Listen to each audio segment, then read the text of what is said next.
Chapter 1. The Landlady's Blockade in Pursuit of Love.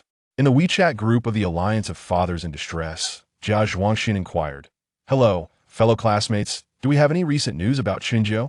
Ji Bajin replied, "Class monitor, you ought to ask our second-class flower, Lu Ruyan after all. Isn't he her devoted admirer?" Du Ziting commented, TSK, it's truly the Emperor Ruyan.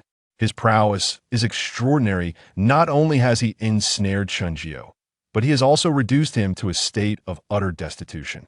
Shirliji laughed heartily. This fool Chen Jiu has squandered millions in his futile attempts to curry favor with Lu Ruyan, and yet he hasn't even caught a whiff of her bitter tea. It utterly amuses me. Ji Bajin queried, "Monitor, why the sudden interest in that pathetic wretch?" Jia Zhuangxin retorted, "Concern for him? He doesn't deserve it." Jia Zhuangxin continued, "Our esteemed class flower, Ning Qing, has returned to the country and wishes to gather with old friends. However, she has been unable to contact Chen Jiu and asked me to inquire." Du Ziting suggested, "Then why not directly ask Zhou Fengxian? Isn't he on good terms with that wretched fellow?" Zhou Fengxian interjected, "Back when Jiu was in his prime, you all clamored to please him, and he considered you friends, offering you considerable assistance. Now that he has fallen, this is your true demeanor?" Zhou Fengxian continued, "A bunch of self-serving sycophants, reveling in his misfortune, ungrateful ingrates. How shameful it is to associate with you." Zhou Fengxian exited the group chat. Meanwhile, Chen Jiu, lurking incognito in the group, observed their exchange with a faint smirk. Disinterested, he set his phone down and walked into the restroom, standing before the mirror. Head to a, Chen Jiu spat contemptuously. "Disgusting, utterly revolting. You are but a pitiable masochistic sycophant. Even Fei Yangyang would offer you a cigarette in Pitiug. You deserve to be ridiculed and toyed with, to be abandoned by all, and to meet a tragic end." As he raged, Chen Jiu's face betrayed his anger and disdain. In his fervor, saliva flew as he vehemently cursed the reflection before him.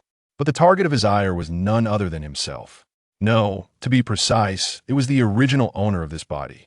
For he was not merely a traveler across worlds, but a soul reborn. What a twist of fate it was that he unexpectedly traversed into a parallel universe, barely having the chance to explore his new surroundings before a truck, clearly out of control, came barreling towards him.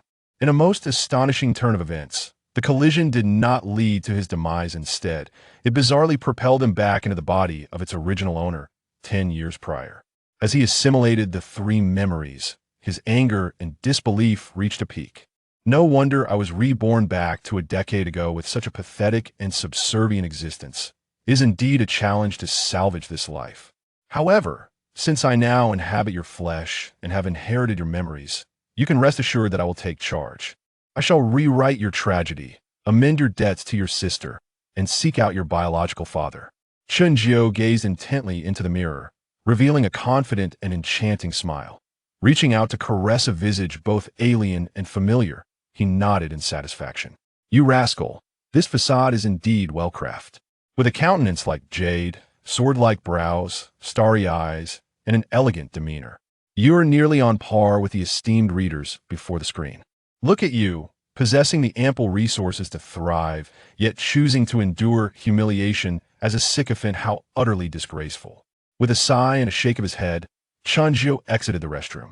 As he raised his gaze to survey his surroundings, the squalor of the dilapidated rental, reeking of mildew, deepened his disdain and disappointment towards his former self. Inheriting millions from his father, he had been reduced to financial ruin at the hands of the goddess-like Lu Ruyan. While she now thrived in a luxurious lifestyle, he found himself huddled in a dark, decrepit apartment, struggling to survive. The more he pondered, the more infuriated he became. Truly, it was a lamentable state of affairs. Suddenly, a series of urgent and aggressive knocks echoed through the door. "Brother, I know you're in there. Hurry up and open the door. Don't think you can evade me today. You must provide me with a definitive answer." Upon hearing the rich and gruff voice outside, Chen Jiu's expression shifted dramatically, his heart sinking. Oh no, this was the last thing he needed, being cornered by the landlord. What to do? Time was of the essence. Frantically glancing around, he realized there was nowhere to hide or escape. After a moment of hesitation, he gritted his teeth and steeled his resolve. Though fear gripped his heart, he slowly approached and reluctantly opened the door. Instantly, he was met with the sight of a landlord whose visage was as round as it was unappealing, her heavy makeup failing to mask the multitude of blemishes adorning her face. Like a small mountain, she blocked the doorway. With short, curly hair, she donned an oversized dress and flip-flops, a half-burnt cigarette dangling from her lips, and a hefty bundle of keys in her left hand. "Did you think hiding would spare you from my grasp? It's futile." Chen Jiu, fearing the consequences of her tirade, cut her off. "Sister, I'm not intentionally avoiding you. It's just that recently, finances have been rather tight. Would you consider granting me an extension of 2 more days on the rent?" Leaning against the doorframe, the landlord regarded him with a half-smirk, her eyes glinting with inscrutable desires. She took a drag from her cigarette, leisurely exhaling the smoke towards Chen Jiu's face. With 2 pudgy fingers raised, she smiled and offered 2 choices. "Either settle the rent immediately, or you willingly acquiesce to my demands. You know I am not short on cash, and this place is soon to be demolished. If you choose to be with me, I can offer you a monthly allowance of 50,000, along with a place to stay in a car. What do you say?" As she spoke, her gaze remained fixated on Chen Jiu, unwavering and unyielding. The way she regarded him was akin to a predator assessing its prey, imbued with an undeniable sense of aggression and possessiveness, utterly devoid of any pretense or concealment. Upon finishing her words, she tantalizingly licked her plump, crimson lips, exuding an aura reminiscent of a ravenous beast eager to devour its quarry. Chen Jiu felt as though the heavens had collapsed around him, an overwhelming chill sweeping through his entire being. Unable to suppress a shiver, he felt goosebumps erupt across his skin. To be frank, he harbored no prejudice or aversion towards the art of living off others. Furthermore, the conditions set forth by the landlady were indeed quite generous. However, faced with the formidable presence of a woman weighing over 200 pounds, Chen Jiu could only humbly acknowledge his own cowardice. He was terrified that his slight frame would be crushed beneath the weight of this mountain of flesh. Moreover, observing the landlady's ravenous demeanor, one could only wonder how brutal and wild her appetite might be. What if she possessed proclivities akin to whip play, fire play, or rope bondage? A chill coursed through Chen Jiu as he contemplated the horrifying possibilities. Although the symbolism of the steel wool ball is one of patience and prosperity, he truly did not wish to exert himself and was quite famished, yet surely he would not resort to desperate measures? It was not just Chen Jiu who would falter before such a terrifying landlady. Even the most formidable of detectives would find themselves at a loss. Noticing his silence and lowered gaze, the landlady reached out, playfully lifting his chin with her finger, compelling him to meet her gaze. With a tone of amusement, she remarked, "'Tis such a fine specimen. Why must you stoop to being a beggar online? Not only do you expose yourself to the world, burning the midnight oil without reaping significant rewards, but why endure such hardship?" As she spoke, her finger grazed and caressed Chen Jiu's cheek. In a flurry, he grasped her intrusive hand, suppressing the wave of nausea that threatened to overwhelm him, endeavoring to make one last stand. "Sister, grant me just 2 more days, merely 2 days to consider your proposal, if you would be so kind. A single penny can't thwart even the mightiest of heroes. All weakness and concession stem from a lack of confidence." Though Chen Jiu possessed extraordinary abilities, he found himself powerless in the current predicament. For now, he could only employ a delaying tactic, striving to placate the ravenous landlady while contemplating his next move. His reluctance to be bold was overshadowed by his meager resources. Under the eaves, one must bow their head. A true man knows when to be flexible when the moment calls for humility. It is crucial not to let pride dictate one's actions, for reality can impart harsh lessons. Were he to boldly confront the landlady, declaring, 30 years in the East, 30 years in the West, do not underestimate the youth in poverty, would he not find himself promptly cast out, forced to gather his belongings and depart? The landlady grinned, revealing a mouthful of yellowed teeth. Perhaps she understood the importance of not pushing too hard. After a moment's contemplation, she feigned reluctance and said, "Very well, I shall grant you a little more time. You are a clever young man. I trust you know how to make the right choice. Do not let your sister's heartfelt devotion go unappreciated. My little imp, She perhaps believed she had completely ensnared Chen Jiu, displaying no concern that her prey might elude her grasp. Before departing, she cast a flirtatious glance and teasingly implied, "If you've come to a realization, make sure to call me promptly. I shall be waiting with open arms." Once the landlord was dispatched, Chen Jiu hastily secured the door, fearing a sudden return. Phew, what the hell? He patted his heart, which felt wounded beyond remedy, even by the soothing balm of Yunnan Baiyao, finally exhaling in relief. Ding dong. Before he could compose himself, a WeChat notification chimed unexpectedly. Chen Jiu retrieved his phone from his pocket. As he opened WeChat and beheld the messages, his eyes narrowed sharply, igniting with a chilling glimmer. "I recall you mentioning that your father left you a treasure box. Am I correct? Deliver that treasure box to me immediately. I demand it." She insisted. "You have a mere 20 minutes to comply, or from now on, keep your distance and do not expect me to acknowledge your existence again." Huh. Faced with the barrage of messages, Chen Jiu was both amused and furious. Truly, the infamous villainess Lu Ruoyan remained as ruthless and avaricious as ever. Even after he had lost everything, she still refused to relent, attempting to drain him of his last drop of worth. Her tone was as arrogant and imperious as always. In her eyes, Chen Jiu was unworthy of even being a backup. He was merely a servant at her beck and call. Yet, even so, his previous incarnation had willingly embraced this role. He adhered steadfastly to the principle of the goddess, "May torment me 1,000 times, yet I shall treat her as my first love." Taking several deep breaths, he struggled to suppress the urge to confront her with fury. In his past life, the previous incarnation, with a severe tendency towards self-sacrifice, had unhesitatingly bestowed the treasure box upon Lu Ruoyan. However, once she obtained it, not only did she ignore him, but she also blocked all means of contact and resolutely relocated far from him. Subsequently, Lu Ruoyan's streaming career skyrocketed as if propelled by divine intervention. Without any forewarning, she ascended to unprecedented heights, dominating the online realm and claiming the throne of Diyin's top influencer within mere months. She maintained this position for a full decade, impervious to the might of any formidable streamer, powerful guild, or substantial capital that could challenge her supremacy. The once subservient Chen Jiu had thought their paths would never cross again. Yet, unexpectedly, at the Douyin annual gala a decade later, their fates intertwined once more. Chen Jiu attended the gala as one of the top 3 streamers in the regional championship of Douyin. In contrast, Lu Ruoyan graced the event as the reigning queen of Douyin, a 10-time champion of the Divine Battle, as well as a distinguished ambassador and shareholder. According to rumors, she possesses unimaginable wealth, concealed beneath an immense and formidable power. Chen Jiu had always believed that her relocation to the capital indicated she had ascended the ranks by aligning herself with a significant patron, allowing her to reach such an unattainable height. Yet, to his astonishment, that very night, a drunken Lu Ruoyan inexplicably sought him out to express her gratitude for a gifted treasure box.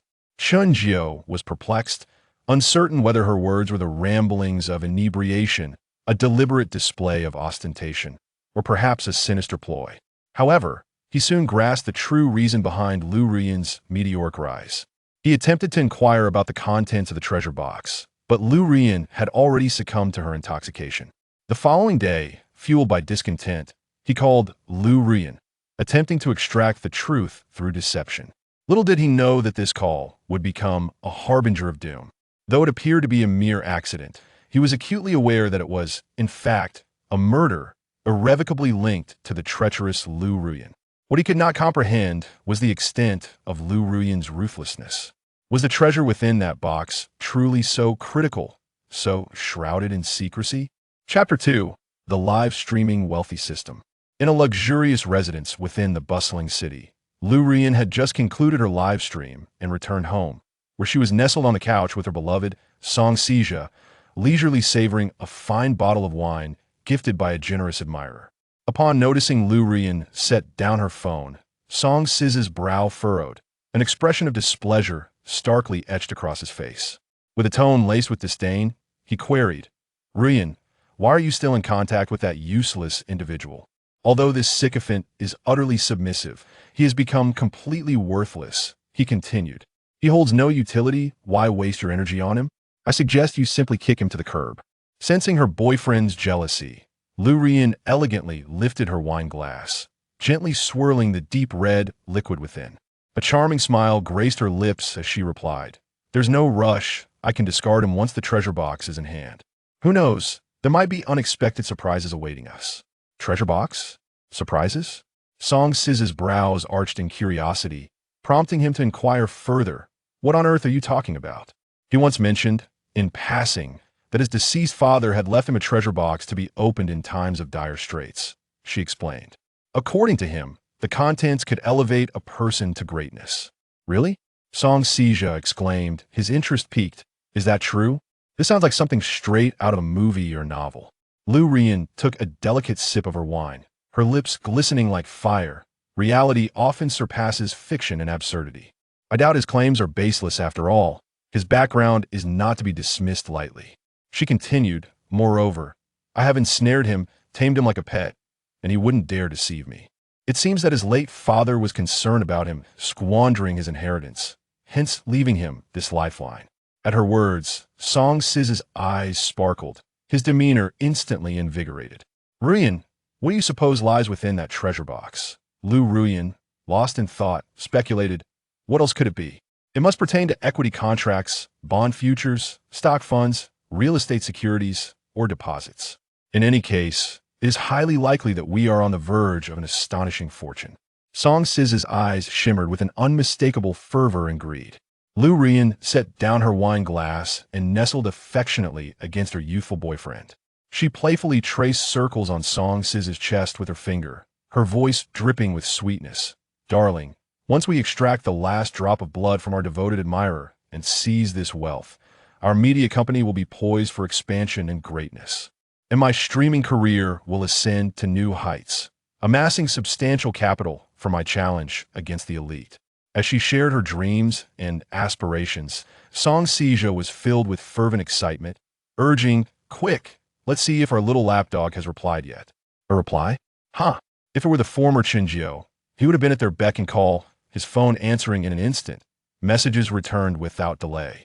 But now, having shed his former self, he was resolutely determined to become a king of the seas, unwilling to revert to the humiliating role of a sycophant. He would not tolerate being exploited, drained of his essence, nor would he allow them to command him. He was adamant that the tragedies of his past life would not repeat. Chen Jiu let out a cold, sinister laugh and tossed his phone aside. He had no time to squander on petty exchanges with unworthy individuals. After all, the treasure box was of utmost importance. Had Lu Ruyan not reminded him, he might have forgotten entirely. After a brief search through his memory, Chen Jiu found the answer he sought. He dropped to the floor, retrieving a dusty suitcase from beneath the bed.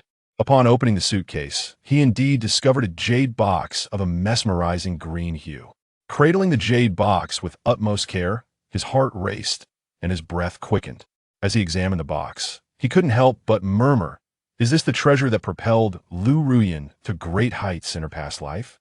I am curious to see what remarkable treasure lies within. With a mixture of confusion, curiosity, tension, and anticipation, Chen Jiu slowly opened the treasure box. As the lid lifted, faint beams of light streamed through the cracks. Goodness, is this truly a treasure? How mystical! He suppressed the surge of excitement and flipped the lid open. However, upon gazing at the contents, his pupils dilated and his brow furrowed instantly. A peculiar and complex expression crossed his handsome face. Well, how could this be so different from what he had envisioned? The object within exceeded all his expectations. It was an egg radiating a soft glow. Indeed, a bizarre luminous egg. Goodness, was this a reflection of his own impoverished state? He stared intently at the luminous egg, attempting to discern its true nature. However, after a prolonged gaze, he remained perplexed and resolved to examine it more closely. His confidence stemmed not from recklessness, but from the belief that whatever his father had left for him could not harbor any danger.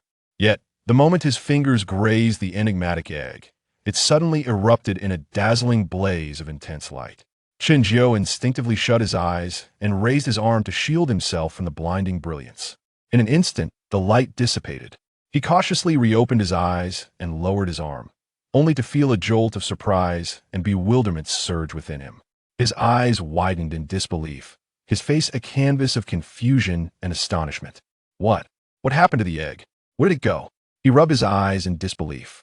The luminous egg that had once rested in the jade box had vanished into thin air. Refusing to give up, Chen Jiu searched around, but found no trace of it. Just as he was about to unbutton his pants to peer inside, a sudden electronic notification echoed in his mind. Scanning host. Filtering and confirming system categories for the host. Ding! Congratulations, host, you have matched with the live streaming tycoon system. System description. Any rewards earned by the host through live streaming will be supplemented with additional financial bonuses at random multipliers. Note 1. The initial random multiplier ranges from 1 to 9 times. Note 2. This system will evaluate each live stream based on content, effectiveness, and quality. Should the host meet the requisite standards, there's a chance to trigger critical bonuses.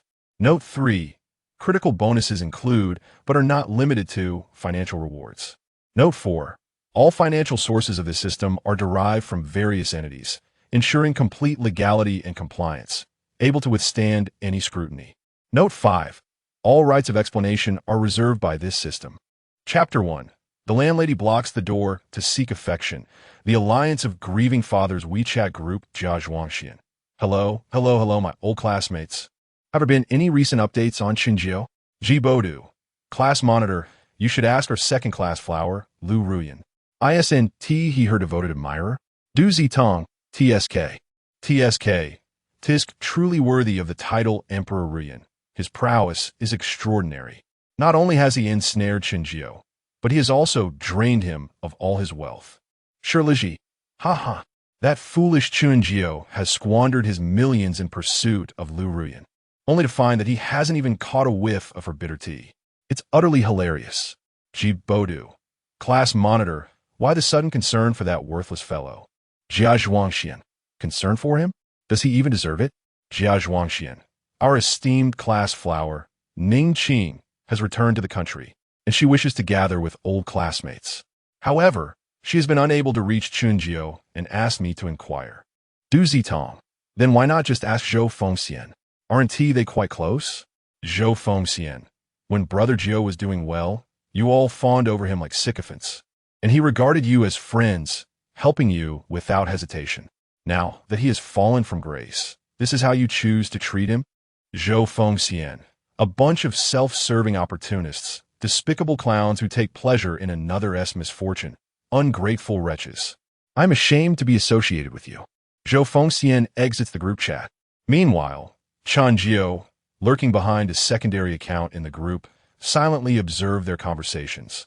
A faint smirk of derision playing at the corners of his mouth. With a sense of disinterest, he dropped his phone and retreated to the bathroom, standing before the mirror. Chen Jiu forcefully expelled a mouthful of phlegm. Disgusting, utterly revolting. You are nothing but a pitiable, self-deprecating sycophant. Even Fei Yang would feel compelled to offer you a cigarette. Ugh, you deserve every bit of scorn and ridicule, to be toyed with at others' whims, to be forsaken by all, and to meet a tragic end. As he raged, Chen Jiu's face betrayed his fury and contempt. In his fervor, saliva flew as he hurled invectives. The target of his ire was none other than the reflection staring back at him in the mirror. No, to be precise, it was the original owner of this body he was cursing, for he was not merely a traveler from another world. He had been reborn. It is indeed a peculiar tale. Unexpectedly transmigrating into a parallel universe, he had barely taken in the sights of this new world when, in the blink of an eye, a runaway truck came barreling towards him with alarming intent.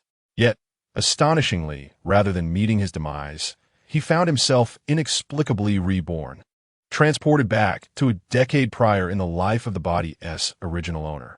Having assimilated the 3 sets of memories, he was engulfed in a whirlwind of rage and disbelief. No wonder he had been thrust back in time. With this pathetic, subservient existence of sycophant, it would be a challenge to salvage anything worthwhile. However, since I now inhabit your flesh and have inherited your dual memories, you may rest assured that I will take charge. Your tragedy I shall rewrite. Your debts to your sister I shall repay. your biological father, I shall seek. Chen Jiu gazed intently at his reflection in the mirror, revealing a confident and charming smile. He reached out to touch the face that was both foreign and familiar. Nodding with satisfaction, "You rascal, this physique is remarkably well-crafted. With a face like jade, sword-like brows, starry eyes, and a demeanor that exudes grace and nobility. You're almost on par with the esteemed readers before the screen. Look at you, possessing the ample resources to thrive, yet you choose to endure torment as a sycophant. Truly despicable." Chen Jiu shook his head in silent dismay before exiting the restroom. As he surveyed his surroundings, his gaze fell upon the dilapidated, musty rental apartment, deepening his disdain and dissatisfaction towards his predecessor. Despite inheriting millions from his father, he had been utterly drained by the goddess Lu Ruyan. She, now thriving in her own company and residing in luxury, left him to languish in this dark, decrepit dwelling. The more he pondered, the more infuriated he became. What a miserable fate. Suddenly, a series of urgent and forceful knocks echoed through the door. "Little brother, I know you're in there. Open up quickly. Don't think you can evade me. Today, you must provide your sister with a clear answer." Recognizing the robust and grating voice from outside, Chen Jiu's expression shifted dramatically, his heart sinking. Oh no, this is bad. Just when he thought his troubles couldn't worsen, the landlady had cornered him. What to do? He was in a state of panic, glancing around, realizing there was nowhere to hide or escape. After a brief moment of hesitation, he gritted his teeth and summoned his courage. Although terror gnawed at him, he steeled himself and slowly approached the door, reluctantly opening it. Before him stood the landlady, her round face adorned with an abundance of flesh, which her heavy makeup could not conceal. Like a small mountain, she blocked the entrance. With short, curly hair, she wore an oversized dress and flip-flops, a half-smoked cigarette dangling from her mouth, and a hefty bunch of keys in her left hand. "Did you think hiding would keep you safe? It's futile." Chen Jiu, fearing that the overnight fees would be imposed, hastily interrupted, "Sister, I'm not intentionally avoiding you. It's just that, lately, I've been quite strapped for cash. Could you possibly grant me a few more days to settle the rent?" Leaning against the doorframe, the landlady gazed at him with a smirk, her eyes brimming with insatiable desire. She took a drag from her cigarette, slowly exhaling the smoke towards Chen Jiu's face. Raising two stubby fingers, she said with a playful grin, "You have two choices. Either settle the rent immediately, or you submit to me. You know I'm not short on money, and besides, this place is soon to be demolished. If you were to follow me, I would grant you a monthly allowance of 50,000 yuan, along with a furnished apartment and a car. What do you think?" As she spoke, her gaze remained fixed on Chen Jiu, unwavering and intense, akin to a predator scrutinizing its prey. There was an unmistakable air of aggression and possessiveness in her demeanor, utterly unmasked and unapologetic. After finishing her statement, she sensuously licked her plump, crimson lips, resembling a ravenous beast eager to devour Chen Jiu whole. Chen Jiu felt as though the sky had collapsed around him, a wave of revulsion washing over his entire being. He could not help but shudder, goosebumps erupting across his skin. To be candid, he held no prejudice against the art of living off others. In fact, the terms proposed by the landlady were undeniably generous. Yet, when faced with a woman weighing over 200 pounds, he had to begrudgingly acknowledge his cowardice. Fear gripped him, as he imagined his slight frame being crushed beneath such a formidable figure. Furthermore, given the landlady's insatiable hunger, who could predict the ferocity of her appetite? What if she possessed peculiar taste akin to whip games, fiery mountains, or rope artistry? Chen Jiu inhaled sharply, the thought alone sending shivers down his spine. Although the language of steel wool symbolizes endurance and prosperity, he found himself disinterested in exertion, yet undeniably famished. Nevertheless, he could not bring himself to resort to desperate measures. It was not merely that he, Chen Jiu, could not withstand the terror of the landlady. Even a seasoned officer like Qiao Dahua would falter in her presence. Noticing his silence, the landlady extended a finger, playfully lifting his chin and scrutinizing his face. "TSK, TSK, TSK, such a fine specimen. Why must you stoop to the level of an internet beggar? Exposing yourself to the world, enduring sleepless nights, yet earning so little. Why put yourself through such hardship? Why not simply be my little wolf dog, carefree and well-fed? As she spoke, her finger caressed Chen Jiu's cheek. In a panic, he grasped her hand, fighting against the wave of nausea that threatened to overwhelm him, desperately attempting to make one last stand. Sister, if you could grant me just 2 more days. 2 days to ponder this, would that be acceptable? A penny can stymie even the greatest of heroes. All weakness and concession stem from a lack of confidence. Although Chen Jiu possessed immense potential, he found himself cornered, compelled to adopt a delaying tactic to placate the predatory landlady while he devised a longer-term strategy. He did not wish to appear weak, but the truth was that he was financially constrained. When one finds themselves under a roof, they must bow their head. A true man can adapt between yielding and standing firm. When humility is required, it is unwise to act stubbornly, for reality will deliver a harsh lesson. Should he dare to point at the landlady and proclaim, 30 years in the East, 30 years in the West, do not mock the youth for their poverty? Would he not be immediately cast out, forced to roll up his belongings and leave? The landlady grinned, revealing a mouth full of yellowed teeth. Perhaps she understood that pressing too hard would be unwise. After a moment of contemplation, she feigned difficulty and said, "Very well, sister shall grant you a bit more time. You are a clever lad. I trust you know how to make the right choice.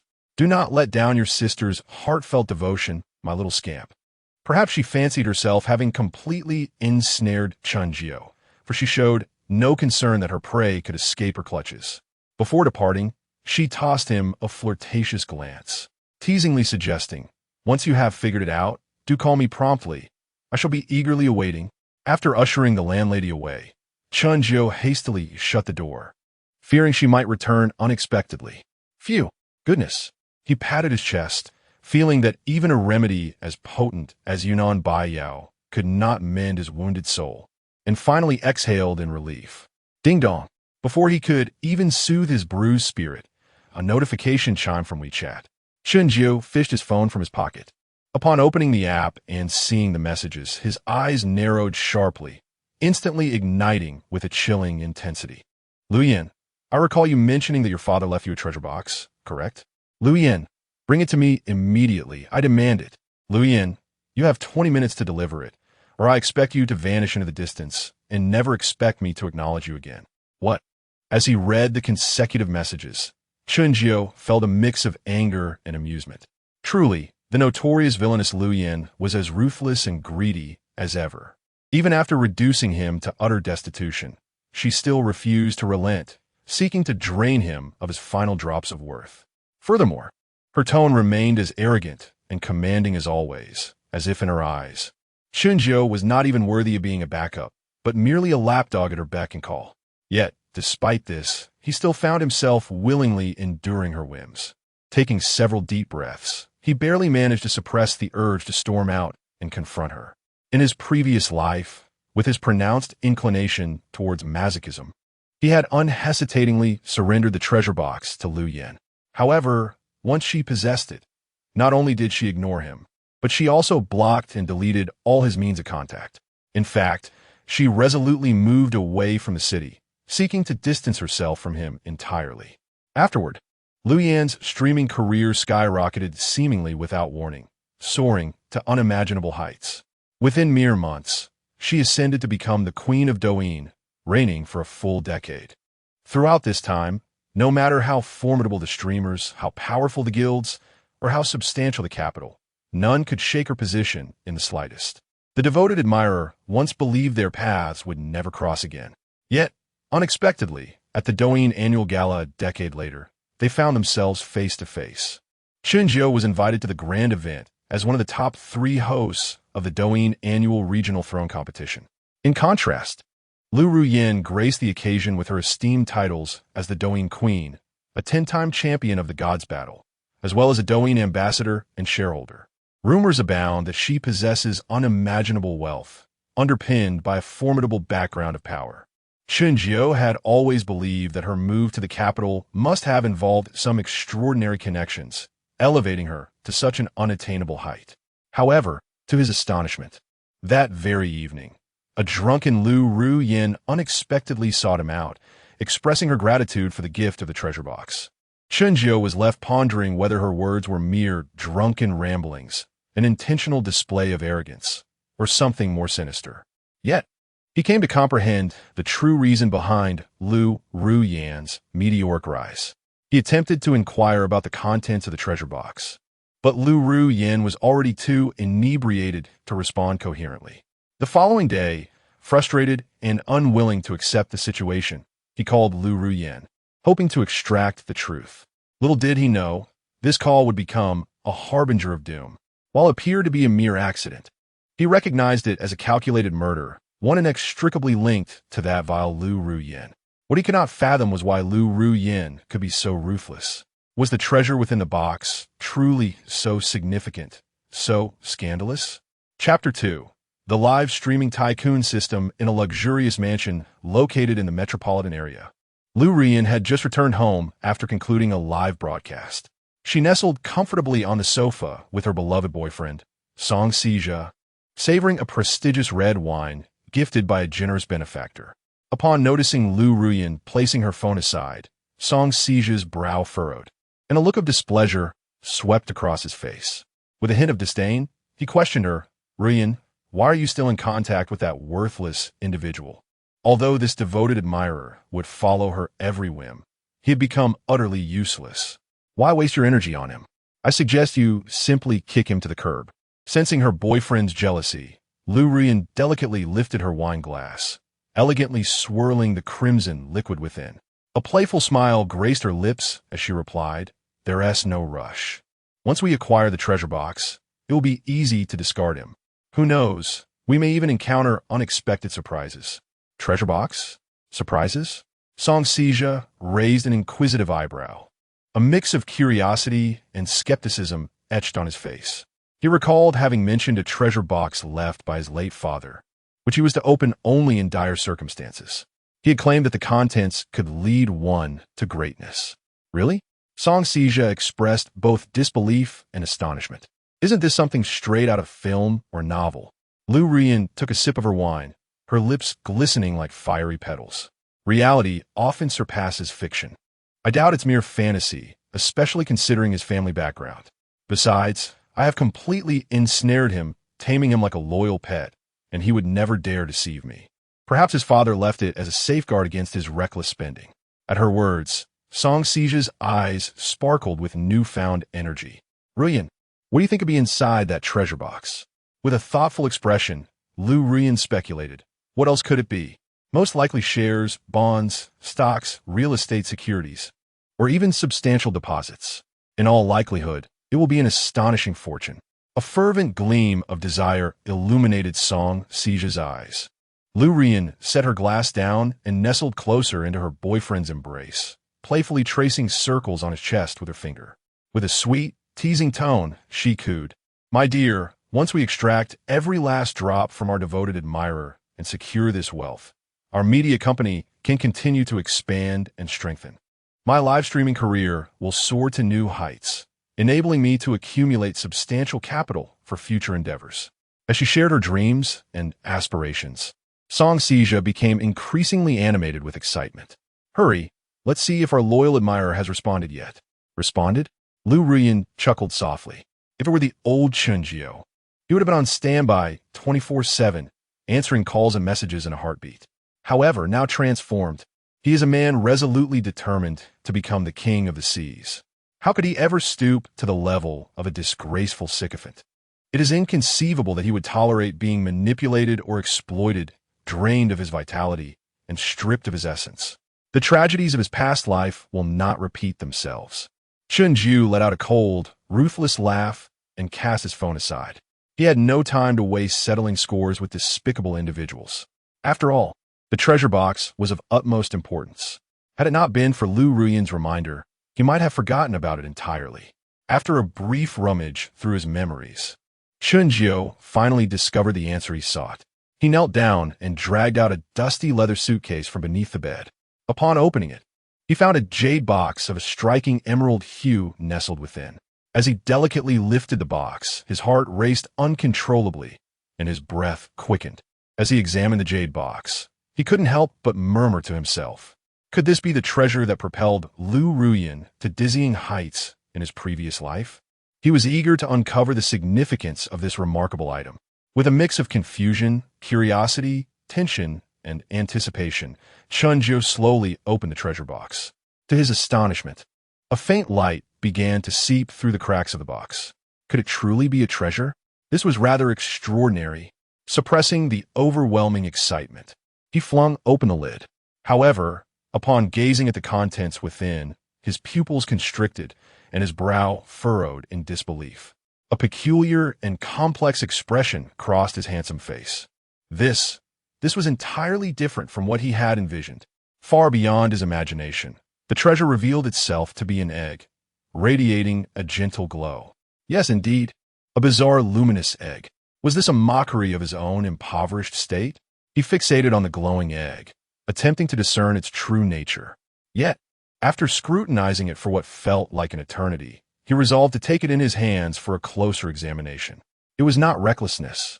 He believed that whatever his father had left for him would pose no danger. However, the moment his fingers made contact with the strange, glowing egg, it suddenly erupted in a blinding, scorching light. Chen Jiu instinctively shut his eyes and raised his arm to shield himself from the intense glare. In an instant, the radiance dissipated. Tentatively, Chen Jiu reopened his eyes and lowered his arm. His heart sank abruptly. He widened his eyes in astonishment. Confusion etched across his face. Where did the egg go? In disbelief, he rubbed his eyes. He was not hallucinating. The glowing egg that had been nestled within the jade box had truly vanished into thin air. Unwilling to accept this, Chen Jiu searched frantically around him, yet found no trace whatsoever. Just as he was about to unbutton his trousers to look inside, an electronic notification sound suddenly echoed in his mind. Scanning host. Filtering and confirming the system category for the host. Ding. Congratulations, host. You have been matched with the live streaming wealthy system. System explanation. All tips earned by the host through live streaming will be rewarded with additional financial bonuses at random multipliers. Note 1. The initial random multiplier ranges from 1 to 9 times. Note 2. This system evaluates the content, effectiveness, and quality of each live stream by the host. If it meets the corresponding standards of this system, there's a chance to trigger a critical reward. Note 3. Critical rewards include, but are not limited to financial bonuses. Note 4. All sources of wealth generated by this system are entirely legitimate and compliant, derived from various entities, and can withstand any scrutiny. Note 5. All rights of interpretation belong to this system. Chapter 3.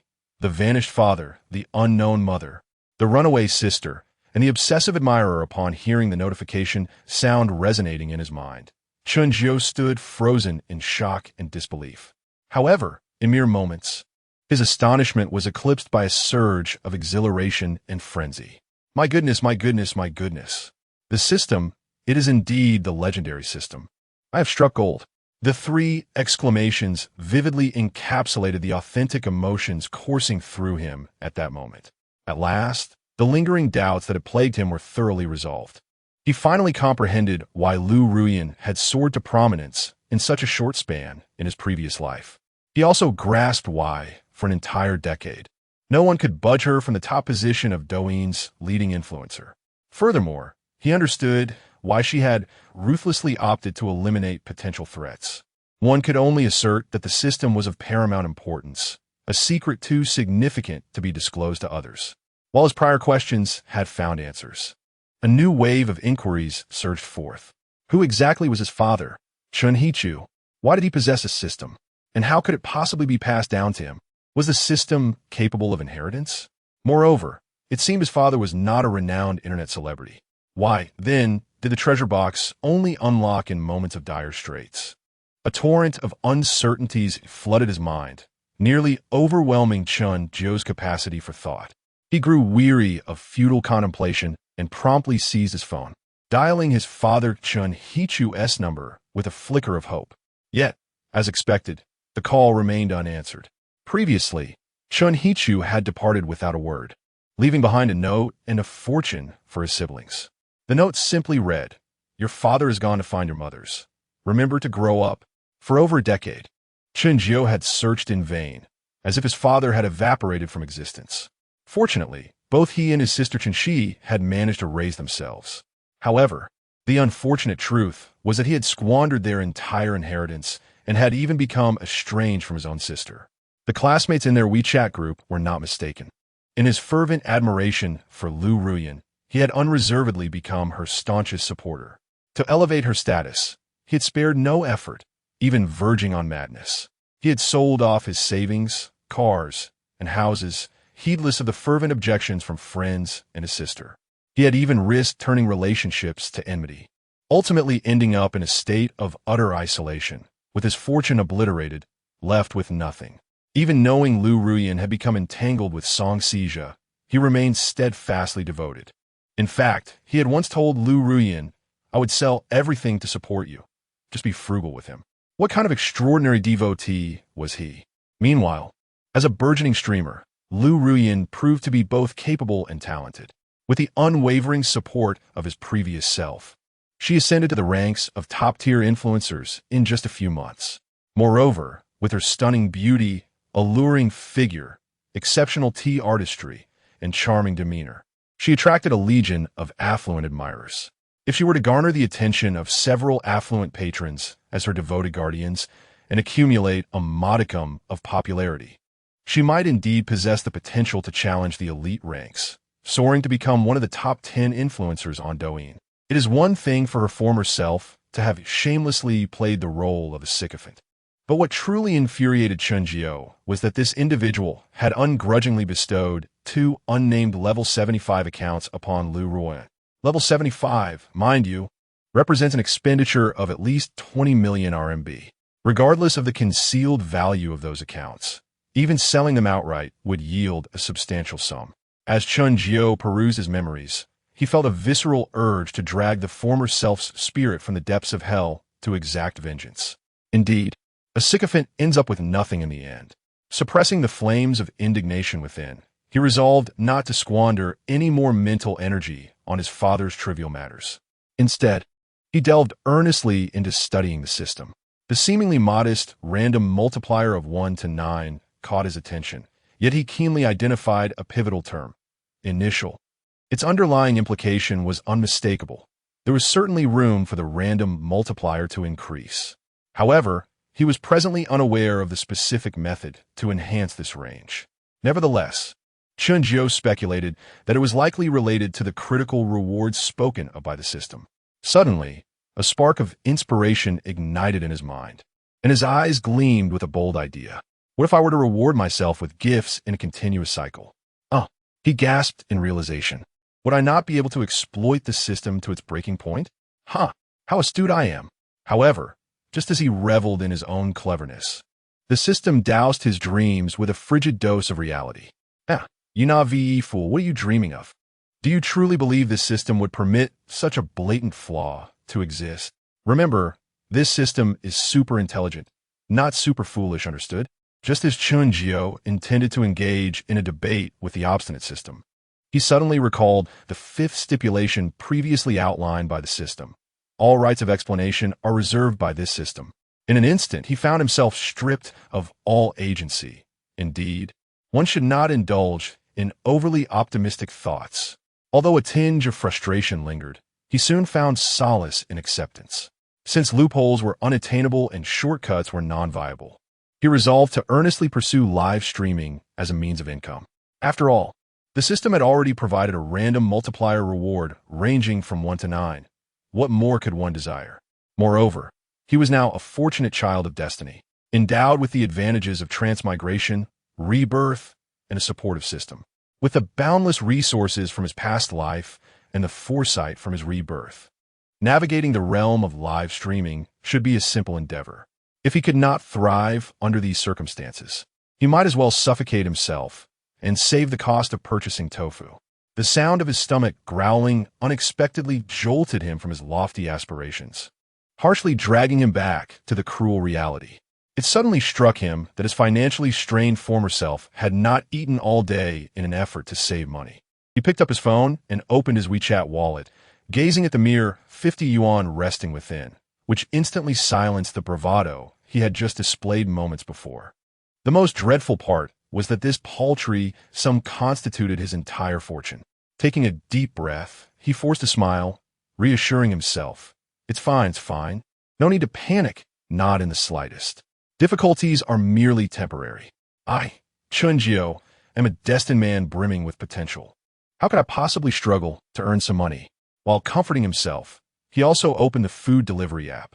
Unsure whether he would earn anything from his live stream that evening, Chen Jiu hesitated, contemplating whether to save a bit and simply order 2 steamed buns to satiate his hunger. However, the merciless laughter of the system echoed in his mind. Tisk, look at you being so stingy. Even the system feels embarrassed for you. You've crossed over and been reborn, and yet you can't even indulge yourself? Why not order 4 dishes? There is some merit to that. Prompted by the system's reminder, Chen Jiu ceased his indecision. He boldly chose one of the 3 giants of the culinary world, Sha County International Hotel, and ordered a duck leg rice. Any hesitation would be a disrespect to the notion of 4 dishes. Don't question where the 4 dishes came from. They simply consisted of greens, dried tofu, braised egg, and duck leg. Half an hour later, burped Chen Jiu contentedly released a satisfied belch. Now that he had feasted, it was time to attend to more pressing matters. What was the pressing matter? At this moment, Chen Jiu's singular priority was crystal clear: to make money, to make money. And once again, to make money. Wealth was the very foundation of his existence. Glancing at the time, he noted that there were less than 10 minutes until his former self's usual streaming time. His predecessor typically began streaming at 7 in the evening, adhering strictly to this schedule. This timing conveniently coincided with the prime viewing hours in the streaming industry. As for the duration of the stream, it was unpredictable and entirely contingent upon the day's mood and state of mind, but it would never fall below 5 hours. For a novice streamer lacking money, influence, and support, the only viable path forward was to endure long, streaming sessions, gradually building up his presence. In his previous life, the reason his former self ascended to the ranks of top-tier streamers in such a short time was not due to exceptional streaming skills, but rather the favor of Lady Luck. His benefactors were 2 remarkable women, the least prominent among the top 10 super streamers on Douyin, Sister Sue, and a mysterious, super wealthy benefactor whose true identity remained unknown even at the time of his demise. Without the recognition, support, and assistance from these 2 patrons, it would have been uncertain how long it would take for his former self to reach the pinnacle of streaming fame. As the designated streaming time approached, the time-conscious Chen Jiu wasted no more moments.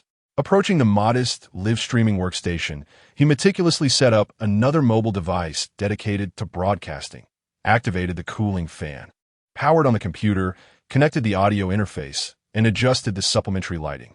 It must be noted that the live streaming equipment acquired by the original owner was indeed quite comprehensive and professional. One might say that a lackluster student possesses an abundance of stationery. After completing a series of preparatory tasks, Chen Jiu was just about to launch Douyin to commence his live stream when his WeChat notification chimed. Grasping his daily use phone, he opened WeChat, initially anticipating a message from the ever-demanding Lu Ruyan, only to be met with an unexpected surprise. Chapter 4. A Hellish Difficulty. Start Zhou Feng Xian, 9th Master. I've heard that you're in quite a predicament. I've saved a bit of money. Please take it for now. Chen Jiu gazed at the transfer of 50,000 yuan, momentarily taken aback. He had not anticipated that this once-estranged friend would not only defend him in their group chat, but also extend a helping hand despite their past grievances. As he rifled through his memories, he recalled that in his previous life, this very act of generosity had enabled his original self to navigate through a particularly challenging phase.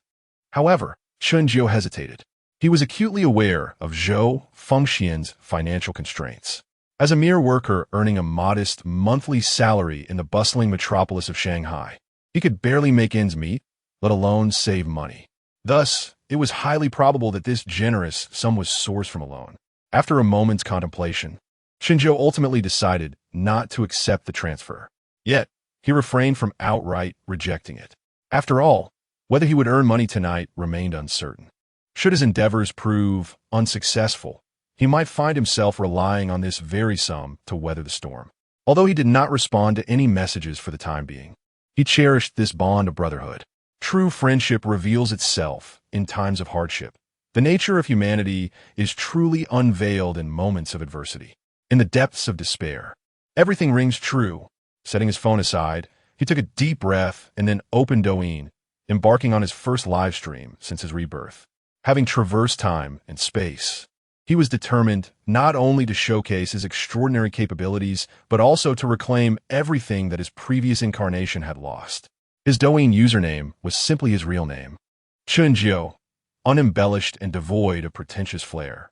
Currently, his list of followers comprised a meager 20-odd individuals, almost all fellow streamers he engaged with in gaming battles. The original persona had covertly begun streaming without following any acquaintances from the real world. Perhaps this represented his final vestige of pride and dignity. After all, it was hardly a matter of glory to descend from a wealthy heir to the status of an internet beggar. If that group of self-serving former classmates were to discover his plight, they would undoubtedly mock him relentlessly. Nevertheless, the present Chen Jiu cared little for such judgments. Earning money was paramount, and he felt no shame in it. As for his followers, they were pitifully few, numbering barely 100. He had whimsically named his fan Club the God of War Squad. The title was indeed grandiose, and he was unfazed by the potential ridicule. Although his fan club consisted of a solitary member, he was fortunate that this individual was an unwaveringly devoted supporter. Given the current circumstances, his journey had undeniably commenced with an insurmountable level of difficulty. Had his level 75 account still been in his possession, streaming with those two accounts would undoubtedly have spared him from such a dismal and unnoticed existence. Alas, there were no what-ifs. Yet, Chen Jiu remained unperturbed, wearing a calm smile. Thankfully, he was not starting from absolute zero. In a dormitory at a construction site in Shanghai, Wang Wei from the rebar team lounged against the head of his single iron bed, casually swinging his legs and smoking a cigarette. As he leisurely scrolled through Douyin short videos, he awaited the arrival of his favorite streamer. Life on the construction site is monotonous and dreary, and watching live broadcasts has become his sole source of entertainment and passion. Despite toiling throughout the day, feeling utterly exhausted, today is a payday, which brightens his spirits considerably. However, at that moment, his co-worker Hua Yu from the adjacent bed suddenly taunts, "Oh, away. Are you eagerly waiting for your boss to go live again?" Wang Wei, irritated, spits out the cigarette but then shoots him an annoyed glance. Not one to back down, he retorts, "Aren't you also waiting for your little idol to start her broadcast?" Hua Yu scoffs dismissively, "Your boss cannot be compared to my little darling. My sweetheart is a goddess with fair skin, stunning looks, and long legs. She possesses not only ample curves but also dances alluringly. What about your boss? Aside from being somewhat handsome and singing a couple of mediocre songs, he is utterly lacking. I don't understand what you see in him. There are countless female streamers on Douyin, yet you're infatuated with a burly man. What exactly do you find appealing? You don't genuinely think of him as your boss, do you?" Wang Wei, unfazed by his co-worker's mockery, merely smirks. He counters, "A goddess? Huh. Once the makeup is off and the filters are turned off, who knows what she really looks like? Besides, my boss is not only good-looking but also talented and possesses commendable character. As for your little darling, all she does is flaunt her charms and seek gifts in every possible way. Only someone like you, with your head in the clouds, will be enamored with her, haha." Hearing Wang Wei's disdain, Hua Yu becomes visibly agitated. "Hey, away, that's crossing a line. What do you mean by seeking gifts? You're slandering and defaming me. I willingly give her gifts, all right? My little sweetheart treats me like family, calling me good brother with affection. When I see her being challenged and bullied during her broadcasts, how can I, as her good brother, just stand by?" He casts a disdainful look at Wang Wei. "Not everyone is like you, who just sits back and does nothing. The reality is that genuine affection is worthless. If you don't give gifts or offer support, you mean nothing to the streamer. Enough of this debate. My little sweetheart is live now. I must go protect her. Who knows, after a few more days, I might even get to take her out for dinner. Then you'll be green with envy. As for you, just continue guarding your clumsy giant and see what you end up with." Watching his co-worker completely lost in obsession, Wang Wei can only shake his head in disbelief and sigh. It's certain that tonight, This fellow will contribute his freshly earned wages entirely to her. Since becoming infatuated with his little darling, this has become a recurring theme. No amount of persuasion can dissuade him. He becomes irate with anyone who tries. He has wholly succumbed to the sweet allure of endearing addresses. As for Wang Wei, he clearly stands apart from Hu Yang. Though he takes pleasure in watching live broadcasts, he remains remarkably clear-headed and rational, fully aware of his own limitations, and seldom succumbs to impulsive behavior. Certainly, he does not adhere to the notion of merely spectating without contributing, as suggested by Hu Yang. In reality, he occasionally indulges in the emotional value of tipping. However, he has always been prudent, only engaging in such acts when it does not disrupt his normal life, offering small tokens of appreciation worth a few or several dozen yuan. Just as he contemplated what gift to reward the host with tonight, he suddenly received a notification from Douyin about the commencement of a live stream. Instantly elated, he eagerly clicked into the broadcast room. Chapter 5. The live debut after rebirth. A crisp sound echoed throughout the live stream room, akin to the striking of a gong. The potential dragon, confined within the depths, awaited the thunderous roar from the heavens. With fervor and ambition, Chen Jiu recited his opening verse with resounding clarity. His choice of such a grand initiation stemmed from two primary motivations. First, it served to showcase his flair, elevating his presence. Second, it was a means to affix a unique label to his persona.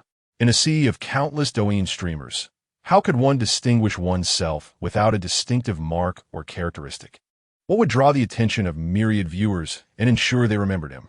Though his current audience was non-existent, this practice was a splendid way to hone his skills and cultivate habits. Just as he completed his opening, Chen Jiu noticed a figure entering the live stream. A surge of joy washed over him, accompanied by a silent sigh of relief. The timing was impeccable. Otherwise, confronted with an empty room, he would have been at a loss, unsure of how to occupy his time. Before he could extend a welcome, a comment abruptly flashed across the screen. Wang Wei. Huh. The boss remains as punctual as ever. Upon recognizing the familiar username, Chen Jiu felt a stir within his heart, memories of the previous life flooding his mind. Despite Wang Wei's modest wealth level of merely 20, he had been the first loyal fan of the original Chen Jiu.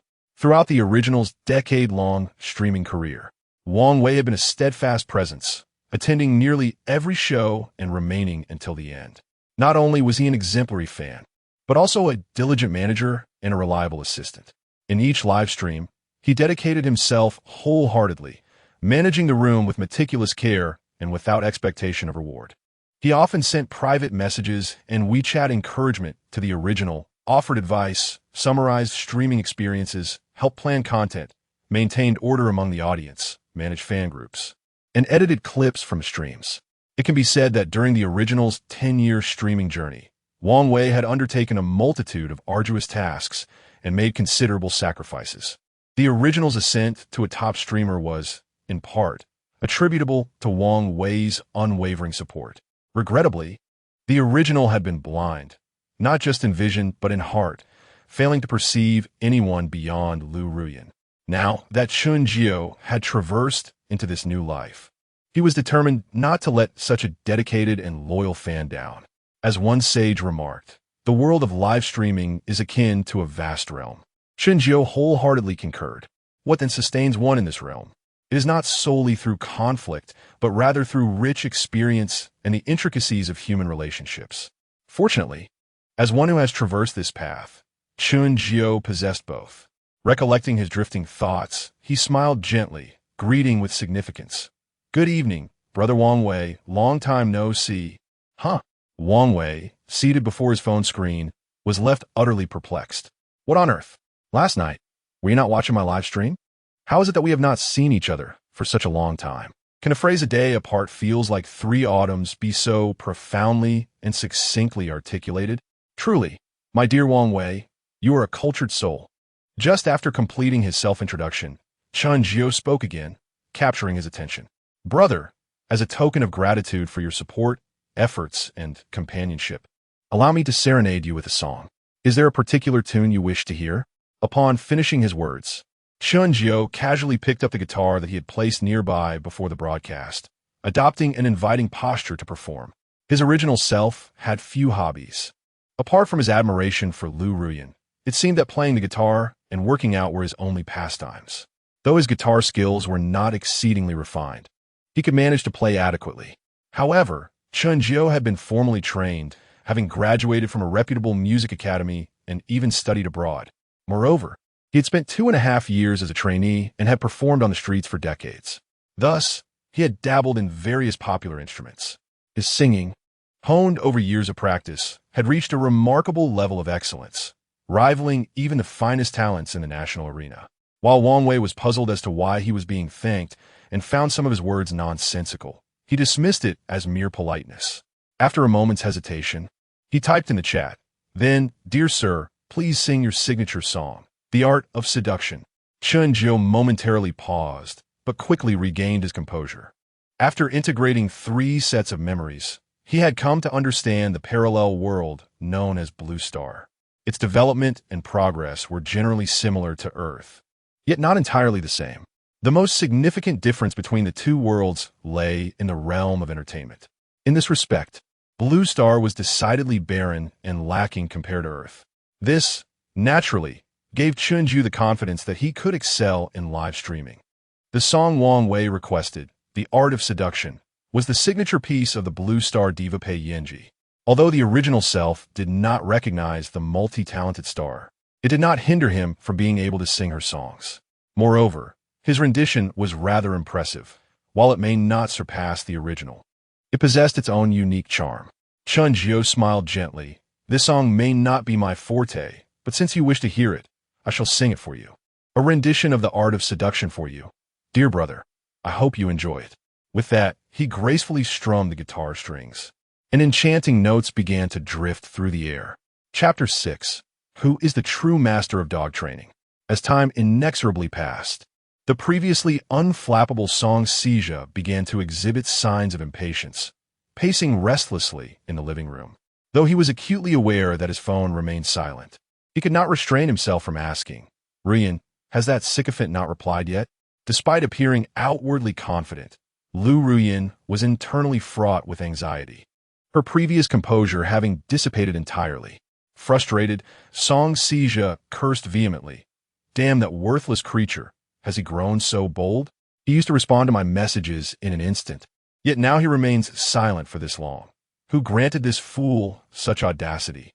Ruyan, once we obtain the treasure, we must teach him a lesson he won't forget."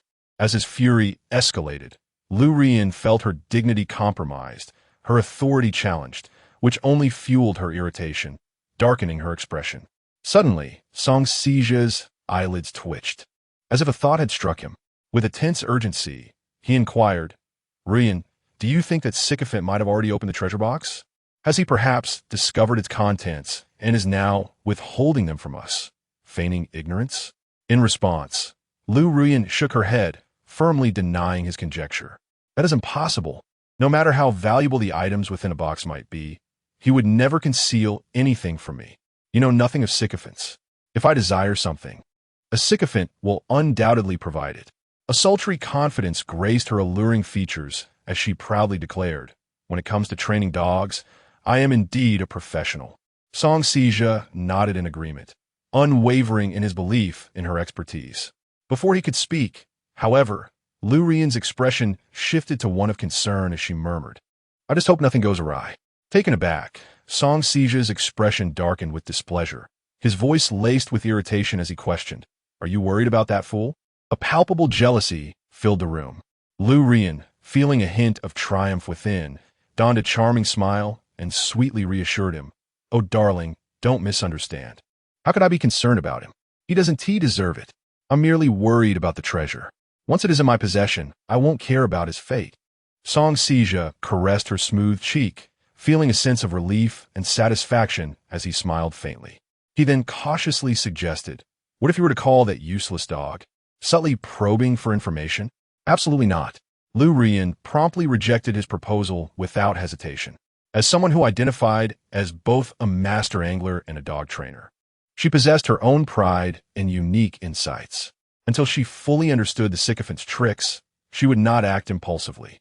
Otherwise, He might mistakenly believe he held any significance in her eyes, leading him to overstep his bounds.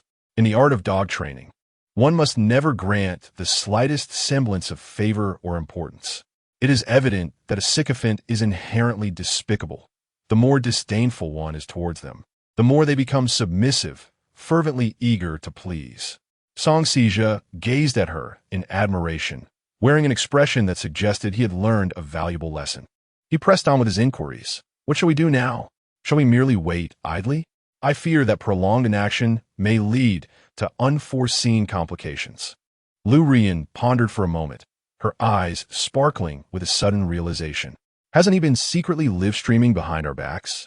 It seems he goes live every night at 7, doesn't he? Darling, could you check if he is currently broadcasting? After speaking, she added cautionarily, if he is live, make sure not to enter his stream. He recognizes your account. Just observe from outside discreetly. Song Sijia picked up his phone, opened Douyin, and searched for Chen Jiu's live-streaming account. Upon discovering the situation, his expression darkened, fury surging within him. That wretched cur is indeed live. As he watched Chen Jiu singing with abandon, his rage boiled over. Lu Rian, too, could hear the music emanating from the phone, her countenance equally grim, her eyes seemingly ablaze with fury. With her authority once again challenged, she let out a cold laugh. This dog truly requires daily training. A day without discipline, and its audacity grows, its base nature becomes insufferable. Is it a game of capture and release you wish to play? Very well. If you desire to play, I shall indulge you. She asserted, if I cannot make this wretched dog crawl back to me, groveling in repentance, then I shall not bear the surname Lu. Song Sijia, taken aback, felt a slight shiver run through him. This woman was no saint. Her desire for vengeance was rather pronounced. Curiosity piqued, he timidly inquired, my dear, how do you plan to deal with him? Lu Rian replied with a sinister smile, not addressing his question, but instead reaching for her phone on the coffee table. She opened WeChat and began typing furiously. Moments later, she set her phone down with a chilling smile. All right, it's done. With a sense of satisfaction and confidence, she stood, stretching her alluring figure. Glancing at her watch, she languidly remarked, all right, darling, I must be on my way. I have dinner plans with Brother Invincible tonight. You behave at home and wait for me.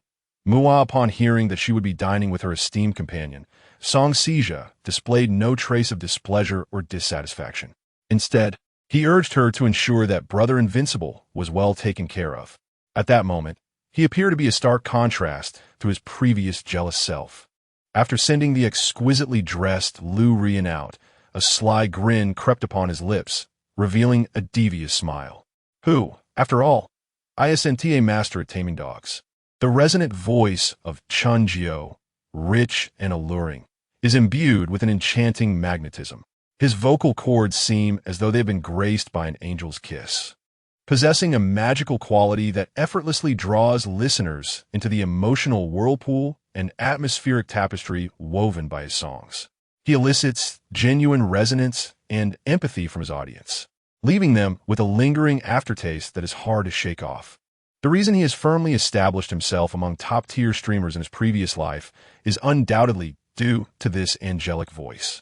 Now, coupled with his extraordinary singing prowess, it can be said that Chen Jiu's vocal performance is simply impeccable. As the final note fades, Chen Jiu, with a hint of playful arrogance, inquires, what do you think? Wang Wei, is it not akin to a heavenly melody? The chat explodes with enthusiastic comments. Wow, this is so beautiful. Could the streamer be a sound card warrior? I can't believe I've stumbled upon a hidden gem. I must share this live stream immediately. Incredible. It feels as though he sings better than professional artists. I'm a fan now, taken aback by the sudden influx of messages. Chen Jiu glances at the viewer count in the upper right corner of the screen and notices that several visitors have gathered to watch, with a couple even pledging their allegiance by following him and contributing a small token, joining the ranks of his supporters. With a calm smile, he does not overly dwell on the excitement. Unlike other streamers, he places little importance on gaining followers or popularity. His focus is solely on securing votes. Moreover, he is not interested in the votes of the average fans. Instead, he seeks the endorsements of affluent patrons, fellow streamers, and those within the entertainment industry. In essence, he possesses a plethora of strategies to attract wealthy individuals, rather than casting his net towards ordinary fans. However, he finds himself at the challenging starting point of this endeavor. Given his current financial constraints, despite having a multitude of ideas and methods, he is unable to implement them. Thus, the most pressing task before him is to swiftly earn his first pot of gold. Though he does not place much value on popularity, he still graciously expresses his gratitude. Thank you, everyone, for your recognition, and I appreciate your attention and support. Wang Wei responds, Boss, no need for words. Since you've gifted me with a heavenly melody, I must reciprocate. Wang Wei continues, let us go out and celebrate. It's time for the boys to indulge in some wild spending. Such bravado. One might think he is quite the extravagant character. Yet, Chen Jiu understands that this is merely a jest to enliven the atmosphere. He is not easily swayed or impulsive. He knows Wang Wei's true profession and temperament. Had Chen Jiu not been in such dire financial straits, he would never allow Wang Wei to shower him with gifts. However, it appears that at this moment, Wang Wei is the only one willing to support him in the live stream. It seems that the majority of his initial fortune was likely to be extracted from the reckless brother. Chen Jiu quietly contemplated that once he received the random multiplier reward from the system, he would graciously return the money that had been bestowed upon him. Naturally, such an act could only be executed once, and he must not exhibit any overt or covert indications. It was imperative that others willingly and voluntarily contribute to his cause. After all, could the system truly be regarded as mere decoration? The loopholes within the system could not possibly be so easily exploited. Resolute in his decision, he would not decline the ladder that the reckless brother had extended to him. Thus, he seamlessly acquiesced, saying, very well, shall we venture out to endure some blows? With that, he activated the random connection for a PK. Chapter 7. The Entertainment Bureau transforms into a fierce showdown. One cannot help but wonder if Chen Jiu's ill-fated words had somehow cast a spell. He had whimsically expressed a desire to venture out and face a beating, and it seems that fate obliged him. After 10 grueling rounds of competition, he found himself unable to secure a single victory. For over 2 hours, he either endured punishment or was en route to it, and all of it was of a physical nature: burpees, frog jumps, high knees, and spinning in place, among other tortures. By the end of the 10 matches, he was left battered and exhausted, akin to a lifeless dog. Yet, such dismal results were hardly surprising. They were entirely within his expectations. Before mastering the art of delivering blows, one must first learn to withstand them. The audacious brother, who had boasted of indulging in wild spending, did not go back on his word. In the inaugural match, he generously gifted Chen Jiu a sport car worth 120 yuan, the largest gift he had ever bestowed, a testament to his utmost capability. Observing Chen Jiu in a live stream, panting and drenched in sweat, Wang Wei could not help but feel a pang of sympathy. He quickly typed a message in the chat, gently suggesting, Boss, how about we take a moment to regroup at home? Let us chat and sing a bit before heading out for another brawl. However, Chen Jiu simply smiled and shook his head, rejecting his well-intentioned counsel. It's all right. I am like an indomitable cockroach. I can endure. I refuse to believe I can't win even once. The cities of Beijing, Shanghai, and Guangzhou do not believe in tears, and neither does Chen Jiu believe in perpetual defeat. He was not a fool who disregarded common sense, nor was he someone with a masochistic disposition. His determination to endure the beatings and persist in the PK matches was a well-considered decision, driven by several reasons, primarily two. Firstly, in the absence of any official promotion from Douyin, his only means of increasing exposure was through incessantly engaging in random PK matches. With visibility comes recognition. If he remained cooped up, who would ever know of his existence as a streamer? Moreover, should fortune favor him and he connected with a prominent streamer, would not the resultant exposure and traffic come flooding in? Whether he could seize such an opportunity was a matter for another day, but at least the chance existed. Secondly, he harbored a hope of acquiring medical expenses through these encounters. What was there to fear in taking a beating? If he were to face an imposing and generous individual across the screen, a casual offering of medical funds would be a windfall. would it not? After all, no one in his current audience was in a position to gift him anything, leaving him with no choice but to resort to this strategy. He could not simply wait idly at home for a benefactor to descend from the heavens and offer their support. One must take initiative in their own salvation. Thus, regardless of how slim the odds, he felt compelled to actively seek out opportunities.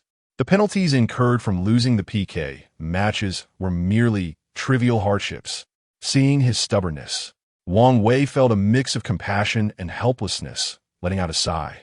After a prolonged hesitation, he typed in the chat, "Boss, how about I contribute a bit more so we can secure a win?" "Absolutely not." Chen Jiu resolutely declined without hesitation. If he were to profit from the gifts managed by his own platform, what face would he have left to continue streaming? It would be far better to find a factory job and tighten screws. With that, Chen Jiu commenced a new round of random connection PKs. In merely 2 or 3 seconds, the platform system matched him with an opponent. "Hello, streamer." He was greeted by a female streamer named Xiao Hua, who wore a sweet smile. Chen Jiu responded with a smile of his own. "Hello, Xiao Hua." Following the customary PK protocol, she politely inquired, "What type of streamer are you?" Chen Jiu pondered for a moment. Although the question was simple, he found it rather difficult to answer. His scope of content was vast and varied, leaving him unsure of how to categorize himself. After a brief contemplation, he replied slowly, "I am a streamer of looks, talent, entertainment, and PK." The Xiao Hua was momentarily taken aback before breaking into a smile, likely surprised by his candidness. "Shall we play a quick game?" she proposed. Either struggling to find a topic or eager to garner votes and earnings, she wasted no time in getting to the point. Chen Jiu had no objections. After all, both of their live streams had only single-digit viewership. There was no need for drawn-out banter for show. "All right, let us play a straightforward 5-minute PK. Do we want to include the process?" he asked.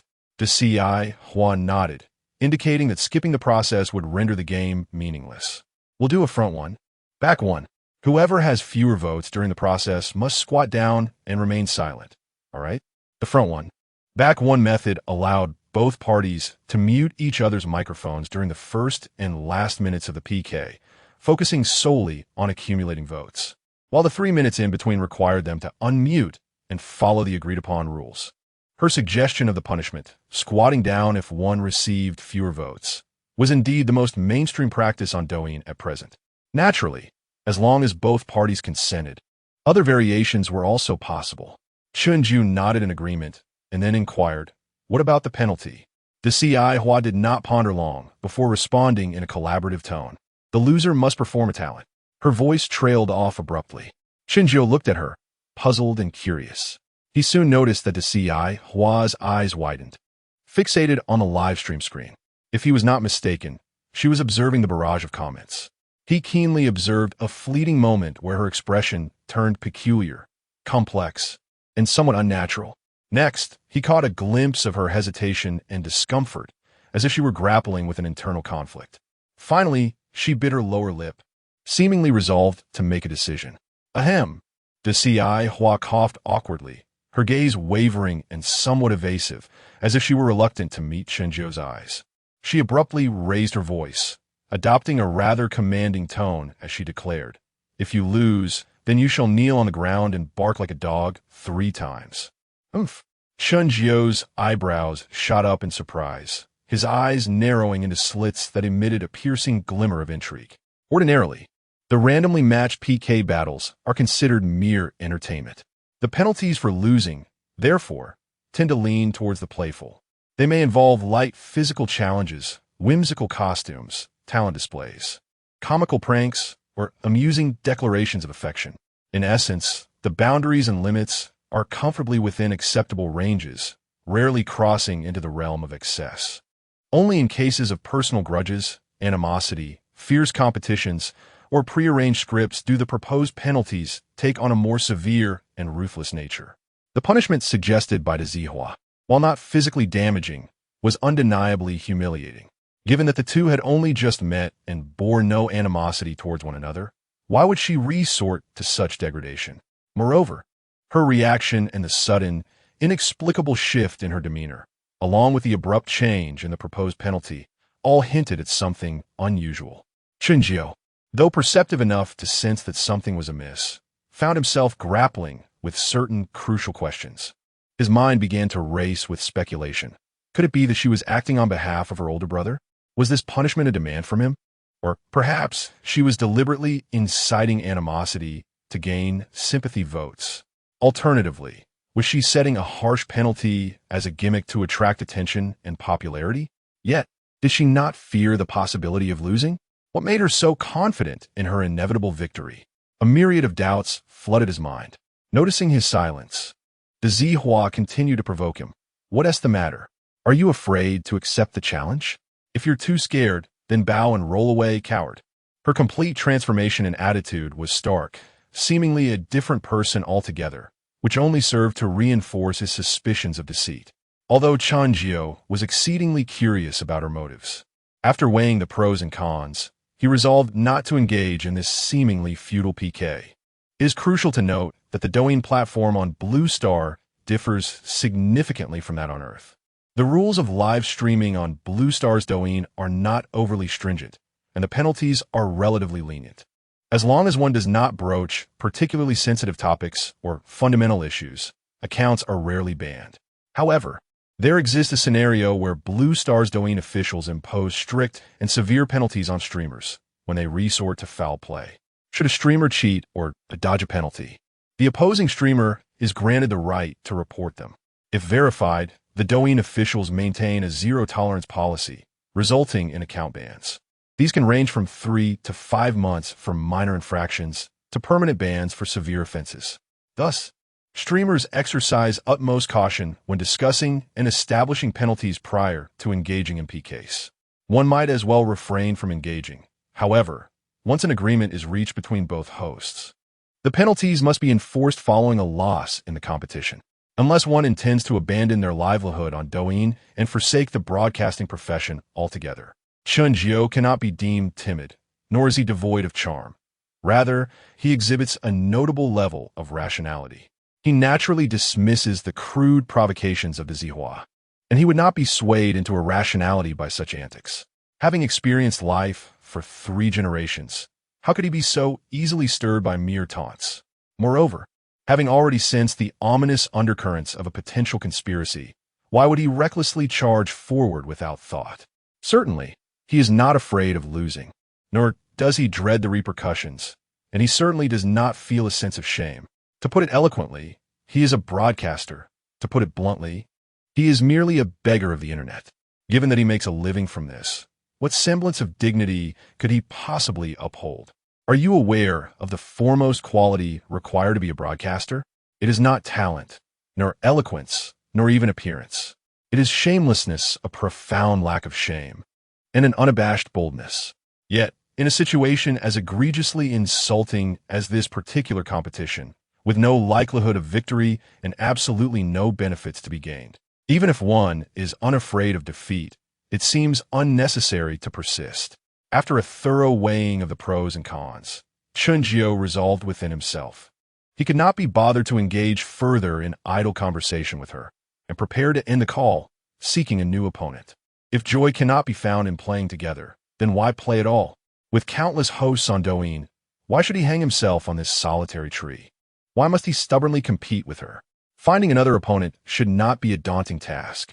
However, just as he was about to sever the connection, he inadvertently caught sight of the fleeting panic and desperation in Zihua's eyes.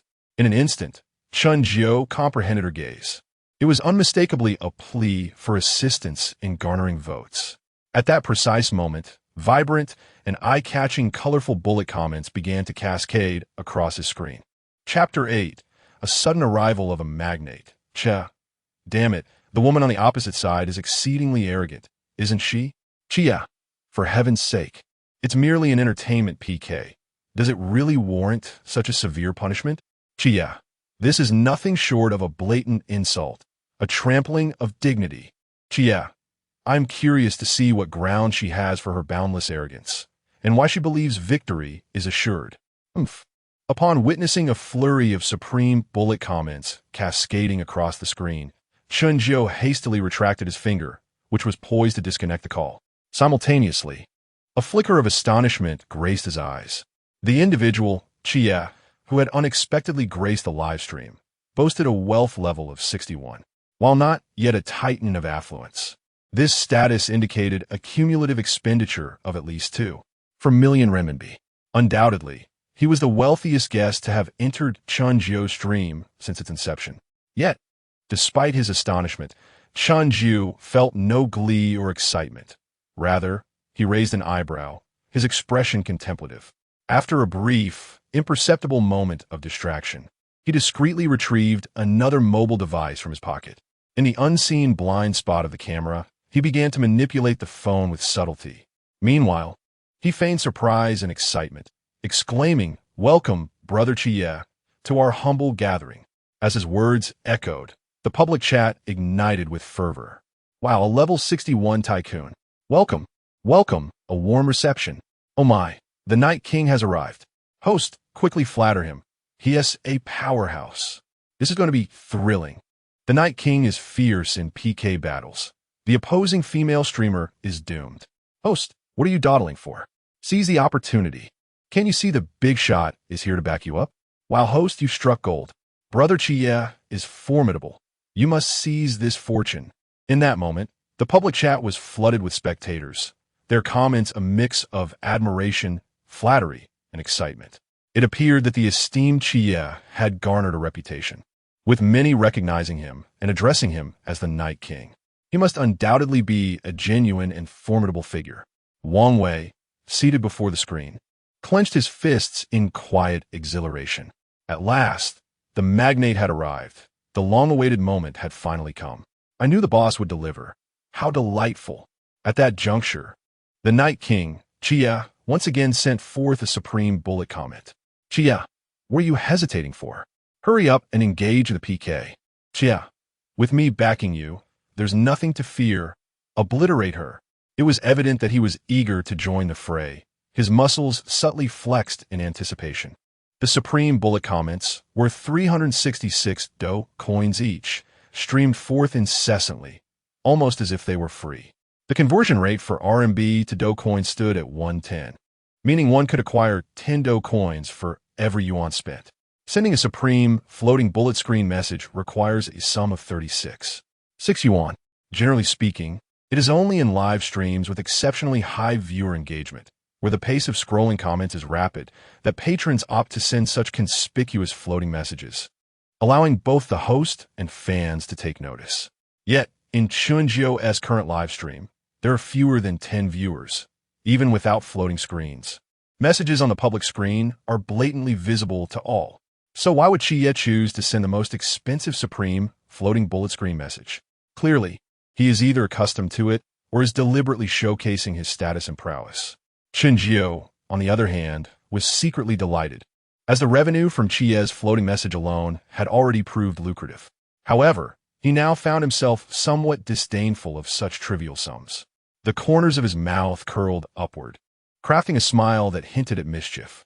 Given the current circumstances, he could not afford to decline this extraordinary challenge, especially with a level 61 consumer magnate present. To forego this opportunity would be an affront to the generosity being presented to him. As one of the onlookers in the live stream remarked, he must seize this overwhelming fortune.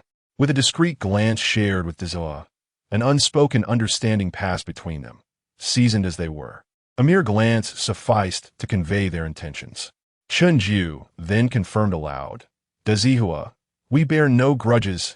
Are you certain you wish to engage in such fierce competition?" Dazihua withdrew her gaze from the camera, her exquisite visage adorned with a look of derision and disdain. With a tone dripping in contempt, she retorted, "What is the matter? Are you afraid? Too timid to accept? How pathetic!" Upon hearing this, the typically composed and rational Chen Jiu appeared as if his tail had been stepped on, instantly losing his composure and erupting in frustration. "Afraid? Am I? Chen Jiu afraid? Huh, what a joke. I was merely leaving you some dignity, lest you find yourself in an embarrassing position later." However, Dazila was resolute, intent on engaging in a fierce contest. She boldly lectured him. What is the point of petty skirmishes? The thrill of PK punishment must be intense to be exhilarating and engaging. The more daring and ruthless the game, the more captivating it becomes, drawing in more spectators and generating popularity, traffic, and effective live streaming. Only when the audience is entertained and finds emotional value will they willingly wish to spend. Do you understand, fool? Chen Jiu erupted in laughter. Very well. If you seek your own demise, I shall not deny you. Here's the deal.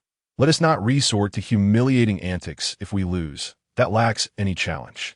Since you relish passionate confrontations, shall we indulge in something more stimulating and punitive instead? He certainly would not acquiesce to the Zihua's previous proposal for punishment, as it was far too demeaning to one's dignity.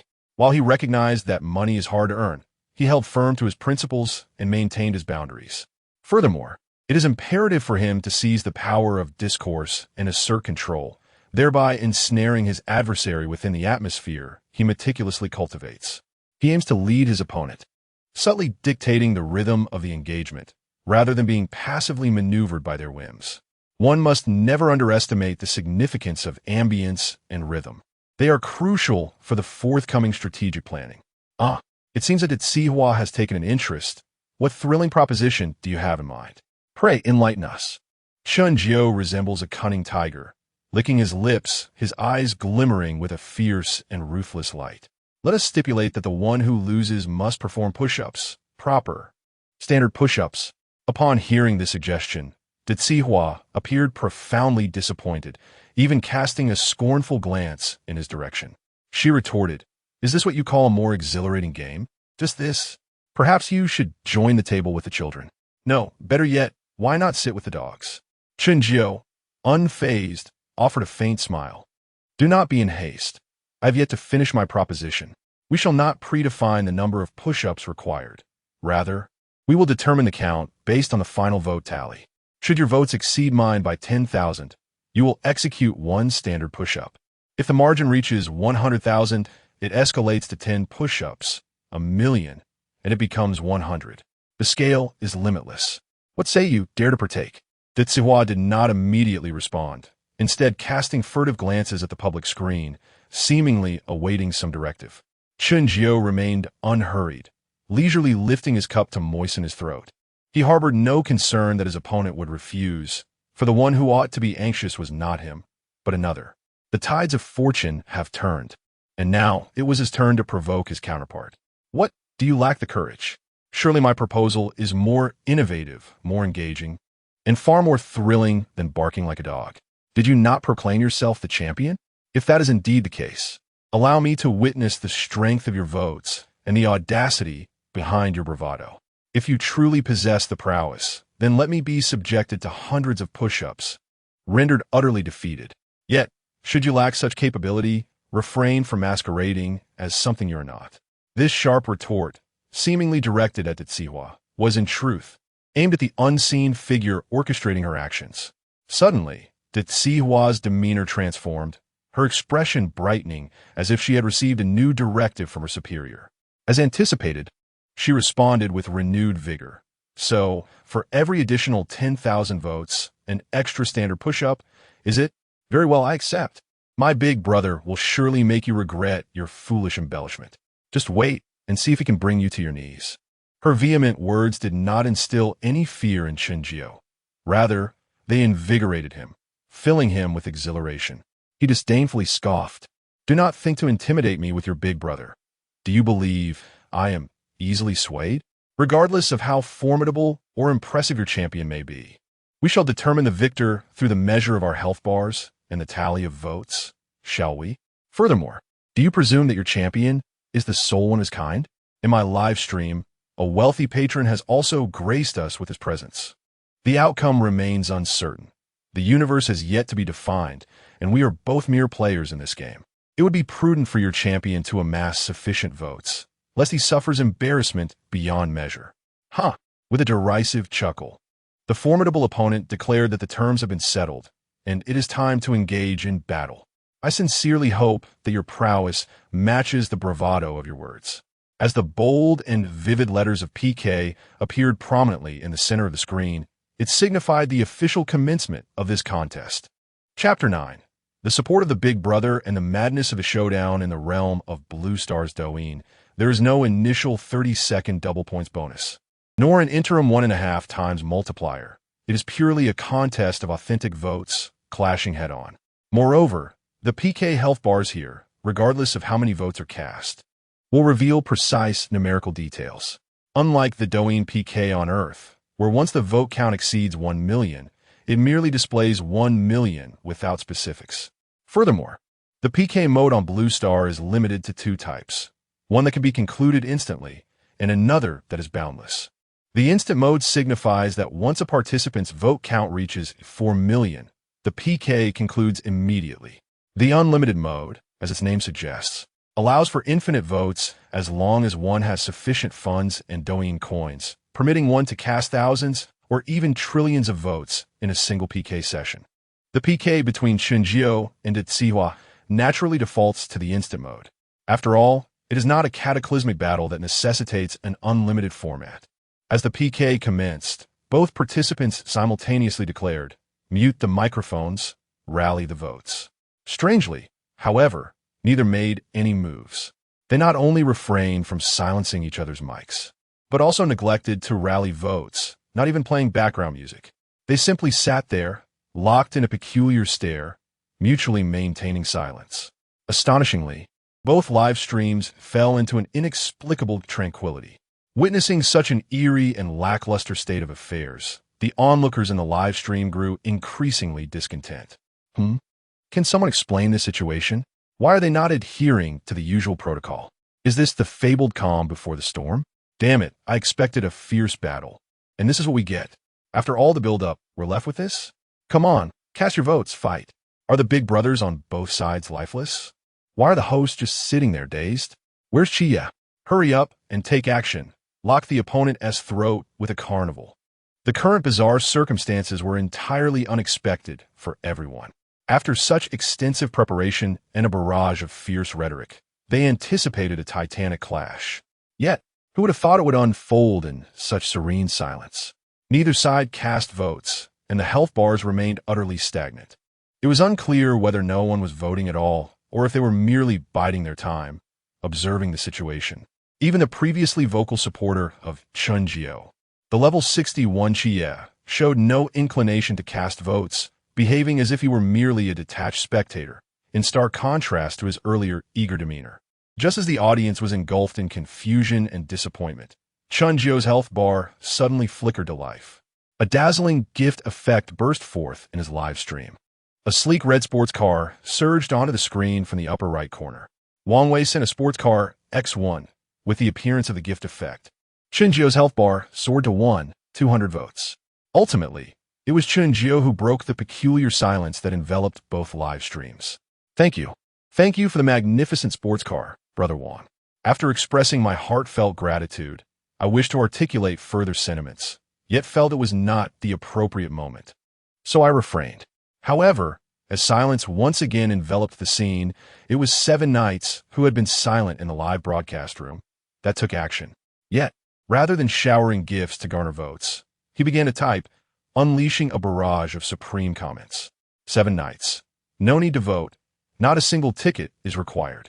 You may simply sit back and enjoy the show. I shall handle the rest. 7 knights. Host, your health bar is currently dominating the opponent, so cease your pretentiousness. 7 knights. Go all out, unleash your fury, and confront her with all your might. 7 knights. Speak with confidence and without hesitation, for with me present, her health bar shall never surpass yours. Upon witnessing his supreme comments, the spectators in the live room erupted with excitement once more. Wow, how imposing. Truly, the King of the Night is magnificent. Haha. Now that the King of the Night has spoken, does the opponent dare to make a move? Did you hear that, host? Quickly, unleash your fury. The King of the Night beckons you to attack. With the King of the Night here, it's only natural for the host to unleash a torrent of words. Chen Jiu pretended to stretch his limbs, rolling up his sleeves and preparing for action. Excitedly licking his lips, he thought, since my brother has granted me the freedom to express myself, it is time to unleash my full potential. Great Zihua, prepare yourself for a deluge. Having said that, he glanced at the PK countdown displayed on the screen. Not a moment too soon or too late. Precisely 1 minute had elapsed. Without needing his prompting, Great Zihua dutifully stood from her seat and then obediently crouched down. Seeing this, Chen Jiu immediately donned an air of arrogant bravado, ready to provoke. He unreservedly retorted, You seem to possess a fair amount of self-awareness. Could it be that you are accustomed to crouching? Were you not once so bold? Did you not boast with such fervor? Where's your trash talk now? Why the silence? Have you suddenly lost your voice? What are your votes? What your health bar? What happened to the brother who vowed to take me down? Over a minute has passed, and you remain at a count of 0 votes. Ha ha. Stuck in place. Is your health bar welded shut? Have you been numbed by a tranquilizer? Or have you disabled the gifting feature? How dare you emerge for a PK without a single cent? What are you thinking? Please, provide me with some pressure. Otherwise, my brother will have no opportunity to act. We are colleagues in the online realm. I implore you not to diminish my economic metrics. Let me earn a bit more. Let me indulge a little. TSK. I have only 1,200 votes. Is that enough to choke you? With your current state, what is the point of your broadcast? Perhaps you should consider an early retirement to the factory floor? I once believed in your prowess, thinking you had substantial backing. It turns out you are merely a toad leaping off a cliff, pretending to be Batman before me. Dear friend, heed my words. My elder brother, Jess, may sting like a playful slap, yet without the prowess to stand firm, do not dare to show your face. Do you comprehend? His tongue, akin to a rapid-fire weapon, unleashes a relentless barrage of nonsensical banter, devoid of any respite. His words bear a sharpness that could ignite a heart condition, filling the air with mockery and indignation. This brazen demeanor epitomizes the malevolence of a petty individual reveling in their fleeting triumph. Who among the fans and elder siblings opposite could withstand such scornful taunting? Would their blood pressure not soar skyward in response? Those who possess the means would undoubtedly yearn to deliver a sound thrashing to him. Alas, it seems the opposing fans are bereft of resources, mere spectators in this spectacle. Chen Jiu has indeed wasted his efforts. Not only the fans, but even Wang Wei, seated before the screen, could not suppress the urge to cover his face, finding the display utterly unbearable. He felt a compelling desire to storm into the opposing live stream and confront Chen Jiu directly. Truly, his audacity is insufferable. In the face of such relentless verbal onslaught, an inexperienced novice might crumble under the pressure, driven to the brink of despair. However, a seasoned broadcaster, endowed with wisdom, would merely feign utmost fury, wishing to devour their adversary whole, while secretly relishing the moment. The truth is, such derision incites animosity, igniting the opposing fans' fervor and prompting a frenzy of gift-giving and ticket purchases. Imagine, if your beloved broadcaster faced humiliation due to a lack of support. Would you not feel an overwhelming urge to retaliate? And if you were fortunate enough to have the means, would you not rush to bolster your championess standing? Hence, mockery serves as a catalyst for stimulating fan expenditure, inadvertently aiding the rival broadcaster in accumulating support. Contrary to appearances, these broadcasters, who seem to harbor deep-seated grudges during their streams, may share a surprisingly amicable rapport behind the scenes.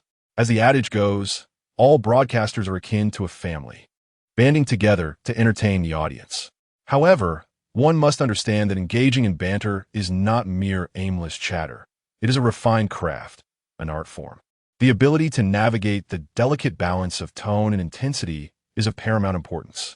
A gentle jest may lack impact, while a harsh retort could genuinely incite enmity. To be candid, Chen Jiu's recent verbal assault teetered on the edge of excess. Yet, given the peculiar circumstances, he cast aside all restraint, fully unleashing his arsenal of words, for he sought to genuinely provoke his opponent. The more enraged they became, the more exhilarated he felt. Surprisingly, however, the seemingly powerless Zihua, who lacked the means to retaliate, exhibited no signs of anger whatsoever. Not only that, but the girl squatting on the ground exhibited an extraordinary calmness, even adorned with a faint smile upon her delicate and charming face. What could possibly account for such an unusual demeanor? The answer is simple. There exists but one reason. She is utterly fearless. She possesses an unwavering confidence and the absolute assurance to turn the tides in her favor, ultimately securing victory. Chen Jiu's mind was as clear as a mirror. He understood perfectly well. However, he remained entirely unconcerned. Faced with the inability to counter the opposing votes, he decided to abandon further efforts and instead sought to curry favor with the elder. With a sycophantic smile, he inquired, "Brother Qie, how do you find my performance? Are you satisfied, esteemed one?" Yet, after a prolonged wait, the level 61 Qie offered no response. Chen Jiu focused his gaze and noticed that he, who had previously dominated the leaderboard with his supreme barrage of messages, had mysteriously vanished. Whether he had gone incognito or exited the livestream remained unknown. Just then, the girl who had been crouching on the ground revealed a smile laden with significance. She had stirred. Chapter 10. Betrayal at the last moment before long. The Xiwa slowly raised her right hand, extending 3 fingers. She counted down loudly. 3, 2, 1. As she proclaimed the final count, she abruptly stood up, her demeanor fierce as she pointed at Chen Jiu and bellowed, "Get down now." In an instant, her health bar surged forth like a tornado, consuming Chen Jiu's red health bar in mere moments, leaving not a trace behind. Chen Jiu stared in disbelief at her blue health bar, which had skyrocketed to 90,000, rendering him momentarily paralyzed. The subsequent words from the Xiwa plunged him into an abyss of despair. Thank you to my brother Qie for the 3 carnivals. The Night King is formidable. The Night King is majestic. The Night King is invincible." Her expressions of gratitude struck like a missile in a tranquil sea, sending waves of chaos rippling through the atmosphere. Wang Wei, who had been reclining against the headboard, elated at the arrival of a wealthy benefactor, suddenly sat upright, his face a canvas of shock and confusion as he gazed at the leaderboard opposite him. What is happening? Why is the Night King celebrating in the opposing stream? Could he have mistakenly entered the wrong room? Or perhaps he preemptively provided the medical fees? What on earth is going on? With the CPU seemingly overheating, he struggled to comprehend the unfolding events. Chen Jiu likewise stared, his eyes devoid of life, his jaw nearly dropping to the floor, his once vibrant face now a pale mask of panic and disbelief. Yet at that moment, Xiwa wore a sly smile, exclaiming, "You seem quite astonished. There is no need to doubt. Brother Qie has not entered the wrong stream, nor has he made any errors. He was indeed targeting you." Upon hearing her triumphant laughter, Chen Jiu jolted as if struck by a revelation, an immense fury surging within him. He clenched his fists tightly, veins protruding at his temples, his gaze fiery, his body trembling with rage. Meanwhile, the level 61 Che brazenly occupied the guest seat opposite. Activating his microphone with an air of smugness, he mocked, TSK, you truly are as foolish as a pig. Have you ever taken a moment to reflect on your own worth? What right do you have to seek my assistance? Do you think you deserve it? Ha ha. He continued, "May I inquire, dear foolish pig streamer, what does it feel like to be stomped into the mud at the peak of your arrogance?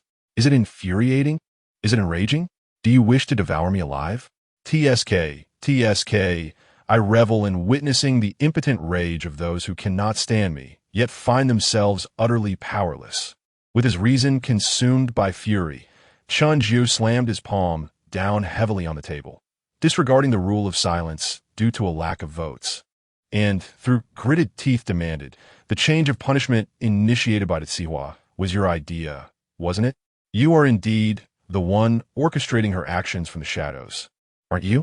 Thus, from the very beginning, you have been toying with me? 7 Nights has ceased to feign innocence and laid bare his intentions, openly admitting, indeed, I have deliberately targeted you from the outset. I anticipated that teaching you a lesson would require considerable effort. However, I never imagined you could be so foolish. Merely a few trivial supreme, floating bullet comments have made you eagerly bite the bait. How utterly cheap you are." Chen Jiu furrowed his brows, his expression darkening to the point of appearing as if he could wring water from it.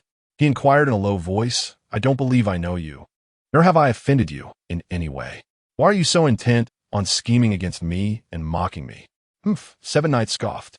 "We indeed do not know each other, but the blame rests solely on you for being so reckless, offending those you ought not to have. Who? Chen Jiu blurted out. 7 Knights replied, don't you have a sense of self-awareness? If you were wise, you would tuck your tail and go kneel, apologizing for your transgressions. Otherwise, every time I see you, I shall strike you, until I render you useless, until I obliterate you, driving you off the internet entirely. Ha ha ha. Cyberbullying? Chen Jiu could no longer suppress the raging fury within him. Exploding in anger, he unleashed a torrent of curses. Do you think of me as a soft persimmon? Kill me? What are you even? You dare to flaunt your level 61? Have you overestimated your worth? Concealing a couple of dead mice in your waist does not make you a hunter, nor does having a couple of coins in your pocket elevate you to the status of a wealthy elite. Cool me. I want to see how you plan to destroy me. Let me be clear. If you do not incapacitate me today, you shall be my grandson. I shall not earn a dime today. I will accompany you in this relentless struggle. We shall see whether you incapacitate me first, or I elevate you to level 75 first. He spat. You cannot kill me. You are but a dog born a wretched mother's spit. Astonishingly, the screen before Wang Wei was filled with disbelief. He had never anticipated that the seemingly mild-mannered boss would unleash such coarse language. What happened to the refined demeanor we agreed upon? My worldviews have collapsed. Yet, the sheer satisfaction of the insults was exhilarating and cathartic. Meanwhile, Chen Jiu's audacious verbal onslaught undoubtedly incensed 7 Knights. Consider him a dignified level 61 master. Wherever he entered a live stream, he was revered as a guest of honor, treated like a revered ancestor. Streamers would not dare offend him lightly and would go to great lengths to curry favor, shamelessly flattering him. Never had he faced such provocation, nor been insulted so brazenly. It is essential to recognize that for most wealthy individuals engaging in live streaming, it is a matter of face, a sense of superiority, and vanity. Hence, they naturally place their reputations above monetary gain. In front of the audience in 2 live streaming rooms, Chen Jiu audaciously unleashed a torrent of vitriol, mercilessly dragging Qi Ye's reputation through the mud in full view of the public. With his dignity shattered, how could Qi Yi refrain from succumbing to rage? At that moment, an eerie silence enveloped both streaming rooms. Yet, everyone understood that this tranquility was merely a fleeting fade, concealing an impending tempest of unimaginable ferocity. Qi Yi's heavy, labored breaths, fueled by fury, resonated through the microphone, piercing the ears of all present. Although his visage remained unseen, the intensity of his seething anger was palpable to all. Nevertheless, Chen Jiu showed no inclination to relent. Like a rabid dog, once he latched on, he would not easily release his grip. With a sneer of utter disdain, he mocked, "Oh, is it just 90,000 votes? Merely 9 push-ups, is it? You think you can vanquish me with this? Surely, you must still be dreaming. I expected something formidable. Yet it appears you are but a hollow fade, all show and no substance. You prattle on about dismantling me with a mere handful of tokens. Perhaps you've indulged in too much cheap wine to speak so boldly? If this is the extent of your prowess, you should take your leave post-haste, you pitiful spectacle. Remember, in this dazzling world, without strength, do not flaunt your face." Chen Jiu's relentless tirade ignited a fervor within the live stream. Well said. What kind of pretentious tycoon bullies others like this? Seriously, is it just because he has a little money that he thinks he can act so high and mighty? Pathetic. Does he truly believe that wealth grants him the freedom to act as he pleases? What nonsense! Brother Jiu, don't back down. Confront him head-on and show him the consequences of his arrogance. In an instant, the barrage of comments on the screen surged with fervor.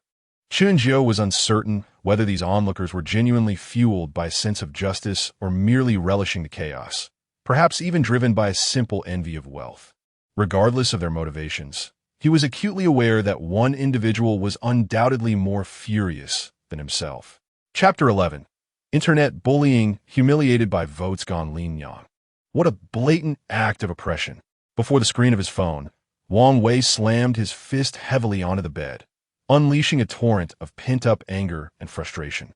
Hu Yang, who had been secretly observing from the side, couldn't help but let out a derisive snicker. How dare you accuse me of being mesmerized by live broadcasts? Just look at yourself. What business is it of yours? Why are you venting your impotent rage? With a glare filled with fury, Wang Wei shot him a piercing look and retorted coldly, "What is it to you? Go cool off somewhere else, lest I lose my temper and strike you." Unfazed, Hu Yang shrugged nonchalantly. "You're just like your boss, all bark and no bite. Don't be fooled by his fiery words. He seems tough, but in reality, the assessment made by the elder brother is spot on. He is merely a fool who brings humiliation upon himself." In a fit of genuine anger, Wang Wei seized his collar, glaring fiercely and demanding, "What do you mean by that?" Hu Yang brushed his hand aside, smirking with a hint of schadenfreude. He, a rookie Karamai streamer, after being reprimanded by the elder brother, showed no sign of introspection or submission. Instead, he relished the fleeting thrill of cursing the elder brother, effectively sealing his own fate. What gave him such audacity? How could he dare to challenge the elder brother? What could he possibly use to compete with the affluent elder brother? If that person truly decided to take action against him, the methods at his disposal would be plentiful. He's just a foolish pig, bringing disgrace upon himself. Wei, I advise you to swiftly change your idol. Do not make another wrong choice.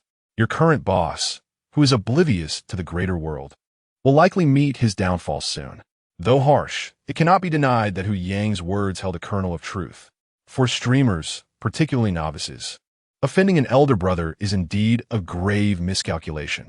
Though filled with righteous indignation and a desire to stand up for Chen Jiu, Wang Wei lamented his inability to help, wishing he were a lavish spender himself. With a heavy sigh of resignation, he gazed at Chen Jiu on the screen, worry and anxiety etched across his face. After a cathartic outburst of furious cursing and dissension, Chen Jiu felt a wave of relief wash over him. He was no pushover or weakling, having been trampled upon. How could he possibly submit and endure in silence?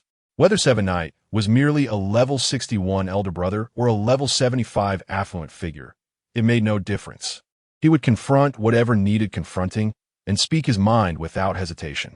Chen Jiu's principle was clear. He would not instigate trouble, but neither would he shy away from it. When the moment called for resolve, he would not falter or cower. With the vastness of the internet before him, could he truly be intimidated by a level 61 elder brother, attempting to bully him online? No chance. Moreover, he is the fated child, embodying the convergence of time travel, rebirth, and an intricate system. If he were to be subjected to the whims of others, he might as well find a knife and end it all. Huh. On the guest podium, the sound of Chia's breath grew increasingly heavy with indignation, resembling the rumble of thunder. To an unknowing observer, it might seem as though he were having an asthma attack. As a magnate who has expended over 2 million, he has always been elevated to lofty heights. How could he not experience a surge in blood pressure after being publicly slapped by Chen Jiu time and again? In his current state of fury, he cared little for the demeanor and stature befitting an elder brother. Coldly and menacingly, he declared, "Very well, congratulations, fool. You have truly succeeded in provoking me. I will make you lie on the ground like a dog, panting and begging for mercy. Now, pray that your body can withstand this." As his words echoed, the voting numbers for Dazihua surged dramatically. Upon closer inspection, her vote count astonishingly displayed 1,080,000. Yes, it was indeed 1,080,000 votes. Infuriated, Chia unleashed a barrage of 33 carnivals, bringing his total to 36, including the previous 3. It is essential to note that aside from the exclusive gifts crafted for top-tier tycoons and the 10 leading streamers by Douyin, the carnival is the most extravagant. Each carnival costs a staggering 3,000 RMB. Yet, Chia appeared to spend as if money were no object, clearly fueled by rage. Dazihua stared in disbelief at her phone screen, momentarily taken aback. However, after a brief pause, she regained her composure. After a few vigorous swallows, her previously stunned expression blossomed into one of vibrant joy. In an instant, she leapt to her feet, dancing with excitement as she exclaimed, "Oh my gosh! Thank you. Thank you, Brother Chia, for the 33 carnivals. Brother Chia is phenomenal. Brother Chia is majestic. Brother Chia is explosively generous. Brother you are simply too handsome. Is this how you spoil someone? Mua, I adore you. Love you to bits. Brother, I want to have your children. At that moment, her overwhelming excitement was palpable. The corners of her mouth curved upward, more difficult to suppress than a dozen AKs. After months of streaming, she had never received a carnival worth 3,000, let alone a mere 300. She never dreamed that tonight she would not only receive her first ever carnival, but also be showered with a legendary downpour of wealth. Having often envied the carnivals raining down in the streams of major broadcasters, who would have thought that such abundant fortune would one day grace her as well? Though she was nearly overwhelmed with joy and excitement, she remained grounded. She understood better than ever that this opulent and imposing level 61 elder brother had not appeared in her stream without reason. She was acutely aware that she could not contend with the formidable presence of Qie. Moreover, she fully understood the lavish wealth that surrounded her and its true source. With a meaningful glance cast towards Chen Jiu, who crouched on the ground, her eyes concealed a flicker of compassion and guilt. Yet, in an instant, she regained her composure, revealing an endless air of triumph. Arrogantly and haughtily, she mocked, "Go on, keep shouting. Aren't you just a toad in a cesspool, croaking endlessly? Why have you fallen silent now? Without votes, you should obediently shut that foul mouth of yours. Understand this. You currently lack even the qualification to bark like a dog. What is this? You look so defiant, as if you refuse to accept it. Want to bark? Want to bite? Then come, bring down your health points first." My apologies, I was presumptuous. How could a pauper like you possibly catch up to over 1,000,000 votes? Come, raise your head and take a good look. My health points are surely longer than your miserable life. What now? You can't catch up, and your barking has ceased. It seems all that is left is impotent rage. Ha ha ha. She covered her mouth, letting out a theatrical laugh laden with mockery. In this PK arena, the rules were clear. It was about votes, not individuals. With votes, one could be as arrogant as they pleased, leaving others to merely stare in silence. A lack of votes was an original sin, subjecting one to oppression, humiliation, and even trampling. From Zihua's perspective, her actions were entirely justified and not excessive, supporting her elder brother against any insults or affronts. She had to leap to his defense without hesitation. Thus, her baring of teeth and barking at Chen Jiu were entirely reasonable, devoid of any flaws. "I can't help but wonder," she said, looking at Chen Jiu with a teasing expression, "what audacity drives you to provoke my elder brother Qie? Is it the reckless bravado of the barefoot who fears not the shoes, or perhaps a desperate resignation to your plight? Today, allow me to impart a lesson. Do not let your impoverished understanding lead you to envision my brother's wealth. You can never fathom the digits in my brother's account, nor the extent of his fortune. Furthermore, do not dare to challenge my brother's pocket change with your paltry existence. Just a mere fraction of the spare change that slips through his fingers could suffice to strike you down 800 times. You do not naively believe that your wretched state can withstand the fury of my brother, do you? That would be nothing short of self-degradation. As a colleague in the online realm, I kindly advise you to kneel before my brother Qie and offer a sincere apology. Who knows? He might just soften momentarily and spare you." Chapter 12. The reversal of the celestial forces. Is the one being beaten threatening the one inflicting pain? It must be said that the Zihua possesses a remarkable blend of cunning and emotional intelligence. As she skillfully thrust the metaphorical dagger into Chen Jiu's heart, she simultaneously lavished praise upon herself, which brought a sense of relief to Qi. Ha ha! Seeking my forgiveness is not entirely out of reach. After all, I am the magnanimous elder brother with great vision and a generous spirit. Just as the Zihua suggested, if you kneel and bow to me until I am satisfied, perhaps I might consider allowing you to retain a breath of life. With eyes wide with fury, Chen Jiu struggled to suppress his rising anger. He was waiting for the PK countdown to conclude. Just as Qie's words fell, the countdown revealed a mere minute remaining. According to their prior agreement of alternating turns, he could finally rise and speak. However, upon sitting up, he chose not to solicit votes. The disparity in their respective vote counts was insurmountable, over 1,000,000 votes apart. making any appeal for votes utterly pointless. Unless a miraculous benefactor appeared in the live stream, there was no way to catch up. Although a minute remained, it was nothing more than a mere formality. The outcome was already sealed. In truth, the moment the opposing side initiated their first carnival, the suspense of the PK had vanished. The relentless barrage of votes from the other side was a result of Qi Ye's frustration. Moreover, Chen Jiu had altered the penalty rules, compelling Qi Yi to escalate the voting frenzy, forcing him to do more push-ups. Otherwise, he had no leverage against Chen Jiu. This, of course, played directly into Chen Jiu's hands. The more Qi Yi voted, the more exhilarated he became. Not only was there no need for him to solicit votes, he had no intention of doing so, for he was not prepared to relent. He believed Qi Ye's predicament warranted further therapeutic measures. Chuckling derisively, Chen Jiu scoffed, "Forgiveness? Who do you think you are? Do I require your pardon? Spare me this self-aggrandizement. A mere 100 push-ups? Is that all you have? I, Jiu Yi, possess far more stamina than that." "Oh, I see." He suddenly feigned an epiphany, a smirk dancing at the corners of his lips. "What is this? You and T happen to be out of votes, would you? Is that why you're here putting on an act, trying to save face? If that is the case, why not kneel and apologize? If I find your apology satisfactory, I might just let you off the hook. What do you say?" "Ha ha." Chen Jiu, unfazed by the heat of the conflict, executed a surprising counterattack that left everyone in awe. "Ta! Wow, Brother Jiu, your comprehension skills are impeccable. Goodness. The host's perspective is astoundingly unique. I'm utterly impressed. I believe the host has a point. Qi must apologize, or we shall persist in our confrontation. By all that is holy, what a spectacle. The one who was supposed to be punished has instead threatened the punisher. Could this be a twist of fate? Apologies are a must.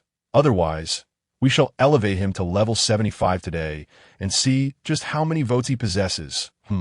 Reading the outrageous comments flooding the public screen, Chen Jiu found himself both amused and exasperated. Did they genuinely wish to assist the opposing player in reaching level 75? How naive! The leap from level 61 to 75 requires an immense number of votes and an even greater number of push-ups. Have they truly mistaken him for a machine? Even a machine could surely tire, wouldn't it? Those who revel in the chaos are akin to eggs rolling down a hillside. None of them are virtuous. However, unbeknownst to him, the popularity of Chen Jiu's livestream had surprisingly surged to dozens of viewers. It is undeniable that the spectacle was quite entertaining, and the audience seemed reluctant to leave, perhaps eager to witness how it would all unfold. It must be said, the clash between the stubborn novice broadcaster and the level 61 tycoon was inherently intriguing.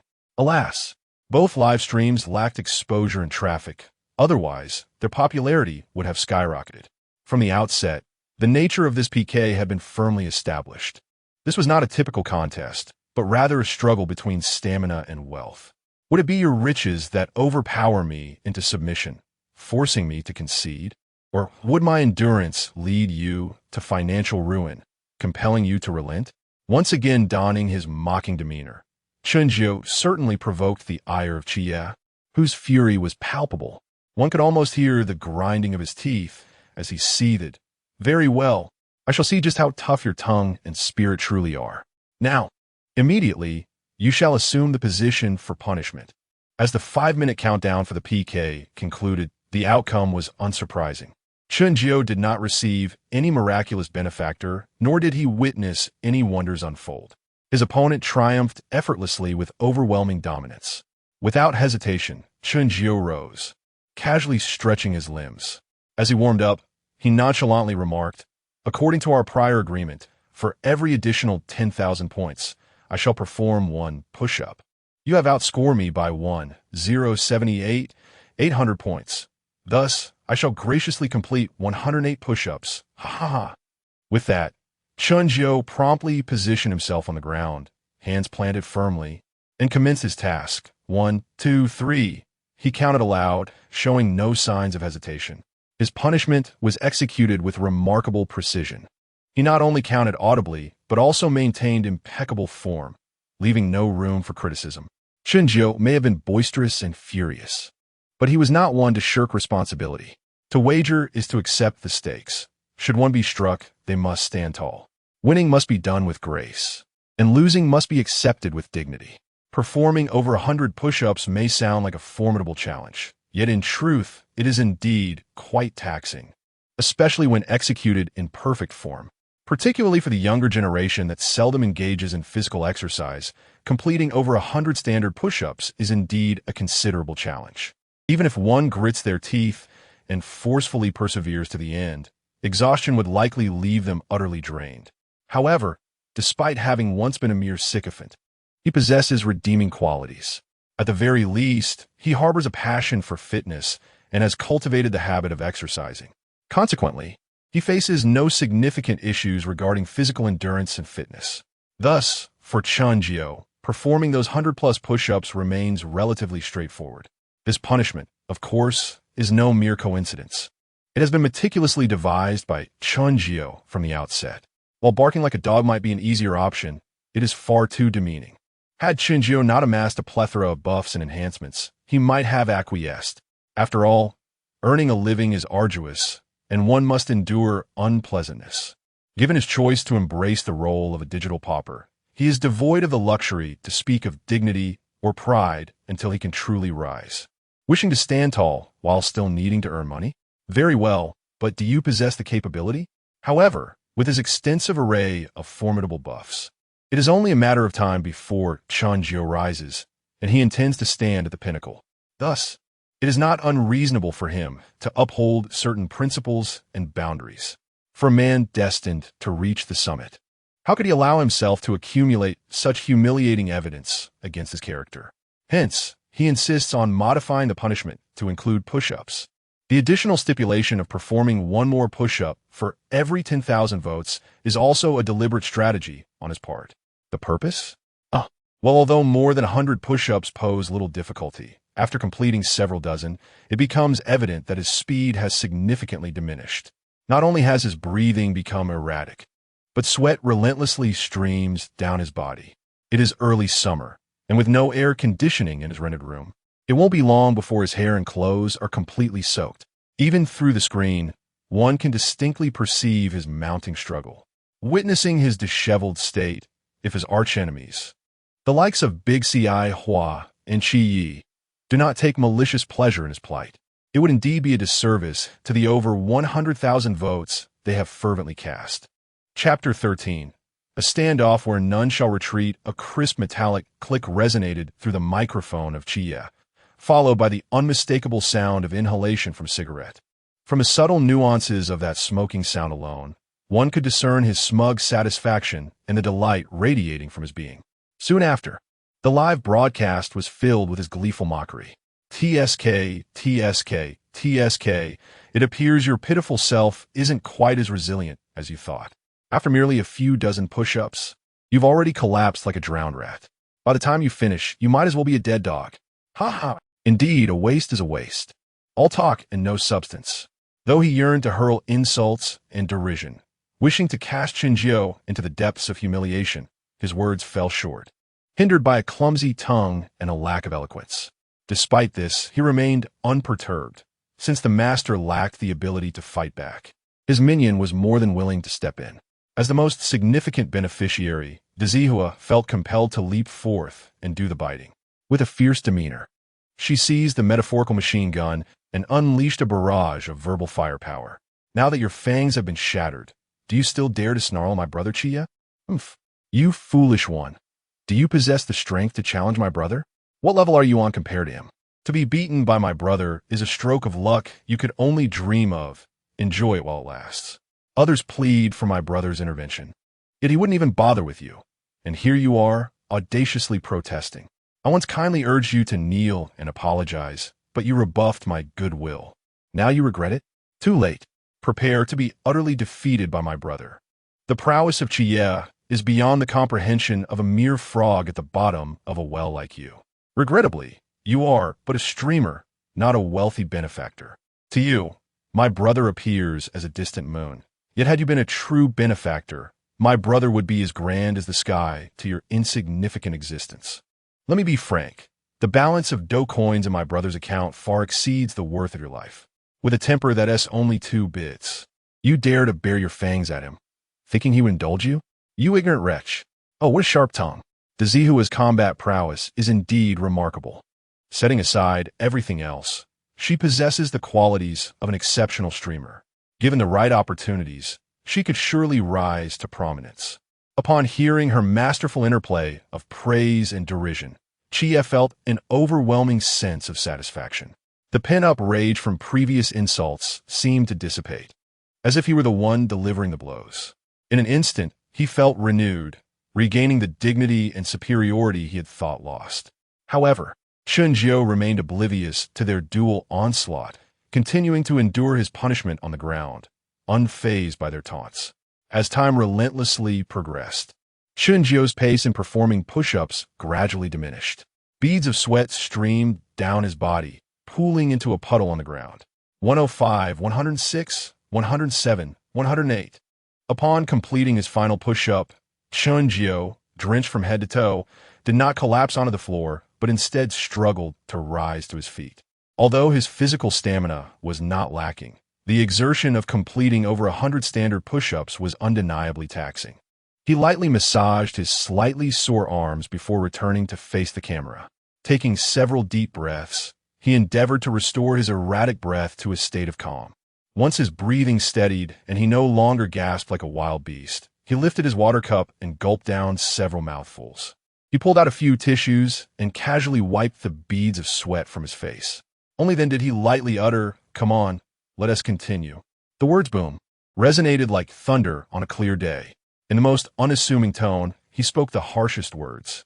Neither his expression nor his intonation revealed the slightest ripple of emotion. Unperturbed, neither joyful nor sorrowful, neither angry nor indignant, he maintained a serene composure that left everyone bewildered. To Seven Knight, Chen Jiu's unusual tranquility was nothing short of utter disdain and provocation. In his view, Chen Jiu should have been furious, should have raged uncontrollably, and should have been filled with impotent fury. Yet, not only did the scene he envisioned fail to materialize, but it was also starkly contrary to his expectations. This sense of powerlessness was akin to delivering a mighty punch after gathering all one's strength, only for it to land on cotton. His frustration was overwhelming, more discomforting than any setback. However, the thunderous declaration from Chen Jiu ignited the audience's fervor. Wow, Brother Jiu is incredible. Brother Jiu is rock solid, no retreat, just action. Only cowards flee. Real men confront adversity head-on. Congratulations, streamer, you have earned my recognition. Master Jiu's spirit. As long as he can endure, he'll push through relentlessly. Keep going. I support you in spirit. Yes, continue. Let us see how many votes that scoundrel can endlessly manipulate. It's utterly outrageous. Chen Jiu paid no heed to the barrage of excited messages flooding the screen. A smirk, laden with scorn, curled at the corner of his mouth as he continued to taunt Seven Knight. What is the matter? Feeling timid? Afraid? Hesitant? Weren't you boasting about putting me down? Is this the extent of your fighting spirit? Completing a mere 100 push-ups is just a warm-up for me. After all your bluster, this is all you can manage? Didn't you claim your account's balance of dough coins was longer than my life? I suspect it's no more substantial than the needle in your trousers. Ha ha! You promised to persist until the end. Whoever backs down is a coward. Since you seem unable to continue, I shall not force you. Go ahead. Call me grandfather and you may take your leave. Oomph. Once again, the fervent words of his adversary sent Seven Knight's blood pressure soaring, and he let out a resounding cold snort. Fear? Would I ever fear?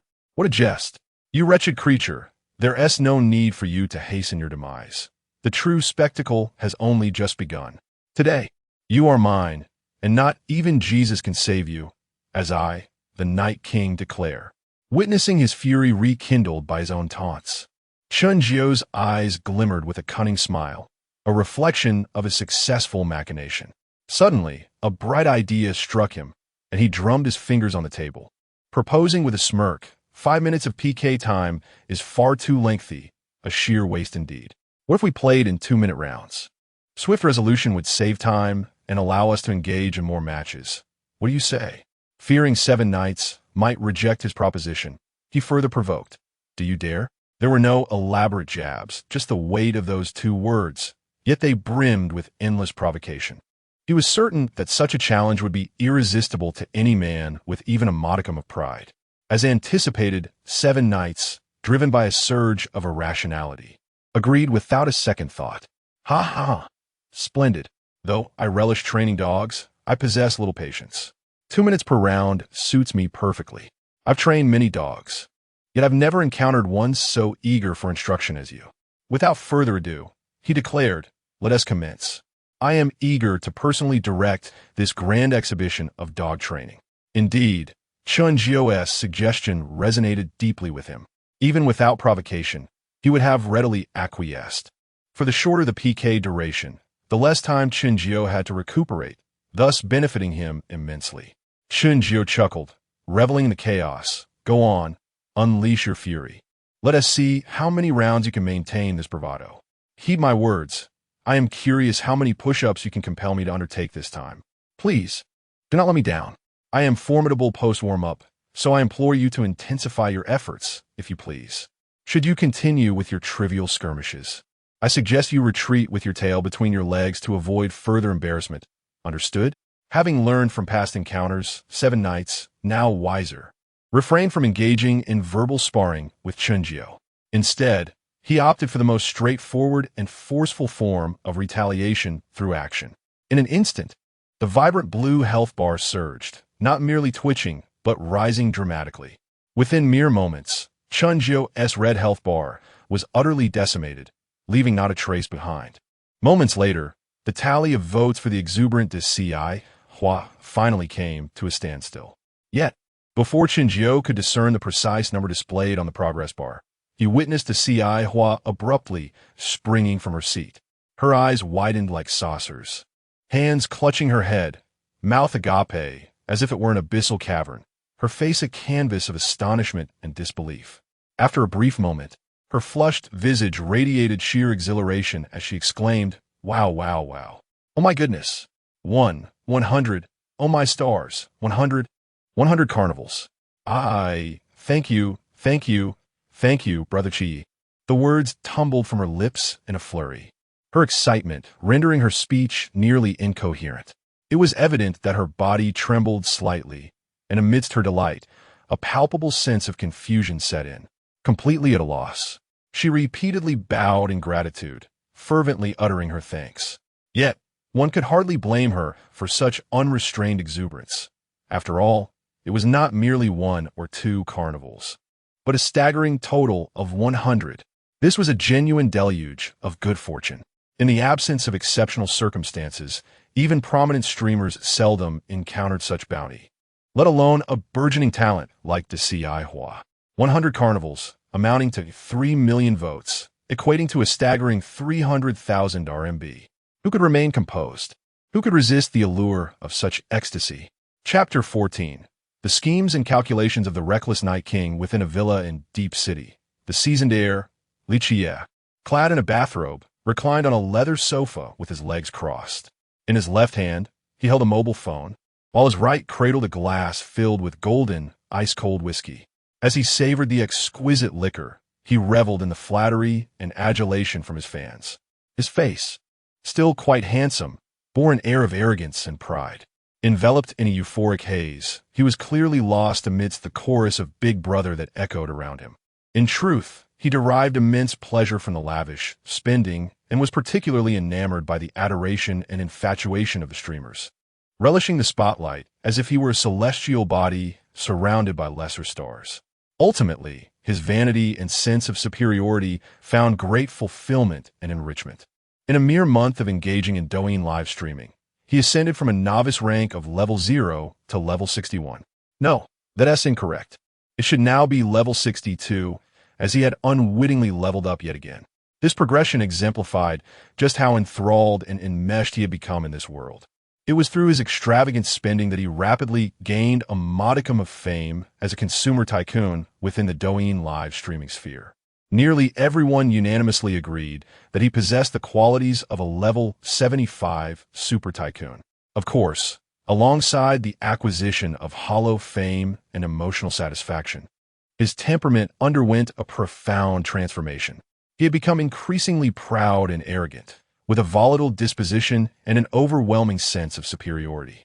Initially, he had planned to indulge in a night of revelry with his circle of friends and had no intention of logging onto Douyin.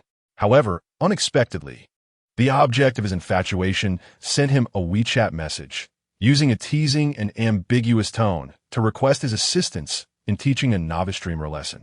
Who could resist such a plea? As the foremost admirer of his beloved, Li Qiye felt compelled to oblige.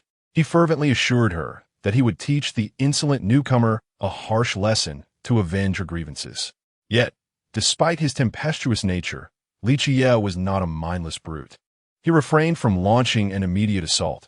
Instead, he patiently lurked in Chen Jiu's live stream, observing from the shadows. Like a concealed serpent poised to strike, he awaited the opportune moment to deliver a decisive blow. After 2 hours of meticulous observation, he discerned that this individual was indeed a feeble and ineffectual streamer. Unable to contain himself any longer, he decided to take action. He initially believed that reprimanding this individual would be a trivial matter, one that would not require substantial expenditure. However, he soon found the unfolding events slipping beyond his control. The nature of the situation had irrevocably altered. It was no longer about avenging his beloved, but had transformed into a personal conflict and battle between himself and Chen Jiu. He found himself bewildered, unsure of how he had unwittingly become embroiled in this predicament. Furthermore, he was perplexed as to when his meticulously crafted script had begun to veer off course. Though the plot did not unfold entirely according to the script he had meticulously crafted, it mattered little to Li Qiye. After all, what was the inconvenience of spending a few extra coins? To him, anything that could be resolved with money was hardly a concern. Ha, petty fool, dare to challenge me? I shall annihilate you. The haughty and arrogant Li Qiye raised his glass with a smug smile, taking a sip. His gaze towards Chen Jiu was infused with disdain, loathing, and contempt. Setting down his cup, Li Qiye accessed his Douyin account. Upon noticing the meager balance of his Douyin coins, he couldn't help but frown. He refrained from recharging, not due to lack of funds, but rather because his bank card had reached its limit. This limitation stemmed entirely from the numerous battles he had fought earlier that afternoon for the sake of his affectionate little master, exhausting his daily quota in one fell swoop. Ultimately, it boiled down to his insufficient wealth. If he were truly affluent, such restrictions would not exist. Struggling to recharge, he found himself somewhat lacking in confidence. Yet, having reached a point of no return, even though he harbored a desire to retreat, he had to persist until the bitter end. Even in the absence of votes, he had to maintain his composure, refusing to be outdone or outmatched. Li Qiye now found himself ensnared in a predicament. Caught between the relentless pressure from Chen Jiu and the exuberant praise from Hua and his fans, which acted as invisible shackles, preventing any retreat. Moreover, he had already made grandiose declarations. It would be utterly disgraceful to backtrack now. If he were to concede defeat, he would undoubtedly become a laughingstock. Tomorrow, he might even find himself the subject of gossip among various Douyin commentators, a figure of ridicule within the live-streaming community. His carefully constructed persona would collapse, along with both his dignity and self-respect. For him, this was a fate worse than death. Thus, he found himself in a quandary, unable to proceed or retreat. Despite being fully aware of his account balance and the imposed limits, why then did he choose to boldly spend on 100 carnivals? Was he truly driven to folly by Chen Jiu's provocations? The answer was a resounding no. Beyond the influence of anger, he naturally had his own calculations. His reasoning stemmed from two primary considerations.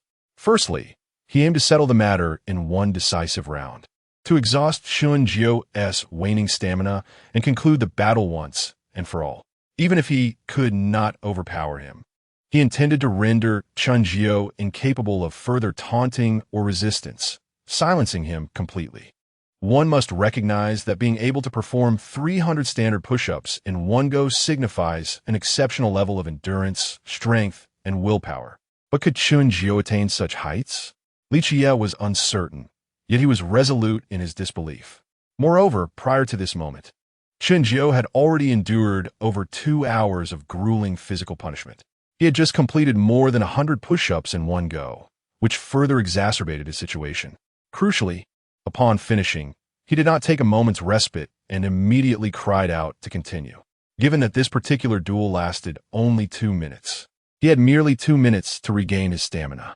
Consequently, Xiao was confident that even if Chen Jiu gritted his teeth and persevered through 300 repetitions, he would undoubtedly be as exhausted as a lifeless dog, bereft of the strength to bare his teeth in defiance. Furthermore, Xiao aimed to intimidate Chen Jiu through his extravagant spending, providing him with a potent psychological suggestion and oppressive impact. This tactic in the realm of military strategy is referred to as bluffing. With a casual wave of his hand, he nonchalantly squandered 3 million votes, challenging, "Are you not intimidated? Do you dare to continue defying me? I can easily throw away 3 million votes in one round. Do you believe I could eliminate you in the next instant? What do you say? Dare you to wager?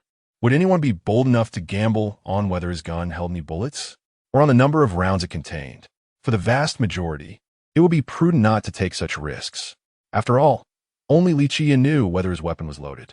Moreover, by exhibiting an air of audacity and lavishness, he was blatantly signaling to everyone that he had no shortage of ammunition.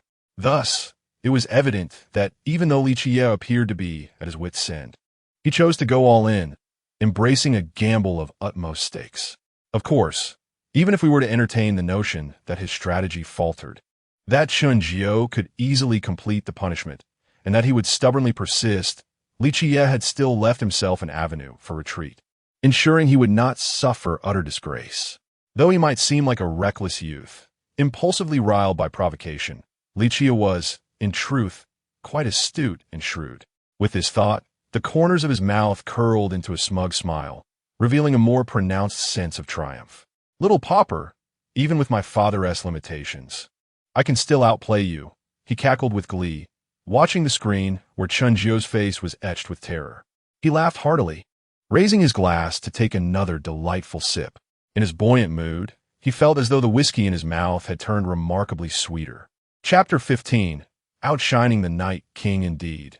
Chen Jiu's astonishment was far from feigned. He was genuinely taken aback by the astonishing 3 million votes, never anticipating that this individual would become so fervently invested. Initially, he had estimated that this person would at most accumulate 1 million votes.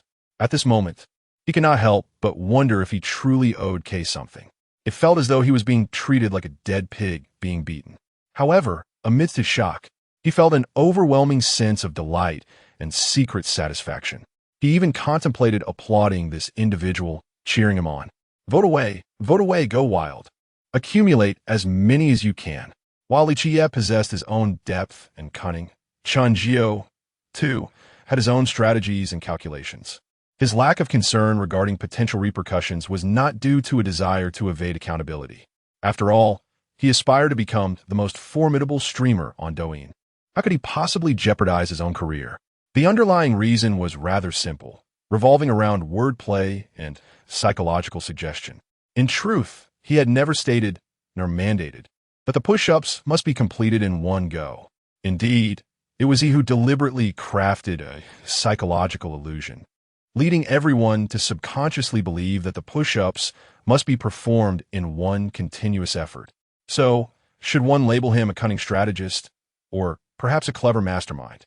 Just as Chen Jiu was preparing to speak, intending to engage him further and provoke him into voting even more fervently, that Sihua erupted in an exhilarating and fervent shout.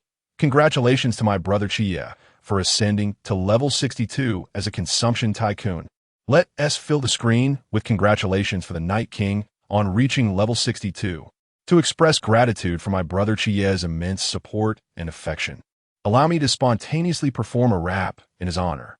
Upon hearing her words, Chen Jiu had no choice but to relinquish his idea of further pressing the matter. After all, it was a crucial moment for her to flatter and uphold her elder brother's status. Interrupting now would indeed be somewhat out of line. As vibrant, energetic music filled the air, that Sihua's deep, magnetic, and powerful voice followed suit. On the mic, commanding the stage, the celebration for brother Xiao never ceases. Magnificent, imposing, yet considerate. Encountering you is a stroke of luck. Do not challenge the Night King head-on. Thank you, big brother. Brother Chia, let me tell you, you are bold, strong, and carefree. With so many gifts, we'll leave the opposing streamer in ruins, like a fierce tiger descending the mountain. Ah, one must acknowledge that today as streamers are truly remarkable. Flattering their older brothers is an art they all master, each performance more polished than the last. Certainly, the ability to charm their elder brothers and sisters is an essential skill for every streamer. Should one lack this talent, they would surely find themselves in dire straits. Without delving into the quality of Hua's improvised rap, it was evident that the effect had been achieved. At this moment, Li Qiye felt utterly at ease, floating on cloud nine. Even the most humble individuals, devoid of vanity and superiority, cannot help but feel a sense of joy when lavished with attention by streamers and fans. Regardless of the awkwardness, as long as they can flatter the prominent figures clearly, garner the applause, and fill their own pockets, that is the ultimate path to success. In this era that favors laughter at poverty rather than at vice, who truly cares about face, dignity, or pride? Returning to the main topic, an extravagant carnival reign under the auspices of 7 nights inevitably attracted a throng of spectators eager to indulge in the spectacle, reveling in the gift effects. Initially, the audience in the Grand Flowers livestream numbered merely a dozen or 20, but at this moment, her viewership surged to several hundred. Even the popularity of Chen Jiu's stream was drawn away by this deluge of extravagance. Support and loyalty? It all seemed to be mere noise. However, not all was lost.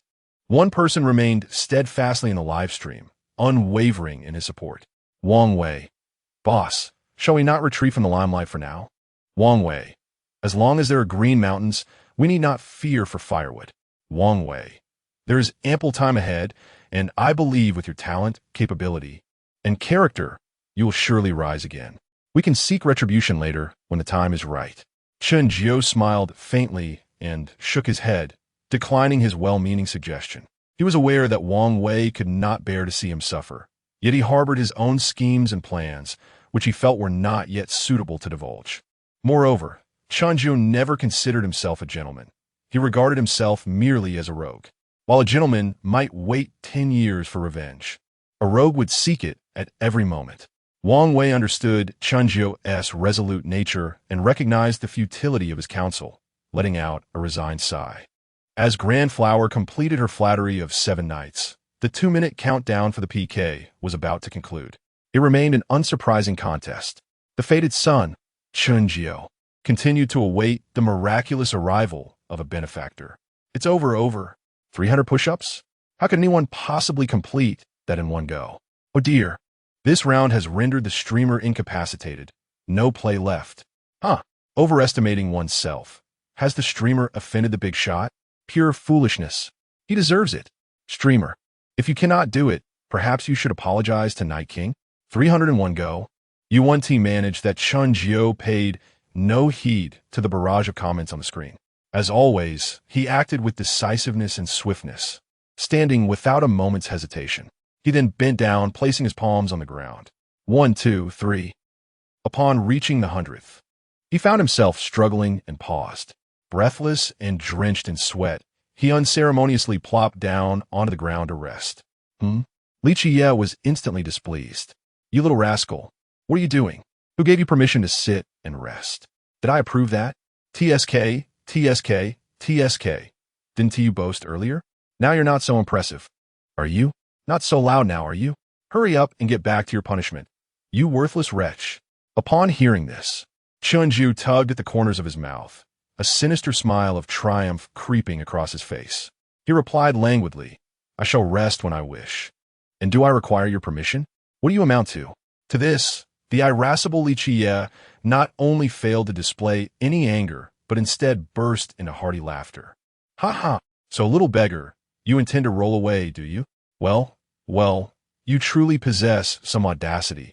I find myself somewhat admiring you. Xihua, promptly report this little beggar for his deceitful antics to the platform authorities, since he is so obstinate, unwilling to bow his head even at the risk of self-sabotage.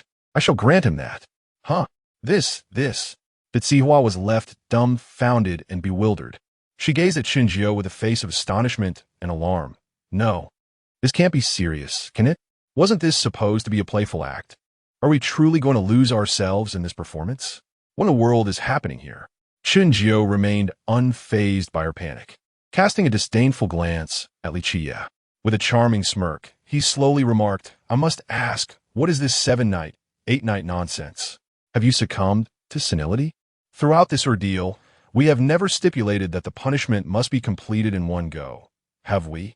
Nor have we set a time limit for it, correct? How does that strike you? Surprising, is it not? Unexpected? Chen Jiu articulated the most piercing truths in the calmest of tones. With a resounding crash, Li Qiye hurled the wine glass in his hand to the ground, shattering it into countless pieces. His body trembled with fury, nearly spitting blood in his rage.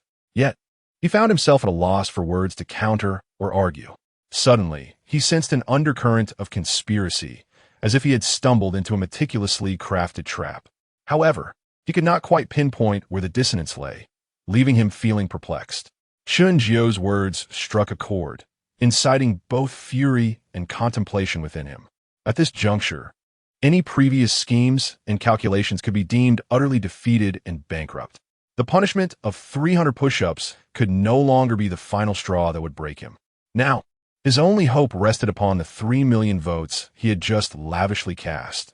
Perhaps they would intimidate him into submission. If successful, it would yield a most favorable outcome. Yet, if it failed to intimidate him, Li Qiye took a deep breath and shook his head. Now, it was his turn to refrain from taking risks. After all, witnessing Chen Jiu's fierce demeanor made it abundantly clear that he would not relent easily. It was highly likely that he would persist in this confrontation to the bitter end, regardless of the consequences. So, now that he was out of votes and faced with limitations, how could he extricate himself unscathed? With a cold smile and a silent curse, he thought, little beggar, are you trying to play tricks on me? You believe that with these petty schemes, you can control me? Such delusions. Li Qiye, unperturbed, picked up his phone and began to type away with a flurry of keystrokes. Chapter 16. Despite a complete defeat, Wai claimed to have gained abundantly. Half an hour later, Chen Jiu, gritting his teeth, finally completed 300 push-ups. His hair and clothes were so drenched in sweat that one could wring out a basin of water from them. His hands trembled slightly, and his muscles twitched.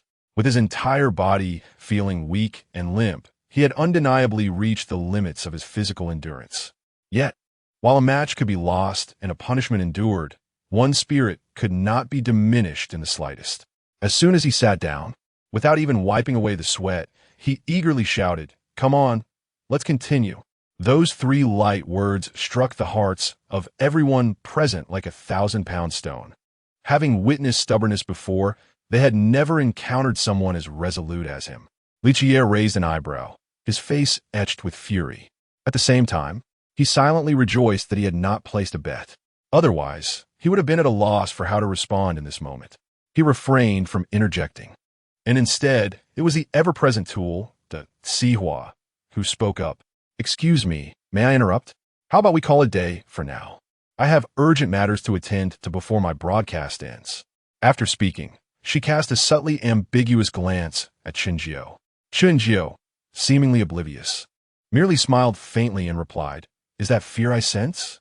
Surely you haven't run out of tickets and are planning to make a hasty retreat, right? Ha ha." At his words, Sihua's expression darkened immediately. With a tone laden with hostility, she warned, "Let us stick to the facts. I said I have urgent matters to attend to. Why are you dragging my brother into this? My brother casually brings in millions of votes. Is it possible he would run out? It would be a piece of cake to beat you back and forth 800 times. If you truly feel like a masochist and believe you haven't been punished enough, that's fine. We could just save it for tomorrow. My brother will continue to teach you a lesson then." Chen Jiu's provocations were, of course, intentional, aimed at coercing Li Qiye.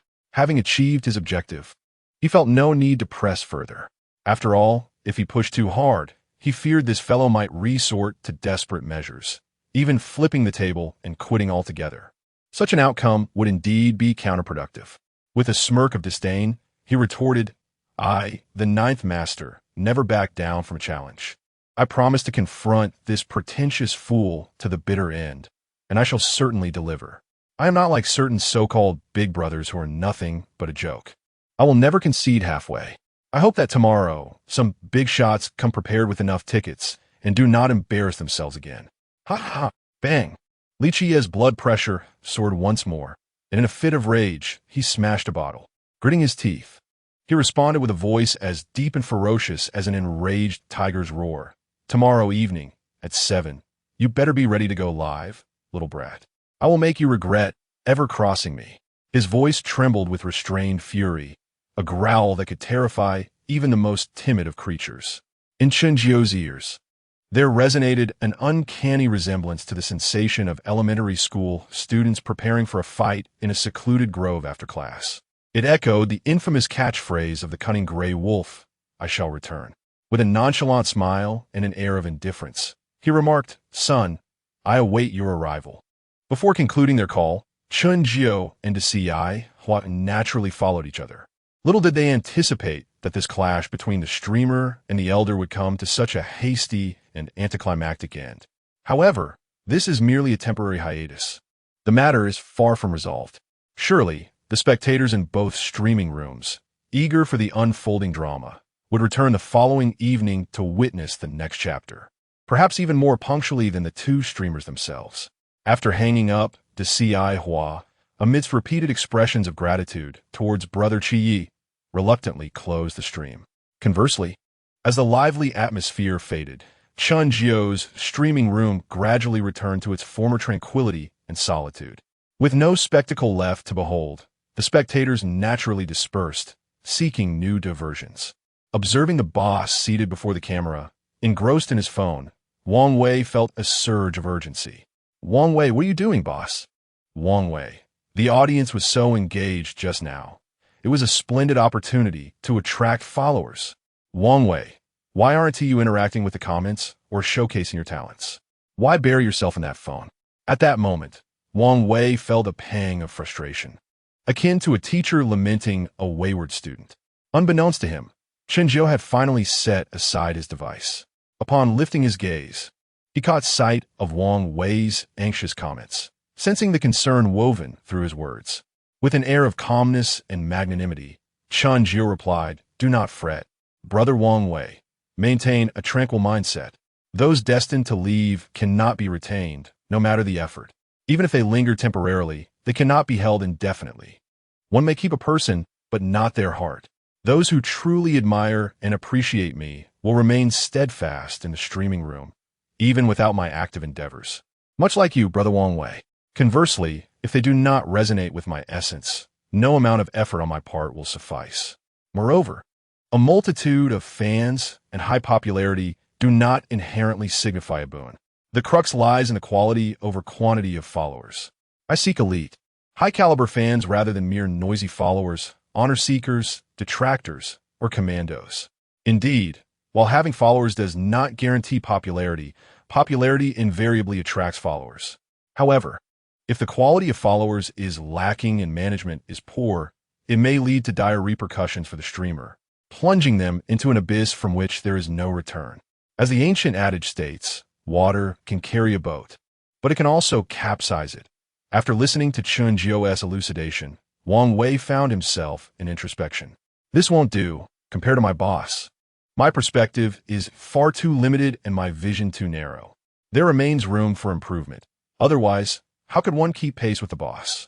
Eager for advancement, he diverted the conversation. His curiosity piqued as he inquired, "Boss, are we truly going to confront that fellow head-on tomorrow night?"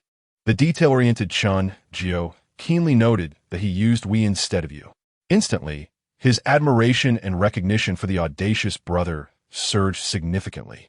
Without the slightest hesitation, Chen Jiu responded with resolute conviction, "Absolutely, we must engage. Either he will incapacitate me and drive me out of the network, or I shall force him to concede and lead him to bankruptcy. Moreover, did we not triumph today? Why not continue?" Before the screen, Wang Wei's eyes widened in disbelief, scratching his head in confusion.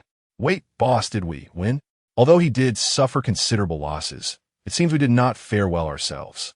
Chen Jiu narrowed his eyes, a glimmer of wisdom and cunning shining through. "Of course we won, and quite splendidly at that. reaping substantial rewards. Ha. Wang Wei, still bewildered, pondered his words, but despite his mental exertion, the deeper meaning eluded him. He continued to press for clarity. Hold on, boss. I've been trying to grasp where we triumphed. How do we end up profiting so handsomely? While it seemed that we might have gained a slight edge temporarily, were we not thoroughly battered throughout the process? Chen Jiu did not address his confusion, instead offering a mysterious smile, shrouded in enigma. You'll understand shortly. With that, he deftly shifted the topic. All right, let us not dwell on this matter. Who knows if that fellow is lurking outside, eavesdropping? I need to take a shower and change my clothes. I'm drenched in sticky sweat. It's unbearable. Audacious brother, keep an eye on the live stream for me. I shall return shortly to serenade you. Understood, boss. Hurry along. I'll be here watching, replied the audacious brother. With only the audacious brother present in the live stream, Chen Jiu felt no need for formality or to neglect his fans. Once the stream garnered a larger audience, he would certainly adopt a more serious demeanor. The shower and change of clothes did not consume much time.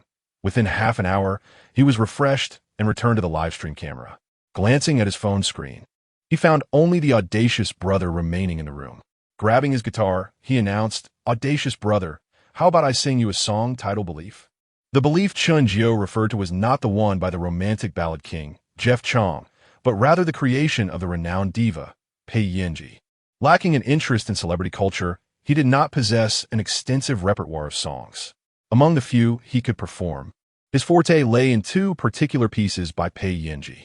The choice to sing this song was not a whimsical decision, nor was it fueled by a profound admiration for the original artist. In truth, whether in his former life or the present, he does not recognize this illustrious star. Even if Pei Yanji were to stand before him, he would be utterly oblivious to her identity. His decision to sing the song Faith was, of course, a product of careful contemplation, imbued with a hint of cunning. This very song had once been his forte, enabling the goddess of fortune to grace his live stream. That enigmatic and affluent lady, Chen Jiu, was uncertain whether, upon his return to this world, he would once again encounter luck and destiny that would lead him to her. Calculating the days, it appeared that merely 2 days remained until the anniversary of the goddess's previous appearance. Although there were still 2 days left, Chen Jiu felt compelled to tempt fate and take a chance. What if she were to arrive ahead of schedule? If they could meet 2 days in advance, it would indeed be splendid. He adjusted the sound card, played the accompaniment, and began to sing. A poignant pop ballad, rendered through his sultry and magnetic voice, along with an emotionally charged delivery, turned into a deeply moving and enchanting performance. Even the dogs on the roadside could not contain their tears, overcome with a sense of nostalgia. The song was undeniably beautiful, and his rendition was exceptional, rivaling that of the original artist, Pei Yanji, each possessing its own merits. However, the sole lament was that such a celestial voice was only appreciated by him, the self-indulgent singer. Of course, the fortuitous event he so ardently hoped for did not materialize. Just as Chen Jiu set down his guitar, and as Wang Wei remained lost in the melodies, a visitor named Tai Zhu drifted into the livestream. Unexpectedly, Chen Jiu did not greet him. Instead, he gazed pensively at the screen, as if awaiting something significant. Chapter 17, A Grand Performance. A masterful scheme from start to finish. In the next moment, Chen Jiu suddenly wore a knowing smile, for he beheld on the screen a dazzling display of radiant floor tile effects. Indeed, it was the legendary Carnival gift effect, valued at 3,000 yuan, and not just one, but a staggering 31.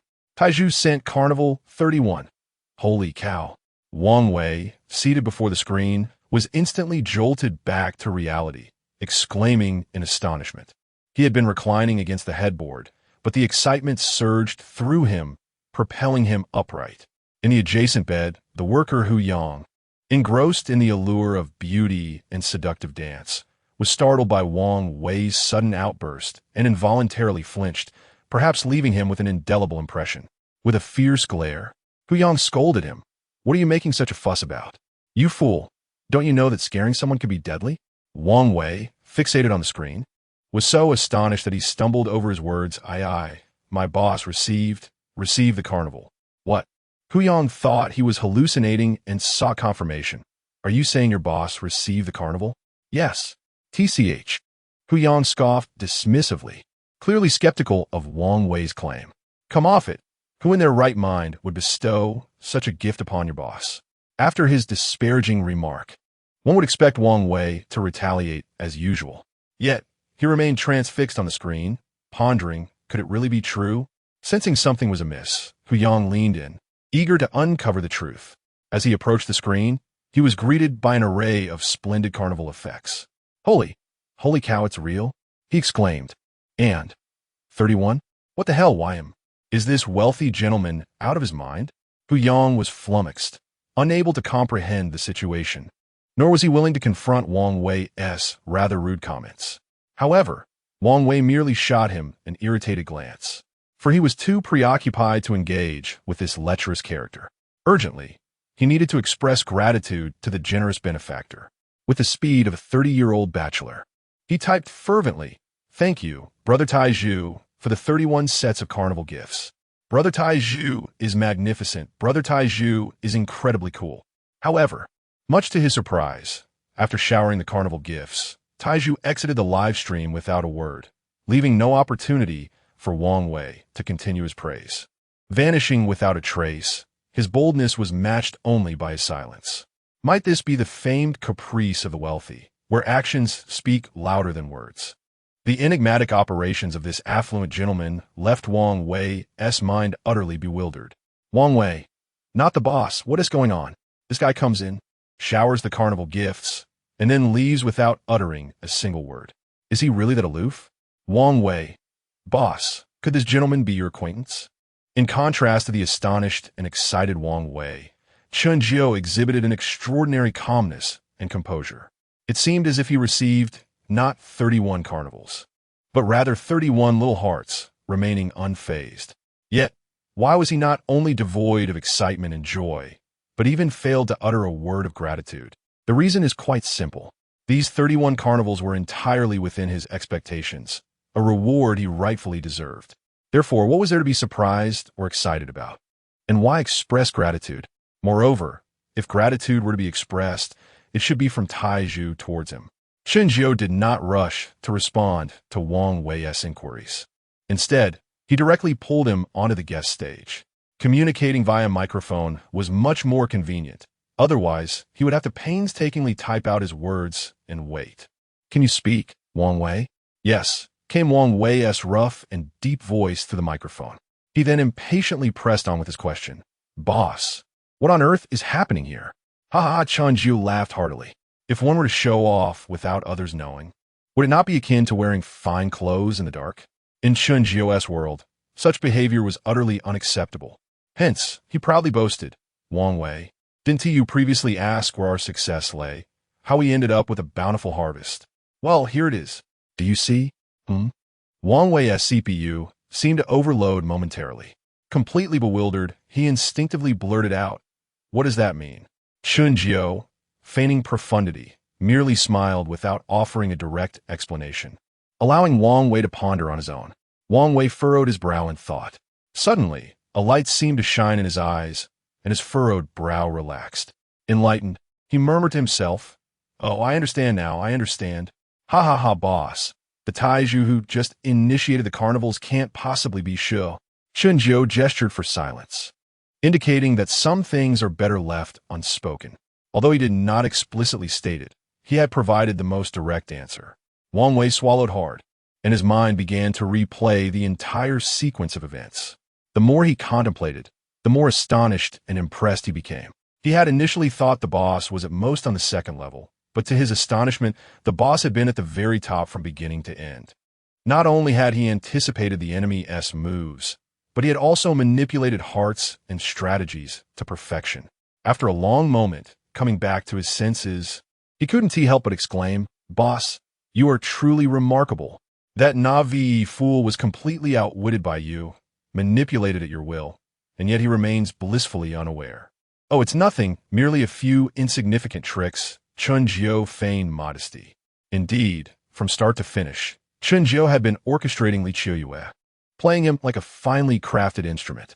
Furthermore, Li Qiu's earlier sixth sense had not been mistaken. He had walked straight into the trap meticulously designed by Chen Jiu. However, amidst his shock and admiration, Wang Wei was also quite puzzled. Curiously, he inquired, "But boss, how did you realize there was something off with this fellow? How did we come to realize that he was targeting us with ill intentions?" Chen Jiu, with a hint of pretentiousness, raised two fingers. "It is quite simple. There are 2 points to consider. Firstly, shortly after connecting with the Zihua, my alternate account stealthily entered her live stream. As the saying goes, to know oneself and one's enemy is the key to victory in 100 battles. Naturally, I also observed his commanding messages on the screen directed at the Zihua with utmost clarity. Secondly, he presumed I was unaware of his identity. Yet the moment I laid eyes on his username, I recognized him instantly. I not only knew who he was, but also understood his motivations. Indeed, upon seeing the name Qie, Chen Jiu recalled from his previous life that this individual was not only Lu Rian's elder brother, but also one of her most devoted admirers. His unexpected appearance in my live stream could hardly signify anything positive. Coupled with the first point, one could easily surmise his intentions. When he incessantly urged me to engage in a PK, the astute Chen Jiu promptly devised a counter-strategy. As he pondered how to earn his first pot of gold, he nearly erupted into laughter. A willing victim presenting themselves on a silver platter. How could one possibly forego such an opportunity? Moreover, this victim was none other than Lu Rian's sycophantic elder brother. If not him, then whom should one exploit? At that moment, Chen Jiu discreetly sent a private message to the Zihua using another phone. The message was succinct and clear. 50-50? Previously, the Zihua's gaze had wandered away from the camera, not due to distraction, but because she was reading the private message and formulating a response. Both seasoned players in this game of wits required no further elaboration. The Zihua, quick to grasp the situation, promptly replied with an emoji. Subsequently, the two of them seamlessly engaged in this charade. Chen Jiu's demands for alterations and the imposition of specific penalties were meticulously tailored for the unsuspecting Li Qie, designed with precision. The objective, of course, was to legitimately extract more votes from him. After all, if the penalties were solely based on the outcome of the competition, Li Qie would hardly incur significant losses. However, with the addition of the stipulation of 1,000 push-ups for every point, the scenario transformed entirely. As long as Chen Jiu maintained sufficient stamina. Bankrupting imbu posha no challenge. As for Chen Jiu's demeanor and reactions throughout, including his feigned rage, mockery, and outbursts, all were merely acts. The intent was to provoke Li Qie intensely, pushing him to the brink, igniting a fervent desire to vanquish Chen Jiu, thereby compelling him to lavish gifts and votes in a frenzy. Chapter 18, the sudden intrusion of the newcomer in the live broadcast. If Chen Jiu plays the role of the white-faced character in this grand chat show, then Zihua undoubtedly portrays the red-faced counterpart. On the surface, it appears as though she is extolling the virtues of Li Qie, yet in reality, she is deliberately elevating him, artificially propping him up. In simpler terms, this is a veiled form of flattery that could backfire. Zihua can be regarded as a truly astute individual. She not only comprehends the unspoken intentions of Chen Jiu with remarkable speed, but also collaborates seamlessly with him in this theatrical performance, possessing a keen insight into the essence of circumstances. She is acutely aware that had she initially refused to comply with Chen Jiu's performance, he would have undoubtedly sought another more agreeable partner without hesitation. In fact, both in Chen Jiu's and Li Qie's eyes, she is merely a dispensable tool. The reason she has managed to earn such a substantial sum tonight is, of course, attributable to Chen Jiu. Moreover, she understands that if she wishes to earn even more, the prearranged division of profits must remain intact. Otherwise, Chen Jiu would certainly replace her by the next evening, leaving her with no opportunity to lament her lost chance. However, it is evident that she is not swayed by momentary gains. Her foresight is commendably long-term. Thus, from beginning to end, this entire scenario has been a meticulously orchestrated performance by Chen Jiu aimed at Li Qie.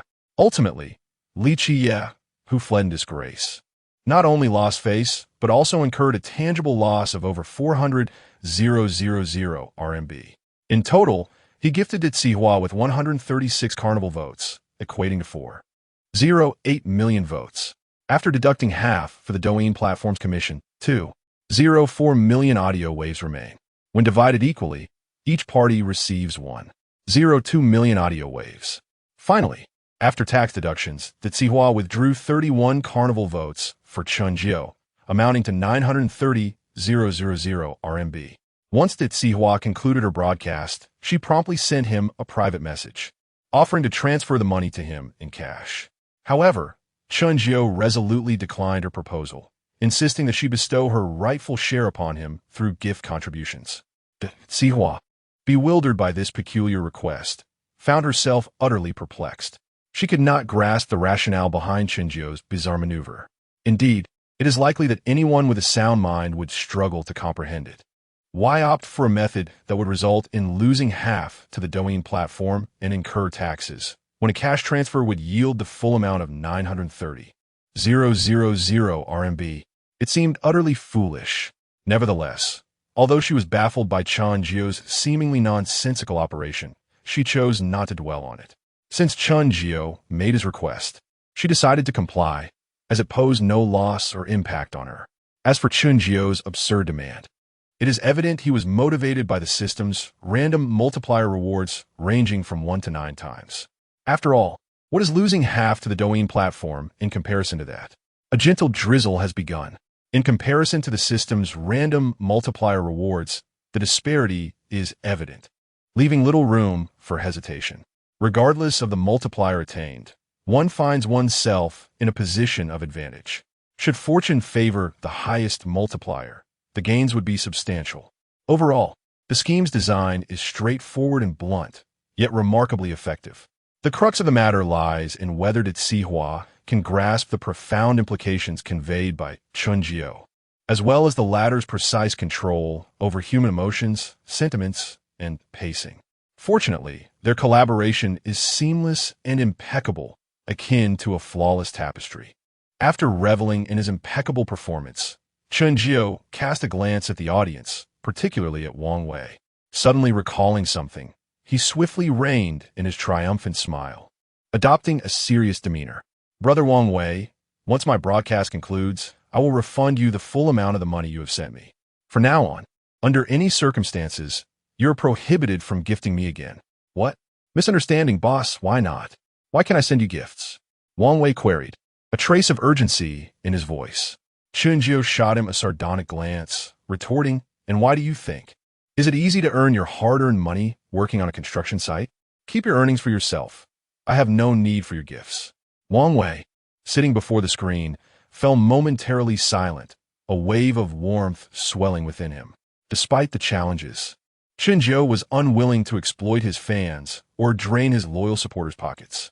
Even though Wang Wei willingly gifted, Chen Jiu insisted on a full refund. "I misjudged the likes of Wen Tailai and Chen Zong, but I certainly see the true worth in my boss. Truly, I am moved to tears." "Wait a moment. Something feels amiss." As Wang Wei pondered, a sudden realization struck him.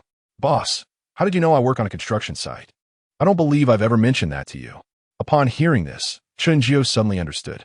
He should not have known this information. With a quick turn of his thoughts, he deflected with humor. "Didn't you mention a few days ago that you were moving bricks? That must mean you work on a construction site." "Huh? Did I say that? Why can't I recall?" Wang Wei scratched his head, falling into a deep abyss of self-doubt. Chen Jiu, however, did not allow him the opportunity to delve deeper, promptly ushering him off the guest seat. Just then, he noticed someone entering the live broadcast room. He quickly welcomed them, using the moment to shift the conversation and redirect Wang Wei's attention. "Welcome, young brother." Upon hearing the greeting, Wang Wei's focus was indeed successfully diverted, and he eagerly engaged in the duties befitting a diligent moderator. "Arrogance.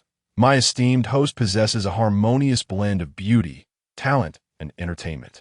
Should you take a liking to the host, do consider clicking to follow and perhaps adding a fan badge." Witnessing his earnest self-promotion left Chen Jiu both amused and perplexed. Nonetheless, he couldn't help but appreciate the dedication demonstrated by the earnest brother, which lingered in his thoughts. Of course, Chen Jiu had merely offered a customary greeting, not expecting any form of acknowledgement in return. However, to his surprise, this newcomer in the live stream indeed responded with a barrage of comments, engaging with him. The spending youth. I have traversed for several days, entering over 100 live streams, and you, dear host, are the very first to extend a welcome to me. With a decade of rich experience in live streaming, Chen Jiu had honed a discerning eye. He immediately recognized that the spending youth was merely a novice with no wealth status. Yet, this fact did not warrant neglect or disdain. After all, he was in no position to look down upon anyone. Moreover, he steadfastly adhered to a principle. Any visitor could potentially be a hidden gem. Thus, he would never belittle anyone in the live stream. Naturally, those of higher wealth status would inevitably garner more attention and respect. This is an undeniable truth. If fairness is often unattainable in real life, one cannot expect it to be any more prevalent in the digital realm. While other hosts may differ, Chen Jiu certainly did not harbor any contempt or discrimination against fans of lesser wealth. After all, no matter how high one's wealth status, even a level 75 character must commence their journey as a level 0 novice. Chen Jiu recalled some rather amusing anecdotes from his past incarnations. It is said that several level 75 super-rich individuals, in their humble beginnings as novices, engaged in a plethora of absurd antics. Moreover, it is rumored that one of the most distinguished level 75 super-rich individuals at the outset of his journey roamed around with a novice title, often inquiring why hosts did not welcome him, until he encountered the first host who genuinely welcomed him. Wait, what? Hold on. Chapter 19. Boundless Wealth. Is she a bitter woman in a deep boudoir or a super-rich individual? Suddenly recalling something, Chen Jiu's body trembled, and his pupils constricted sharply. The corners of his eyes and mouth twitched involuntarily. His previously tranquil heart was instantly stirred into a tempest. The rapid beating of his heart seemed to strive to leap out through his throat. His breathing abruptly became heavy and hurried, reminiscent of an old ox. Chen Jiu pressed his hand against his chest, taking several deep breaths to forcibly suppress the impending eruption of emotions.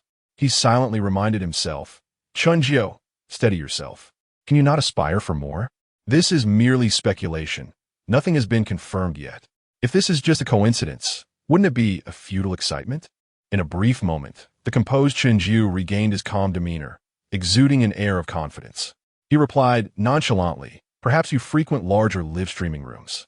With so many visitors coming and going, the hosts are overwhelmed and naturally fail to notice you.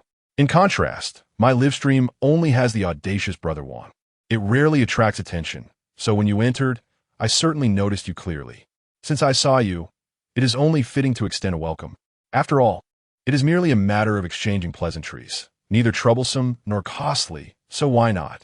The cunning Chen Jiu appeared to engage in casual conversation, yet he discreetly opened the other party's profile. Upon quietly perusing the information of the paying youth, his mind momentarily went blank. Despite his efforts to control and conceal his reactions, a keen observer would discern the glimmers of surprise, excitement, and yearning flickering in his eyes. Paying youth, Douyin ID, JCSS 88888888. 0 likes, 0 followers, 0 following. Introduction, I am still the paying youth, unchanged in the slightest. IP, Jingsheng. Indeed, everything aligned perfectly. Even the Douyin ID was identical. There could be no mistake. It was him, truly him. In an instant, an overwhelming surge of joy, akin to a raging tornado, swept through Chen Jiu. He lifted his cup, attempting to mask and alleviate his excitement and anxiety with feigned actions. Unbeknownst to him, his slightly trembling hand had already betrayed his innermost feelings. Meanwhile, his other hand, resting beneath the live-stream table, unconsciously clenched into a fist, as if desperately trying to grasp something. Within his heart, a voice roared with exhilaration. Oh my, boundless wealth has truly arrived. Fortunately, with his strong self-control acquired through 3 lifetimes, he quickly regained his usual composure and clarity. Were it anyone else, they would likely be in a state of frenzy at this moment. Chen Jiu understood, well, that while the wealth was indeed extraordinary, whether he could handle it remained uncertain. It was, after all, too early to celebrate. It is well known that celebrating with champagne at halftime is a cardinal sin. Undoubtedly, what awaits him next is the formidable trial set forth by the god of wealth. Whether he can seize this overwhelming fortune will naturally depend on his performance. Regardless, the opportunity has presented itself. If he proves inept, it would be in vain. Casually dismissing the opponent's homepage, he returned to the live broadcast interface, only to see the barrage of comments from the god of wealth on the public screen. The spender. Nonsense. If what you say were true, it would be acceptable in a grand live stream. The spender. Yet the reality is that I have wandered into numerous small live streams. Yet not a single host has taken the initiative to acknowledge me. The spender. To be unwelcome is one thing. But why do they all pretend not to see my comments on the public screen? They can't even be bothered to feign indifference. The spender. Initially, these matters seemed trivial, and I had no intention of holding a grudge, for I am but a novice account, and I am well aware of my own worth. The spender. However, what left me speechless and infuriated was being berated by several female hosts, who called me a pitiful attention seeker. The spender. Damn it. Do they really look down on novice accounts to such an extent? The spender. Yes, I understand that the internet can be more ruthless than reality. But I refuse to believe that there isn't a single host who isn't superficial. How curious it is. It said that this god of wealth is a taciturn and aloof individual. However, it seems those rumors may not hold true. Whether he is truly formidable remains uncertain, yet he certainly has much to say, and he does not appear particularly aloof. Observing his incessant barrage of comments, it resembled the lamentations of a resentful wife. Through the screen, Chen Jiu could feel the palpable anger radiating from him. If it were any other host, they would undoubtedly ignore him, or perhaps even unceremoniously eject him from the live stream. Yet, Chen Jiu was different. He understood all too well the terrifying essence of this god of wealth. Thus, he exhibited neither disdain nor impatience. Rather, his heart brimmed with joy. The more disdain and neglect the god of wealth endured, the more he would garner attention and respect in his own live stream. As the saying goes, without comparison, there can be no injury. The greater the resentment and anger he harbored, the more effective and meaningful it would be for his subsequent performance. This would make it easier for him to captivate the god of wealth, earning his recognition, appreciation, and protection. As he pondered, a subtle glint of cunning and mischief flickered in Chen Jiu's eyes. God of wealth, I have meticulously crafted a strategy tailored just for you. Will you leap willingly into my embrace, or will you choose to do so on your own accord? Come, come, all the deities of wealth shall converge upon me. Chen Jiu, adept at manipulating hearts and skilled in scheming, possesses profound depth, yet he is not inherently malevolent. He yearns for genuine recognition and appreciation. But is it not the initial stage fraught with insurmountable challenges? Where is there time for him to develop slowly over the long term? Thus, he had to strategize. As for what followed, he could only gradually make amends. Excitedly licking his somewhat cracked lips, he slowly remarked, "Brother," to speak candidly without embellishment or disparagement. The streamer is indeed quite pragmatic. Moreover, the majority of streamers genuinely look down upon lower-level visitors. This is an undeniable truth. Even though many streamers utter grandiloquent and flattering words, this is merely a facade for the camera. Deep down, they often harbor disdain. It must be said that integrity and virtue are not attributes possessed by everyone. Of course, I believe that not all streamers you encounter are superficial. Perhaps many simply did not notice your entrance into the stream, which led to their apparent neglect. After delivering this lengthy discourse, Chen Jiu could not help but silently commend himself. Although he seemed to be excusing those streamers, he was, in fact, subtly crafting and establishing his own persona. However, he couldn't shake the feeling that his words had a somewhat insipid quality. Did he possess the finesse of a tea master? The spending youth. I initially consoled myself in this manner, but after wandering around these past few days, I have grown disillusioned. The spending youth. Fortunately, just as I was about to entirely give up, I encountered you. The spending youth. Streamer, you are quite remarkable. I find myself developing a fondness for you. Those who were oblivious might be entirely perplexed. utterly failing to grasp what he intended to convey, much like Wang Wei, who was quietly crouched in the live stream room, repairing a CPU. Yet, Chen Jiu was more acutely aware of the hidden meanings within his words than anyone else. Despite appearing outwardly calm, he alone understood the immense effort it took to suppress his excitement. He had to feign ignorance while stifling his emotional turmoil. Having a clear understanding of the true nature of the god of wealth, he felt a tempest brewing within, yet he had to maintain an air of nonchalance. Acting was truly exhausting, but why did it bring him such joy? He chuckled softly. Chen Jiu, taken aback, expressed, "Thank you. Thank you for your appreciation and kind regard, brother. In truth, you need not take things too seriously. After all, you engage in live streaming for amusement, not to be vexed or frustrated by it. How about this? It seems we share a certain affinity. Allow me to dedicate a song to you, which might help lighten your mood. Do you have a particular song in mind?" The first step of the strategy to win the favor of the god of wealth, to establish a vague persona in his heart through simple acquaintance and leave a favorable initial impression. Chen Jiu had already accomplished this, and it appeared to be quite effective. Now, it was time to proceed to the second step, to deepen the relationship while enriching his persona and reinforcing the impression. Since they had already engaged in simple interaction, it was only natural to showcase his talents next.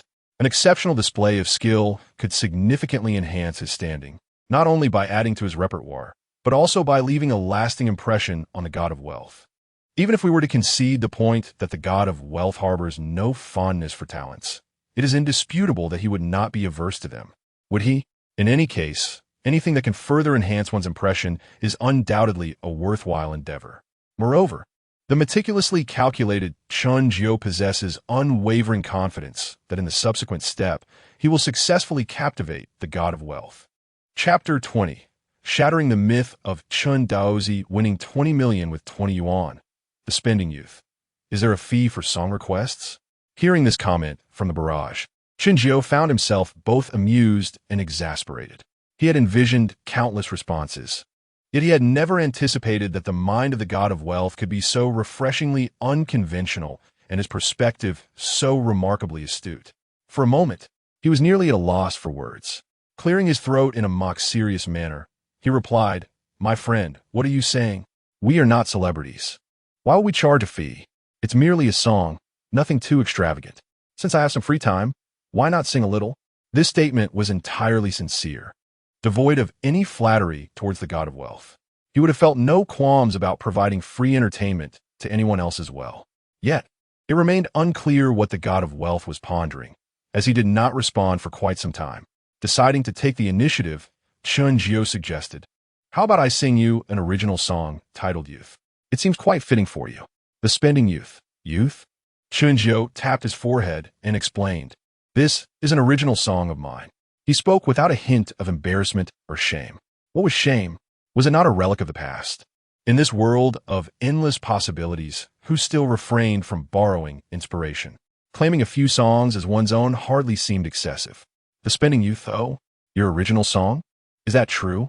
It appears we are indeed quite fated. Let us give it a listen then. Chen Jiu, the cunning boy, secretly rejoiced, realizing he had made a wise move. He was one step closer to winning over the god of wealth.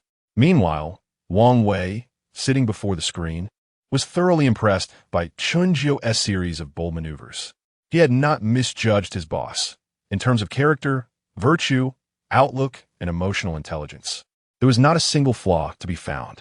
The patience and respect shown to a complete stranger were nothing short of extraordinary. Moreover, the revelation that his boss could compose songs was simply astonishing. Oh, how perfect could one be? If only he were a woman, he would undoubtedly fall hopelessly in love with his boss. Yet, it remained uncertain how his boss felt about matters of gender. With his guitar in hand, Chen Jiu was blissfully unaware of the infatuated musings of his young admirer. Taking a deep breath, he adjusted his demeanor to its finest state. This time, he was determined to showcase his utmost talent, not only to dazzle the god of wealth, but to win him over entirely. As he gently strummed the strings, he smiled and said, "Here is an original song, Youth, dedicated to my newly acquainted friend. May you always wear a smile and enjoy good spirits every day." At that moment, he exuded confidence, devoid of any awkwardness or hesitation. His charm was disarmingly candid, natural, and fluid, carrying no psychological burden. Moreover, he elevated the sense of occasion to a remarkable level, truly making a memorable impression. Accompanied by the melodious strains of the guitar, Chen Jiu's signature, sultry voice resonated. Embrace a new life, allowing joy to flourish within. Let go of your obsessions, and the world will reveal its beauty. Woo-oh-oh, woo-oh-oh. I remain the same youth as I was before, unchanged in the slightest. Time merely serves as a test. The beliefs sown in my heart remain unwavering. This youth before me still bears the same visage as in the beginning. As the final note lingered in the air, the song came to a close, and Chen Jiu could not suppress a satisfied smile. He had truly poured his heart and soul into this piece. Wang Wei, wow, boss, your talent is simply extraordinary. Wang Wei, in the realm of music, you possess a wealth that surpasses all, while the rest of us owe you a debt of gratitude. Huh? Chen Jiu, slightly embarrassed, placed a hand on his forehead with a sheepish grin, his face flushed with modesty. Bro, I appreciate the praise, but must you be so extravagantly effusive? Can we not have a touch of sophistication and subtlety in your commendations? Your potential for refinement is still vast. The generous youth. Indeed, it is remarkable. Not only is the songwriting superb, but the singing is equally impressive, truly delightful. The generous youth. Moreover, this song feels as though it was tailor-made for me. I absolutely adore it. Chen Jiu felt a surge of secret joy. Clearly, the second step of his strategy had reaped great success. He was a step closer to having the wealth god voluntarily leap into his embrace. He feigned pride as he declared, I earn my keep through genuine talent. Without true skill, how could I garner the support of my esteemed audience? He chuckled softly, though it seemed merely a self-satisfied remark. He was subtly embellishing his persona, adding a label of candor and forthrightness. Indeed, one cannot underestimate the cunning of a strategist, for he possesses a myriad of perceptive insights. However, the wealth god did not take the bait. Instead, he sent a rather abrupt and perplexing message. The generous youth. Host, could you do me a favor? Chen Jiu instinctively narrowed his eyes. He understood that the true test from the wealth god had arrived. Should he pass this trial, he would find himself aligned with the fortunate souls of his past, securing a steadfast guardian in this top-tier benefactor. Yet, should he fail, all his prior efforts would be in vain, a mere exercise in futility. Chen Jiu raised an eyebrow slightly, pretending to be casual and curious as he inquired. What favor is it, my friend? Speak plainly. If I can assist, I shall do my utmost. If not, I beg your understanding that I am unable to oblige. He certainly would not foolishly agree outright, vowing assurances. Such a response would be insincerely grandiose and utterly unreliable. Moreover, such a reaction is certainly not befitting of a rational individual, nor the words one should utter. Chen Jiu's strategy in navigating the realm of fortune is to remain inconspicuous, fluidly natural, reasonable, and seamlessly executed. Furthermore, the individual in question has yet to specify the nature of their request. Should assistance prove unfeasible, would it not be akin to lifting a stone only to strike one's own foot, to tarnish one's carefully cultivated persona with empty rhetoric and unreliable blemishes? Thus, the astute Chen Jiu would naturally refrain from such folly. The youth in need. I have not eaten all day. Could you lend me 20 yuan for a meal? Upon reading this comment, Wang Wei, seated before the screen, immediately furrowed his brow. Cursing silently, he thought, damn it, a deceitful scammer. He swiftly began typing to caution the owner, urging vigilance against potential deception. Just as he prepared to send his carefully crafted message, he hesitated. On one hand, he recognized his role as an administrator, which precluded him from leading the charge or drawing negativity towards the owner. On the other hand, he was curious to observe how the owner would respond. Thus, he quietly deleted his edited text, suppressing the urge to lash out, and continued to watch the unfolding events in silence. Chen Jiu, on the other hand, not only breathed a sigh of relief, but nearly erupted into laughter. He had anticipated a formidable challenge, only to find it was this trivial matter. This was the test laid before the capable.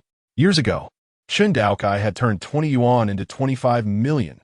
Now, Chen Jiu would shatter that legend. Ha ha ha. Oh, how delightful. I wonder how you plan to escape this time. You might as well leap willingly into my embrace. Ha ha ha. Certainly for him, who possessed a godlike perspective, this trial posed no challenge whatsoever, merely a gift of easy points. Yet, if it had been any other streamer, I dare not say with absolute certainty, but at least 99% of them would undoubtedly fail this test. Not only would they refuse to lend money, but they would likely eject him from the live stream altogether, considering it a magnanimous act. And Chen Jiu's fortuitous streak did not end there. The deity of wealth, it seemed, was inclined to lend him precisely 20 yuan, coinciding perfectly with the few coins he had left. He also felt fortunate not to have accepted the 50,000 yuan transfer from Zhou Fengxian just yet. Otherwise, he would not have achieved this remarkable outcome. Truly, it seemed that fate had smiled upon Chen Jiu, granting him great fortune. Suppressing his excitement, he donned a gentle and benevolent smile. He did not even inquire about the truth of the request. Instead, he directly stated, "Brother, I have followed you. Could you follow me back? Otherwise, we cannot exchange red envelopes as mutual friends." Wang Wei stared in disbelief. Although he had been eager to see how the owner would handle the situation, he never anticipated that the owner would directly offer to send a red envelope. Wang Wei, feeling a mix of anxiety and exasperation, remarked, "Owner, oh owner, were you not supposed to be exceptionally clever? How is it that you suddenly seem so muddled? You believe everything they say, even if you are innocent and kind-hearted.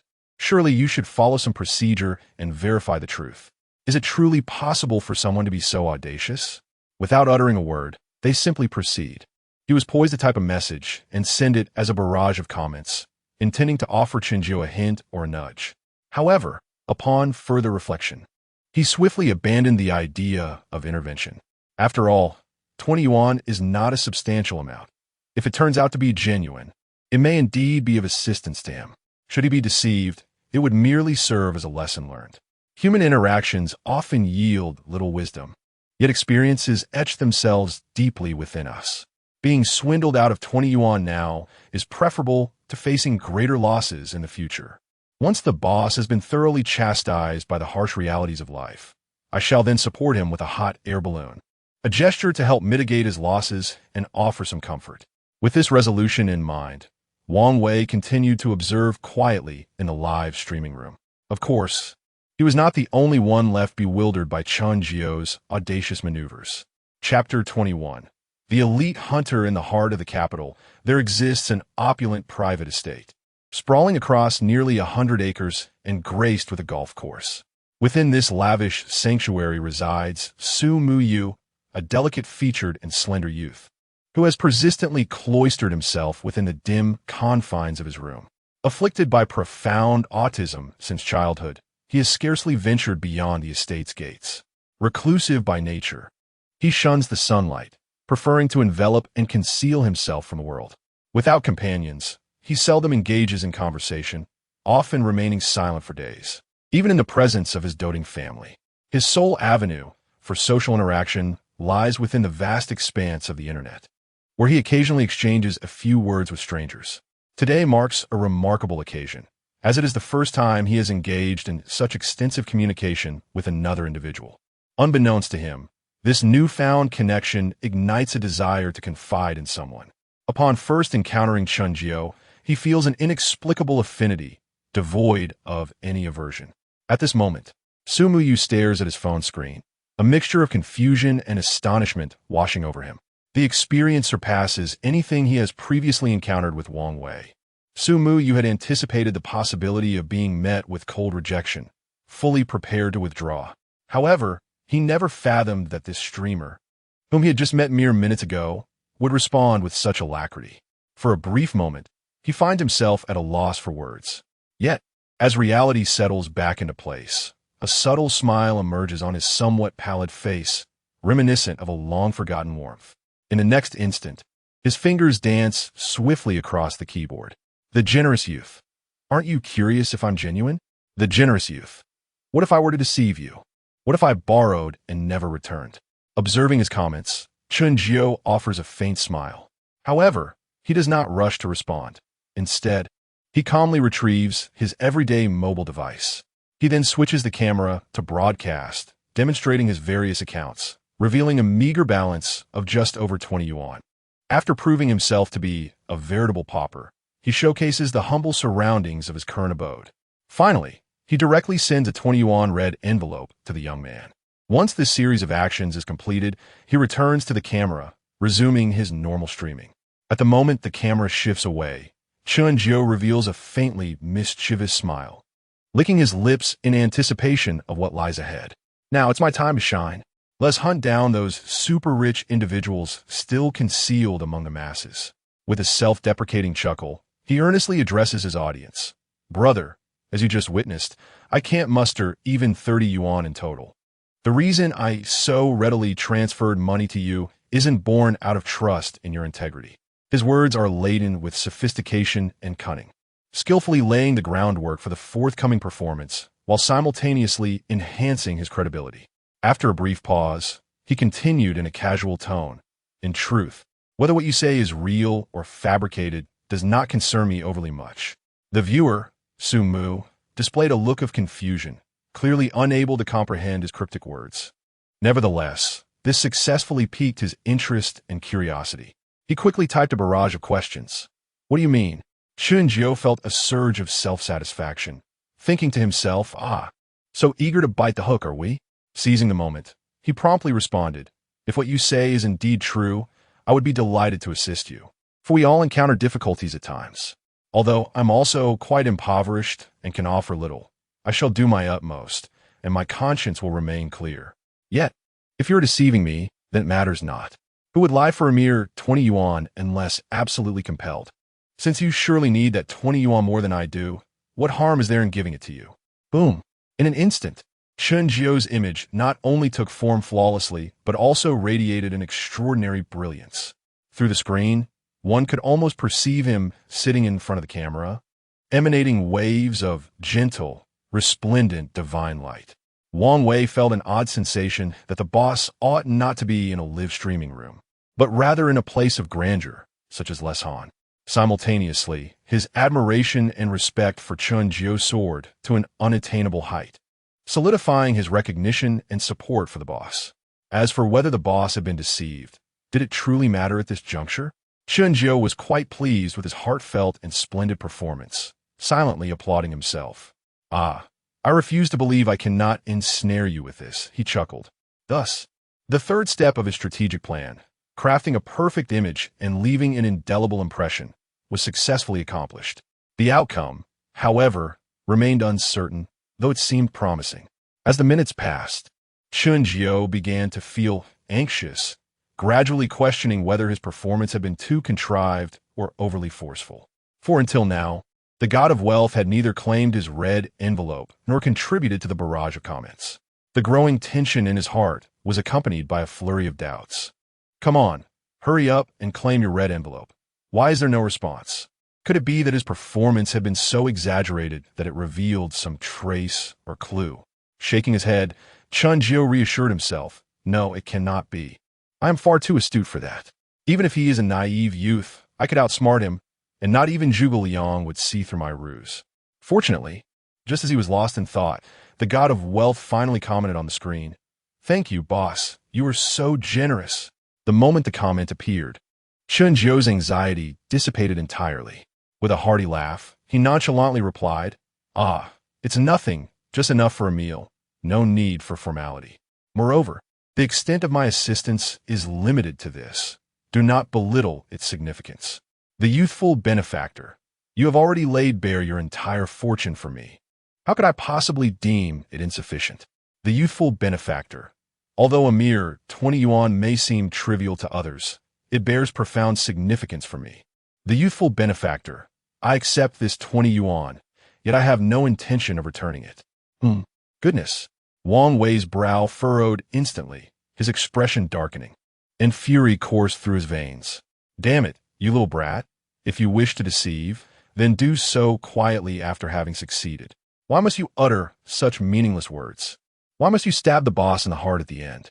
Is it customary to treat the kind-hearted with such disdain? This is utterly excessive, far too excessive. Consumed by rage, Wang Wei was prepared to unleash a torrent of scathing words upon this wretched youth. It was an intolerable affront. In a fleeting moment, he had already crafted eloquent phrases, rehearsing in his mind. However, just as he was about to unleash his fury, Chen Jiu responded first, with an air of indifference. Chen Jiu shrugged, neither angered nor upset, devoid of even the slightest emotional upheaval. He graciously remarked, "No worries, if you don't wish to return it, so be it." Gazing at Chen Jiu, whose gentle smile remained intact, Wang Wei felt a pang of sorrow. The boss truly is a gem. I could weep. Little did he know, beneath the calm exterior of Chen Jiu, a jubilant spirit was already reveling in delight. Not returning it is a blessing. I was genuinely concerned you might. Ha ha. He was acutely aware of the profound implications hidden within the words of the deity of wealth. Moreover, he had a fair inkling of what the deity would proclaim next. Upon noticing the red envelope had been claimed, his heart soared with exhilaration. Simultaneously, he released a long-awaited sigh of relief. The tension that had gripped him was finally relinquished. Undoubtedly, he had not only passed the ultimate test set forth by the deity of wealth, but had done so with remarkable finesse. Just as anticipated, the youthful benefactor. This 20 yuan shall be regarded as your purchase of me. The youthful benefactor. From this day forth, you shall be my sole master. Sumuyu. The youthful benefactor. As long as you are a streamer, I shall safeguard your well-being each day. Upon hearing such commanding words, Chen Jiu could not suppress the tightening of his fists, internally exclaiming with fervor, "Yes." Struggling to contain his excitement and joy, he seized the opportunity to erupt into laughter. He then playfully teased, "Brother, is 20 yuan sufficient to purchase you? If not, wait for me to finish my stream. Fortune smiles upon me today, and I have earned quite a bit. After I withdraw, I shall supplement your payment." Ha ha! The youthful benefactor. "No, I believe you have misunderstood. You did not buy me for 20 yuan, nor am I so inexpensive. The youthful benefactor. Remember, you have acquired me with your entire fortune. The boy who invests. Come on, boss, let us step out and engage in some combat. We shouldn't confine ourselves behind closed doors in a self-indulgent revelry. The boy who invests. Frankly, I am exceedingly eager to showcase my prowess to you. The boy who invests. It is imperative that you realize, dear boss, I am undoubtedly worth every penny. Investing in me is a decision you shall not regret." At this moment, the corners of Chen Jiu's mouth curled upward, a grin more challenging to suppress than that of an AK. Almost akin to a youthful lad who has just consumed an entire bottle of Viagra. Not merely a bargain. It was akin to Emperor Qin Shi Huang indulging in Sichuan peppercorns, an overwhelming victory. He had firmly grasped this opulent fortune. However, unexpectedly, Chen Jiu decisively declined the proposal to engage in a PK battle. He pretended to glance at the time, noting it was already past midnight. Thus, venturing out for a brawl was out of the question. Additionally, I truly feel utterly exhausted today. Having completed over 400 standard push-ups, my entire body aches, and I can hardly endure it. Moreover, I must search for a new residence tonight, as my landlord has issued an ultimatum. Eviction is imminent by tomorrow. So, my dear brothers, I implore you to spare me. I am truly sorry. Please, do rest early. Good night, and we shall meet again tomorrow. Farewell, arrogant. Let us wrap up for the day, boss. You've worked hard today. Goodbye. The boy who invests. Wait a moment, what did you say? You did over 400 push-ups? Who imposed that punishment? Damn it. Chen Jiu discreetly smirked with cunning delight and swiftly logged off in an instant. Chapter 22. The Indulgence of Wealth and the Most Unpretentious Method of Friendship. The cunning boy, Chen Jiu, is increasingly exhibiting the traits of a scheming character. In just a couple of sentences, he exudes an unmistakable aura of tea. While it may seem that he is merely concocting an excuse to leave work early, he is, in fact, lamenting to the god of wealth, voicing his grievances and woes. Judging by the barrage of comments from the god of wealth, it is evident that his subtle manipulations have once again succeeded. Chen Jiu's hasty departure from the broadcast is not driven by a desire to claim system rewards, nor is it a reflection of indifference toward wealth. In reality, the god of wealth has already expressed a keen interest in engaging in competition. And Chen Jiu is undoubtedly more eager than anyone to gather votes. Yet, in the end, his clear-headed rationality triumphs over the allure and desire for money.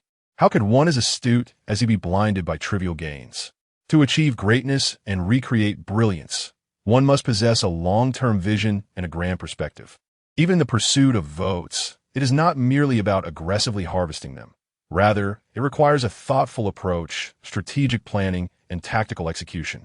The art of enticing and manipulating the hearts of others is something he has mastered to perfection. Simultaneously, he maintains the god of wealth's anticipation and desire to consume, thereby enhancing his own image as someone who is content and unready.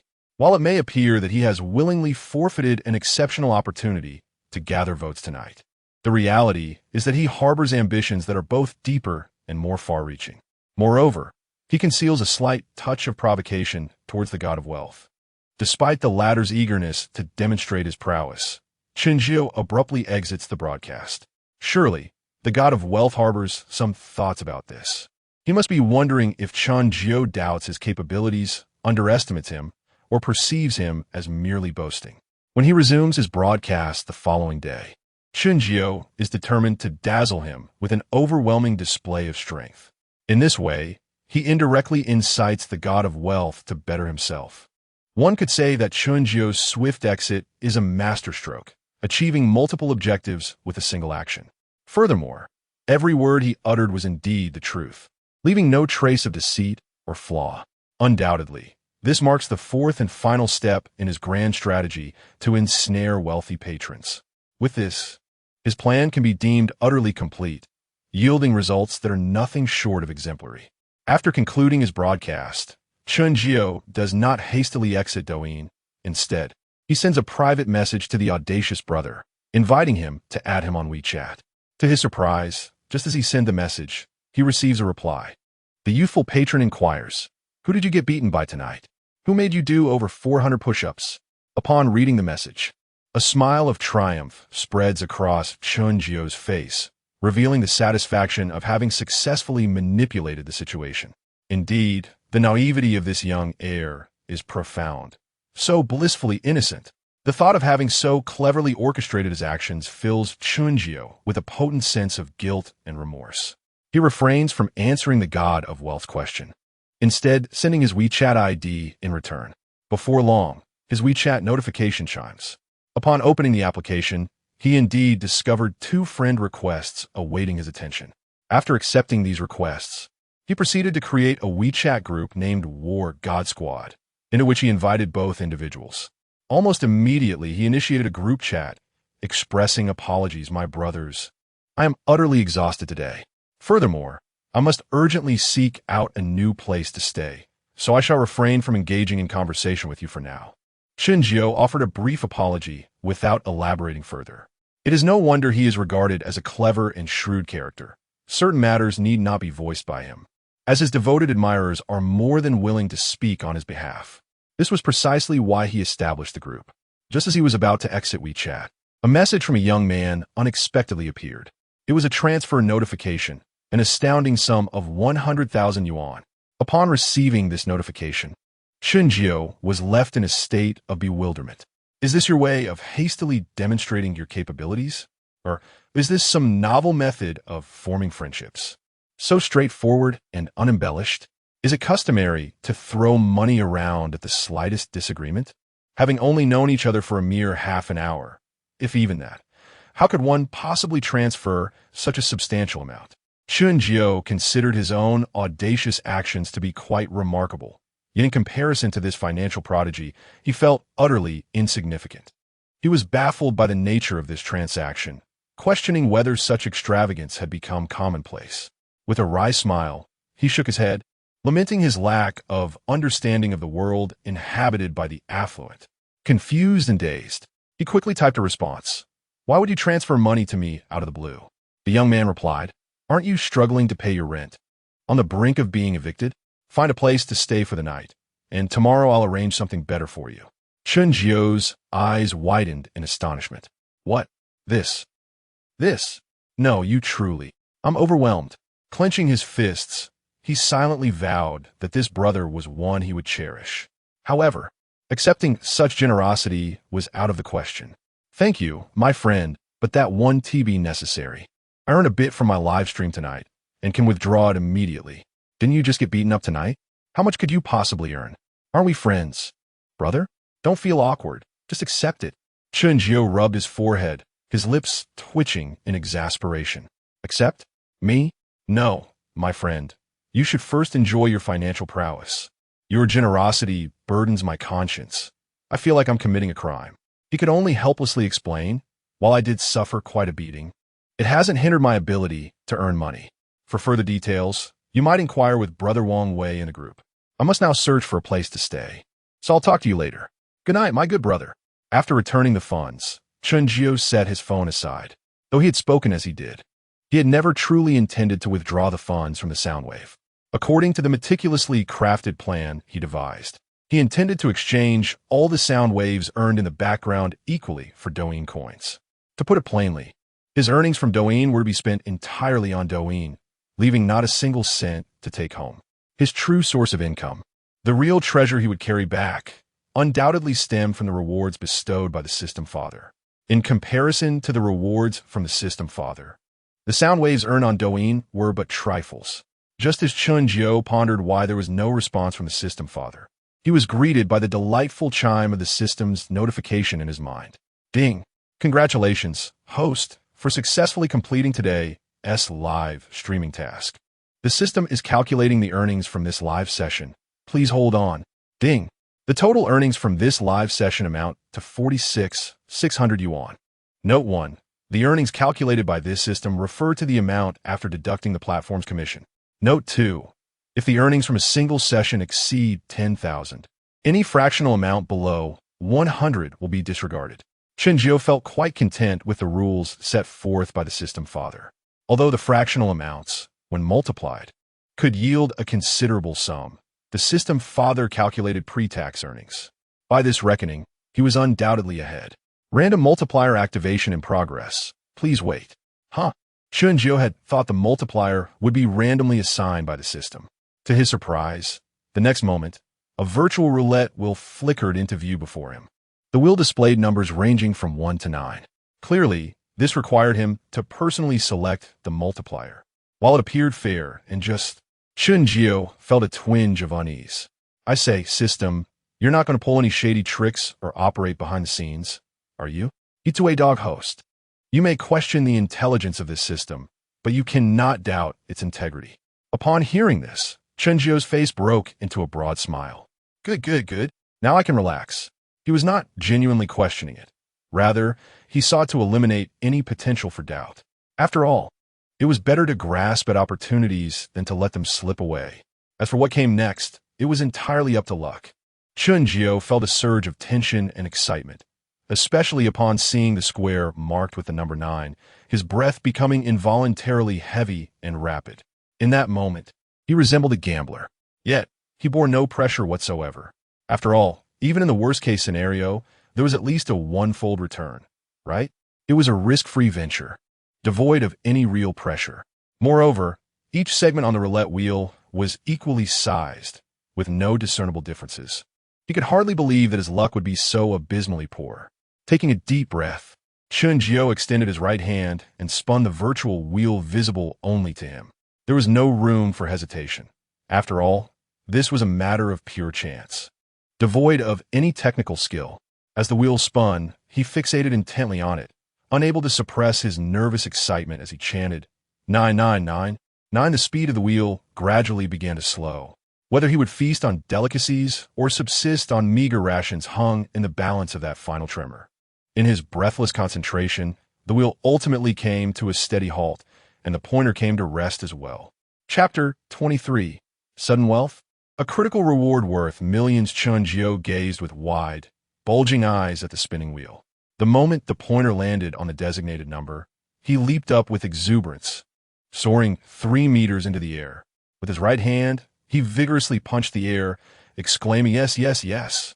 Whether it was his fervent prayers that worked or sheer luck that favored him, he had indeed struck the highest multiplier of 9 times. Ding! Congratulations. The host has randomly drawn a 9-fold reward. The reward has been issued. Please check, host. Chen Jiu felt a rush of exhilaration coursing through his veins. Impatiently, he began to calculate in his mind. What is 600 multiplied by 9? Although he could not ascertain the exact figure, he was already soaring with joy. If this wasn't enough to satisfy him, what more could he possibly desire? Did he expect to stand shoulder to shoulder with the heavens and the sun? Furthermore, this was merely the beginning. Chen Jiu was confident that the random multiplier range would continue to expand. Surely, there would be ample opportunities to seize every advantage. Given enough time, he could deplete all the resources in the world. Moreover, from this moment on, he would have a top-tier tycoon as his guardian. Even without relying on the system, earning money would be a breeze. While he may not achieve absolute opulence, attaining financial freedom would be well within his grasp.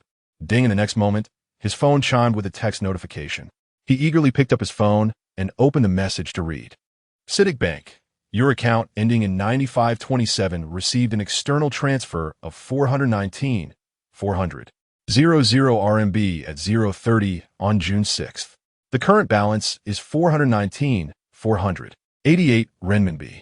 Chen Jiu's eyes widened in disbelief as he fixated on the message. His fingers meticulously counted the lengthy series of numbers on the screen.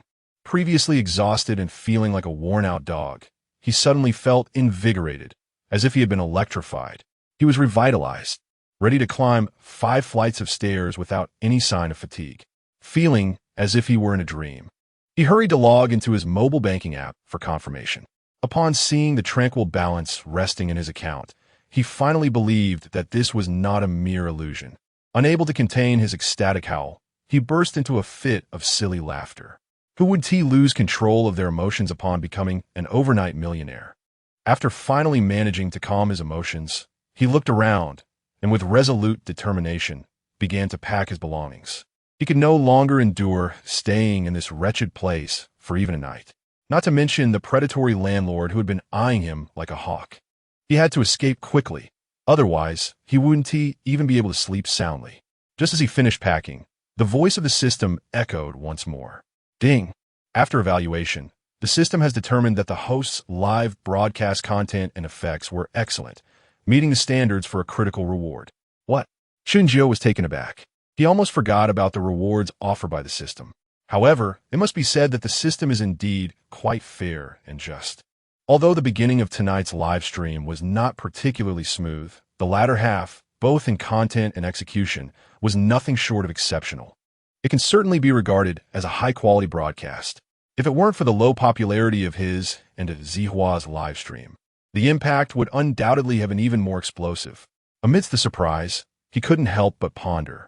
It seems that the system's criteria for evaluating live stream content and effectiveness are somewhat correlated with his rewards. And these rewards, evidently, do not solely pertain to financial gains. Of course, this is merely his speculation. Whether it holds true remains to be seen. With his eyes gleaming, Chen Jiu excitedly rubbed his hands together. He was quite curious and eager for the system's critical strike reward. What other rewards might there be, aside from monetary compensation? Could it be a car, a house, shares, or even a company? Goodness, with money in hand, could it also encompass power and beauty? Slapping himself, Chen Jiu thought, what am I imagining? What more could I possibly want?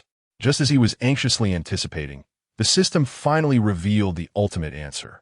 This critical strike reward is a complimentary 1-year stay in the royal suite of the Yugu Hotel. Huh? Chen Jiu was instantly overjoyed. Wow, system. Perhaps you should consider renaming yourself Songjiang. You truly are a timely blessing. Just as he was contemplating finding a new place to stay, the system had already made arrangements. Moreover, this reward was exceedingly extravagant. As someone who came from a wealthy background, he was well aware of the Yugu Hotel. The Yugu Hotel is a globally recognized ultra-luxurious 5-star hotel brand, the most opulent and high-end establishment in the entire city. The Royal Suite, without a doubt, is the best and most expensive room in the hotel, with a nightly rate of 888 yuan. To stay for a year would cost more than a small fortune. Incredible. Truly remarkable. A small bird pecking at a cow's rear. What a feast. This is indeed a critical strike reward of grand proportions. Chen Jiu felt as if his fortunes had turned, now residing in such a high-end hotel. I'm making money. I'm making money. I don't even know how to spend it. Just as he was fervently praising the system, a perfectly timed phone call interrupted him. Without checking the caller ID, he answered the phone directly. Hello. Greetings. May I ask if this is Mr. Chen Jiu? Upon hearing a melodious voice on the line, Chen Jiu raised an eyebrow. Who is this? Hello, Mr. Chen. I'm the personal concierge from the Yugu Hotel. We have just received your reservation for a one-year stay in the Royal Suite. When would you like to check in? Wow. Chen Jiu marveled at the efficiency and capability of the system. I plan to check in tonight. I'm just about to head over. Very well, Mr. Chen. Would you like us to arrange transportation to pick you up? After concluding the call, Chen Jiu proceeded to gather his belongings. In truth, aside from the live-streaming equipment, there was little else to pack. Before long, he had tidied up his luggage and cleaned the room. He took out his phone, opened WeChat, and settled the rent owed to his landlady. He even transferred an additional 2 months' rent, as he felt it necessary to express a semblance of gratitude after several months of debt. Leaving a brief note regarding his lease termination, he promptly deleted the landlady's WeChat contact. It was wise to do so, for who knew if she might disturb him in the dead of night with inappropriate messages. To be prudent, it was best to erase any connection altogether, especially since the likelihood of future encounters seemed slim. Dragging his suitcase and carrying his guitar, he departed from this den of wolves without a trace of nostalgia. As he reached the main road, a luxurious car approached slowly. Once it halted before him, he discerned that it was a long-wheelbase Rolls-Royce Phantom. The rear door swung open, revealing a leg clad in black, stockings gracefully emerging from the vehicle. Moments later, a stunning figure came into view, clad in a white business suit. She possessed a tall and alluring silhouette, her features undoubtedly of the highest caliber. What captivated was her poise, dignified, elegant, knowledgeable, and gentle, yet undeniably astute and sharp. It was evident at a glance that she exuded a profound grace and sophistication. Mr. Chen? Chen Jiu, momentarily taken aback, regained his composure and affirmed, "It is I." The personal steward respectfully executed a formal bow, speaking in a gentle tone. "Mr. Chen, please." The astute driver promptly stepped forward to take Chen Jiu's luggage, carefully placing it into the car. Inside the luxurious rear compartment, the personal steward formally introduced herself. "Greetings, Mr. Chen. I am your personal steward, Bai Jia. During your stay in the Royal Suite, I shall be at your service around the clock." Chapter 24. The local dog enters the city. Private butler and top-notch amenities, though Chen Jiu, having lived 3 lifetimes, has never personally indulged in such luxuries, he remains well acquainted with the concept. It is said that the pinnacle suites of ultra 5-star hotels offer bespoke butler services. Naturally, those who ascend to the role of a private butler are exceptional in every regard. Be it their external allure, physique, professional acumen, service awareness, adaptability, or intellectual refinement, they are beyond reproach. Many private butlers even hail from prestigious global institutions and are proficient in multiple languages.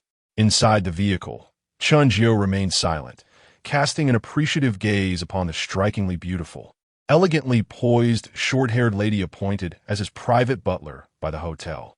He was thoroughly pleased with her presence. After all, aside from her professional capabilities, having an aesthetically pleasing companion was undeniably delightful. Of course, should he find her unsatisfactory, he could easily request a replacement from the hotel. As Chen Jiu scrutinized Bai Jia, she too was observing him. As the chief private butler of the Royal Palace Hotel, she had attended to numerous esteemed guests residing in the Royal Suite. However, she had never encountered someone who had booked the Royal Suite for an entire year. Surely, only someone with a questionable mindset would engage in such an extravagant endeavor. Would it not be far more sensible to purchase a luxury residence outright? Why commit to a year-long stay in a royal suite? Yet, if one truly possessed an inexhaustible wealth, that would be a different matter altogether. Bai Jia furrowed her brows slightly. Despite her extensive experience in discerning individuals, she found it challenging to unravel the enigma of the young gentleman before her. On the surface, he bore no adornments and donned attire that seemed rather inexpensive. He certainly did not resemble a lavishly affluent individual. However, He exuded a distinctive charisma and an impressive presence, alongside an innate confidence and pride that radiated from his very being. Shaking her head slightly, Bai Jie dismissed her unfounded musings.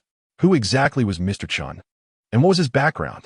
Such knowledge was irrelevant to her. All she needed to recognize was that Mr. Chen was her esteemed guest. Mr. Chen. At the Royal Palace Hotel, Chen Jiu listened attentively to her introduction and explanations, neither interrupting nor speaking. At that moment, his mind wandered. He could distinctly perceive Bai Jie's breath, fragrant and soothing, and catch a whiff of the subtle, captivating scent that enveloped her. After all, he was a vigorous young man in his 20s, and the close proximity to such a poised and enchanting lady in the confined space of the vehicle inevitably sparked flights of fancy. As Bai Jie's gentle voice guided them, they soon arrived at the Royal Palace Hotel. A uniformed doorman swiftly approached, enthusiastically opening the car door and carefully shielding the top frame to prevent the esteemed guest from striking his head. Concurrently, a bellboy stepped forward to assist with unloading and transporting luggage. Upon his exit from the vehicle, Chen Jiu was greeted by a cadre of hotel staff, standing in neat formation to welcome him. They bowed in unison, exclaiming, "Welcome home, Mr. Chen." Indeed, it was a pleasant surprise that they welcomed him home, rather than simply a guest at the Royal Palace Hotel. Indeed, the distinction of a luxury hotel is evident in its meticulous attention to detail. "Greetings, Mr. Chen. I am Lu Zheng, the general manager of the Yuan Hotel." A middle-aged gentleman, elegantly attired in a suit and adorned with gold-rimmed glasses, approached with warmth and respect. As a super VIP client investing over 100 million, it is only fitting for the hotel as general manager to lead the staff in a grand welcome.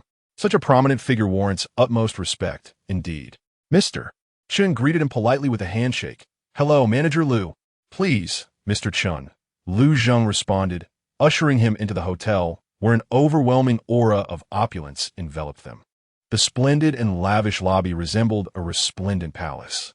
Had Mr. Chen lacked the robust confidence he possessed, he might have felt a twinge of inferiority. After Lu Zheng personally completed the check-in process, he presented a red envelope embossed with the hotel's logo with both hands. "Mr. Chen, this is our complimentary ambassador-level membership card for you. This card entitles you to numerous privileges at over 300 UN hotels worldwide, such as he elaborated on an array of enticing benefits." Mr. Chen listened attentively, ultimately accepting his goodwill with a mere glance, prompting his personal butler, Bai Jie, to accept the ambassador card on his behalf. Under Bai Jie's guidance, they ascended to the top floor via the exclusive elevator designated for the royal suite. The pinnacle of the hotel boasts only 2 royal suites. Walking upon the plush carpet, everything in sight, even the very air, seemed infused with a distinctive essence, wealth, desire, and a hint of decadence. At the entrance of the royal suite on the left, 6 individuals stood in an orderly fashion. "Welcome back home, Mr. Chen." As he approached, they collectively bowed and enthusiastically welcomed him in unison. Mr. Chen responded with a slight nod. Bai Jie introduced him in turn. "Mr. Chen, this is Wu De, your dedicated chauffeur. For our esteemed royal suite guests, we offer a selection of luxury vehicles, including Rolls-Royce, Bentley, and Maybach. Should you have any specific vehicle preferences, we will make every effort to accommodate them." Wu De, in his 40s, smiled warmly and bowed, saying, "Welcome home, Mr. Chen." Bai Jie continued with the introductions. "This is your private chef, the renowned first-class culinary master, Wang Dio. He and his team excel in various cuisines, from Chinese to Western, French, Korean, and Japanese. During your stay, Chef Wang and his team will be at your service around the clock. She is your makeup and styling consultant. She is your massage therapist. These 2 are your dedicated maids, including Bai Jie. There were precisely 7 individuals. Mr. Chen silently marveled at the truth behind luxury. Both the hardware and software of the services were comprehensively thoughtful and impressive. The presence of a butler, driver, chef, and maid is to be expected. However, the inclusion of a stylist and masseuse is rather astonishing. Oh my goodness. Chen Jiu suddenly feels akin to a country dog venturing into the city. Although he was once a millionaire, all his wealth was lavishly spent on Lu Ruyan, leaving him bereft of any high-end experiences. Prior to his transmigration, Chen Jiu was merely a pauper, utterly unfamiliar with such opulent grandeur.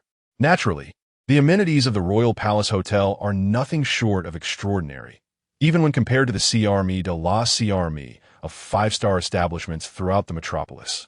Thus, it is entirely reasonable for him to feel somewhat out of place. The butler, by Jia, elegantly swung open the bronze-gilded double doors, slightly bowing as she gestured, "Mr. Chen, please." With a mix of anticipation and curiosity, Chen Jiu stepped into the legendary royal suite.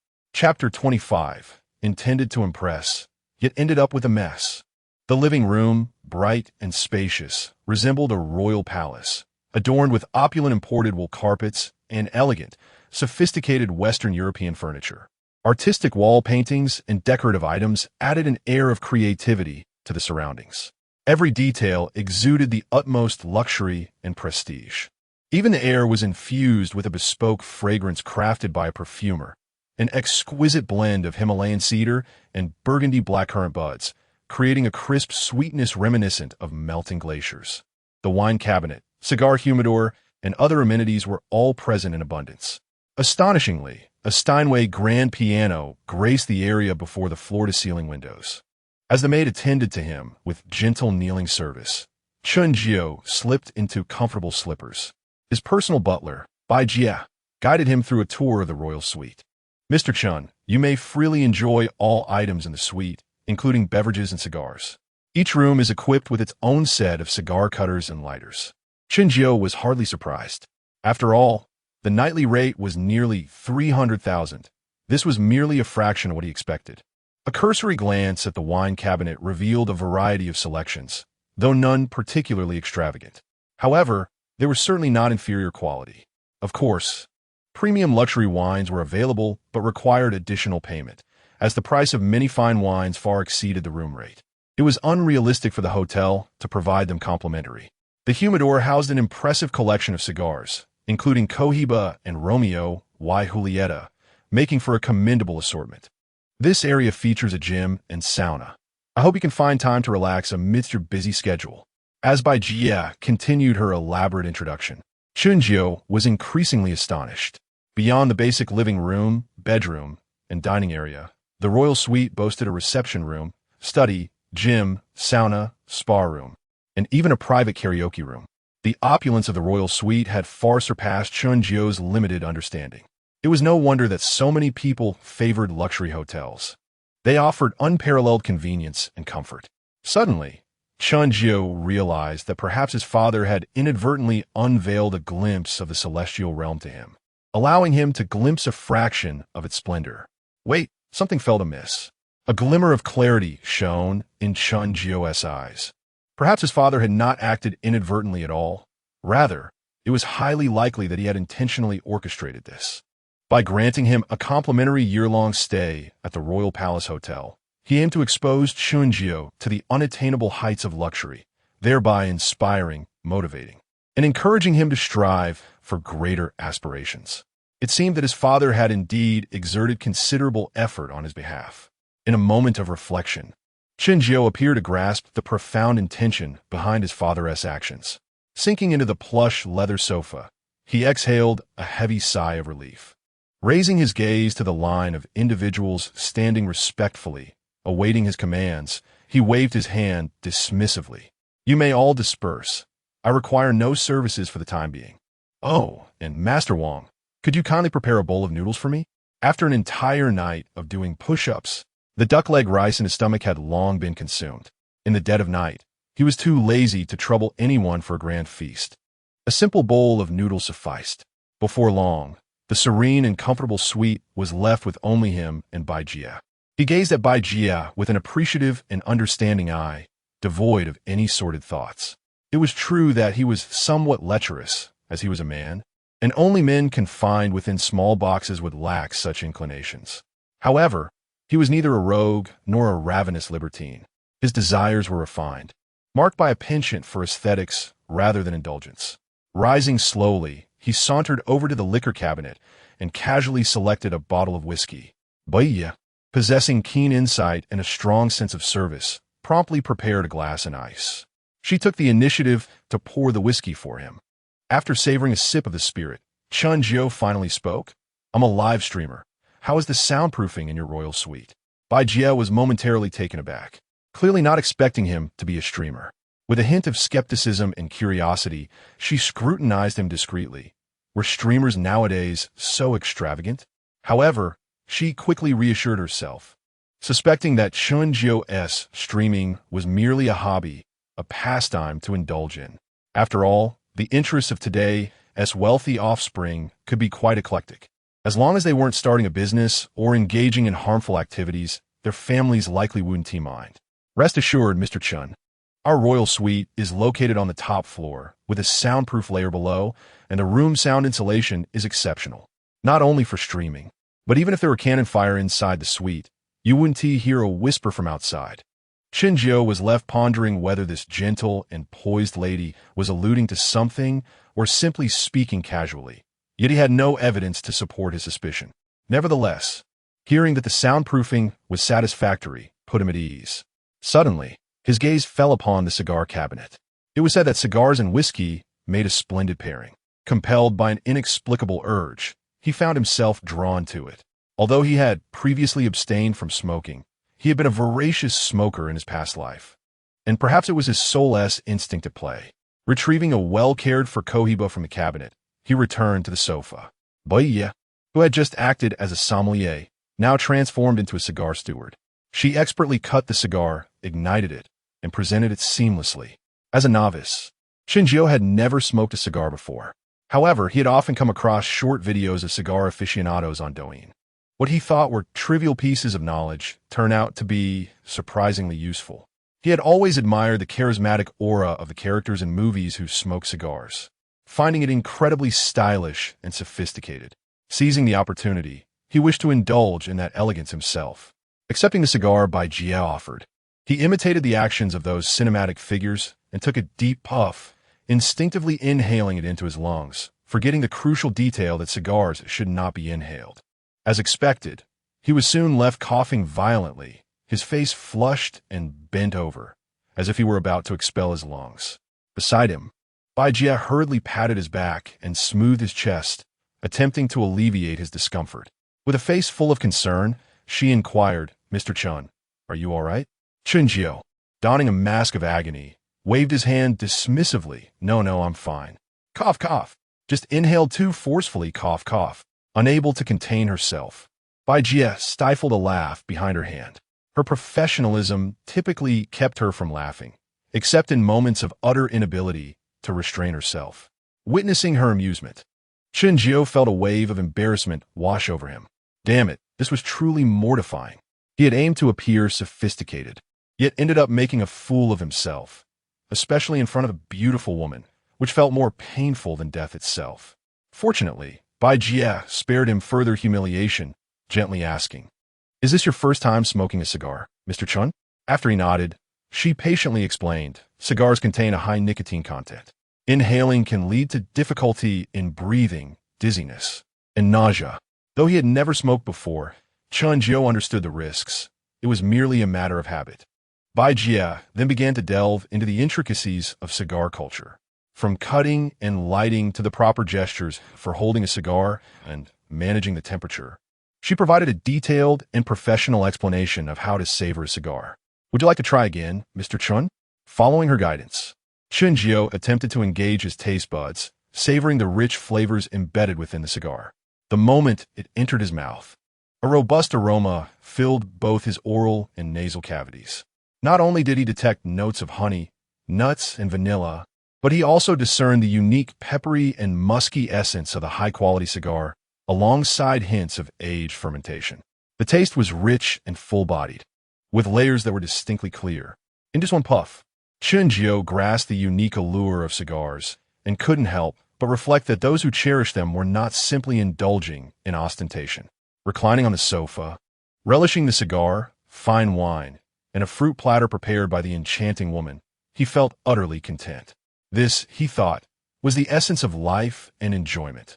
However, an unexpected frown crossed Chen Jiu's face. He sensed something was still amiss. Yet, he could not pinpoint exactly what it was. Bai Jie, perceptive and understanding, seemed to sense his thoughts and softly asked, "Mr. Chen, would you like to listen to some music?" With a sudden clap of his thigh, Chen Jiu exclaimed, "Yes, yes. Music. That's what I'm missing." Bai Jie smiled warmly and gracefully approached the grand piano. Observing her alluring silhouette, Chen Jiu was momentarily taken aback. He had anticipated merely playing some music, not realizing that this enchanting woman would perform personally. Indeed, a high-caliber personal assistant possesses a remarkable array of talents, mastering every art of performance. Chapter 26. Overwhelmed by guilt and remorse. No longer concealing the truth, Chen Jiu stood by the floor-to-ceiling window, a glass of golden whiskey in his left hand and a cigar in his right, gazing out at the dazzling, opulent nightscape of the magical city. As the soothing and elegant piano melodies played by Bai Jie filled the air, he reflected on the times before his journey when, in the stillness of the night, he would lie in bed scrolling through ostentatious short videos on Douyin, consumed by envy and resentment. To his dismay, he would often turn over and discover that his charging cable was still half broken, leaving him laughing at his own financial plight. Having never experienced such a lavish lifestyle, he now glimpsed a corner of paradise. He realized that spending a day in heaven equated to a year on earth, and this was not merely a reference to time. However, he firmly believed that in the near future he would ascend to the pinnacle of this celestial realm, becoming the envy of others, a distant dream turned reality. He had often heard that it was lonely at the top. Now he understood that such notions were mere fabrications, designed to deceive the gullible. What chill could there possibly be at such heights? Only a joy unimaginable to ordinary souls. Chen Jiu vowed before the twinkling lights of the metropolis that he would pursue the highest heights, step by step, aspiring to become Xiao. Cough, cough, Chen Gao. Just as his thoughts soared, the serene music came to an abrupt halt. Bai Jie rose and gazed intently at his tall, profound silhouette, suddenly overwhelmed by an urge to rush forward and embrace him tenderly from behind. Thankfully, this impulsive thought quickly dissipated. She slowly approached Chen Jiu, gently taking the empty glass and extinguished cigar from his hand. In a soft voice, she inquired, "Mr. Chen, you seem quite fatigued. Shall I prepare a warm bath for you to help you unwind?" Chen Jiu nodded appreciatively. "Thank you. Would you like me to summon a massage therapist for a relaxing spa treatment?" After a moment's hesitation, he replied, "That sounds good." Of course, he had no intention of heading upstairs. He merely yearned for a massage. After all, he had completed 400 push-ups that evening, and without a soothing session, he would undoubtedly awaken to a body full of aches. As Bai Jie went to run the bathwater, the maid arrived with a late-night snack, a simple bowl of shredded pork with pickled cabbage noodles, topped with a poached egg.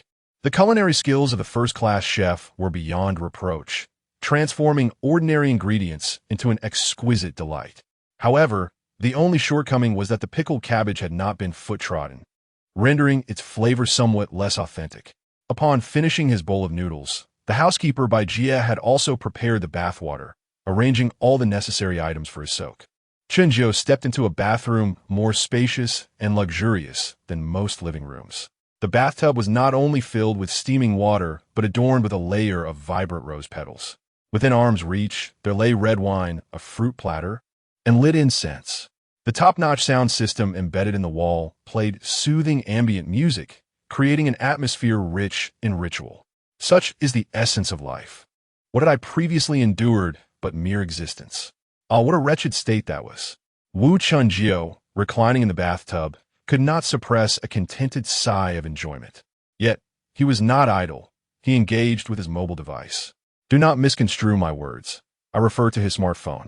Upon glancing at his phone, he was taken aback to find an overwhelming 99 unread messages on WeChat. Opening the app, he discovered it was all group chat notifications. Chen Jiu raised an eyebrow. Were these two individuals truly engaged in such fervent conversation? Out of curiosity, he began to peruse the chat history between Wang Wei and Xiaoyan. Indeed, their discussion revolved around the impending showdown that evening. The conversation was predominantly initiated by Xiaoyan, with Wang Wei responding in meticulous detail. Through the lines of Xiaoyan's messages, Chen Jiu could distinctly sense his rising anger, particularly upon learning of Chen Jiu's mockery targeting, and the attempts by others to undermine him financially. Even through the barrier of text and screen, Chen Jiu felt the chill emanating from Xiaoyan's fingertips. It was not difficult to surmise that if Li Qie were to show up again the following night, it would undoubtedly lead to a tumultuous clash. Although Xiaoyan had predictably taken the bait once more, Chen Jiu felt neither the thrill of success nor the joy of his cunning. Instead, waves of guilt and remorse washed over him relentlessly. With a sharp slap to his own face, he cursed himself. I truly deserve this. To manipulate others is one thing, but to deceive an earnest and innocent youth is unforgivable. While he aspired to be Chen Jiu, he had no desire to transform into a despicable person who would stop at nothing to achieve his ends. Moreover, his personal philosophy would never endorse the notion that success is built upon the corpses of the fallen. Suddenly, he sprang from the bathtub, donning a pristine bathrobe, while contemplating how to confront the god of wealth. Surely, he could not simply approach and say, I'm sorry. I have been plotting against you all along. Even if he did, it was likely no one would believe him. Just as he stepped out of the bathroom, the housekeeper, Bai Jia, approached him. Mr. Chen, the massage therapist, is ready. Before she could finish, Chen Jiu raised his hand to halt her. Noticing his contemplative demeanor, Bai Jia refrained from further interruption, silently trailing behind him. After much deliberation, Chen Jiu resolved to adopt a more subtle approach. He glanced around, and a plan formed in his mind. He took a photo of the opulent living room and sent it to Xiaoyan, along with a message. Brother, what do you think of my new place? Quite upscale, isn't it? He was not indulging in meaningless boasting.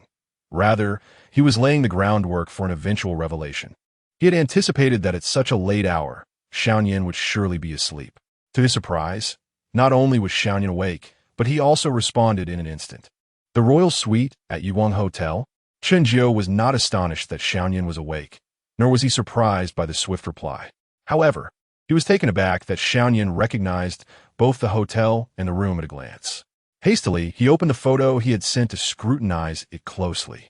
After an arduous search, he found no identifiable signs or logos of the hotel. Turning to Bai Jia, he curiously inquired by butler, do all the hotels under your company share the same decor and layout for their royal suites? Although Bai Jia was puzzled by his question, she truthfully shook her head. On the contrary, each suite in our hotels boasts a unique design and layout. You will find no two rooms alike. This revelation left Chen Jiu even more astonished and inquisitive. He responded, have you ever stayed in this suite in a magical city? The youth replied, no, I rarely go out. Chen Jiu pressed further, then how could you recognize it at a glance? The youth evasively remarked, the Yuguang Hotel is decent enough, it's passable. He did not directly answer Chen Jiu's question, yet his words struck like a dagger, piercing Chen Jiu's fragile spirit. What did he mean by decent? What did he mean by passable?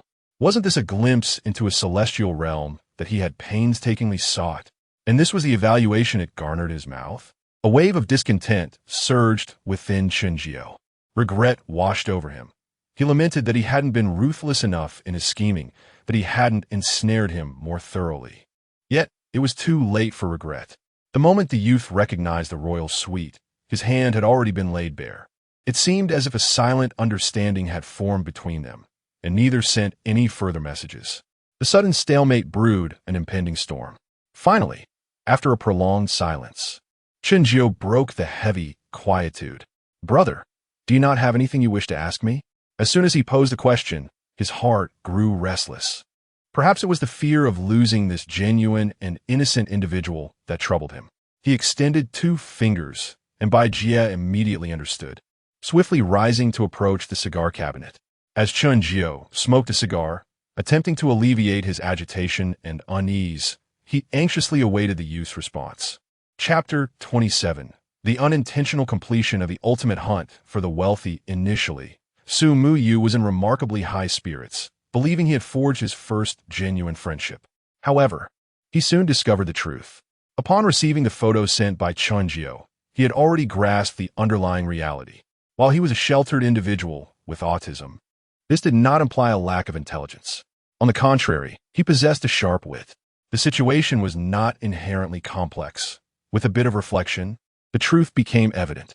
Given that he could easily identify the royal suite at the Yujing Hotel, It was inconceivable that he was unaware of the exorbitant room rate. Previously, when Chen Jiu had sent him a red envelope, he had deliberately showcased all his accounts, flaunting his supposed poverty. Furthermore, through his exaggerated recounting in the group chat, he had gained a clear understanding of the events surrounding the live broadcast that evening. It was impossible for him not to know how much Chen Jiu had earned. Thus, he arrived at a singular conclusion. Chen Jiu had deceived him. The mere 20+ yuan he claimed to possess was a blatant ruse, a deliberate act of feigned poverty. The eloquent words he had spoken afterward now appeared to be nothing more than a web of lies designed to mislead. Shu Yu clutched his phone tightly, his knuckles turning pale, unwilling to release his grip. His expression darkened, his gaze icy, teeth clenched, and lips pressed into a straight line, reflecting the immense anger brewing within him.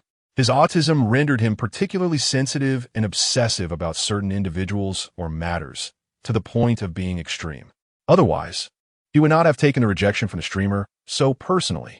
The moment he witnessed Chen Jiu unhesitatingly offering his last 20 yuan, he had already deemed him a friend. How could he have transferred 100,000 yuan otherwise? Did Chen Jiu really believe he was naive and wealthy? Yet, now to learn that Chen Jiu had been deceiving him all along filled him with indignation. This was, after all, his first recognized friend. However, after a brief moment, Shu Yu appeared to regain his composure and rationality, as he suddenly pondered a critical question. Why would Chen Jiu go to such lengths to deceive him? He was merely a novice without any wealth or status, a newly registered account without a real name. He had neither flaunted riches nor revealed his true identity. What could Chen Jiu possibly gain from deceiving him? If it were an attempt to build a persona, it would seem improbable. In a bustling live stream with thousands of viewers, perhaps there could be some merit to such a performance. Yet at that moment, his live stream had only included himself and a few others. Why would he bother with such trivial charades? Was it merely for the sake of amusement? For a moment, Shu Yu felt as though his mind was overloaded. As his thoughts began to spiral, he resolved to stop overthinking and directly inquired, "Why did you send me the photo?" He did not rush in abruptly. Rather, he prepared to proceed gradually. Finally, upon receiving a response from Chen Jiu, he breathed a sigh of relief. In that instant, he comprehended the profound implications behind Shu Yu's inquiry. Shu Yu's meaning was quite simple. He was questioning Chen Jiu, asking why, having already gained my approval and understanding my capabilities, he chose not to continue the deception. Being in the dark, I would undoubtedly regard you as a friend and wholeheartedly support you. So why did you choose to expose the truth? Why? Having successfully achieved your aim, would you reveal it yourself? Is it a matter of guilt? A sudden awakening of conscience? This was the second point that left Shu Yu perplexed. Chen Jiu sighed softly and replied, "Because I wish to be your friend, and therefore I do not want to deceive you." The youth who had spent money retorted, "But you have already deceived me." From his words, Chen Jiu felt an overwhelming sense of disappointment and anger. Huh? Deceived? Chen Jiu was taken aback. If one were to say he had calculated, he would admit it, but to claim he had deceived, he would vehemently deny it. Nonsense. When have I ever deceived you? I can honestly say, from beginning to end, I have not uttered a single falsehood to you. Huh? Now, it was Shu Yu's turn to be bewildered. However, he did not linger on this confusion, but directly posed the question that weighed most heavily on his mind. I just want to know one thing. When you sent me the red envelope, was it really only 20-something yuan? Upon reading his message, Chen Jiu experienced a moment of clarity. So that was what he meant. Yes, including the fact that I am about to be evicted by my landlord. It is all true. The only reason I can afford the royal suite is that after my broadcast, I unexpectedly inherited a fortune, so. He did not finish his sentence, but he knew Shu Yu would understand. Whether Shu Yu would believe his somewhat absurd explanation remained uncertain. The once vacant gaze of Shu Yu suddenly sparkled with light. He quickly typed to confirm. "Really? Are you sure?" Chen Jiu replied, "Sure, I know it sounds incredible, but I indeed received an unexpected fortune after my broadcast. If I am lying to you, may I be cursed to a lifetime of misfortune." Wow, what a powerful oath. Upon reading his message, Shu Yu couldn't help but break into a silly grin in front of his phone screen. Simultaneously, a hint of guilt surfaced on his delicate face. Perhaps he was regretting misunderstanding his friend. Lacking guile and machinations, he quickly apologized. I'm sorry, I misjudged you. Chen Jiu smiled slightly. I sent you a picture merely to inform you that I have come into wealth. I did not wish to deceive you. Unexpectedly, Su Yu replied with a startling nonchalance. Oh, it's no problem. Your wealth is your own affair and does not hinder my desire to protect you. Moreover, I have never cared about a friend's financial status. Despite his considerable wealth, he could never surpass my own. Haha. Goodness, what an audacious attitude. Frankly speaking, Chen Jiu is now utterly intrigued by his identity. From the memories of his past life, it is evident that this individual possesses extraordinary capabilities, almost unfathomable. In his previous life, he was a superlative figure well known across Douyin, ranking among the top few spenders in the platform's history, all while rarely being active online. The entire network recognized him as a genuine, passionate spender, aware of his volatile temperament and ferocious competitiveness during battles. Should he become incensed, he would pursue his adversary relentlessly. Indifferent to the stature of the broadcaster, whether it be return tickets, guild tickets, or e-commerce tickets. No matter how formidable the financial consortium, he would ensure they submitted to him. When angered, even the mightiest would be powerless to restrain him. Consequently, most broadcasters and affluent users on Douyin tread carefully around this tempestuous character. When he first emerged, many believed he was merely a fleeting phenomenon, destined to fade into obscurity after a short burst of activity. However, reality proved them wrong. His prowess was not transient but enduring. His Douyin currency seemed inexhaustible. Chen Jiu is aware that prior to the accident in his previous life, he had been active for nearly a decade, remaining a prominent figure on Douyin. He can rightfully be considered the most enduring super spender on the platform, earning him the collective title of the Great Demon King among visitors and broadcasters alike.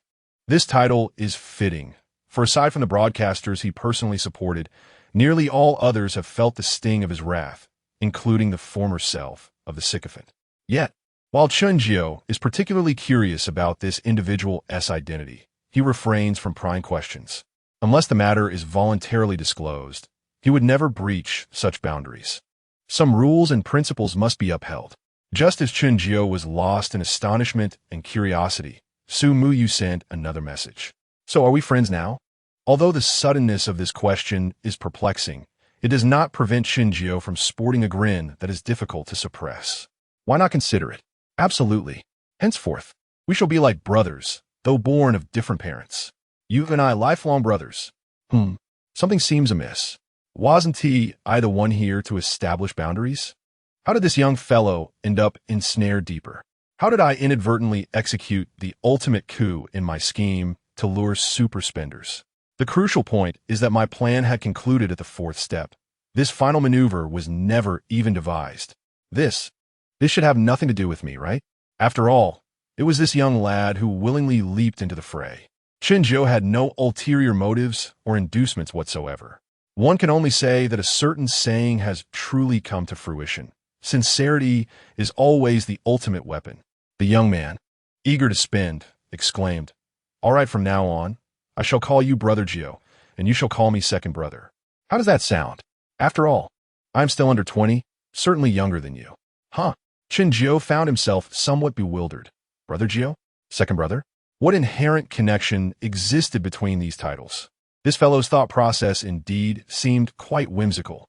Nevertheless, he recognized the youthfulness of this individual, though he had not anticipated just how young he truly was. Very well. Let that be a delightful agreement. In truth, even Su Yu himself was at a loss to comprehend why he was inclined to engage in conversation with him. Why did they connect so effortlessly? Why did it feel as though they were old acquaintances upon first meeting? Perhaps it was because he had welcomed him with open arms? Perhaps it was due to his willingness to lend the last 20 yuan? Perhaps it was because he had unhesitatingly declined Su Yu's offer to transfer funds? Or perhaps it was simply the ethereal nature of fate. Who can say? Chapter 28, Daily Banter with the Private Butler, inviting an old friend the following day. Chen Jiu awoke from a hazy slumber, his hand instinctively reaching for his phone charging on the bedside table. To his astonishment, it was already 2 in the afternoon. Rubbing his face to shake off the remnants of sleep, He swung his legs over the side of the bed and drew back the curtains, allowing the radiant sunlight to flood the room. Gazing down at the vibrant metropolis below, he felt a surge of vitality. Stretching languidly and engaging in a few simple exercises, he was grateful for the professional massage he had received the previous night. Otherwise, he could only imagine the extent of his bodily discomfort. With a sigh of appreciation for the benefits of wealth, he turned and made his way to the washroom. Upon completing his morning routine and stepping out of the bedroom, he was immediately captivated by the exquisite beauty of Bai Jie, whose grace and elegance were simply breathtaking. Indeed, the presence of such beauty can uplift one's spirits. "Mr. Chen, did you rest well last night?" she inquired gently. Chen Jiu managed a somewhat forced smile, replying, "It was tolerable." His response was not dismissive nor indicative of any dissatisfaction with the hotel. Rather, he truly had not rested well. He was somewhat sensitive to changes in his sleeping environment, and the abrupt transition had left him unsettled. Furthermore, the myriad of events from the previous day had occupied his mind, preventing him from achieving a peaceful slumber. Thus, it was no surprise that he had experienced insomnia, tossing and turning until he finally dozed off around 8 or 9 in the morning. Though he had only just risen, he had managed a mere 5 or 6 hours of sleep, and had it not been for the gnawing hunger in his stomach, he would have undoubtedly lingered in bed a while longer. With an air of concern, Bai Jie cautiously inquired, "Mr. Chen, how do you find our hotel?" Before she could finish, Chen Jiu gently interrupted, assuring her, "It is not a reflection on you or the hotel. The issue lies with me." Upon hearing this, Bai Jie felt a wave of relief wash over her. "Mr. Chen, lunch has been prepared. Would you prefer to dine in the restaurant downstairs? Or shall I have it served in your room? Let us avoid any unnecessary fuss." "Please bring it up," he replied. "Very well, Mr. Chen." In no time, the maid entered the suite, pushing 2 trolleys laden with an opulent array of dishes that covered nearly the entire dining table, featuring a diverse selection of both Western and Chinese cuisine. Presumably, the culinary team had prepared a variety of options, uncertain of his preferences. Who would have thought that the man who had only recently struggled to make ends meet would now be presented with a feast fit for royalty? "Unless I specify otherwise, please arrange for the kitchen to serve Chinese cuisine," he instructed, for he possessed a genuine affinity for traditional Hua Yu dishes and held little taste for foreign fare. His preferences were a matter of personal habit rather than any reflection of cultural biases. Bai Jie, standing nearby with her iPad in hand, noted his request. "Understood, Mr. Chen. Is there anything else you wish to avoid?" "I do not eat beef," he stated, taking his seat at the dining table, where several newspapers were neatly arranged beside him. Many esteemed guests were accustomed to perusing the news, and it was only fitting for the butler to be prepared. Even without glancing, one must always be prepared. It is a matter of service and attitude. Chen Jiu casually cast a glance and fortuitously spotted the headline of an entertainment newspaper. "The diva Pei Yinji's world tour concludes at the Shanghai concert." Pre-sale tickets sold out in an instant. Not being a fan of hers, Chen Jiu naturally felt little interest. He merely skimmed over the news before redirecting his attention to the delectable spread before him. He then glanced at Bai Jie, who stood by, evoking a sense of malevolence reminiscent of ancient aristocrats. "With so much here, why not share a bite?" Bai Jie, brushing her hair aside, gently declined. "Thank you, Mr. Chen, but I have already had lunch." A sudden spark of mischief ignited within Chen Jiu as he gazed at her with a tenderness usually reserved for dogs. "Please, indulge me with just a little more company. I detest dining alone." Bai Jie instinctively turned her gaze towards him. For a fleeting moment, their eyes locked, igniting a fervent spark between them. Her heart raced, and a delicate blush adorned her refined features. In a moment of startled confusion, she hastily diverted her gaze elsewhere. Unable to maintain the connection, typically composed and serene, she found herself inexplicably stirred at that instant. Am I being flirted with by this younger man? Yet, being far from a naive and bashful girl, she quickly regained her usual calm demeanor, no longer shying away from Chen Jiu's affectionate gaze. She met his eyes with a knowing smile, choosing to sit down gracefully and respond through her actions. Observing her, Chen Jiu's lips curled into a charmingly mischievous smile, leaving one to wonder what thoughts danced in his mind. Throughout the meal, he seemed deliberately unfocused on his food, instead fixating intently on Bai Jie. Were it any other girl under such bold scrutiny, she would either blush furiously or become flustered, yet Bai Jie remained unperturbed, exuding an air of tranquility as if oblivious to his gaze. Despite his prolonged stare, she remained unmoved, feeling a sense of defeat. Chen Jiu found the thrill of teasing her dissipating, thus he withdrew his gaze, choosing to focus on his meal. Out of the corner of her eye, Bai Jie stole a glance at him, a subtle smile gracing her lips, revealing a hint of satisfaction. This young man thinks he can charm me with such meager prowess? After their meal, Chen Jiu settled by the floor-to-ceiling window, enjoying the picturesque view of the Huangpu River while relishing Bai Jie's exquisite tea service along with her attentive care. Mr. Chen, do you have any arrangement for today? As a high-end, bespoke, private butler, her responsibilities extended beyond mere hospitality within the hotel. She was also expected to assume roles akin to that of an assistant or secretary, albeit in a wholly professional manner, devoid of any unsavory implications. Chen Jiu shook his head, indicating that he had no particular plans for the day. After a brief respite to digest his meal, he intended to indulge in a short nap. Otherwise, he would lack the energy and spirit for tonight's live broadcast. As he spoke, he seemed to suddenly recall something and hastily picked up his phone, opening his contacts. Staring at the entry labeled younger sister, he hesitated for a moment before deciding to dial the number. However, as expected, he found himself still confined in the metaphorical small dark room by his sister, who had yet to release him. Chen Jiu chuckled wryly, shaking his head, and temporarily abandoned the idea of confronting her. It was not that he was unwilling to seek her out, but rather that the time was not yet ripe. For he knew that at this moment, he lacked the necessary confidence. Yet, it would not be long before he regained all that he had lost, likely by tonight. Tomorrow, Chen Jiu would make a grand and triumphant return. Next, he sifted through his limited contacts until he found the phone number of Zhou Fengxian and dialed it. Hello, Lord Ho. Huh, Jiuyi? You finally decided to reach out to me? Are you free tonight? Shall we gather? Of course, I must be. All right then. Wait for my call. It will probably be after midnight. Is that acceptable? No problem. Tomorrow is the weekend, and I don't have work. Conversations between men are typically straightforward and to the point. Once the matter at hand is addressed, they simply hang up. After ending the call, Chen Jiu slowly rose to his feet. White Butler, I'm going to take a nap. Could you kindly assist me with a few matters? Chapter 29. The Empress of Smoke is far from a mere ornament. How many facades does she truly possess?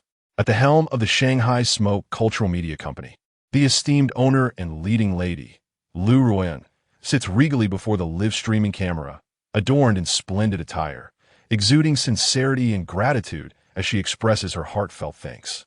The joyous moments are fleeting, and before she knows it, the broadcast time draws to a close.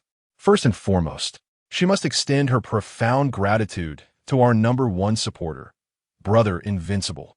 Thank you for your unwavering support and affection towards Ruoyan. With you by our side, we, the 0715 family, face any formidable adversary with unwavering confidence and a sense of security. Encountering you has been a serendipitous blessing for both Ruoyan and 0715. To all the fans and family of 0715, let us collectively summon our esteemed patriarch, the steadfast Brother Invincible, to express our heartfelt thanks. As she concludes her words, she stands up abruptly and bows deeply before the camera.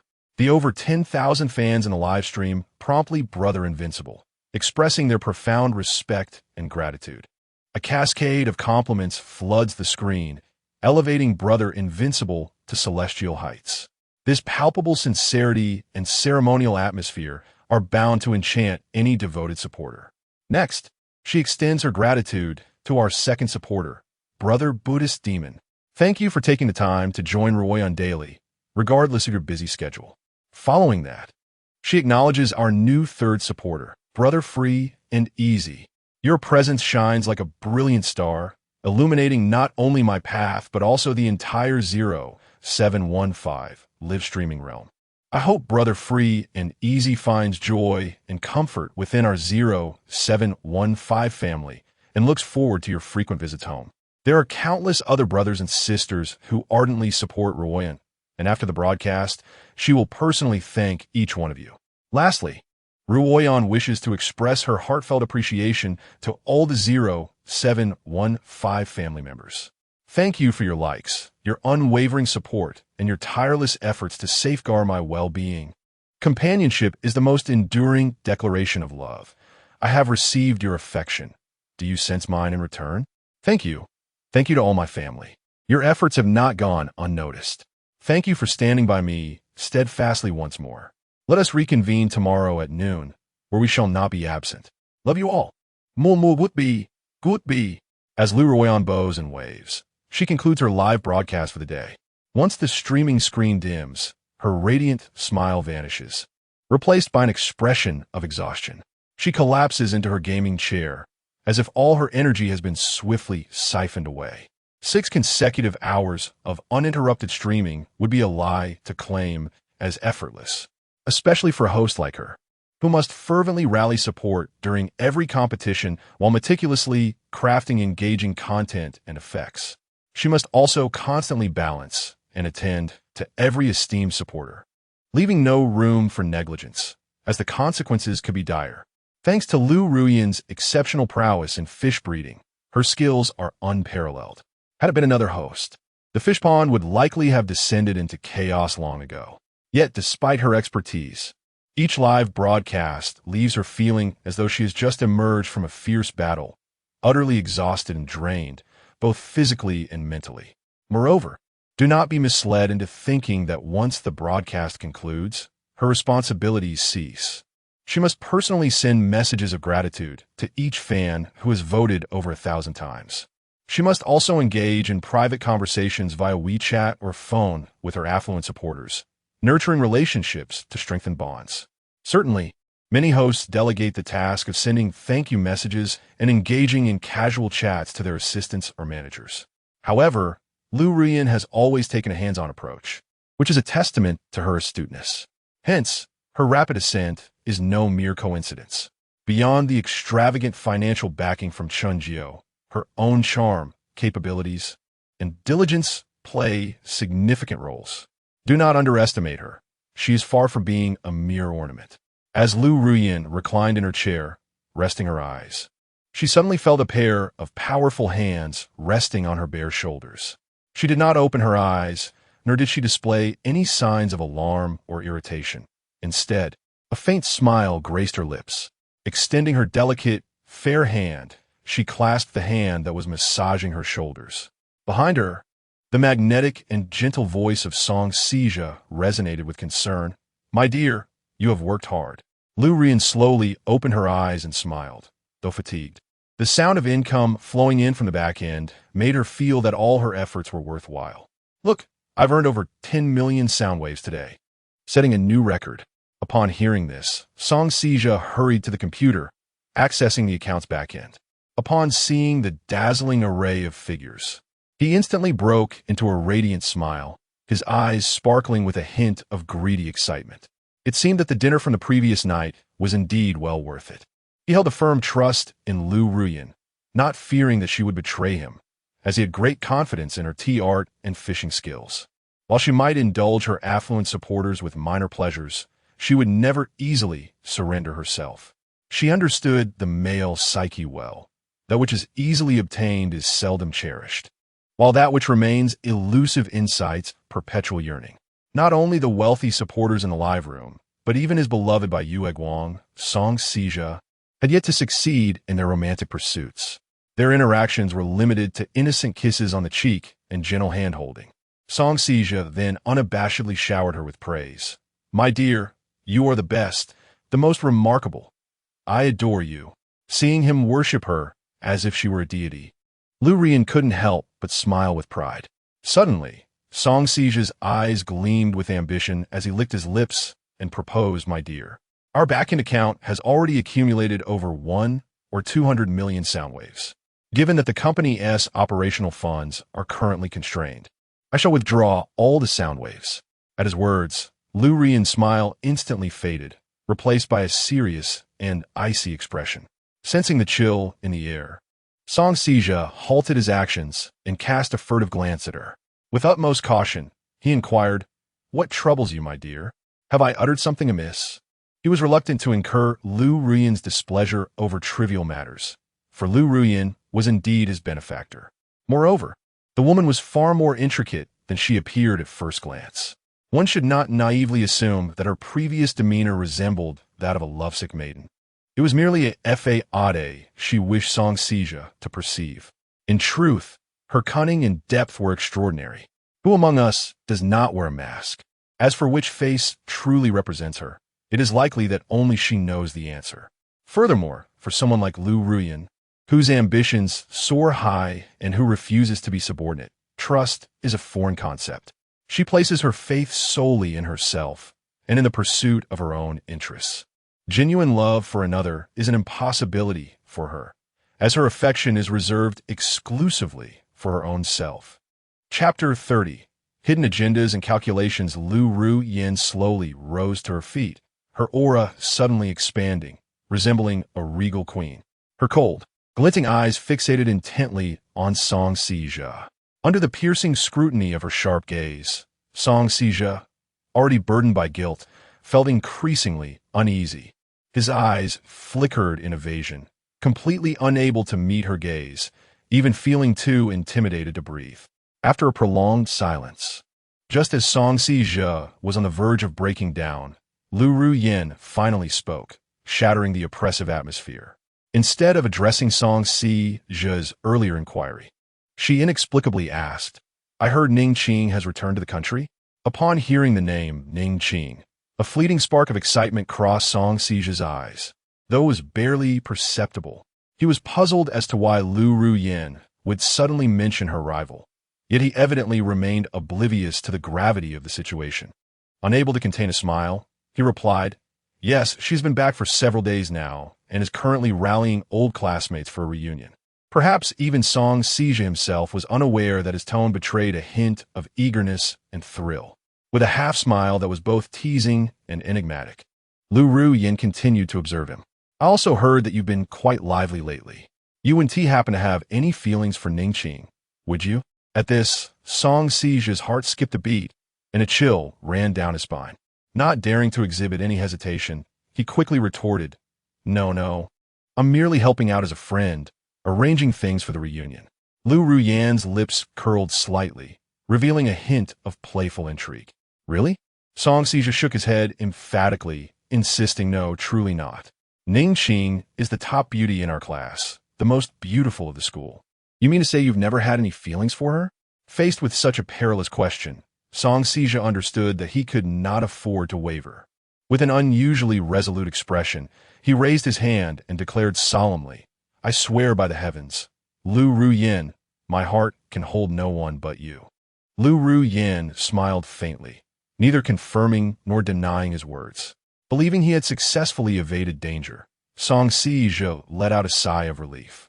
However, he foolishly brought up an old matter, cautiously inquiring, "Ruyan, what about the withdrawal of my earnings?" Lu Ruyan's expression instantly turned frigid.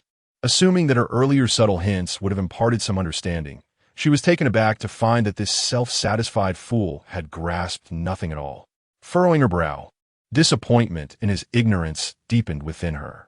Were it not for his lingering value, she would have discarded him long ago, ensuring he met the same fate as Chen Jiu. Realizing that subtle hints were futile, she felt no qualm in forcing him to confront reality. Lu Ruyan's voice turned icy as she stated, "Song Sija, remember this. What I give you is yours, and what I do not give, you cannot seize. Do you understand?" At her words, Song Sija visibly froze. Astonishment etched across his face. Yet, moments later, beads of cold sweat began to form on his forehead. It dawned on him just how unfamiliar Lu Ruyan had become. It turns out that he had never truly seen her. In that instant, he awoke to the realization that he had underestimated this woman and overestimated himself. He had thought himself a player in the game, only to discover that he was merely a pawn. It was laughable that he had once arrogantly believed himself to be a master of dog training. At this moment, the disparity in their ranks was glaringly apparent. Of course, he knew that it was not yet the time to overturn the board. After all, the game was still in progress, and the outcome remained uncertain. You engage in feigned cordiality with me, yet I too am merely playing along with you. You are aware of my ulterior motives, and I am equally cognizant of your exploitation of me. The question now is, who will ultimately emerge victorious? With this thought, a sycophantic smile immediately appeared on Song Sija's face. With a playful demeanor, he said, I understand. I truly understand. You need not emphasize it, Lu Ruyan. I have always regarded your words as sacred decrees. Rest assured, if you instruct me to head east, I shall not venture west. If you command me to drive away the dog, I shall not pursue the chicken. Seeing his attitude, Lu Ruyan nodded in satisfaction, her expression returning to that of a gentlewoman. As the atmosphere lightened, Song Sija quickly steered the conversation away, cautious not to entertain any thoughts of financial gain. Ruyan, you have now established yourself as a leading streamer, firmly securing your foothold. You possess both popularity and influence, undoubtedly ranking as this year's most promising newcomer on Douyin. Shall we seize the moment and aim for the ultra-top tier? If our next goal is to reach that level, I can have my second uncle begin preparations. Lu Ruyan cast a meaningful glance at him, internally dismissing this incompetent ally once more. While she was undeniably ambitious and eager for progress, she had not reached the point of being blinded by profit. She was far from being swept away by success, unlike Song Sija, who had inflated his sense of self-importance to the extent of forgetting his own name. Lu Ruyan was acutely aware of her current situation and understood her own capabilities. With a beaming smile, she looked at Song Sija and asked, My dear, have you ever heard the saying? Song Sija blinked his clear, yet naive eyes. What saying? Lu Ruyan casually picked up a live-streaming prop, the fairy wand, and pointed it towards him with a teasing smile, saying, taking too large a step can lead to unintended consequences. Despite our current success, flourishing like a fire in oil, it is merely a mirage that can shatter at any moment. Whether it be the affluent benefactor or the mid-tier influencers, we still have much to improve upon. To say we could contend with the top 10 ultra-tier streamers would be an overestimation. Even facing established first-tier streamers, we would undoubtedly be left battered and broken. Therefore, our next objective should not be to continue climbing higher, but to consolidate our position. We must solidify our existing fan base while enhancing their loyalty and cohesion, accumulating strength and influence to attract further support. It must be said that Lu Ruyan's mind remains remarkably clear, and her reasoning is sound. Upon her utterance, Song Sija experienced an epiphany, as if a veil had been lifted from his mind. He flatteringly remarked, My dear, your foresight is truly commendable. With you, our strategic mastermind akin to Zhuge Liang, what do we have to fear in our endeavors? Even though Lu Ruyan was known for her composure and depth, she could not help but reveal a hint of pride at his words. Suddenly, Song Sija recalled something and quickly stifled his playful demeanor. Has the devoted admirer not yet received a response? Last night, did you not instruct Brother Chiye to teach him a lesson? Why is there no reaction? Moreover, I have not seen Brother Chiye all afternoon. Could something be amiss? Chapter 31.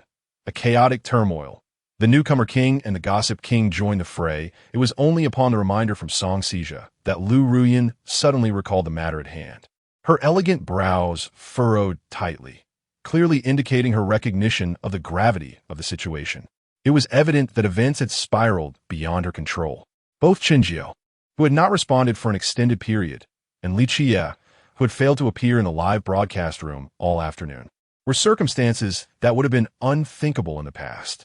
Proud, conceited, and possessing an intense desire for control, Lu Ruyan would never permit anyone or anything to slip from her grasp. Without hesitation, she picked up her phone and dialed Li Chiye's number. The phone rang for barely a second or two before it was answered. In an instant, Lu Ruyan transformed her demeanor and tone. With a beaming smile, she sweetly cooed, Chiye, what are you up to? Nothing much. Ruyan, is there something you need? Li Chiye replied. Pouting slightly, Lu Ruyan playfully chided. Can I call my dear Chiye just for no reason? Huh? Of course you can. He chuckled. But you've been absent from the live room all afternoon. Do you not realize how worried I've been? I couldn't even focus on my broadcast. My heart wasn't in it. And yet you seem indifferent. In just a few sentences, Lu Ruyan expertly showcased her prowess in manipulating a man's affections while seamlessly weaving in her charm. Although it is typically frowned upon for a streamer to pry into a big brother's affairs or attempt to control him, a consistent display of mere compliance could eventually lead to a dull monotony, causing the big brothers to lose interest. However, Lu Ruyan's occasional flirtatious rebellion not only avoided inciting their displeasure, but also fostered intimacy, deepening their bonds and adding a sprinkle of enjoyment. Moreover, while her words were laced with a hint of teasing, they were undeniably pleasing to the ear. How could the big brothers not be enamored? This elucidates why many men, fully aware of a woman's ulterior motives, still find themselves captivated. There are indeed reasons behind such allure. Ah, Ruyan, you need not fret about me. I am perfectly fine. The reason I haven't come to see you this afternoon is that I've been preparing for tickets. Lu Ruyan's keen intuition heightened her alertness in an instant. However, she concealed her unease, gently inquiring, preparing tickets? What for, dear Chia? Is there a significant battle on the horizon? Realizing her question might have been too intrusive, she quickly added, Oh, dear Chia, please don't misunderstand. I am merely curious. Rest assured, I know precisely who you are. How could I ever misinterpret your intentions? He replied with a sense of ease. And do not worry. The coins in my pocket will forever bear the surname Lu Ruyan. His response brought a sigh of relief to Lu Ruyan, filling her heart with satisfaction and pride. So, dear Chia, what are you preparing tickets for? Didn't I promise to teach that little rascal a lesson last night? Unfortunately, an unexpected turn of events allowed him to escape unscathed. Lu Ruyan raised a delicate eyebrow, her curiosity piqued. What exactly happened? Immediately after, Li Chia selectively recounted the events of last night's competition to her. Upon hearing the entire story, Lu Ruyan and Song Sija's first reaction was one of sympathy. However, it was not for the humiliation suffered by Li Chia, but rather for the loss of over 100 carnival tokens that should have been theirs, now lining someone else's pockets. How could their hearts not bleed? Fortunately, Lu Ruyan understood the weight of priorities.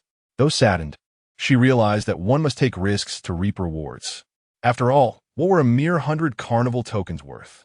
If she could extinguish Chen Jiu's rebellion and compel him to return obediently, reclaiming the coveted treasure box would render everything worthwhile. Lu Ruyan inquired solemnly, So, Brother Chia, have you arranged for another battle tonight? From the other end of the phone, Li Chia's voice came through, gritted and determined. Tonight, I shall make that little scoundrel regret ever crossing me. Rest assured, Ruyan, I guarantee you will see him kneeling at your doorstep, apologizing. Lu Ruyan smiled slightly. All right, brother. I entrust my sister's matters to you. I shall also be present to witness your valiant prowess tonight. He. After she hung up, Song Sija, his eyes darting with intrigue, finally spoke. My dear, I believe there is still room for maneuver in this situation. Lu Ruyan, puzzled, asked, What do you mean by room for maneuver? Song Sija explained with a grin. We cannot simply watch those glittering tokens flow into someone else's hands without taking action. What if we? Upon hearing his suggestion, Lu Ruyan appeared contemplative. Just as she was about to dismiss the idea, she reconsidered. Trying out might not be such a bad idea after all. She promptly dialed Li Chia's number again. Meanwhile, as they schemed, the renowned gossip host, Ironmouth Wong, concluded his day's live broadcast. In the realm of gossip broadcasters, Ironmouth Wong held considerable weight and prestige, ranking among the top 3.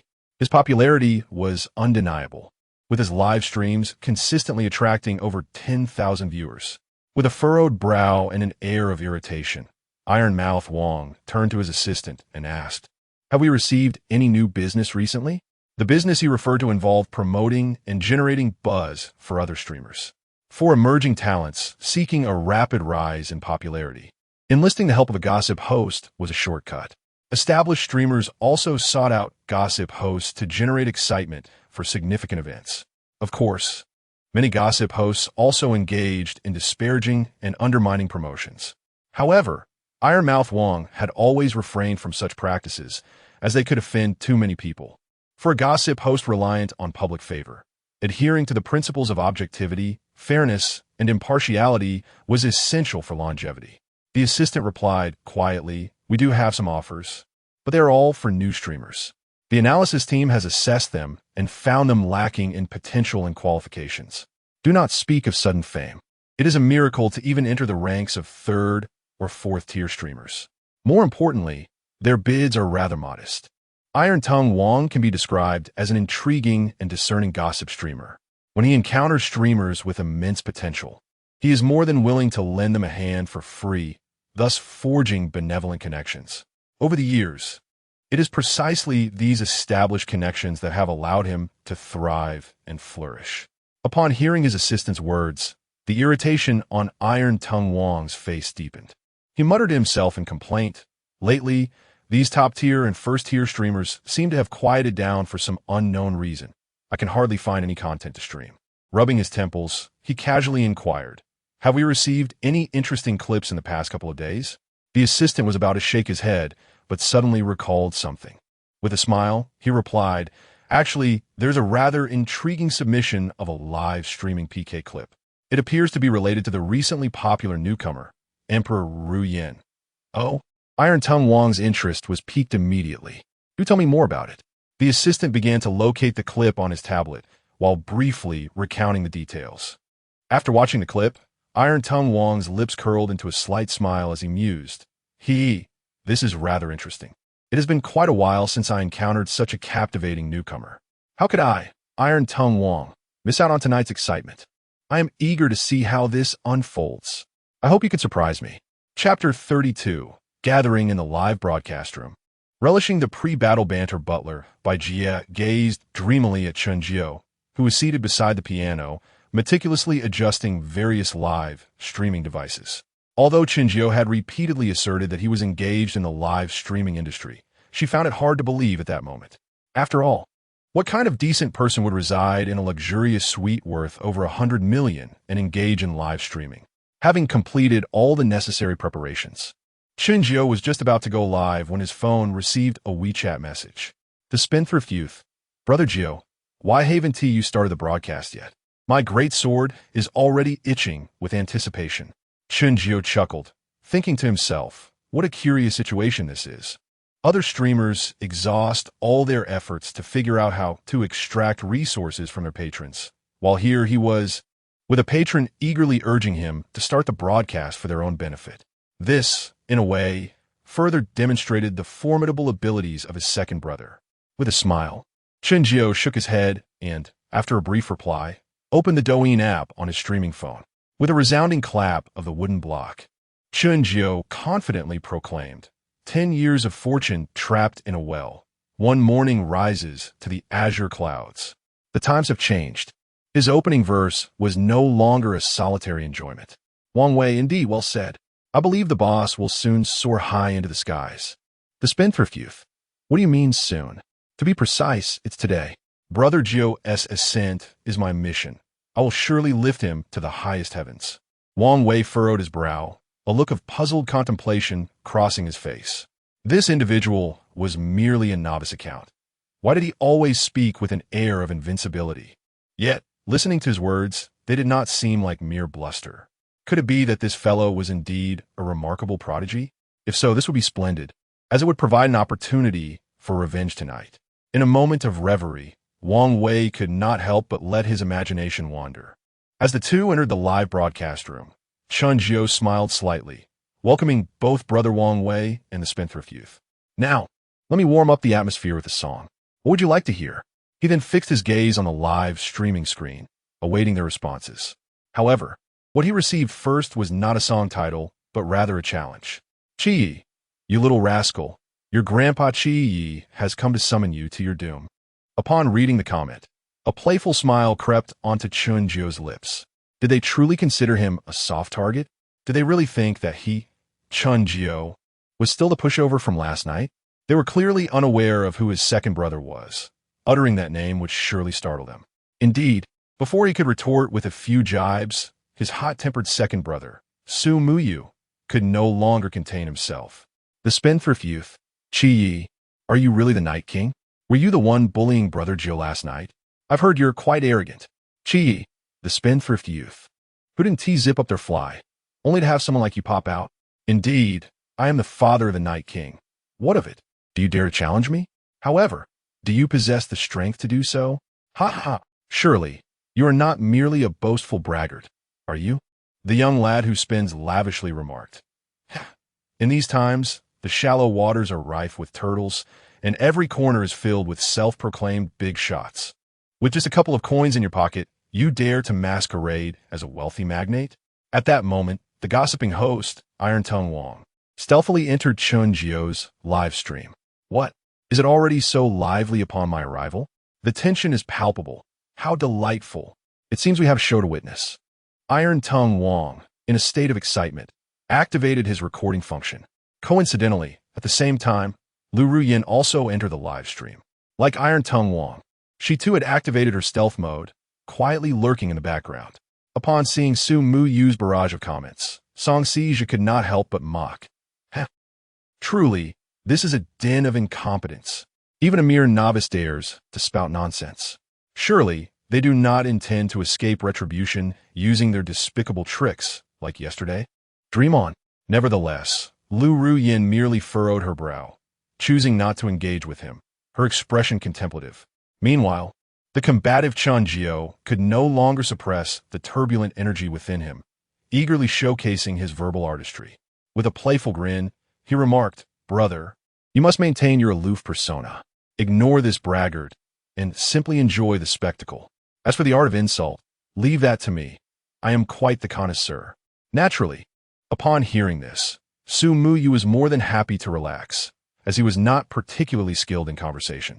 As for Chen Jiu, he was not merely boasting. As a promising youth of the modern era, he was well acquainted with the secret to longevity, disregarding trivialities and adopting a low-quality, brash demeanor. His expertise in the realm of insults was indeed profound. As the saying goes, a moment of sharp wit brings exquisite enjoyment. Chen Jiu was undoubtedly one who indulged in such pleasures. Then, with a shift in tone, Chen Jiu inevitably directed his barbs at Li Qiyi. With a disdainful smile, he taunted, "Did you draw from a pencil case when you picked your lot? Did you take the pens with you? Strength? What kind of strength do you wish to see? Is it the kind that turns tail in defeat? If so, I'm afraid we do not possess that."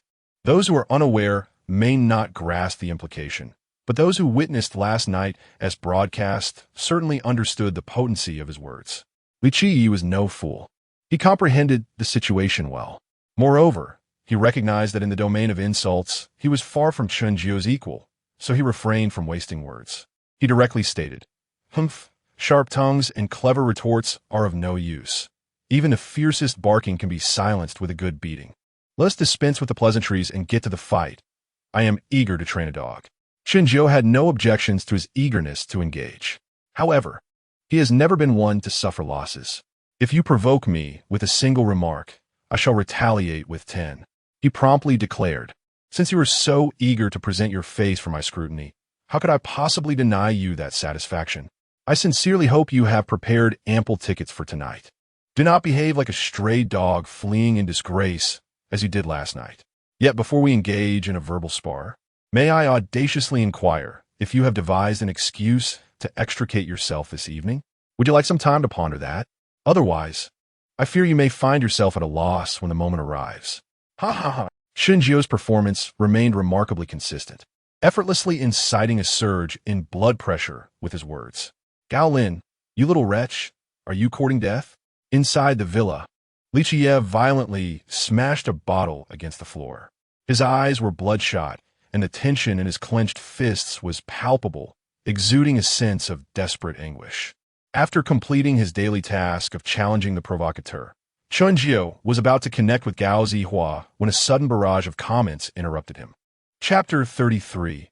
A sudden change of command, the ingenious plan of hitting 3 birds with 1 arrow, all about old silver coins.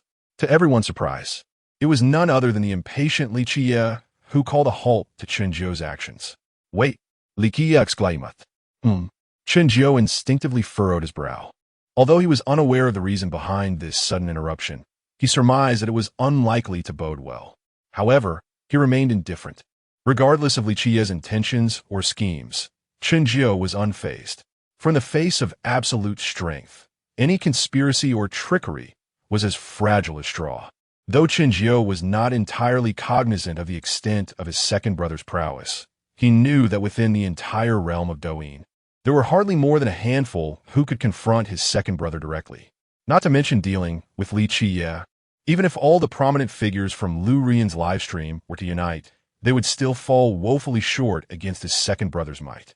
Thus, in the presence of such overwhelming and dazzling strength, could any so-called schemes prove effective? Without the backing of a senior figure the previous night, Chen Jiu had already exhibited remarkable confidence. Now, with a top-tier wealthy protector like his second brother, his confidence had multiplied manifold, and he would certainly seize every opportunity to strike and mock his opponent. With a playful smile, he slowly remarked, "What is this? Are you afraid? Have you begun to feel intimidated even before the battle has commenced? If fear has taken hold of you, I could overlook it, but..." He deliberately paused for a moment, clearly to toy with Li Qiye. "I have a small request. Kneel and call me master, and I shall let you off the hook." Fair enough, right? At this moment, Chen Jiu, embodying the spirit of Hua Chong, was radiating confidence. Although he spoke a truth to the audience in the livestream, it sounded like the ramblings of a madman. Not only Li Qiye and Lu Ruyan, but even the likes of Wang Wei had no doubt that he was merely boasting. "Qiye, the sun hasn't even set, and you're already lost in dreams? Or did yesterday's push-ups tire your brain?"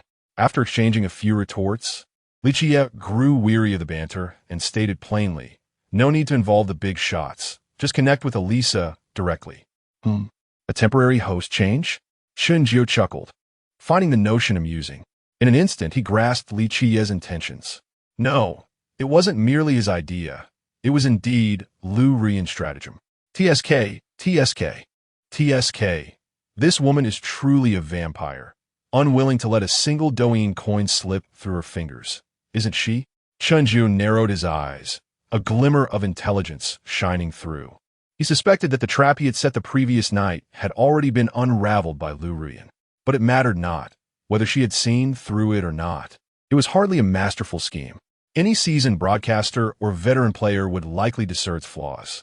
The reason Li Qiye had not recognized it was simply due to three factors. 1. He was a new player, unfamiliar with many tricks and tactics. 2. The participants often remain oblivious to the larger picture. At that moment, he was completely entranced, utterly devoid of reason, and did not contemplate further.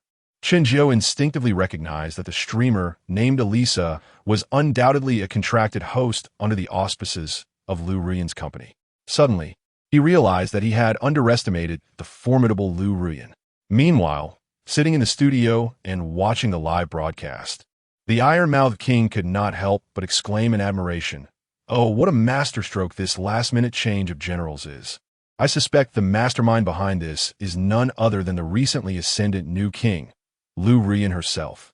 A remarkable three-pronged strategy. I must admit, I had previously underestimated her. Young man, how could you have offended her? What will you do now? Please do not let me down." The assistant, overhearing this, felt utterly perplexed and curiously inquired, "Boss, how do you know that the mastermind is Lu Rian? Even if Qiye is her brother, it does not necessarily imply that he is acting under her orders, does it?" The Iron-Mouthed King smirked. If that were the only piece of evidence, one could not definitively conclude it was her. However, I happen to know that Elisa is a sign streamer of Rian cultural media. Connecting the dots, is the answer not glaringly evident? The assistant suddenly grasped the situation. Yet, still puzzled, he pressed on, "What do you mean by a three-pronged strategy? Isn't it merely a last-minute change of generals? Does it have deeper implications?" The Iron-Mouthed King sighed in exasperation. "After all this time, how have you not made any progress? It seems my radiant wisdom escapes you entirely." Despite his sarcasm, he patiently elaborated.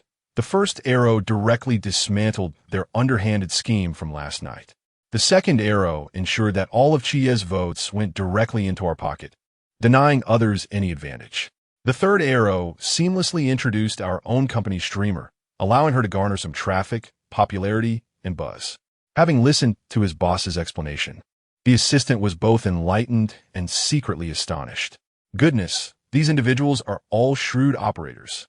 If I were to engage with them, I might very well end up being sold while counting their money. The iron-mouthed king remained oblivious to his assistant's internal monologue, perhaps out of sympathy for the weak. The assistant suddenly expressed concern. Then, isn't Chen Jiu doomed? In contrast to his assistant's distress, the iron-mouthed king remained remarkably composed. He stated matter-of-factly, if one chooses to confront the elder brother head-on, one must be prepared for the repercussions and potential humiliation.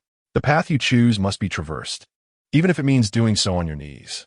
After a moment of silence, the assistant curiously asked, if you were in Chen Jiu's position, would you have a way to turn tide?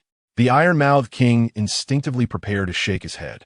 However, upon encountering the assistant's unwavering gaze, the resolute individual immediately altered his stance, clearing his throat and declaring, Ahem. Although it is quite challenging, I, the boss, shall find a way. The assistant blinked, his eyes brimming with curiosity. What method? Iron-mouthed Wang shot him a glare, exclaiming with indignation, always asking questions. What is the purpose of your head if not to think? How can you expect to progress with such an attitude? The assistant remained silent. In truth, iron-mouthed Wang possessed no remarkable strategies to break the deadlock. From his perspective, Chen Jiu was left with only a few options. First, to surrender and concede defeat. Second, to shamelessly declare, I refuse to play your game any longer. Third, to withdraw from the internet entirely. Or fourth, to confront the situation head-on, even if it meant enduring great loss. Naturally, these were merely the most desperate choices and hardly constituted a solution to the dilemma. Chapter 34. The Game and Clash Before the Great Battle. His rules are the only rules to speak from two perspectives. The situation for Hua was indeed dire. In preparation for tonight's exhilarating feast, she adorned herself beautifully and commenced her broadcast half an hour early. However, filled with anticipation, she waited until the appointed time for their match. It still saw no sign of Li Qia. At that moment, an unsettling premonition began to stir within her. No longer willing to wait anxiously, she swiftly took out another phone to log into her secondary account, stealthily infiltrating Chen Jiu's live stream to uncover the truth. As expected, her intuition proved correct. Upon entering the live stream, she immediately caught sight of Li Qia's request for an abrupt change in leadership, displayed prominently across the screen. In that instant, her heart sank, as if the very sky had fallen upon her. She was acutely aware that the fortunate events of the previous night had been entirely serendipitous and could not be demanded. Yet she could not help but feel a sense of disappointment. It was not mere greed. After all, it was well known that tonight would undoubtedly unfold as an epic clash. Li Qia, fueled by a fierce determination, would undoubtedly unleash a torrent of votes to strike at Chen Jiu. It was evident that the resources Li Qia had amassed for this evening were no trifling sum. They could very likely be several times, if not dozens of times, greater than those from the previous night. Yet now he sought to change his leadership at the last moment, leaving Hua to watch helplessly as vast fortunes slipped through her fingers. How could she not feel disheartened, pained, and frustrated? At this moment, tense and apprehensive, she fixated on Chen Jiu, her already clammy palms clenched into tight fists. Nevertheless, a sliver of hope and fantasy still lingered in her heart. She yearned for Chen Jiu to take a firm stance, rejecting Li Qia's request and choosing her instead. After all, selecting her would also be in Chen Jiu's best interest, a scenario that would benefit them both. What choice would Chen Jiu make?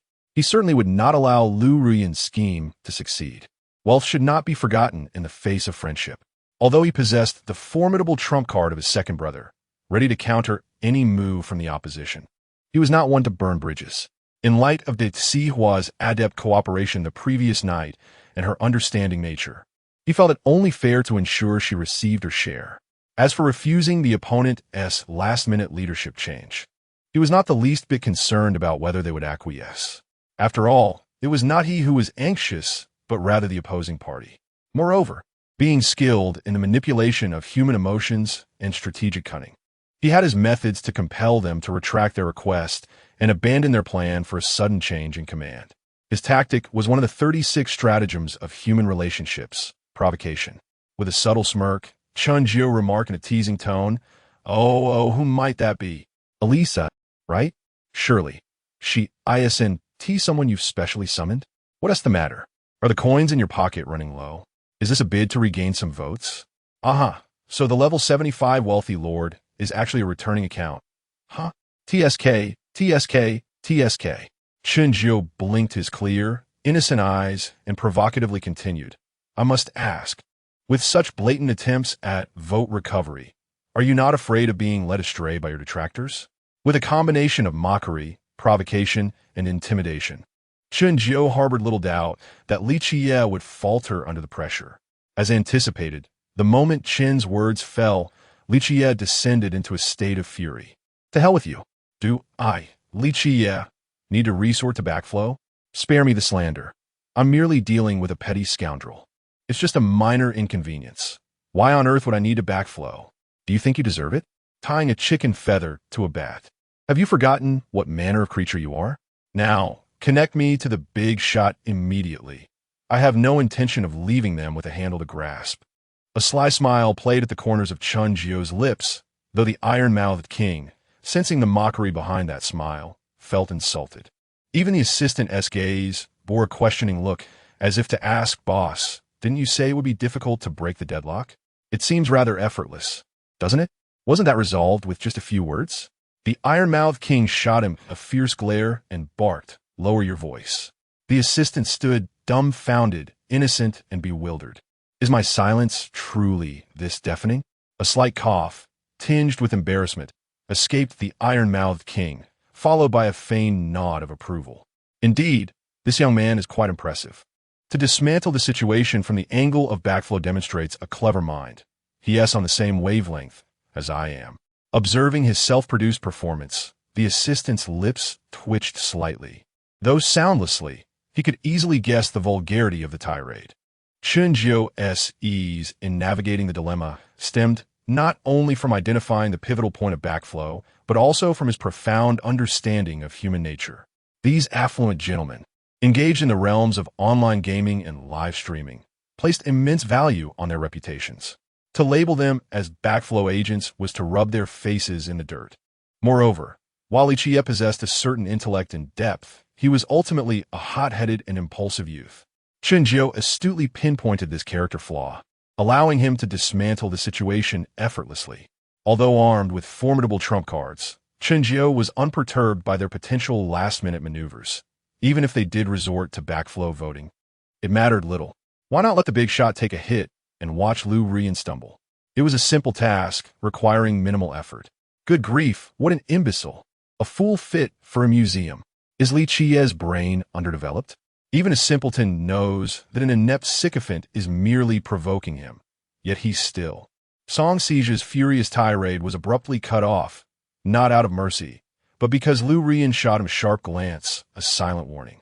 This fool, Song Sija, failed to grasp the situation. Yet Lu Rian was far from ignorant. A last-minute change in command may seem like a clever strategy, but it would be utterly futile if Chen Jiu possessed even a modicum of intelligence. From beginning to end, the initiative and authority resided entirely in his hands. His rules were the only ones that mattered. If he were to abruptly overturn the table and cease the game, what could anyone do?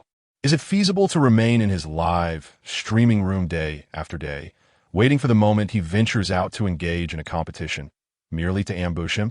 While enduring for a day or two, or even a few days, might be tolerable, can one truly stake out their entire life? Clearly, such a notion is impractical. As for alternative methods to deal with Chen Jiu, they do exist, yet the situation has not escalated to that point. Thus, for the time being, Chen Jiu, who wields absolute authority, dictates the terms of the game. If one wishes to confront him, to handle him, to teach him a lesson, they must first comply with his whims. Only after coaxing him onto the stage can there be a chance to strike him down. Otherwise, if he refuses to engage, how can one proceed? Naturally, changing tactics at the last minute is merely a prelude to the grand battle, a small test of waters. Lu Rian harbored no illusions that this maneuver alone would suffice to subdue Chen Jiu. Chapter 35. Altering the Rules and Punishments.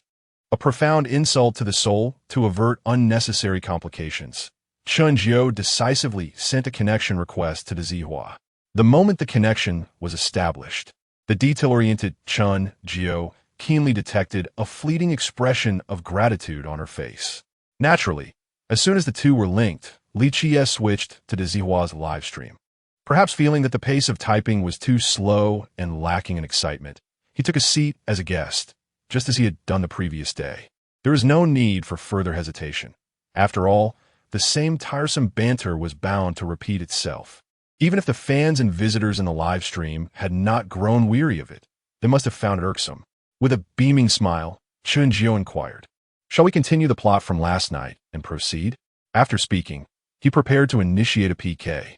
However, at that moment, Li Qie suddenly interrupted him, calling out, "Wait!" Chen Jiu furrowed his brow, displaying his displeasure, and impatiently retorted, "Are you Aristotle's brother, Genimastuo?" The second brother, Hua Yu, could not help but laugh at the screen. Indeed, Brother Jiu was a true master of sarcasm, overflowing with witty remarks. Li Qie, well aware of the art of banter, but choosing to disregard the jab, continued, "I believe it is necessary for us to redefine the PK rules and the punishment scheme tonight." Chen Jiu smiled slightly, entirely unsurprised by his desire to alter the rules. After all, Li Qie was no fool. He would not fall into the same trap twice. If he were a top-tier tycoon, endowed with the extraordinary financial prowess of Hua Yu, he would undoubtedly relish the notion of accumulating penalties through votes. However, regrettably, although he was wealthy, he did not possess such extravagant means. Moreover, his wealth did not come effortlessly. The previous night, being charged 1,000 for each push-up was truly an affront to his intelligence. In retrospect, Li Qie felt like giving himself a couple of slaps for having fallen into such a trick. It was not that he was overly concerned about the money. The hundreds of thousands he had spent last night were inconsequential to him. Rather, it was the humiliation of feeling as though his intellect had been crushed beneath the weight of the earth that gnawed at him. He felt akin to a third of Neza, an awkward figure with two arms. This sensation was more unbearable than death itself, entirely unacceptable. Thus, tonight, he must alter the game. Now emboldened and confident, Chen Jiu would certainly not refuse his proposal. With a playful glint in his eye, he queried, "So, how do you wish to play tonight?" Li Qie responded with conviction, "While physical torment is indeed painful, it pales in comparison to the insult of the soul. If physical torture represents corporeal harm, then soul insult embodies magical damage. Bodily wounds may heal, yet I desire to leave an indelible mark upon your soul." Ha ha ha. Chen Jiu narrowed his eyes. This fellow was indeed ruthless in thought. A cold smirk crept onto his lips as he impatiently replied, "Do you reside in Dunhuang? There are so many murals. Please, just tell me how to play." "I don't have time for your idle chatter," Li Qie stated bluntly. "It's quite simple. We shall determine the victor based on the outcome of a PK match. Whoever loses must shout dad 3 times in reference to the other. What do you say? Are you willing to accept this challenge?" A piercing insult indeed, for should he lose, he would become the object of ridicule, perhaps unable to show his face on Douyin again. Clearly, his intent was to force Chen Jiu off the internet. Chen Jiu did not rush to respond, but instead retorted, "Why should I trust you? If I lose and you were to cheat, I could be reported. But if you lose and decide to cheat, what recourse do I have? You could simply change your username or deactivate your account and create a new one. It would have no impact whatsoever. So, do you think I am foolish enough to agree to this new rule?" Li Qie replied with irritation, "You little rascal. I, Li Qie, am a man of integrity. If I say it, I will do it. Besides, your concerns are entirely unfounded, for I cannot possibly lose." Humph. Chen Jiu scoffed derisively. "You have at least reached level 60. Surely you understand the notion that there is no such thing as a guaranteed victory in PK?" Li Qie found himself momentarily at a loss for words. "Then how can I convince you that I won T-cheat? Surely a solemn oath would suffice?" Chen Jiu smiled faintly, ignoring him, and called out to Wang Wei in the live stream, "Brother Wang, are you recording this?" "Rest assured, boss. I record every live stream in its entirety," came the reply from Wang Wei. Upon seeing his response in the comments, Chen Jiu nodded in satisfaction. "Excellent. Then you may take your oath now."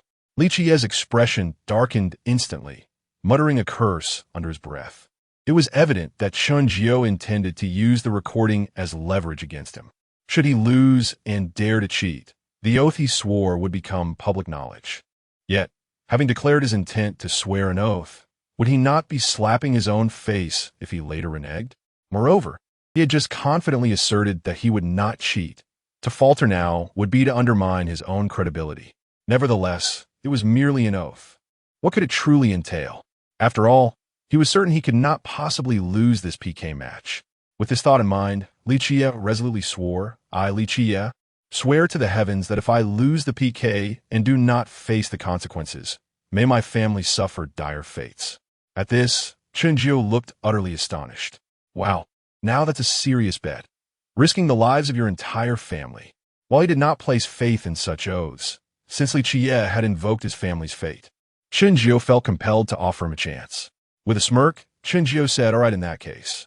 However, before he could finish his sentence, Bai Jie, who had been quietly observing, suddenly grasped his arm, her face filled with urgent concern. Wait, you aren't actually going to agree, are you? She lingered in the live stream for quite some time. Astute and discerning as she was, she had naturally discerned the situation and comprehended the current circumstances. Given the state of affairs she observed, if Chen Jiu had not devised any additional contingency plans, his chances of victory were virtually non-existent. In his live stream, apart from the onlookers merely enjoying the spectacle, he had a mere 2 fans, one at level 20 and the other at a dismal level of 0. Could one genuinely expect miracles from such a duo? Surely, any rational individual would find that utterly implausible. Of course, it was not solely Bai Jie who found Chen Jiu's decision to engage in a PK perplexing and astonishing. Chapter 36. The Strategies of the Old Silver Coin. The true schemes of the Emperor of Smoke Boss. What are you thinking? Wang Wei, seated before the screen, lamented as he witnessed Chen Jiu's decision to accept the PK punishment, pounding his chest in despair. He could not fathom why, with the wisdom attributed to a boss, one would willingly embrace such a challenge. Was it not the height of folly? How could he suddenly lose his clarity of thought? Meanwhile, Tai Zue Wang wore a mask of astonishment and disbelief. Wait, the rules and penalties for the PK have changed, and you still dare to accept? Previously, while watching clips of last night's live stream, he admired Chen Jiu's audacity in confronting a formidable opponent without flinching. He held a genuine appreciation for this newcomer, who possessed both charm and talent, coupled with an engaging presence. He had felt a sense of promise in Chen Jiu, which prompted him to make a special trip to witness his performance that evening. Should he find merit in the young man's abilities, he would not hesitate to lend his support. Upon observing Chen Jiu's clever maneuver to turn the situation around, Tai Zue Wang was nearly convinced to assist him. Yet now, disappointment and hesitation clouded his judgment. Previously, his bold confrontation had painted Chen Jiu as a figure of both intellect and courage, but now, faced with altered rules and punishments, his reckless defiance seemed nothing short of foolish. One may possess a stubborn spirit and a strong character, yet it is imperative to gauge the situation. Otherwise, rigidity invites downfall. Furthermore, should he lose this PK and face punishment, he would be marked with disgrace, and his burgeoning career would surely stagnate. Thus, Tai Zue Wang sighed in resignation, relinquishing his desire to promote the young talent. The loss of such a promising prospect left him with a lingering sense of regret. Why must he insist on taking this risk? Was his previous assertion about the opponent's inability to counter quite compelling? What nonsense about oaths and vows does he believe? The adversary is clearly out of options. Why must he charge headlong into danger? A gentleman takes his revenge after a decade, and with your abilities coupled with my support, I am confident you could rise to prominence within half a year. At that time, reclaiming your honor would be a certainty. Why must the youth be so impetuous? Alas, it is truly a pity.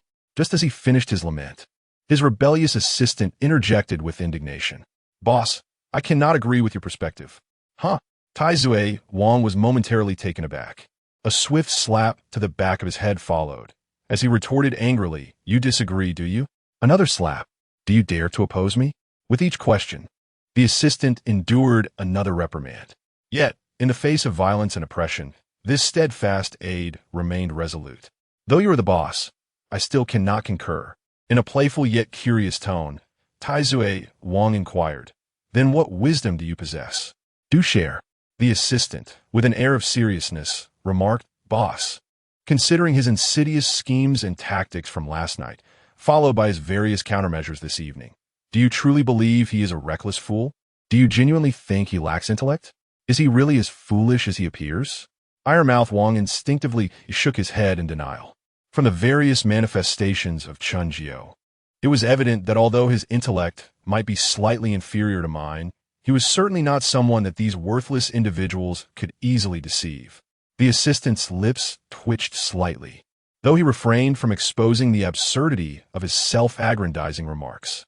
Indeed, individuals like you, seasoned and cunning or rather wise, yes, wise, would never commit such elementary errors, would they? Clearly not. Thus, I have reason to suspect that Chen Jiu has meticulously considered his decision to accept the challenge. He surely has a backup plan, perhaps even a devastating strategy. Upon hearing this, Ironmouth Wang stroked his chin thoughtfully. Your analysis does hold some merit. It remained unclear whether he was affirming the observations regarding Chen Jiu or the commendation of his own wisdom. If we were to delve deeper into your line of reasoning, I might even conjecture that Chen Jiu is deliberately setting a trap for his opponent. What is this called in military strategy? Luring the enemy into a pit, enticing them deeper, displaying weakness? Goodness, a streamer who does not engage in talent shows has resorted to military tactics. One old fox. Meanwhile, upon witnessing Chen Jiu's decision to accept the challenge, Song Sijia was equally astonished. Yet, amidst his surprise, he felt a greater sense of disdain and mockery. Ha ha, am I seeing things? This pathetic sycophant actually dares to accept? Where does he find the audacity and courage to engage in battle? I never realized he possessed such bravery. TSK, TSK, TSK. Truly a reckless clown, unaware of his own demise. If he doesn't get utterly humiliated in this PK, I shall eat 3 pounds of it. Despite his astonishment at Chen Jiu's audacity, Song Sijia was quite pleased. For them, it was akin to an unexpected delight. They had prepared for negotiations and a plan B. It seemed they would not need to employ either. Lu Rian, with a sly smile, declared triumphantly, "No matter how cunning you are, you shall still drink my bathwater. Do you think you can play me with your feigned vulnerability? Heh, if I don't outmaneuver you, then you truly possess remarkable tenacity. Once you lose this PK, you will willingly present the treasure box at my doorstep, begging for my forgiveness." Her scheme was to impose a humiliating punishment when the PK, and thereby manipulate Chen Jiu into surrendering the treasure box for his release. Upon hearing Lu Rian's words, Song Sijia's eyes sparkled with excitement and eagerness. Rubbing his hands together in anticipation, he seemed to envision the astonishing wealth within the treasure box beckoning to them. However, despite her triumph, when the sound of a melodious, mature voice echoed from Chen Jiu's live stream, Lu Rian furrowed her brow, her expression darkening instantly. Although Chen Jiu has lost her utilitarian value and she wishes to sever ties with him completely, her possessive nature compels her to regard him as her personal property. In her perception, Chen Jiu can exclusively be her devoted admirer. Even if he is deemed unwanted refuse, she will not permit anyone else to lay claim to him. While the true identity of the alluring woman remains uncertain, along with her relationship with Chen Jiu, Lu Rian has already deemed her an adversary. Of course, for Lu Rian, whether the threat is genuine or not is inconsequential. Her philosophy in life is simply this: I would rather betray the world than allow the world to betray me. Chapter 37. Are we just giving up? Mocking repeatedly, using the opportunity to set an example in truth. Chen Jiu did not anticipate that Bai Jia would unexpectedly voice her concerns. He slightly turned his head to gaze at the visibly anxious and troubled butler Bai. A subtle smile graced his handsome yet disheveled face as he calmly reassured her, "Do not worry, everything is fine." Observing his confident demeanor and assured expression, Bai Jia realized he must have been well prepared. With a backup plan in place, there was no cause for alarm. Those in the live stream were unaware of Chen Jiu's capabilities, but she certainly was not. Could someone who could extravagantly spend over 100 million on a hotel stay truly be short of funds? Her previous interruption stemmed solely from concern over his lack of preparation. Now that she was aware of his readiness, she had no doubt that their opponent stood no chance. At that moment, an impatient urging came from the guest seat occupied by Li Qiye. "What are you dragging your feet for? Since you've accepted the challenge, just dive in. Are you afraid I'll knock you out?" Chen Jiu shot him a disdainful glance. Considering how he had slinked away in embarrassment just yesterday, he decided to grant him the privilege of speaking. Go ahead.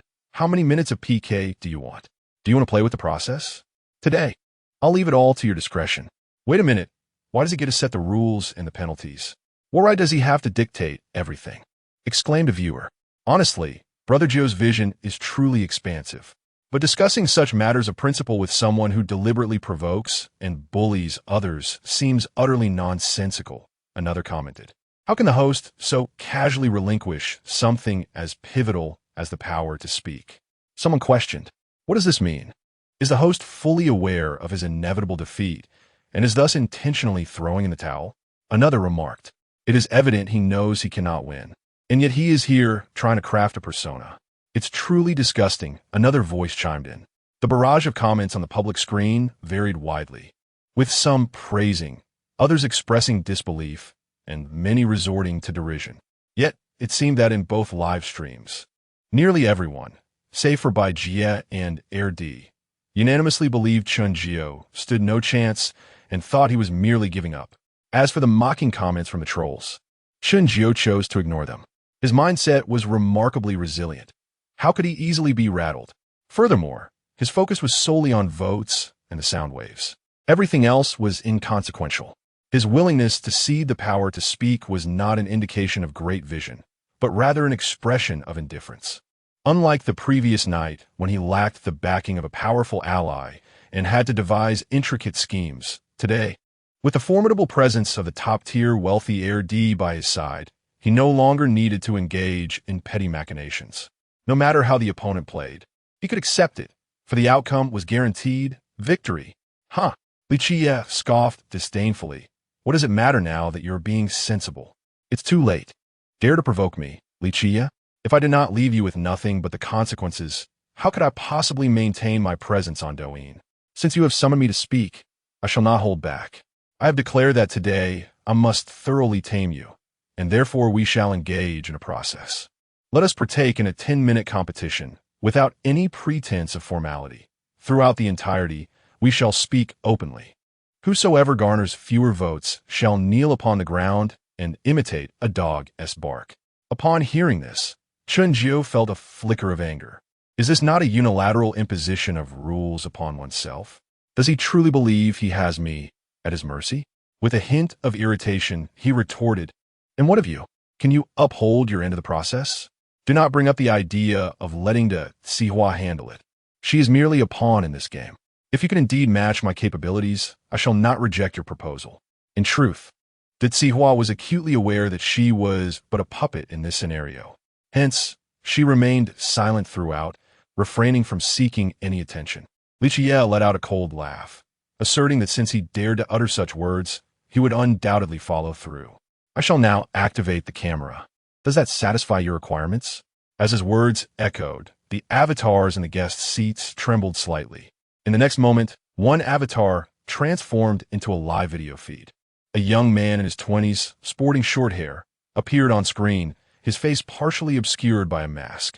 Presumably, this was Li Jie. However, the astute Chen Jiu would not rely solely on his subjective judgment to ascertain the authenticity of this individual. Who could say if he had orchestrated a deception? With a playful smile, Chen Jiu requested, speak a few words. I must confirm your identity.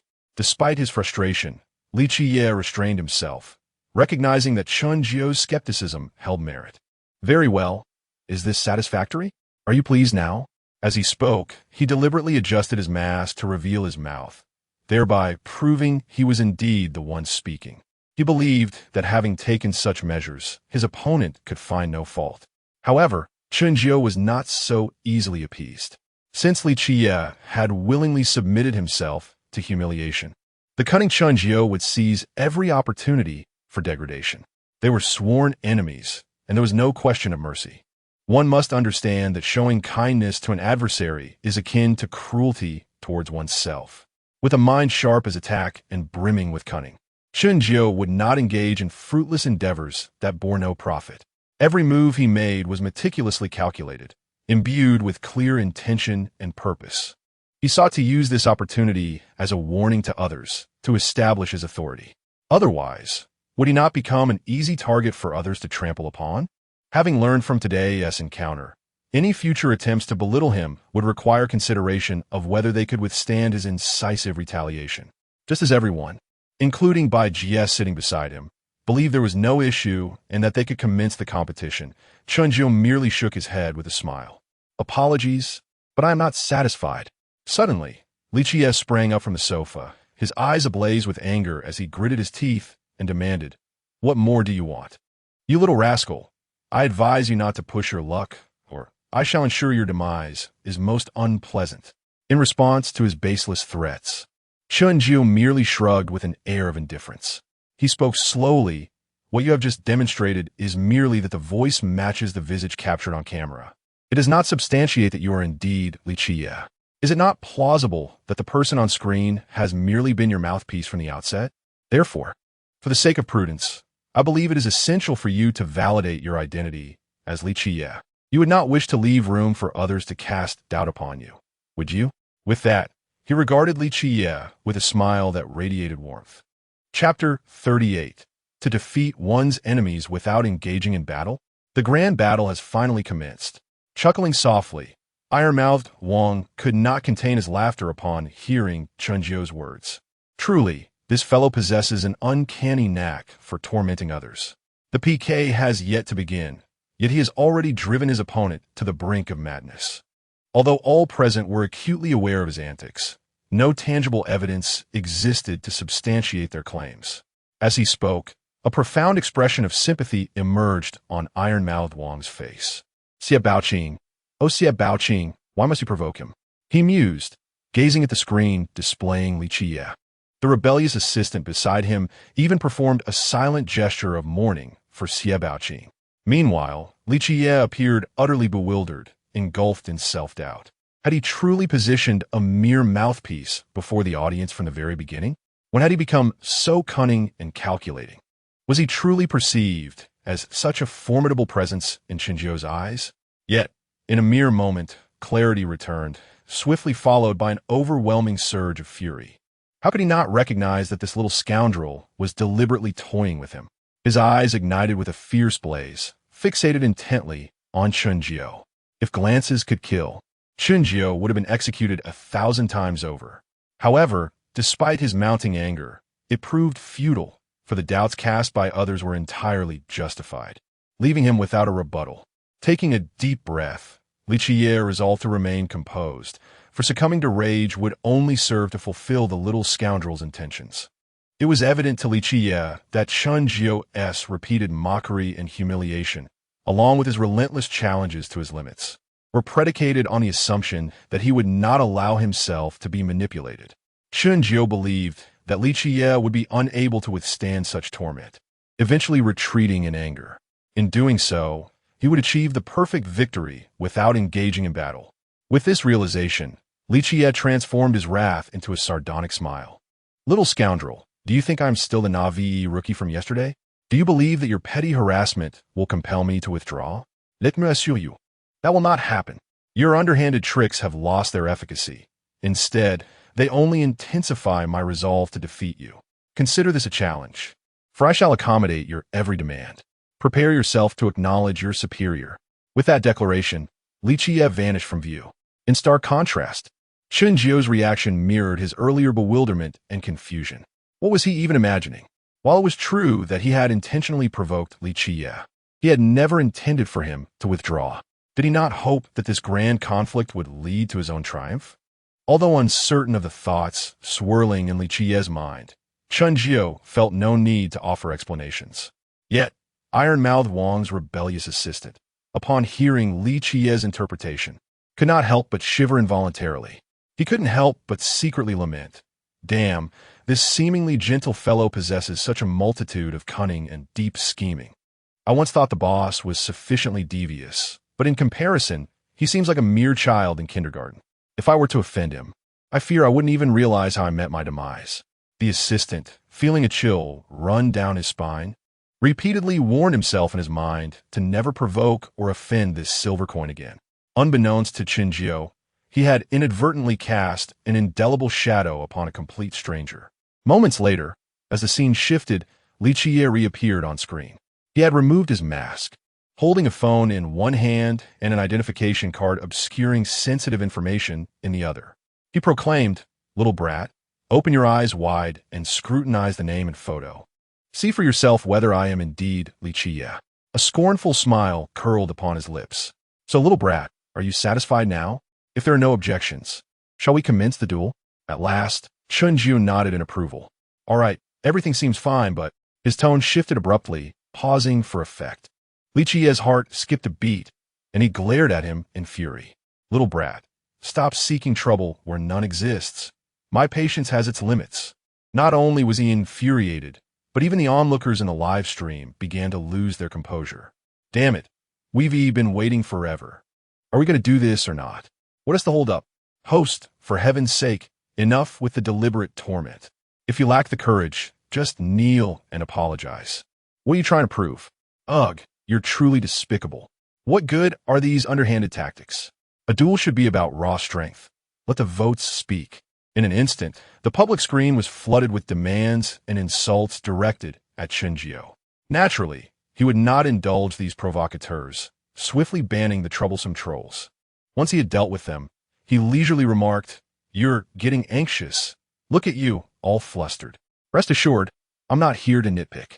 I'm merely curious about one thing. When you're down on your knees, barking like a dog, one T that hinder your ability to send gifts and votes." "Oomph, how sharp-tongued," Li Qiye scoffed. "Soon enough, you'll discover who the real dog is." Chen Jiu smiled knowingly. "Very well, let us wait and see. By the way, do you prefer the instant mode or the unlimited one?" Li Qiye's eyes glinted with fierce determination as he replied without hesitation, "Unlimited, of course.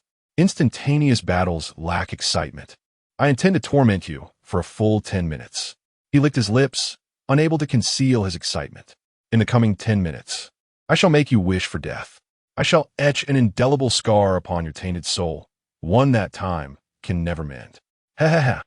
Upon hearing these words, Chen Jiu offered a knowing smile. "Very well, let us engage in an unfettered PK for 10 minutes. With that, Chen Jiu initiated the PK. As the health bars of both participants and the 10-minute countdown materialized, the grand battle commenced. Just like the previous night, neither side sought votes, exchanged words, nor played any stirring background music. However, unlike the previous evening, there was no hesitation, no tranquility preceding the storm. Almost immediately at the onset of the PK, Li Qiye launched his attack. Chapter 39. The duel of two young boys, though the first strike was indeed made promptly. It was not as intense as one might have anticipated. Everyone assumed that the long-restrained fury of Li Qiye would erupt with tremendous force, akin to a mountain crushing its adversaries. However, the reality greatly surprised all present. It was unclear whether he was deliberately testing the waters, reluctant to squander his tickets, or simply wished to humiliate Chen Jiu, believing that winning by 30,000 votes would suffice. "Wait, what is this? I expected a grand display from Hua Yu." One onlooker remarked. "Goodness, this is just like last night.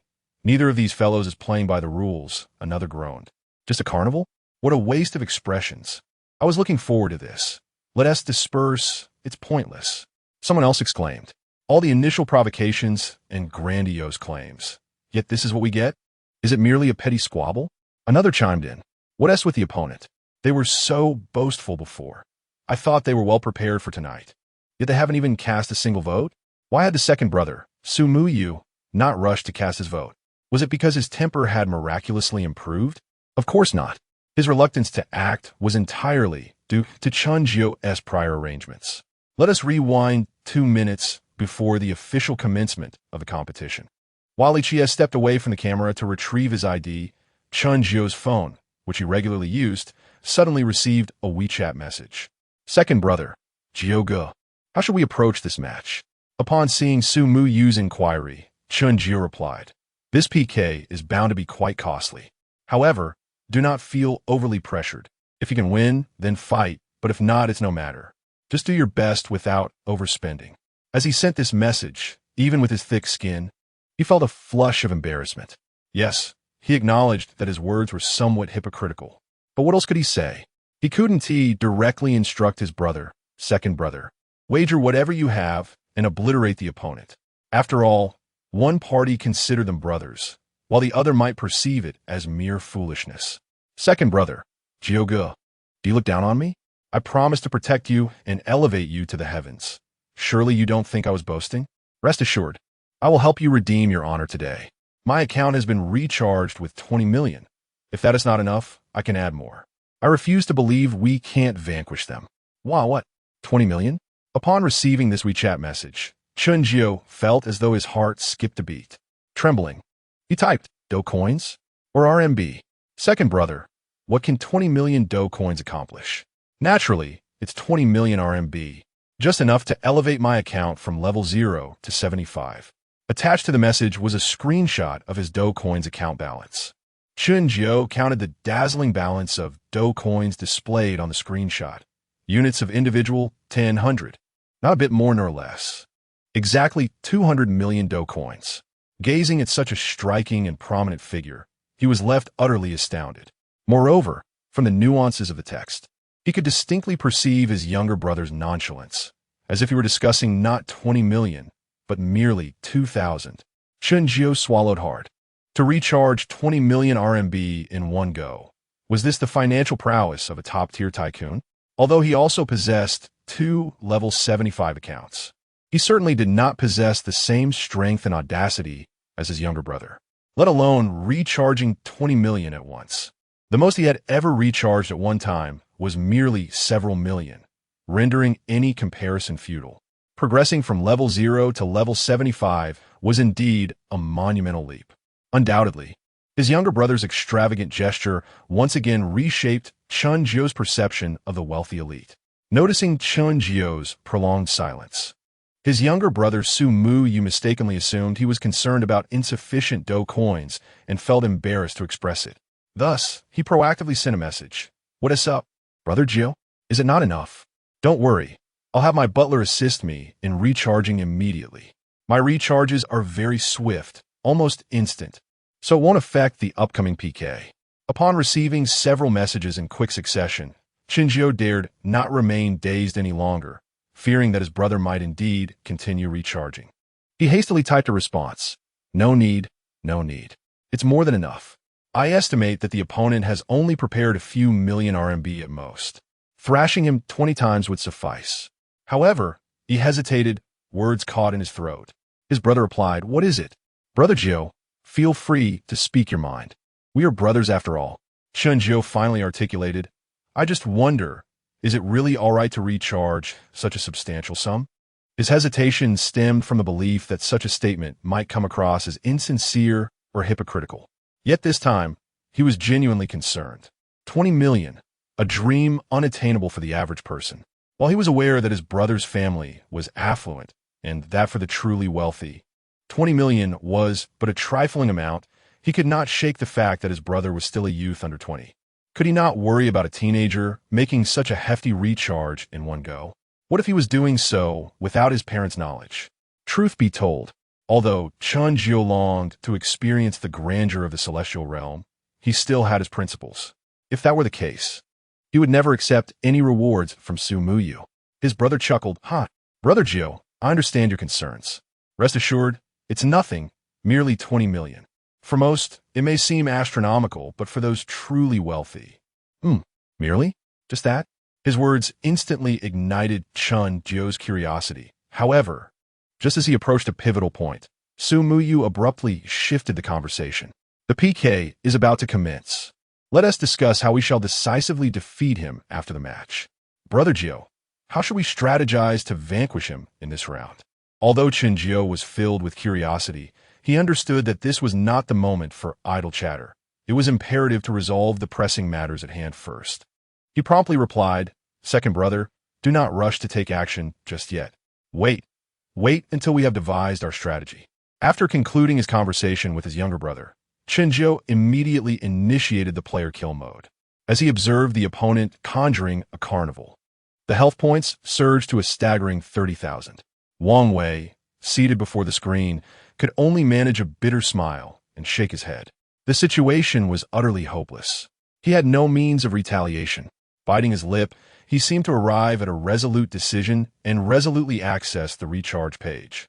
He was acutely aware that even if he forced himself to recharge 3,000 yuan to enable the boss to summon a carnival and equalize the health points, it would ultimately be futile. The opponent would undoubtedly counterattack with overwhelming force once again. After all, he was merely a laborer. How could he possibly contend with a level 62 spending tycoon? Nevertheless, he did not wish for the boss to suffer a humiliating defeat. He desired to bestow upon the boss a semblance of dignity.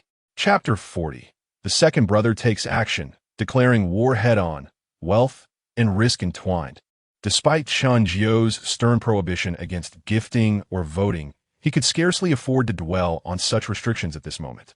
His sole desire was to restore some semblance of dignity for Chen Jiu. Just as Wang Wei was about to sacrifice 2 to 3 months' worth of living expenses.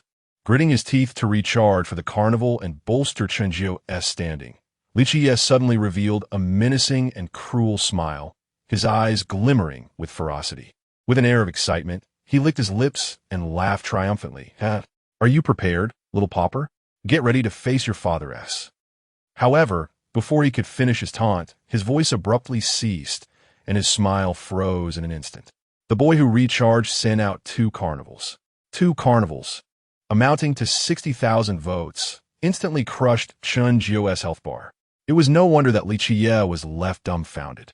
Not only him, but likely all the fans and spectators in both live streams wore expressions of utter bewilderment. Wait, what? He actually has it? Iron-mouthed, Wang exclaimed in shock as he beheld the stunning carnival effects on the screen. His astonishment did not stem from the mere presence of 2 carnivals. After all, 60,000 votes were insignificant for a top-tier gossip streamer like him. What truly astonished him was the profound meaning behind those carnivals. On the surface, they appeared to be 2 ordinary carnivals, yet they represented a clear stance. The immediate counteraction by Li Qiye after voting was undeniably a declaration of war, a bold confrontation. Unlike the previous night, where Chen Jiu's approach was merely a show of bravado, albeit lacking substance, this night was different. The emergence of these 2 carnivals signified that not only did Chen Jiu possess votes, but he was also prepared to confront his opponent directly.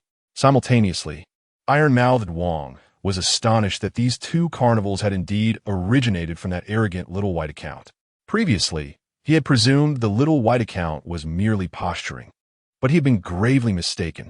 In contrast to iron-mouthed Wang's astonishment, the rebellious assistant maintained a far calmer demeanor. With a knowing expression, he thought, I knew this old coin must have a backup plan, a trump card.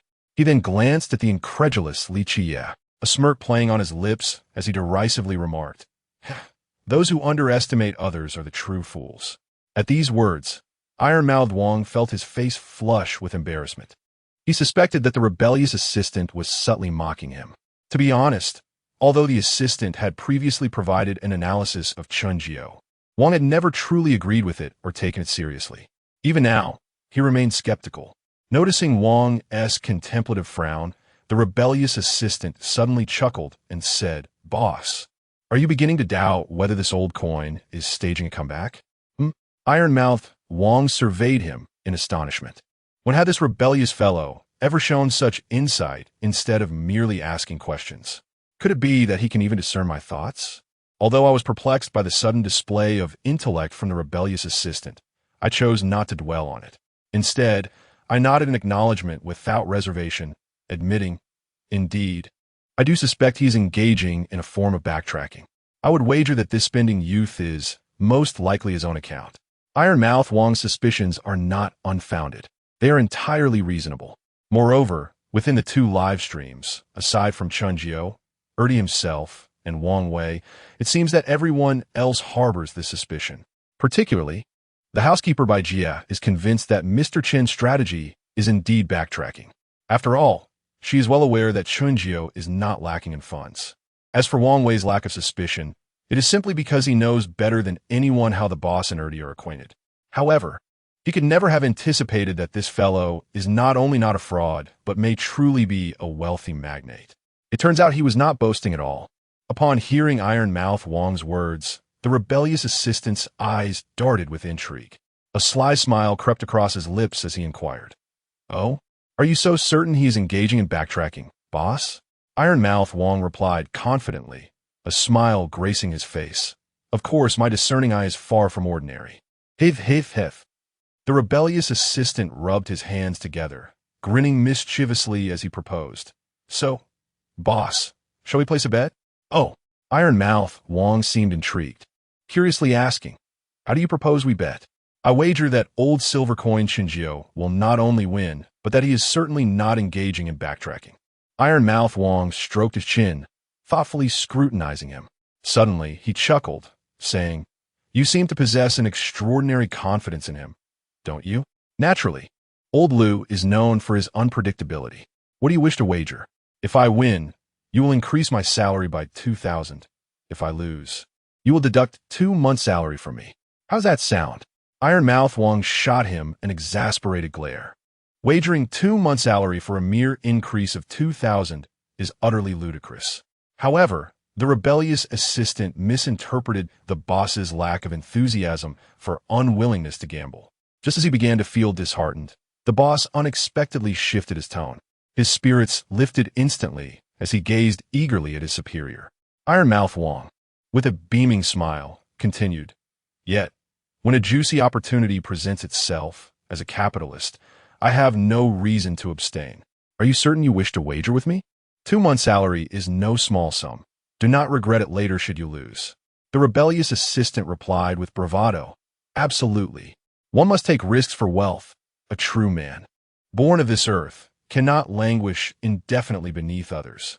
Do nobles and officials not share the same nature? Upon hearing this, Iron Mouth Wang scoffed derisively. Very well, I accept your wager. Prepare yourself for 2 months of hardship, for I am determined to outmaneuver you. Humph. Iron Mouth Wang had never been one to exploit his employees, but this audacious fellow had dared to speak so boldly, even attempting to usurp his position. Such insolence was intolerable. He resolved to teach this fellow a lesson, to make him recognize the reality and understand who truly holds authority. However, the rebellious assistant, upon hearing him accept the wager, did not exhibit fear. Rather, he was inexplicably exhilarated. Iron-mouthed Wang, noticing his enthusiasm, curled his lip and retorted, Are you not a tad too premature in your joy? There will come a time for you to weep. Humph. Yet, the defiant assistant confidently replied, Please, I have unwavering faith in old silver coin, all right? I firmly believe he will elevate me. Ha ha ha. Nonetheless, despite his outward composure and apparent confidence, his eyes were fixated on Chen Jiu and the unfolding situation, revealing an inner turmoil. Simultaneously, he could not help but silently pray, Old silver coin, no, Brother Jiu, Master Jiu, please do not betray my trust. You must prevail. Unbeknownst to him, his hands, resting beneath the desk, instinctively came together in a gesture of supplication. Chapter 41. Choosing sides and taking risks. Chen Jiu was blissfully unaware that he had unwittingly shouldered the burdens of a rebellious fate. At that moment, he wore a smile as he gazed at the shocked and dazed Li Qie.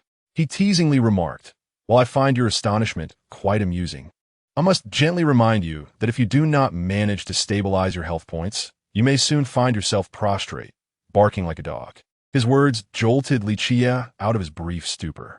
Though he experienced a flicker of unexpected surprise, he dismissed it, holding Chen Jiu in no higher regard. The disdain and contempt on his face deepened as he mocked, TSK, TSK, TSK. Is that why you accuse me of regressing? To be the first to strike while crying thief? Did you think that would elevate your status in everyone's eyes? Did you believe that this would provide you with an excuse of honor in defeat? Do you take us for fools? Furthermore, it is not that I look down on you. You, a pauper, possess little capital to mount a comeback. Even if you managed to rally some support, what difference would it make? Do you think I could not drive you to bankruptcy? Today, I shall impart another lesson, teaching you the power of capital. As his words faded, he began to tap rapidly on the screen. The vibrant live stream of the Tsiwa once again showcased the splendor of the carnival. Li Qie sent 10 carnival tokens. Thank you, Brother Li Qie, for the 10 sets of carnival tokens. Surprisingly, the Tsiwa's response was markedly calm and composed. Her tone of gratitude bore no hint of excitement, seemingly purely a matter of politeness. This was a stark contrast to her exuberant, animated demeanor from the previous night. It was as if she were expressing appreciation not for 10 carnival tokens, but for 10 little hearts. Witnessing her indifferent attitude, even Chen Jiu was momentarily taken aback. However, he quickly grasped the underlying meaning and a satisfied smile emerged. Clearly, receiving 10 carnival tokens had not made the Sihua giddy or complacent. Rather, her heart was brimming with uncontainable excitement and joy. Her seemingly tepid demeanor was, in fact, a declaration of her stance, a signal of her allegiance. It must be said that Sihua was not only shrewd but also resolute and bold. After last night's underhanded schemes had been uncovered, she understood that she had irrevocably positioned herself against Li Qie.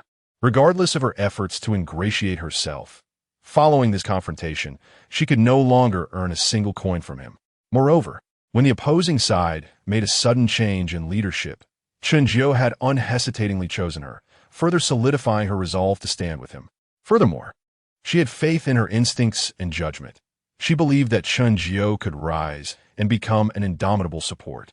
Thus, if she did not express her stance now, when would she? Of course, the pressure and risks she faced were not insignificant.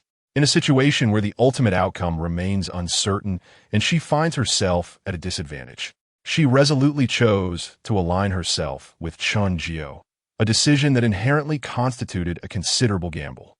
What she wagered extended beyond the immediate victory or defeat of this confrontation. It was, more significantly, the future of Chen Jiu that hung in the balance. If she were to win, a glimmer of hope would emerge, providing her with a solid support. Conversely, should she falter, she would likely meet the same fate as Chen Jiu, being forced out of the online realm. Thus, this was undoubtedly a breathtaking gamble, with her future and prospects at stake. In comparison to the petty antics of the rebellious assistant, the stakes of the Sihua were exponentially higher. With a derisive snort, Li Qie sneered, filled with contempt. I had presumed you to be a person of intellect.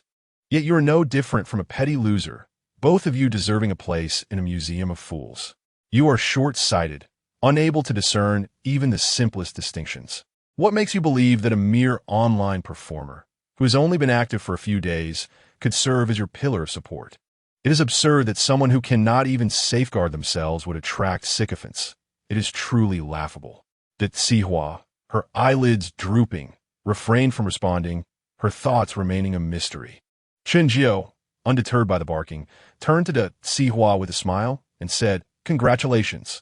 In the near future, you will be grateful for the wisdom of your choice today. Come on, second brother, I do not wish to kneel and bark like a dog.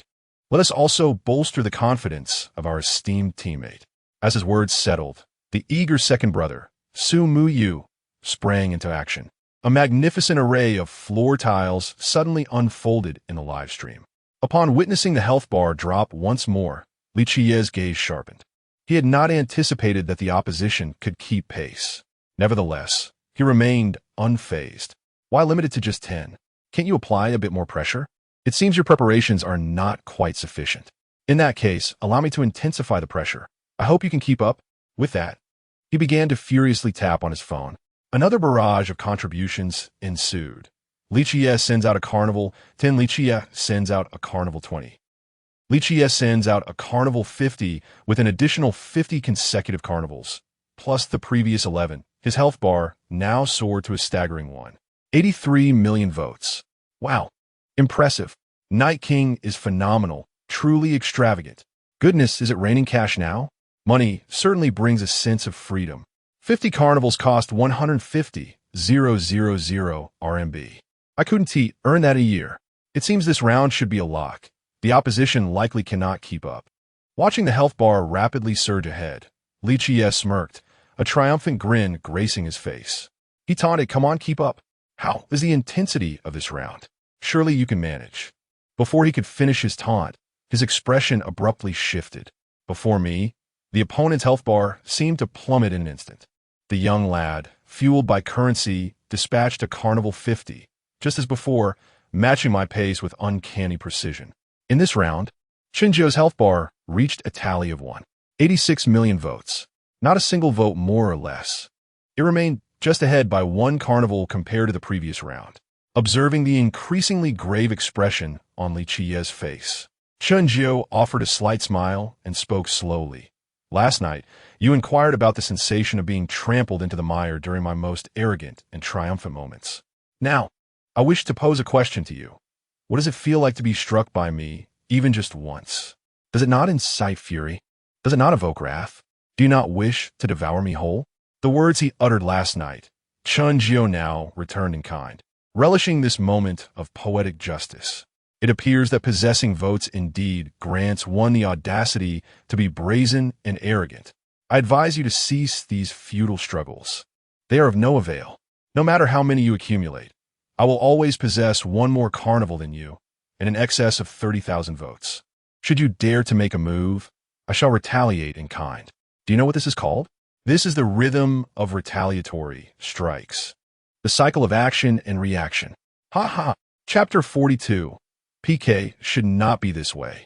The impact of 200 carnivals. Do you understand why Chen Jiu employs such tactical maneuvers with this silver coin?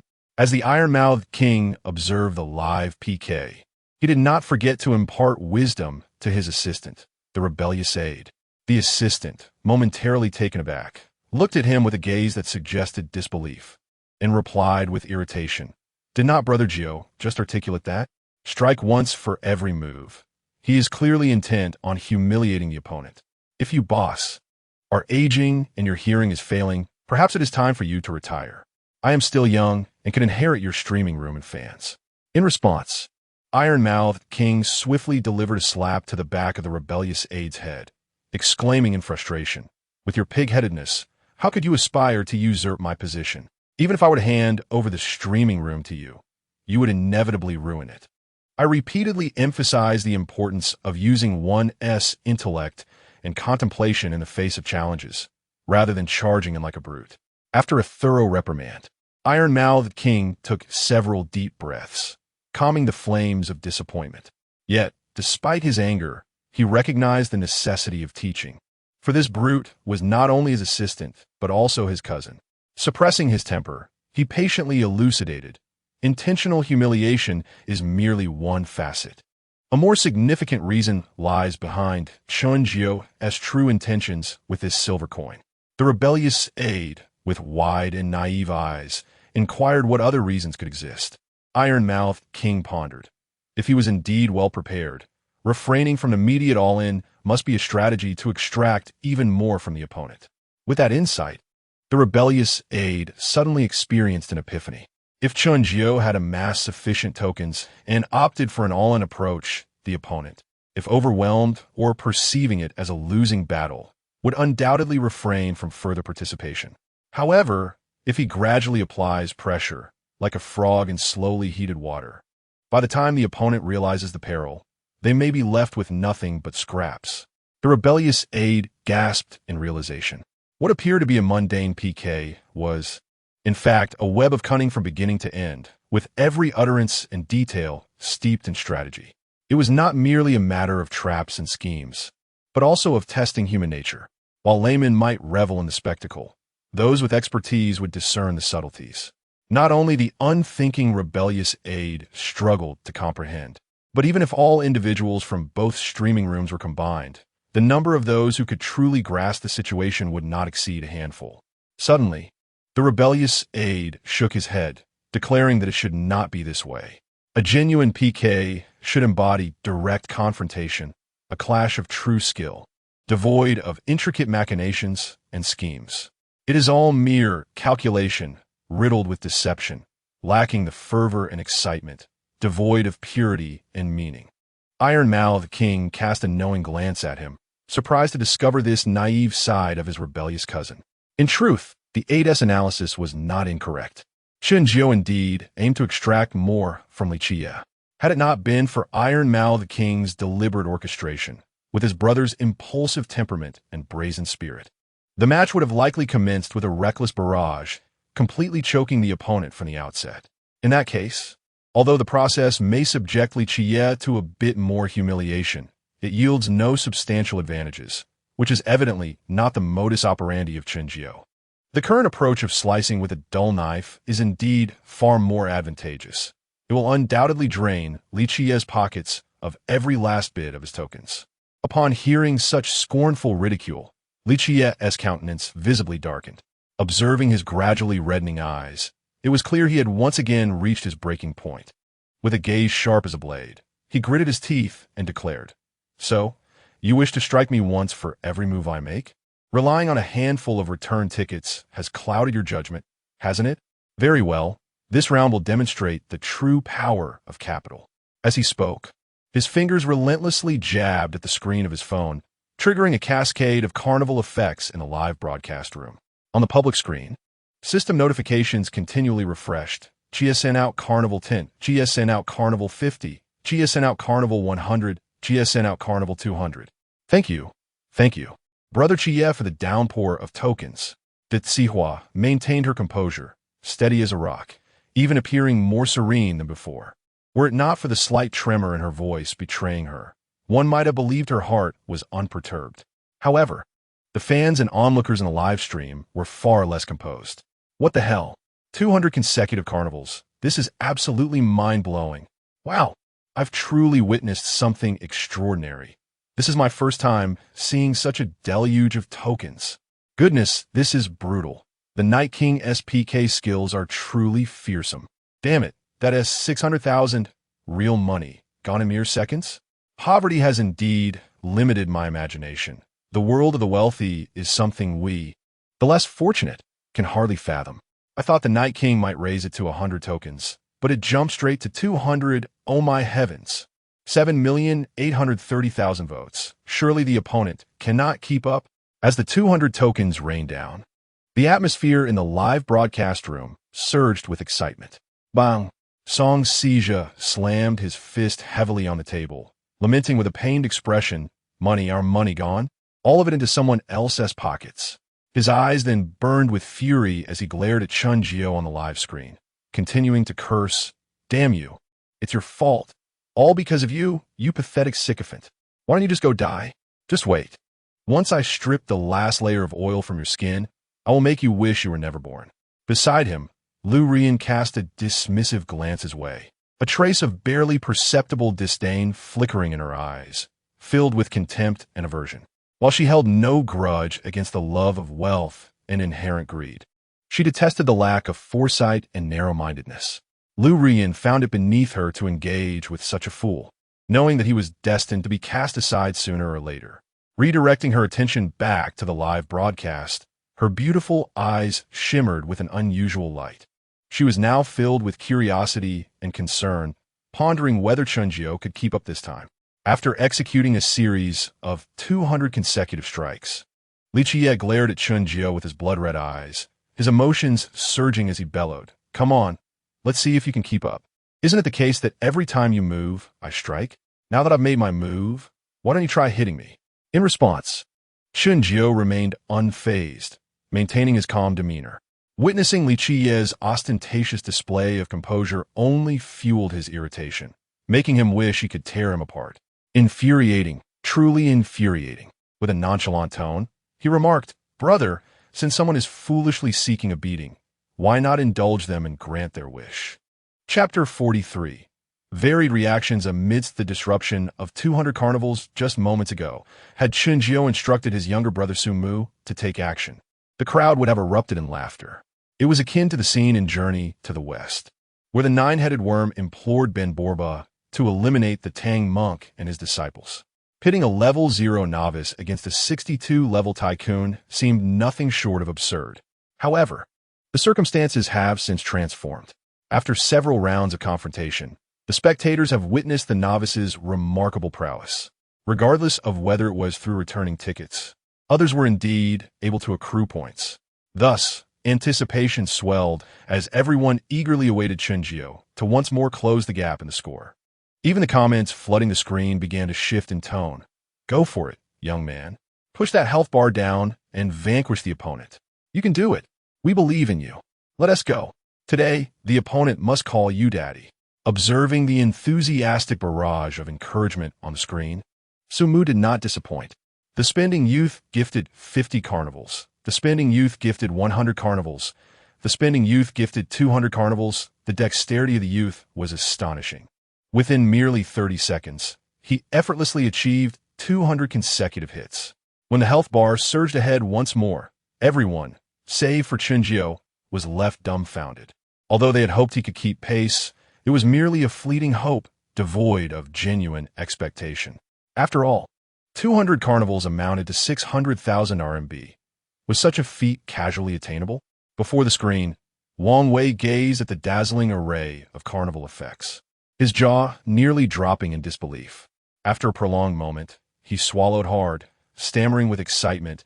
Oh my, this is truly a wealthy patron. Ha. Truly a tycoon. Hey Wei, what on earth are you shouting about? His colleague Hu Yang, even with headphones on, could not help but voice his irritation at Wang Wei's exuberance. 200 carnivals. 200 carnivals. Wang Wei exclaimed, dancing in a frenzy. We have a wealthy patron protecting us, an elite tycoon. A flicker of astonishment crossed Hu Yang's face, swiftly replaced by skepticism. Are you out of your mind? Where would there be so many elite tycoons? Even if there were, it wouldn't be for your boss, that tight-fisted brute. Wang Wei, brimming with pride, showcased the livestream image on his phone, boasting, look here. Open your titanium-coated eyes, and behold, look at the shower of carnivals. Have you ever witnessed such a spectacle? As the carnival effect cascaded across the screen, Hu Yang's mouth fell agape, his visage one of shock and disbelief. Swallowing hard, he attempted to mask his astonishment with feigned indifference, stating, so what if there are 200 carnivals? What does it have to do with you? Can you even share in it? Why are you getting so worked up?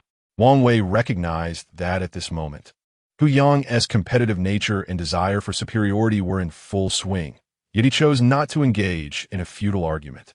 He disregarded the other's remark and, with an air of self-satisfaction, declared, I knew the boss would surely rise again. He, observing his smug expression, Hu Yang, perplexed by his own impulse, continued to retort sharply, what joy do you derive from his standing up? What? Will he grant you a morsel of food or lend you a hand? Even if you toil endlessly for him, will he remember your efforts? It would merely be a fleeting thank you that sends you on your way. TSK. As he spoke, he suddenly picked up his phone, opened the private message page on Douyin, and waved it in front of Wang Wei. Look here, my little sweetheart has invited me to dinner. My efforts are indeed rewarded, while you, working tirelessly like a beast of burden, are nothing but a trifling matter in your boss's eyes. This is the chasm between those who are adored and those who are merely used, haha. Wang Wei gazed at the transformed Hu Yang with a strange expression, shaking his head in confusion. He pondered how one could develop a sense of superiority from following a streamer. Ironmouth Wang's live streaming studio. Goodness, he truly follows him? He wondered about the extent of the return gifts Hu Yang had prepared. Was he not afraid of incurring significant losses? While astonished, he furrowed his brows, indicating his bewilderment. Though he did not know Chen Jiu well, it was evident that he was not a fool, nor someone to act on impulse. Hence, he could not believe that this silver coin would engage in reckless bravado for the sake of momentary pride, nor would he disregard his own interests and gains. Thus, from his perspective, the cunning, composed, and chillingly rational Chen Jiu would never engage in such extravagant returns. His confusion only deepened.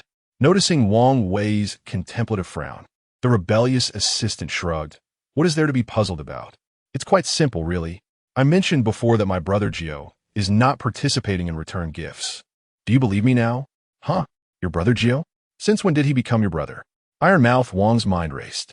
If it were true that he was not engaging in returns, it would indeed make sense. However, he shook his head, still skeptical. After all, wealthy patrons were not commonplace. How could one encounter them so easily? Moreover, even if one were fortunate enough to meet such a person, how could they be easily flattered? Just as he was grappling with these thoughts, a sudden revelation struck him. A new patron? A new god of wealth? Goodness, could it be that this silver coin was so extraordinarily lucky? Was such an incredible stroke of fortune truly bestowed upon him? I have been live streaming for years without encountering such a thing. In an instant, Ironmouth Wang's expression shifted dramatically. In the Yuyan Media Company, at the moment when Chen Jiu's ticket count surged past theirs, Lu Rian abruptly stood up, her gaze fixed intently on the calm and composed Chen Jiu, her exquisitely delicate face ablaze with fury, an icy aura beginning to envelop her. Beside her, Song Sijia felt the temperature plummet, involuntarily shivering.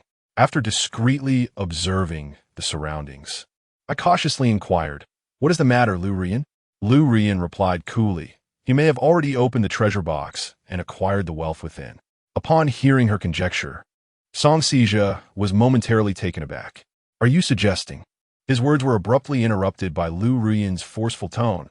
"I mean, what audacity does he have to confront a level 62 master if he hasn't obtained the riches from the treasure box? What grounds does he have to be so brazenly arrogant? Where'd he find the resources to retaliate?" Lu Rian pressed her fingers to her temples, a hint of frustration crossing her features. "If my suspicions are correct, then this PK has essentially lost all suspense. Our carefully devised strategies are now rendered futile. It appears we are facing quite a predicament." "Ah," Song Sijia, slightly panicked, pressed further, "then what should we do next?" Chapter 44. Calm before the madness. Restrain yourself. Azu. Lu Ruyin gazed at the live broadcast featuring Chen Jiu and suddenly broke into a smile. Her flower-like countenance radiated an air of confidence, as if she were orchestrating the entire affair. Although there was a minor surprise, it was not significant. A little affection from a devoted admirer, after all, is merely a natural occurrence. Taming a pet does not always require a firm hand. Sometimes, a gentle approach proves to be far more effective.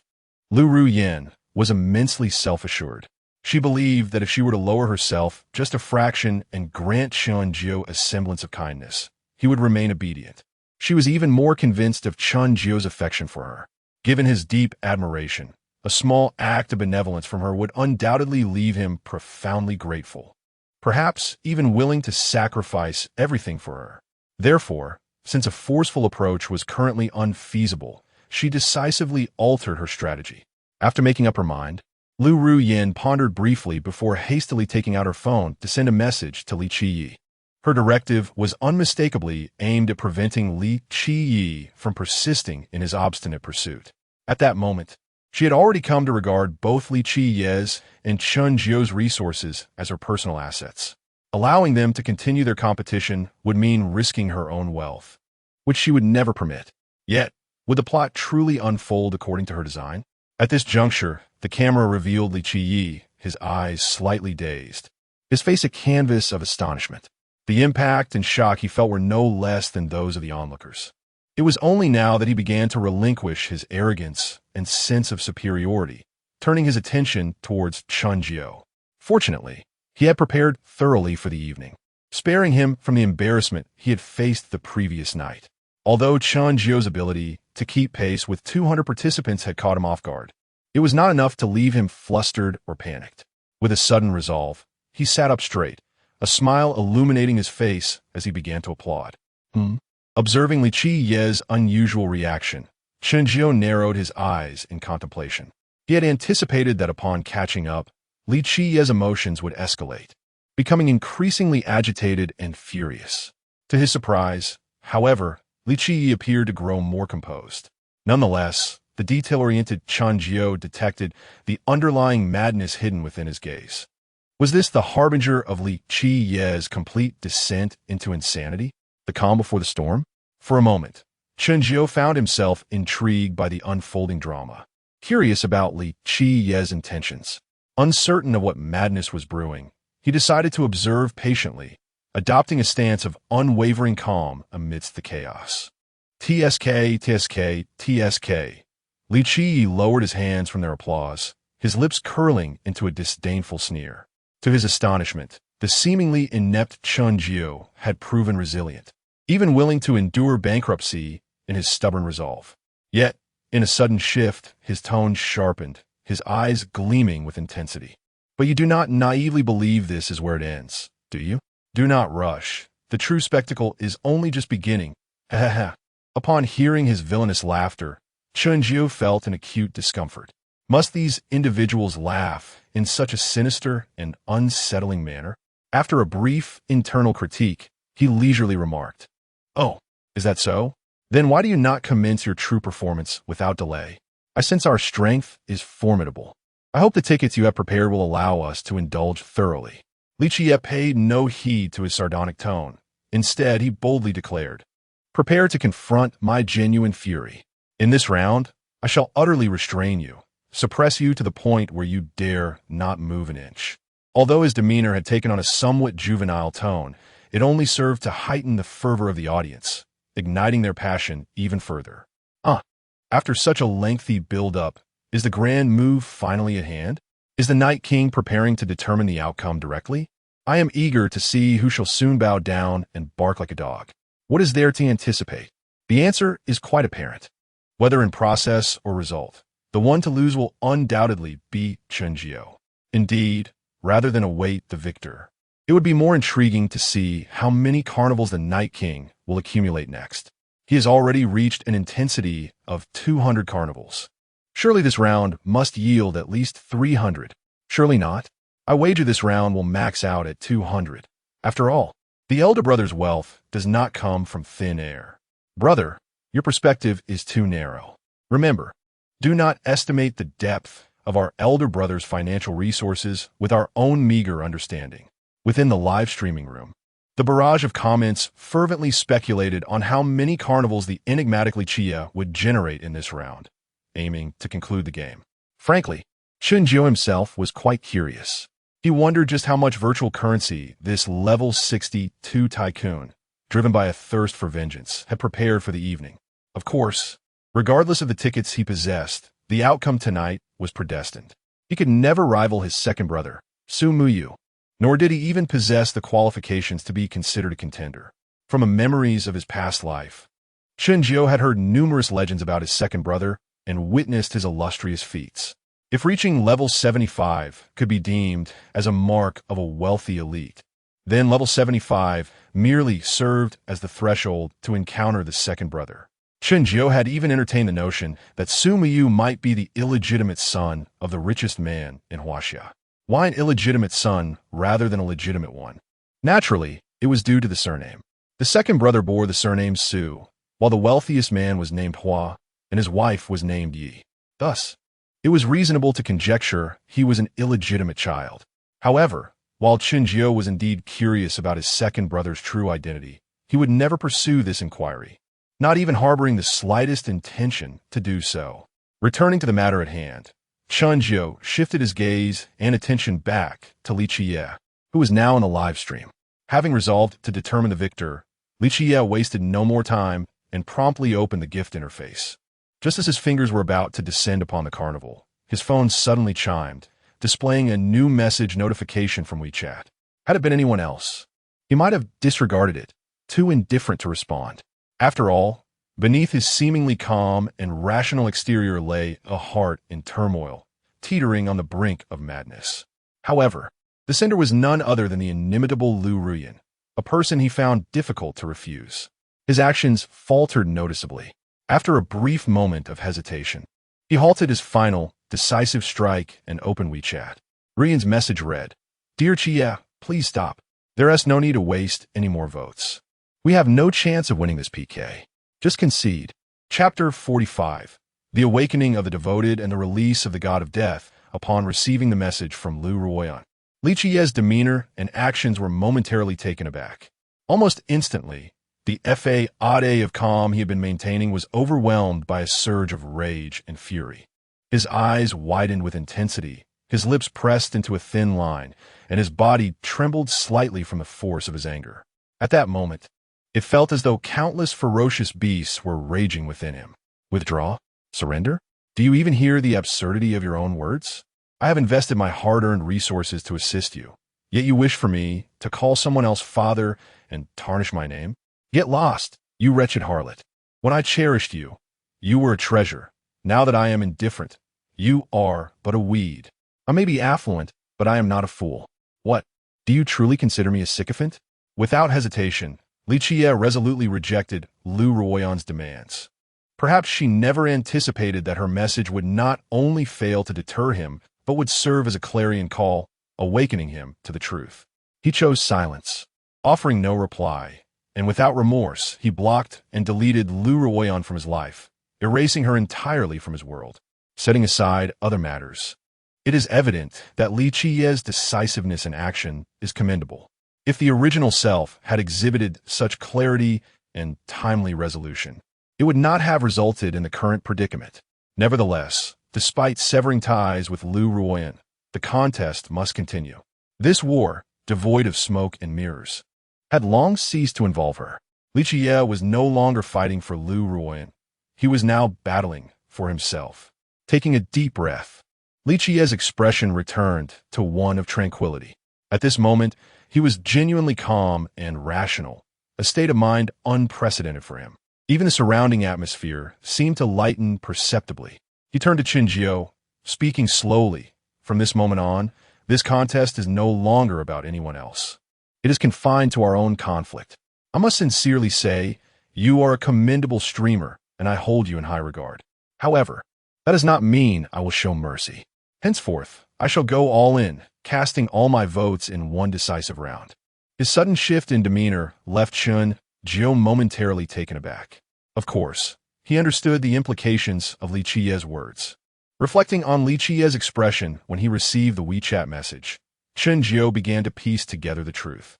Observing Li Qiye's current demeanor, tone, and composure, which stood in stark contrast to his earlier fury, it became evident that the madness that had once lurked in his eyes had dissipated completely. With these reflections, Chen Jiu found himself increasingly convinced of the accuracy of his assumptions. He regarded Li Qiye thoughtfully, scrutinizing him closely, attempting to uncover deeper truths. After a brief moment, he had already formed a judgment and made a decision in his heart. He resolved to alter his strategy. Just as Li Qiye was preparing to launch his final assault, Chen Jiu suddenly interjected, urging him to pause. Upon hearing this, Li Qiye halted his actions, and all present instinctively turned their gazes toward Chen Jiu. With an imposing demeanor, Chen Jiu declared, "This round, we shall take the lead." Without waiting for any response, he turned to Hua Yu and said, "Second brother, go all out and give him a swift end." In front of the screen, Hua Yu was instantly filled with joy and excitement. His words seemed to act as a spell of liberation, immediately breaking the seal that had bound him. For the past few minutes, he had felt incredibly stifled and unsatisfied. Had it not been for Chen Jiu's deliberate restraint, he would have likely struck at his opponent the moment the PK commenced. The spending youth, "Brother Jiu, hold on tight." Ha ha ha. With his seal broken, Hua Yu promptly opened the gift tab and located the most expensive gift, Carnival. He then revealed his secret weapon. The spending youth sends out Carnival 50. The spending youth sends out Carnival 100. The spending youth sends out Carnival 200. The spending youth sends out Carnival 500. Oh my, 500 already. 500 carnivals. What in the world is happening? Aren't these just two small streamers fighting? One might think it's a battle between two top-tier streamers. Look, it's reached 521 and it hasn't stopped. The big brother is still on a combo. Goodness, how many is he planning to send? Is he aiming for 6 or 700? Savage, truly savage. Are you sure this big brother is a newbie? Could it be the alternate account of some wealthy player? No, putting everything else aside, just look at that speed. Is this even human? Hua Yu, now unshackled, resembled the legendary sun Wukong breaking free from the Five-Finger Mountain, cleaving through the skies from the southern heavenly gate to the east road of Penglai. He was on a rampage, utterly consumed by the thrill of battle. The spending youth sends out Carnival 600. The spending youth sends out Carnival 800. The spending youth sends out Carnival 1,000, a full 1,000 consecutive carnivals. At this moment, both live streams fell into a profound silence, the public chat equally hushed. If it weren't for the ongoing countdown of the PK, one might have thought the streams had frozen. Suddenly, a jarring sound shattered the stillness of the two live streams. Both Ci Hua and Li Qiye stood up in unison, gripping their hair with wide eyes, transfixed on their phone screens, their faces etched with disbelief and astonishment. Of course, it was not only these two who were taken aback. Many others shared in their shock. Before the unseen screen, Wang Wei, Ironmouthed Wang, the rebellious assistant, as well as Lu Ruoyan and Song Sijia. All individuals stood up in unison, unable to contain their emotions. At this very moment, everyone rose to their feet. Iron-mouthed Wang swallowed hard several times, finally managing to suppress the shock that surged within him. With a quivering voice filled with astonishment, he exclaimed, "1,000 carnivals? My goodness, what on earth is this about? Madmen, all of them are madmen. Where on earth did this reckless youth emerge from?" Beside him, the assistant finally snapped out of his stupor, and in an instant, his excitement erupted. "Wow, wow, wow," he exclaimed, jumping around with exuberance, gesticulating wildly. "Incredible, incredible. The big boss is magnificent, the big boss is mighty, the big boss is awe-inspiring. I've won, ha ha ha." Upon hearing his ecstatic, incoherent ramblings, iron-mouthed Wang realized that he had lost this wager. Undoubtedly, 1,000 carnivals not only signified the conclusion of this competition, securing victory, but also proved that they were not dealing with recycled votes. After all, who on earth would use such a method to manipulate votes? Furthermore, this was not some high-profile, large-scale competition. Who would go to such lengths for recycled votes? 1,000 carnivals. Did one truly need such an excess? Was there simply too much money and nowhere to spend it? Chapter 46. 1,000 strikes in under 2 minutes indeed. It was not merely the audience lurking in the live stream, eagerly consuming the spectacle, but even Chen Jiu himself was left utterly flabbergasted. He was aware that upon breaking the seal, his younger brother would undoubtedly unleash a torrential barrage, yet he could not have anticipated it would be this terrifyingly profound. However, what truly astonished Chen Jiu was not the astounding 1,000 strikes, but rather the astonishing speed of Su Muyu's hands. In less than 2 minutes, a flawless 1,000 strikes. Was this the hand speed of a mere mortal? It defied the laws of science, absolutely incomprehensible. Regaining his composure, he could not suppress his curiosity and promptly inquired, "No, dear brother, how on earth did you manage that? 1,000 strikes in under 2 minutes. Surely, you must be cheating?" With a gleam of satisfaction, Su Muyu set down his prized possession and began typing on the screen. "The spending youth, I did cheat, but only with a physical enhancer." Chen Jiu pondered briefly before a realization dawned upon him. "You utilized a fascia gun, did you not?" "The spending youth, precisely. I had the butler procure one for me today, and I must say, it works wonders." Upon his explanation, the understanding swept across the audience. No wonder his hand speed was so remarkable. It was indeed the fascia gun. This device could easily achieve 1,000 strikes in a minute if the frequency was adjusted. Although his younger brother was a novice player, his intellect was undeniably sharp. Chen Jiu refrained from becoming overly animated or showering his brother with excessive praise and gratitude. Instead, he simply stated, "Brother, you have truly outdone yourself." It was not that he lacked the inclination to express gratitude, nor did he wish to appear arrogant. Rather, he felt that verbal thanks were painfully inadequate and seemed overly formal and hollow. He desired to show his appreciation through tangible actions. Yet he had not yet conceived a fitting method. However, he was not anxious, for he harbored a strong intuition that his elder brother would undoubtedly devise a thoughtful way forward. 1,000 carnivals, combined with the previous 262, totaled 262 carnivals. This amounted to a staggering 37.86 million votes, equivalent to 378,600 renminbi. At this moment, Chen Jiu's vote count had utterly decimated the health bar of Ditsihua, leaving nothing but remnants in its wake. As he gazed at the series of figures displayed on the health bar, Li Qiye was rendered dumbfounded. In an instant, he felt as if he had deflated like a punctured balloon, entirely drained of vitality, and he slumped helplessly onto the sofa, rendered motionless. He realized he had lost, completely and unequivocally.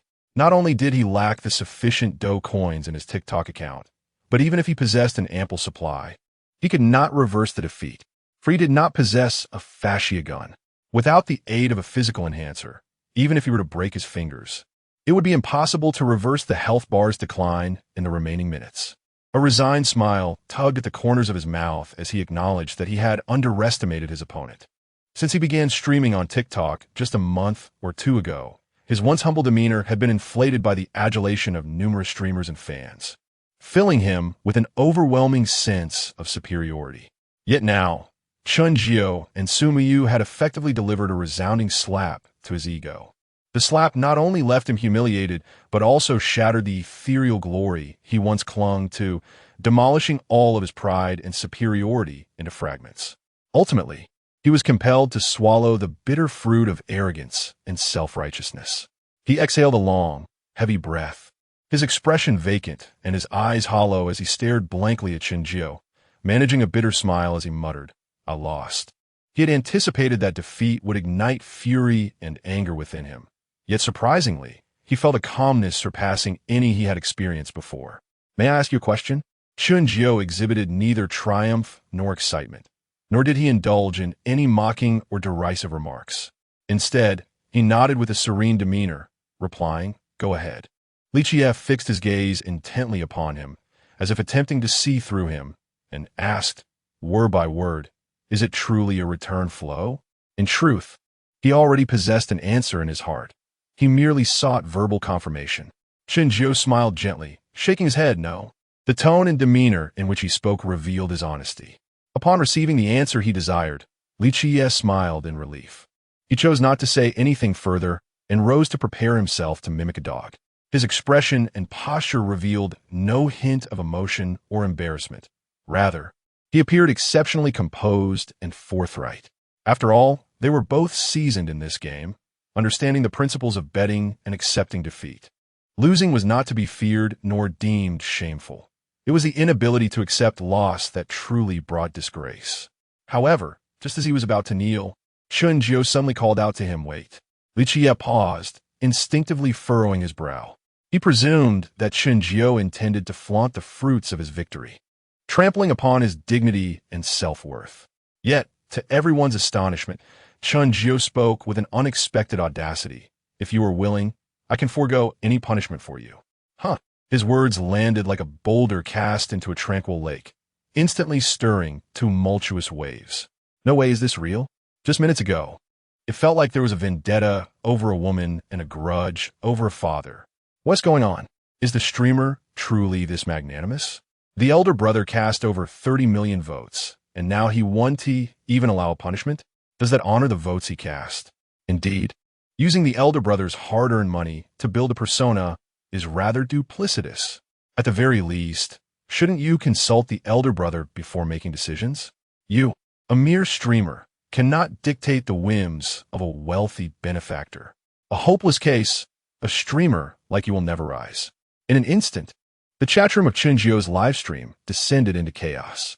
9 out of 10 comments were criticisms directed at him, or attempts to incite discord. It remained uncertain whether they were genuinely defending the elder brother or simply relishing his discomfort, eager to see him penalized. Perhaps some were merely there to stir trouble for the sake of it. In summary, regardless of the reasons, Chen Jiu would not indulge anyone. He spoke with a grave tone, addressing the small detractors. "Are you attempting to instruct me in my duties? Do you believe I will coddle you like other streamers do, allowing you free reign?" He then issued an order to Wang Wei, asserting, "Do not hesitate, my friend. Simply blacklist all those who insult and disrupt."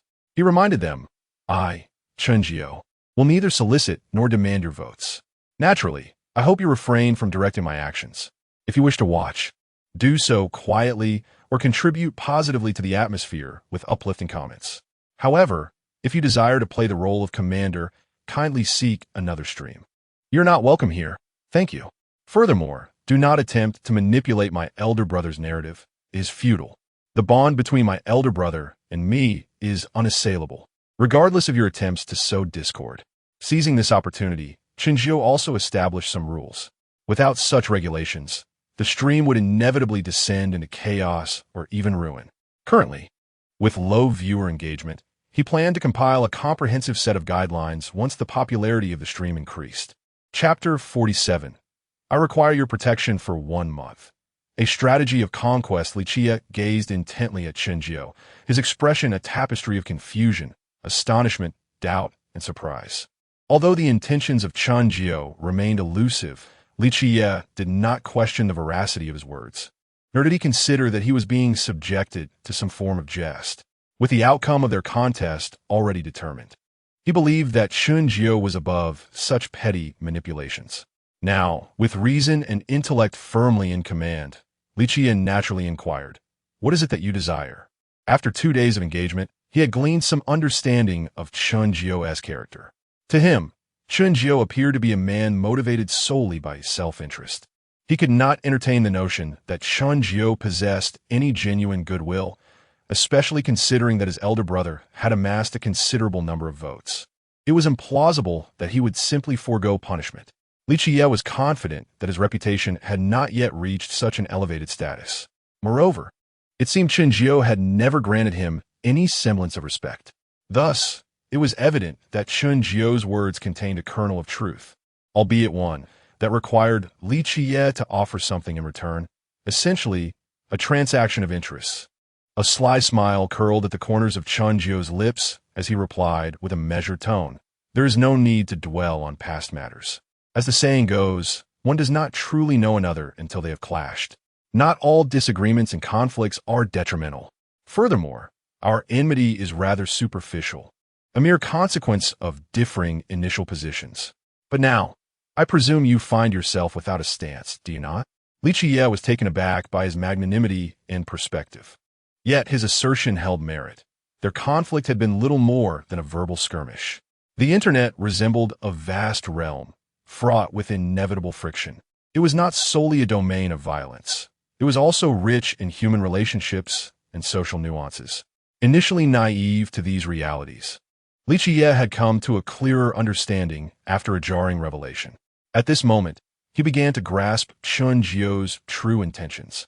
With a slight furrow of his brows, he allowed a self-deprecating smile to escape. Everything he had once held was now lost. Upon receiving that message, he had indeed lost it all. Chen Jiu subtly nodded, affirming that his earlier suspicions had been correct. The processes and penalties we previously discussed can be overlooked. However, given that my younger brother has accumulated such a substantial number of votes, there must be some accountability, mustn't there? At this juncture, he abruptly halted, choosing not to elaborate further.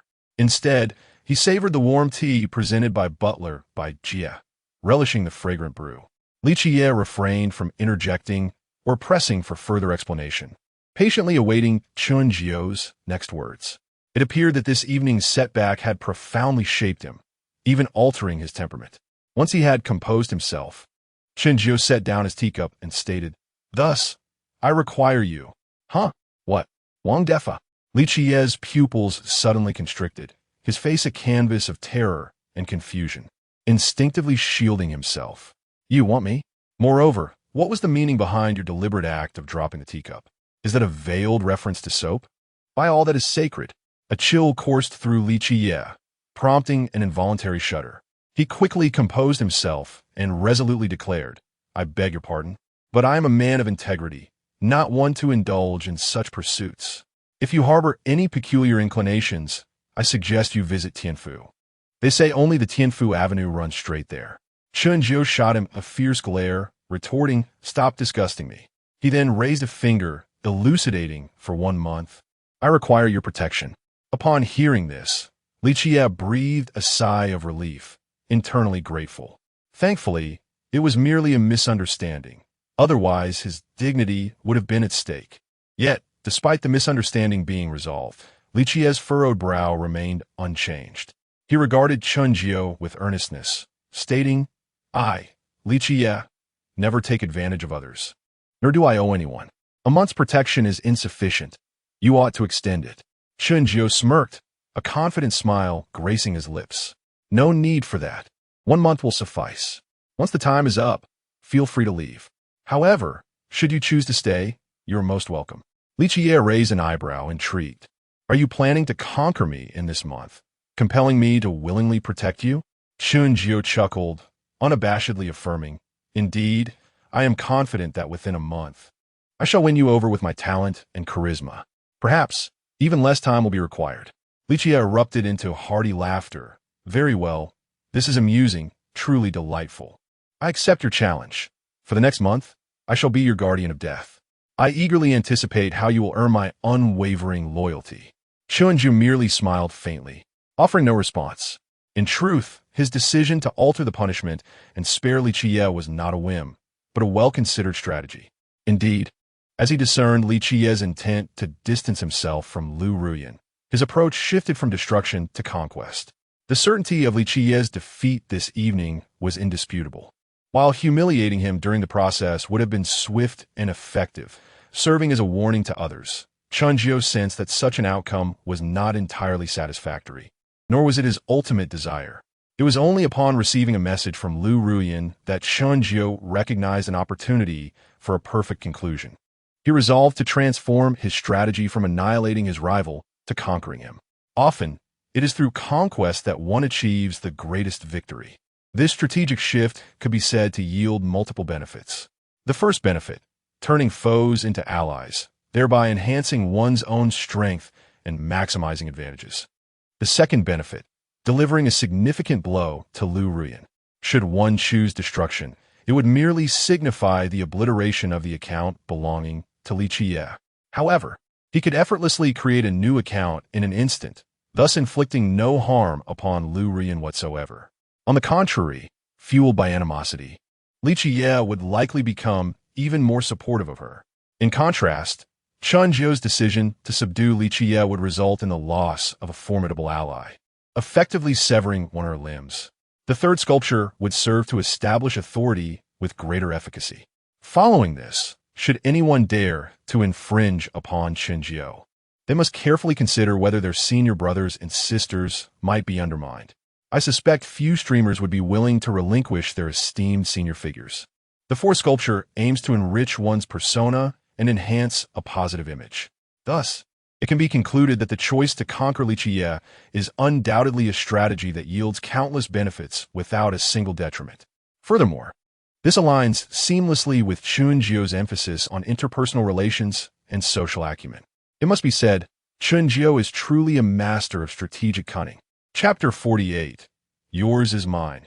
The man closest to God with a resounding crash, Song Sijia violently hurled his wine glass to the ground, shattering it into countless fragments. Despicable wretch, truly despicable and shameless, a cunning and vile creature. He seethed. And what of this so-called Night King? A worthless fool, a quintessential failure. Not only does he achieve nothing, but he also excels at causing ruin, so foolish he could be displayed in a museum. In that moment, Song Sijia resembled a madman. A harpy, standing in a live broadcast room, furiously unleashing a torrent of curses. After venting his frustration, he finally noticed Lu Ruyan, who had been silently seated beside him. However, upon observing her composed demeanor, serene and unperturbed, he could not help but furrow his brow. The more he thought, the angrier he became, striding towards Lu Ruyan with an imposing presence. With a tone tinged with dissatisfaction, he questioned, "How can you remain so indifferent, as if nothing has happened? The Night King, Li Qiye, your affluent magnate, is gone, snatched away by that damned sycophant through underhanded means. We have lost both the lady and the troops. Are you not anxious or enraged? Why pretend to be so calm?" Consumed by rage, Song Sijia momentarily lost sight of the hierarchy between himself and Lu Ruyan, forgetting the earlier reprimand she had given him and who the true master and decision-maker was. Yet in response to his fervent inquiries, Lu Ruyan did not explode in anger. Instead, she merely cast a light, dismissive glance his way and replied, "What is there to panic about? What warrants such anger?" Then, her alluring visage broke into her signature confident smile once more. Song Sijia, pondering deeply, found himself increasingly perplexed by this ostensibly indifferent girlfriend. Previously, when Li Qiye publicly severed ties with her, she remained unfazed. Now, as their scheme crumbled and her elder brother was poached by Chen Jiu, she still appeared utterly unconcerned, almost as if nothing had occurred. Song Sijia struggled to comprehend the source of her audacity and enigmatic confidence. Her peculiar demeanor led him to believe that she must be concealing some unknown trump card. Thus, his gaze towards Lu Ruyan shifted to encompass a blend of curiosity and doubt, yet predominantly, it was tinged with caution. Engrossed in her own world, Lu Ruyan remained oblivious to the subtle changes in Song Sijia's expression and demeanor. Suddenly recalling something, her eyes turned fervent as they fixated on Chen Jiu in the broadcast. Unconsciously, she pressed her alluring crimson lips together, a smile dancing upon her face as she murmured, "What is yours is mine. What is mine is still mine." The farcical scene, instigated by Lu Ruyan, concluded spectacularly amidst the grand spectacle of Hua Yu and the intricacies of human relationships. This evening's battle, both in its unfolding and its ultimate outcome, greatly surpassed the expectations of all present. However, among the multitude of predictions made prior to the confrontation, one proved accurate. This contest was destined to be a unilateral massacre. Yet, everyone had misjudged who would be the one to be crushed. Nevertheless, the brilliance of this PK is undoubtedly unquestionable. A solo showdown, accumulating 1,000 carnivals, would be an extraordinary spectacle even among the ranks of top-tier streamers. Undeniably, following this confrontation, the names of Chen Jiu and Air D will soon reverberate across the internet, entering the public's consciousness. After the PK concluded, the unfortunate Li Chia exited the vibrant live stream of the Zihua. However, he did not log off. Instead, he transitioned into Chen Jiu's live stream to fulfill his month-long guardianship pledge. Meanwhile, Chen Jiu and Zihua, the beneficiaries of the event, concluded their connection. Immediately after hanging up and exiting the room, Chen Jiu picked up his phone and sent a private message to Zihua. Chen Jiu, you may keep tonight's earnings for yourself. There is no need to share them with me. Zihua, Brother Jiu, your immense kindness is etched in my memory. Rest assured, I shall follow your lead henceforth. Chen Jiu, focus on your stream. I have faith in you. We shall meet at the pinnacle again. Zihua, thank you, Brother Jiu. I will certainly strive to do my best. After concluding the dialogue with her, Chen Jiu rose slowly and offered a deep bow to the camera. With heartfelt sincerity, he expressed, "Thank you, Air D, for the honor you have bestowed upon me, for your unwavering support. Thank you, Wang Wei. Thank you, Brother Air, for your tremendous support. It is truly appreciated." The young man who donated, "There is no need for gratitude. From the moment Brother Jiu purchased from me, I became his. The direction indicated by Brother Jiu is my battlefield. No thanks are necessary, and I wish not to hear that word again." Chen Jiu smiled faintly, a glimmer of emotion illuminating his eyes. Very well, no more words of thanks. However, he swiftly shifted his tone. Certain formalities must still be observed. Upon this declaration, he exchanged a meaningful glance with his steward, Bai Jia. Understanding his intent, she promptly crouched down to unpack the several boxes of celebratory firecrackers that had been prepared in advance. These boxes of firecrackers were indeed procured by Bai Jia at Chen Jiu's behest before his afternoon nap. As he received the celebratory items from her, Chen Jiu exuberantly proclaimed, "Congratulations to my Air D on ascending to level 63 as a consumer tycoon." With his words, a resounding bang echoed as a shower of colorful heart-shaped petals rained down. Chen Jiu's congratulations, coupled with the cascading, celebratory fireworks, instantly elevated the atmosphere within the live stream. Congratulations to the young man for achieving level 63. You are incredible. In a single PK, elevating from a level 0 novice to level 63 is outrageous, truly outrageous.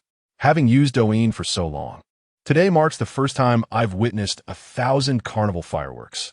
It's also the first instance of such rapid leveling. It truly broadens the horizons. A solo, single match with 1,000 carnivals is exceedingly rare, even for a level 75 extravagance without a major battle.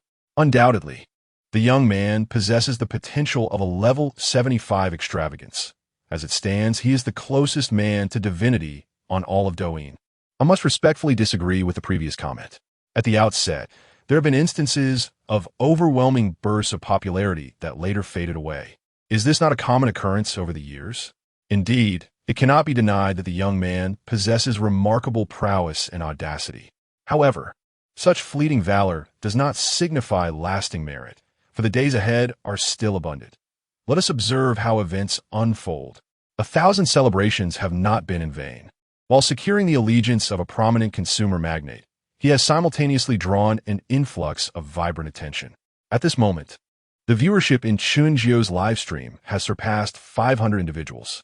The public chat, once lethargic, is now abuzz with fervent discussions, animated to an extent far greater than the previous night.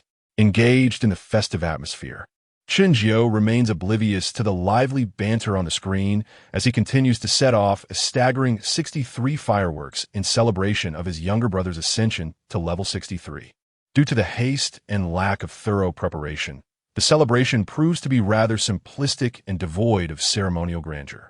Although his younger brother is not one to mind such trivialities, Chen Jiu feels a pang of guilt, contemplating ways to make amends in the future. Simultaneously, he reflects on possible remedies to enhance the occasion. Chapter 49. Glory, the chief warrior of the god of war Core, with a mischievous grin, said to Iron Tongue Wang, "Look at my salary, isn't it?" The obsequious assistant, rubbed his hands together, beaming with pride and excitement. Observing his smug demeanor, Iron Tongue Wang merely curled his lips and retorted impatiently, "What is the rush? We have yet to ascertain whether he is indeed a returning voter. Moreover, I have repeatedly admonished you to address your duties appropriately. Your failure to heed my counsel incurs a penalty of 200. What? Wait, what? So not only did my salary not increase, but you're also deducting 200? The assistant was taken aback. However, with a rebellious spirit, he was not one to be easily subdued. All right, if this is how you wish to play, then so be it. After a brief moment of shock, his temper flared. Wang Defa, are you willing to bear the consequences? Do you intend to be dishonest? They have explicitly stated they are not returning voters. How much more proof do you require? Do you believe I want to call my aunt right now and report your exploitation and wage deduction? Iron Tongue Wang, with a nonchalant glance at the enraged assistant, casually dug at his ear and replied, "What are you barking about?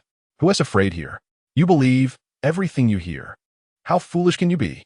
The assistant, seething with indignation, shot back, "Then tell me, what should we do now?" Iron Tongue Wang coolly responded, "Why panic? Let us continue to observe. I refuse to believe he won to engage in a PK tonight." "Fine," the assistant scoffed disdainfully. "I look forward to seeing how you will wriggle out of this." Whether there would be another PK that evening remained uncertain for Chen Jiu, as he was currently preoccupied with how to salvage the sense of occasion. Just as he was at a loss, his gaze fell upon the grand piano nearby. Suddenly, inspiration struck him. If the sense of occasion was lacking, then let talent compensate for it. He approached the piano, seated himself, and adjusted the angle of the live stream camera. With a smile, he declared, "Before I commence my live stream, I have composed a song for my future fans. I thought I would have to wait a long time to sing this piece. Yet, unexpectedly, the opportunity has presented itself tonight. Although this song is intended for my future supporters, I wish to dedicate it now to the man who has forged my glory." And so, he began to play Glory for our chief warrior of the 0909 god of war Core, the young man who contributes generously. As his long fingers danced across the black and white keys, a beautiful and enchanting melody began to unfurl. "Thank you for the honor you have bestowed upon me.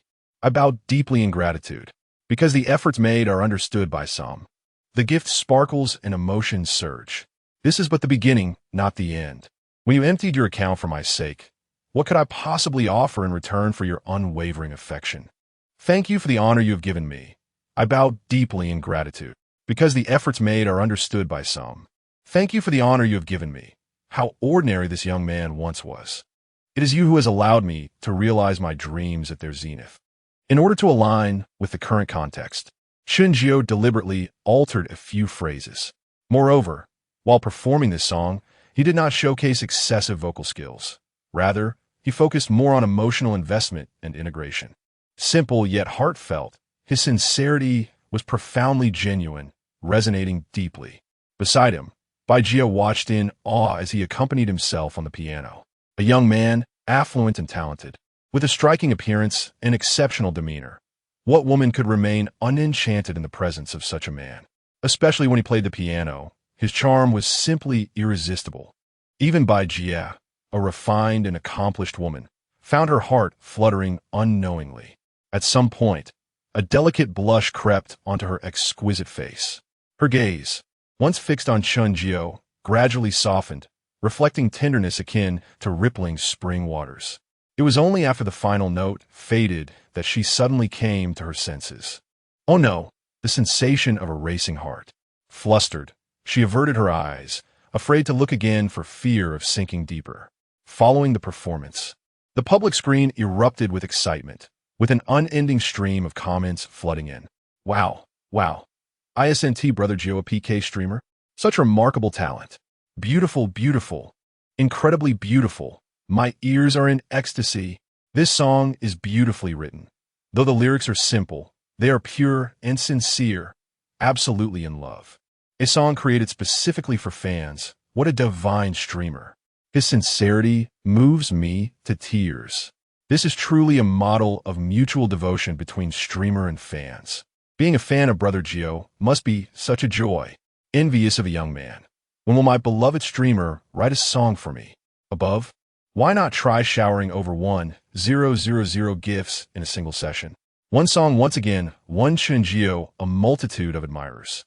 Naturally, the protagonist, his younger brother, was equally moved. The generous youth. All right, Brother Jiu, I have received your heartfelt intentions. No need for further words. Rest assured, I will ensure you reach the pinnacle of your dreams. At that moment, Wang Wei, seated before the screen, felt immense satisfaction, believing he had not misjudged the streamer. Meanwhile, Li Qie harbored complex emotions, suddenly sensing that he might indeed be captivated by this individual within a month. Chen Jiu clenched his fist and tapped his chest, declaring, "No need for more words. Dear brother, the honor you have granted me will be remembered for a lifetime. In the future, whenever there is a need for my assistance, dear brother, do not hesitate to speak up. I shall brave any perilous terrain." After a moment of stirring emotion, Chen Jiu finally directed his attention toward Li Qie. He extended his left hand, and the perceptive Bai Jie promptly presented a celebratory firework. Bang! Colorful petals once again danced in the air. Welcome, Night King, to our 0909 family. With your presence, our war god team is certain to achieve even greater wonders and compose more legendary tales. Although it may be seen as encroaching upon another's territory, we must still extend the proper courtesies and recognition. Furthermore, let us congratulate our Night King on his ascension to level 63. Advancing from level 62 to level 63 requires an investment of 400,000 RMB. This evening, Li Qie has conquered 261 carnival events, amounting to 783,000 RMB.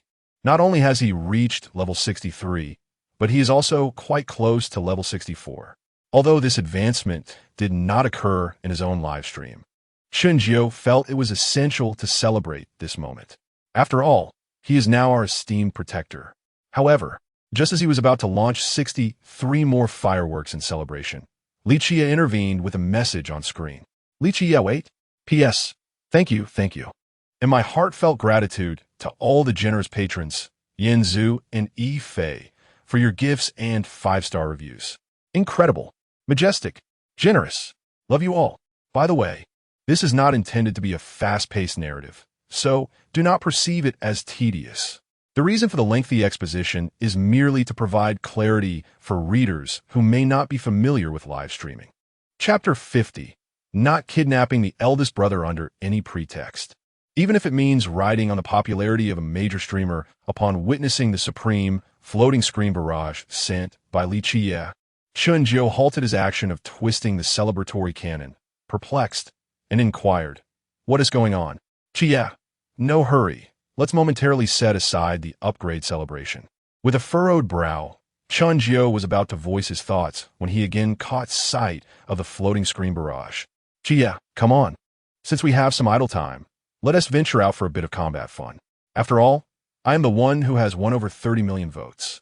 It's only fitting that I showcase my gratitude and ensure your efforts are not in vain. Moreover, I am on the brink of reaching level 64, so let us celebrate together then." A slight smile graced Chen Jiu's face as he comprehended the situation. This fellow was simply too pretentious. To celebrate his upgrade now would make him feel undeserving of such accolades. Hence, he preferred to wait until he had attained level 64 in his own live stream before accepting any celebrations, at which point he would feel justified. Shaking his head with a mix of amusement and exasperation, Chen Jiu soon adopted a serious demeanor and earnestly stated, "Night King, you need not overthink this. nor harbor any grudges. From the moment you became our eldest brother, I have taken it upon myself to celebrate your ascension. Regardless of who you are or whether your level was achieved in my live stream, as long as you are our brother, I shall rejoice in your advancement. I must emphasize that I, Chen Jiu, will never resort to any form of coercion concerning our eldest brother. You're free to play wherever you wish and support whomever you choose. The eldest brothers and sisters belong to the community at large, not just to me.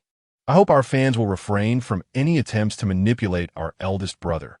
We should always remember to express gratitude towards every guardian who has aided us. Chen Jiu's words were not merely insincere platitudes or an attempt to craft a persona. They were genuine sentiments from the heart. Some principles needed to be established up front, as every live stream inevitably encounters fans who wish to control or manipulate the eldest brother. To such fans, their beloved brother should only support their own streamer. Any votes cast for other streamers would elicit a frenzy akin to disturbing a hornet's nest, resulting in a barrage of criticism and even personal messages of reproach. Of course, if it were a matter of romantic votes, that could be understood. However, genuine emotional votes paired with such frenzied coercion by fans could only be deemed utterly nonsensical. Not only does it fail to benefit their beloved streamer, but it also risks drawing negative attention, potentially harming their beloved. Thus, Chen Jiu would never permit such toxic behavior to fester in his live stream, not even at the slightest hint of its emergence. His heartfelt declarations naturally garnered the appreciation and acknowledgement of all present, including Li Che, who could not help but nod in satisfaction. Following his speech, Chen Jiu took the celebratory cannon handed to him by Bai Jie and began to fire it. With each cannon fired, a jubilant cheer erupted. Congratulations to Night King on his glorious ascension to level 63, Consumer Tycoon. Undoubtedly, his actions once again evoked a slight sense of gratitude from Li Che. Though it was but a small sentiment, even the tiniest of grains can accumulate into a towering edifice, and success in his endeavors was merely a matter of time. As Chen Jiu settled back in front of the camera, he noticed the impatient barrage of comments from his younger brother. The boy who spends money. The song has been sung. The life celebrated. Hurry and engage in battle. I too wish to ascend to level 64. Attaining level 64 required a cumulative expenditure of 3.8 million renminbi. In the recent PK match, his younger brother had already contributed 3.786 million renminbi. Thus, he was a mere 14,000 RMB away from level 64, which amounted to the equivalent of less than 5 carnival events. Upon seeing the flood of comments, Chen Jiu couldn't help but feel a mix of amusement and exasperation. Why was it that his elder brother was such a warmonger? While others would flee at the sight of a streamer engaging in combat, his brother was not only unafraid, but was also eagerly urging him to join the fray. What a peculiar situation. However, before he could respond, Li Che and his younger brother had already begun to enthusiastically devise a plan for him. 7 Night. Our household currently lacks not in votes, but in popularity. Therefore, I believe that venturing out to engage in wild matches, random matchmaking, is not particularly meaningful. After all, the probability of encountering a highly popular streamer while playing wild is exceedingly low. As a fledgling player, his younger brother was somewhat oblivious to the intricacies of the situation. Thus, he inquired, "What should we do then? We can't just directly challenge those high-profile streamers, can we? We possess no notoriety, and it is highly likely that they would outright reject our request to collaborate." Although his younger brother was still inexperienced, his sharp wit allowed him to articulate the crux of the matter. High-profile streamers are neither altruists nor fools. Why would they allow someone to siphon their traffic and popularity without reason? They are not 1S parents, nor do they have any obligation to mentor or nurture newcomers. To put it bluntly, while streamers may be colleagues in the digital realm, they are also direct competitors. The pie of the streaming industry is limited, and they themselves often feel unsatisfied. Why would they nurture and support potential rivals who would then vie for a share of the pie? Therefore, in the absence of any mutual benefit or content collaboration, no prominent streamer would be inclined to connect with a lesser-known streamer. 7 Night, under normal circumstances, that is indeed the case. However, Li Che, have been streaming for quite some time and have garnered a modest reputation. Although I have yet to engage with the top 10 esteemed figures, I am acquainted with several prominent streamers. I believe they would still be willing to extend a small favor to me. His audacity in making such claims was rather impressive. At first glance, one might perceive his words as rather pretentious, yet in reality, they were audacious to the extreme. To the uninformed, it might seem he possessed significant prowess, prestige, and connections.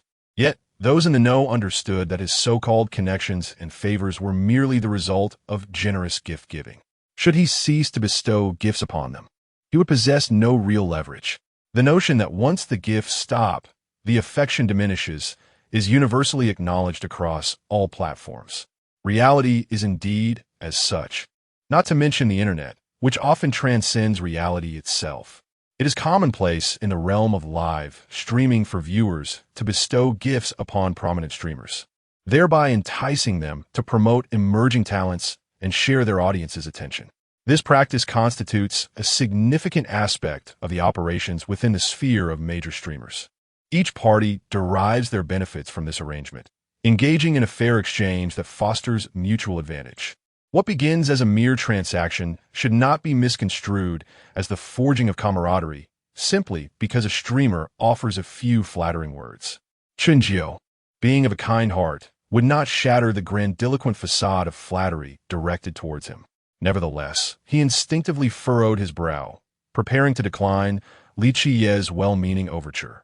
Unexpectedly, however, his younger brother interjected before he could speak. The youth with financial means. No, I, Su, do not consent. Chapter 51. The plan to enter Chang'an before the screen. Li Qiye furrowed his brow in confusion. A hint of dissatisfaction lingered in his expression as he questioned, why not? Why the refusal? This was undoubtedly a splendid solution to the current predicament of dwindling viewership in the live stream. It was, of course, the simplest, most straightforward, and most effective approach. In response to his emphatic inquiry, Su Muyu calmly typed, "Indeed, I concede that your suggestion is both simplistic and effective. However, it seems you have overlooked a critical issue. If, as you propose, we exchange favors and dough coins for the opportunity to collaborate with prominent streamers, wouldn't that render us inferior? Wouldn't we be looked down upon? Though the streamers and their fans may not voice their disdain openly, they would undoubtedly regard us with contempt in their hearts. They would never see us as equals, but merely as a means to enhance their own popularity. Eventually, they might even dismiss us with the label of foolish spenders. Moreover, should we manage to rise in the future, we would inevitably attract whispers suggesting that our success is solely due to some benefactor, thus undermining our efforts. In summary, I firmly believe that one must forge their own strength. The fastest route to success does not lie in shortcuts, but rather in steadfast perseverance, advancing step by step. Rather than relying on the genuine support of others, it is far wiser to cultivate our own capabilities and fortify our foundation. Upon finishing his lengthy discourse, Chen Jiu and Bai Jie could not help but applaud. Chen Jiu's eyes sparkled with satisfaction and admiration, silently commending Su Muyu for his wisdom. Indeed, he thought, my younger brother truly understands me. The reason Chen Jiu had initially considered rejecting Li Qiye's well-meaning proposal was precisely due to the concerns raised by his brother. After the applause, Chen Jiu, still exhilarated, exclaimed, "Bravo! Well said, brother." He favored a direct approach to enter Chang'an over sneaking in through the back door. After a brief pause, he continued, "Of course, I do not mean to imply that Night King's method is ineffective. On the contrary, his approach is quite commendable. It is simply that I personally prefer and lean toward my brother's perspective." It was crucial to articulate this clearly to reassure Night King, lest he feel targeted or isolated. Yet, he was evidently overthinking it. Although Li Qiye's temperament was somewhat irritable, he was not a petty individual. "Qiye, all right, you have successfully persuaded me. I too believe that entering Chang'an honorably is far more formidable. But what exactly should our course of action be?" A confident smile graced Chen Jiu's lips. But just as he prepared to deliver an impactful statement, his audacious younger brother once again seized the moment. "The youth with coins, it's simple. To boost our popularity, we need 2 words, promotion and exposure. 7 nights. Promotion?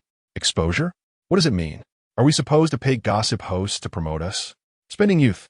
No. We're not hiring gossip hosts. Rather, we'll have all the streamers across the internet promote us. 7 nights? Why would they promote us without reason? Spending youth. Didn't we say we need to conquer Chang'an? Then we must truly engage. Let us go out and challenge others. If we win, we'll have them hang banners promoting us.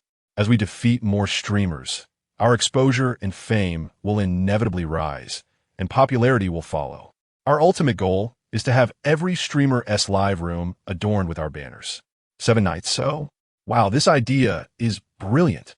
Let us do it. Upon witnessing second brother Su Mu's plan, Chen Jiu was taken aback. He wasn't astonished by the brilliance of the plan, but rather by how second brother's thoughts aligned perfectly with his own. Chen Jiu, with a hint of melancholy, remarked, "Second brother, your words are insightful, but let us refrain from further elaboration next time. I concede your cleverness and the merit of the plan, yet it does not grant you the right to usurp my moment of grandeur." Second brother. Their plan to conquer Chang'an is enough to astonish everyone in the streaming room. Indeed, this plan is quite exceptional, although its effects may not be immediate. Its stability and audacity are commendable. Yes, I too acknowledge the ingenuity of this strategy, yet it feels rather reckless, does it not? Wow, such audacity! To challenge the entire internet? How can one boast so boldly? I find it splendid and highly entertaining as this plan unfolds. It will undoubtedly attract more visitors eager to witness the spectacle. Precisely, the notion of conquering Chang'an is itself a sensational gimmick, a brilliant strategy that achieves multiple objectives. I eagerly anticipate the sight of our banners filling every streamer's live room. It would be incredibly impressive. Not only the guests in the live room, but even the ever-critical Wang, seated before the screen, couldn't help but exclaim, "Youth is truly wonderful, bold in thought, daring in action, and unyielding in ambition. To succeed, one must first embrace madness." Honestly, I find myself somewhat excited as well. Meanwhile, only Song Sija, sitting before the screen, was cursing under his breath. Bah, nonsense. You think you can conquer the entire internet? How many resources do you have? I'm keen to see how many live rooms you can actually get to hang banners. Chen Jiu, of course, was oblivious to this individual's sarcastic remarks. Even if he were aware, he would pay no mind, for as the ancient saying goes, how can a sparrow know the aspirations of swan? The Kuanping laughs at the quips of the sparrow. Just as everyone was buzzing with discussions, Li Jie could no longer contain himself. 7 nights, wow. The more I contemplate the Conquer Chang'an plan, the more extraordinary it seems. Just thinking about it fills me with fervor. Quickly, my blade has longed for action. Let's embark on our expedition. The second brother, Su Yu, could not resist joining in the commotion, shouting, "Let us march forth. Where not a blade of grass survives." Little did he know that his declaration would inundate the entire screen in an instant. Chen Jiu disdainfully curled his lip, thinking, you truly are a group of impassioned youths with a touch of youthful folly. Yet, in a heartbeat, he waved his hand dramatically and bellowed with bravado, "Bring forth my armor and insignia, for we shall embark on our expedition." Indeed, it is often said that a man remains a boy at heart until the very end. However, as fate would have it, an unexpected turn of events unfolded. Just as Chen Jiu was poised to lead the 2 fervent wealthy patrons into battle, a prominently displayed, floating message captured the attention of all, igniting a frenzy throughout the entire livestream. Chapter 52. The top star, contrary to rumors, clad in a sultry silk nightgown, Pei Yinji languidly reclined on the sofa, crossing her legs as she savored fruits while engrossed in a short video featuring a donkey's hoof. What ethereal fairy, untouched by the mundane world, is this? It would be a deception to claim otherwise. If her fans were to witness her true self, their hearts would surely shatter into a million pieces. Yet, even if they were to disintegrate, it is likely the result would still spell "I love you," just as she was thoroughly absorbed in her viewing. The sound of the door creaking open interrupted her reverie, followed by the hurried click of high heels approaching. Pei Yinji lifted her gaze slightly to see her manager, Sister Hua, rushing toward her. Noticing her breathlessness and urgency, Pei Yinji instinctively sat up, her heart tightening with concern. Tentatively, she inquired, "You're in quite a hurry to find me. Please don't tell me there's yet another issue?" Sister Hua, bemused by her anxious demeanor, quickly reassured her. "No need to fret. It's good news." With a sigh of relief, Pei Yinji relaxed. The final stop of her world tour was about to commence, and she certainly did not wish for any unexpected hiccups at this juncture. She comfortably reclined back into the sofa, resuming her previous state of indolence, and casually probed, "What good news? Do enlighten me. Weren't you always clamoring to write a song for your fans?" Pei Yinji blinked, momentarily taken aback.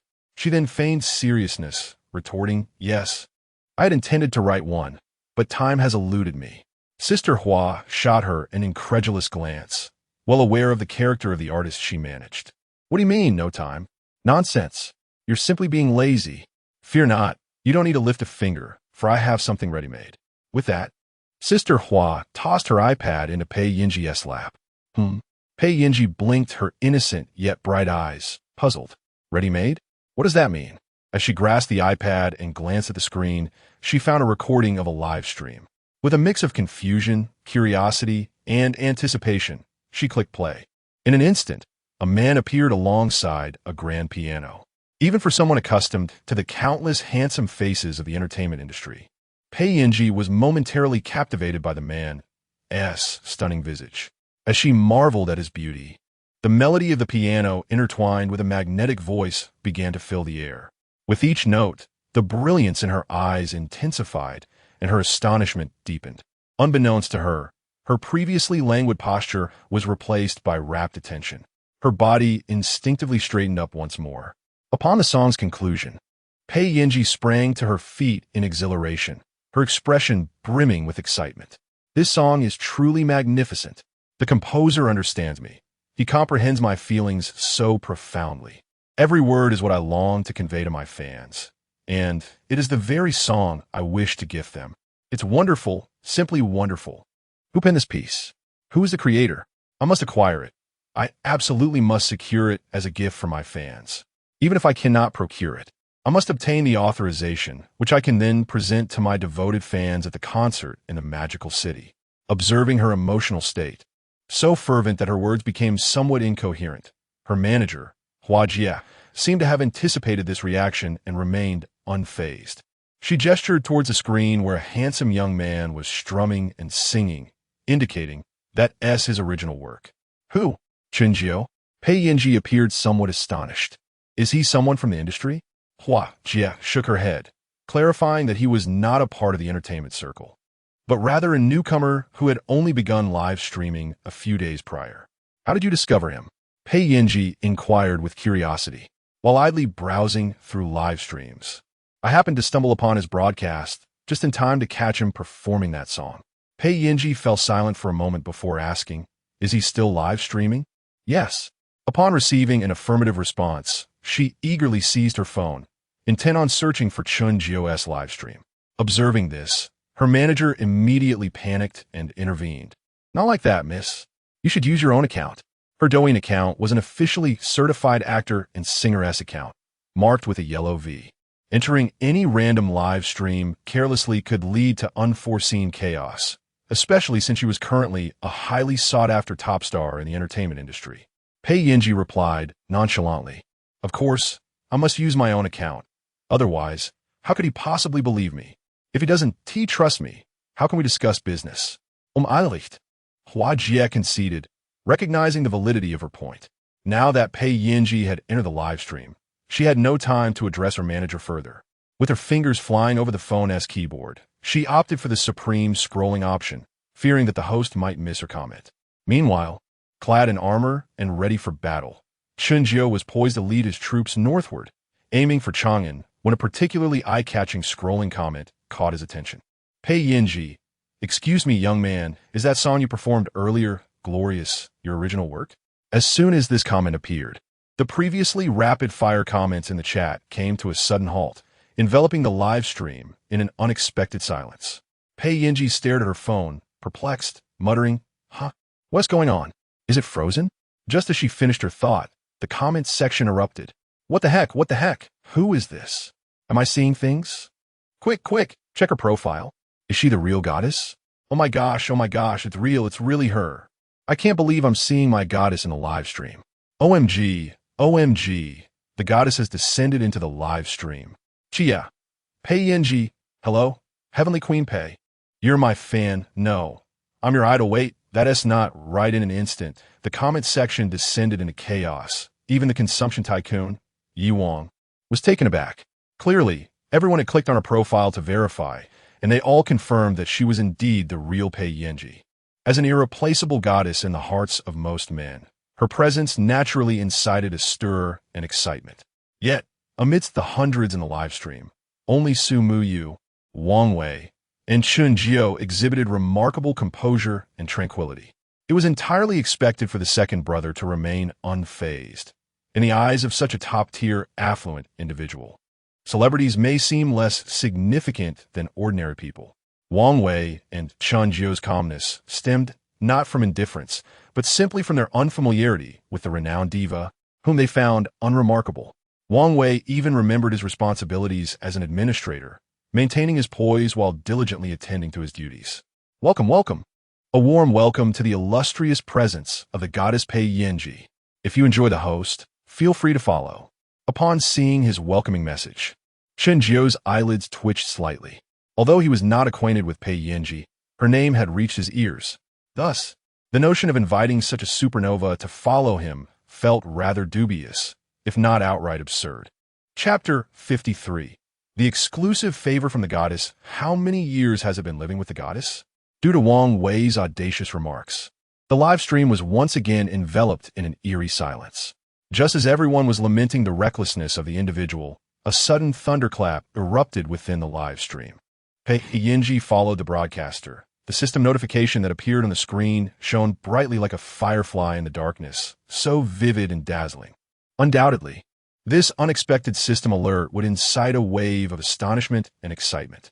Compared to the previous commotion and shock caused by Pei Yinji's entrance into the live stream, this was indeed more significant.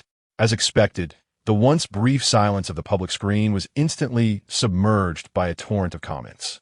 Wait, what? Did I see that correctly? The goddess actually followed him? I must not be mistaken. Although the goddess has privacy settings that prevent viewing her following list, her count, which has always been 0, is now 1. Exclusive follow, truly an exclusive follow. Why did the goddess choose to follow Nine Brother? While Nine Brother is indeed quite remarkable, he hardly deserves the goddess's exclusive favor. I suspect she might have accidentally clicked. Pei Yinji, goddess, please clarify. Was it a mistake? Haha. I seem to detect a strong scent of gossip. Could it be that there's an untold story between the goddess and the broadcaster? I believe the relationship between the goddess and Nine Brother is definitely extraordinary. Otherwise, she wouldn't have appeared in the live stream nor followed him exclusively. Iron-mouthed, Wang swallowed hard, suppressing the shock that surged within him. He couldn't help but exclaim, "Wow, this fellow truly hides his true self." His expression then shifted to one of complexity and peculiarity. With a hint of envy, he muttered to himself, "If your relationship with the goddess is indeed extraordinary, why bother striving for popularity? With just one word from her, your fame would effortlessly soar beyond 100,000. Why not enjoy the easy path instead of choosing a hard road? You think you're so remarkable, so noble in 1080p. At that moment, Song Sija's expression mirrored a similar complexity, a mixture of shock, jealousy, indignation, and profound confusion. Since when did you know the goddess, you Xiao Jiu? How come I've never heard about it? Lu Rian frowned slightly, a hint of displeasure flickering across her alluring face. With a cool tone, she replied, "How would I know? He has never mentioned it to me." Her irritation stemmed not from the fact that Chen Jiu knew Pei Yinji, but from her belief that he dared to keep secrets from her. Chen Jiu was her meticulously trained sycophant, and any concealment from her was utterly intolerable to her proud and arrogant self. Sensing the palpable drop in the atmosphere around them, Song Sija instinctively recoiled. His lips moved slightly, but ultimately, he remained silent. Meanwhile, Lu Rian, lost in thought, suddenly broke into a charming smile as if recalling something delightful. The furrowed brow of Pei Yinji swiftly unfurled, her spirits visibly soaring. Her eyes gleamed as she beheld Chen Jiu on the live broadcast. delighting in the thought. How splendid he is. The more remarkable he becomes, the happier others will be. Meanwhile, her manager, Sister Hua, gazed at the somewhat smug Pei Yinji in utter astonishment. In the next moment, she exclaimed in a flurry of panic, "Pei Yinji, have you lost your mind? Why are you carelessly garnering attention? Do you realize the rumors, gossip, and misunderstandings your actions will incite?" Pei Yinji smiled sweetly, brushing off Sister Hua's concerns with nonchalance. "Of course I'm aware." "Aware?" Sister Hua shot her an incredulous glance, her teeth clenched in frustration. "If you know, why do you still act so recklessly? Is your hand itching?" Pei Yinji waved her hand dismissively, speaking in a relaxed tone. "Relax. It's just a click to follow. What could possibly go wrong? Besides, I have privacy settings in place. No one can see my list of follows, so there won't be any chaos." Hearing this, Sister Hua nearly exploded with exasperation. Her complexion darkened, and her chest heaved rapidly. Pei Yinji, with a mischievous smile, teased, "I've heard that when women often get angry, their busts shrink. The reason your chest is small, Sister Hua, is undoubtedly related to your frequent anger." "Ha ha ha." Sister Hua cast her eyes downwards, feigning indifference as she glanced at her own modest curves, growing even more irritated. Frustrated, she retorted, "You may call me Little Red Riding Hood, with my grandmother devoured by the big bad wolf. You may liken me to Milan, who had no elder brothers. But do not claim my lack of curves is due to my temperament. That has nothing to do with it." Pei Yinji raised an eyebrow, playfully remarking, "Oh dear. With such a petite bosom, your words are rather sharp." Sensing Sister Hua nearing her boiling point, the pop diva quickly sought to defuse the situation. All right. Don't be upset. We are here to purchase a song." Following him can be seen as a gesture of goodwill. Besides, we are justified and above board. What trouble could arise? Sister Hua shot her a skeptical glance.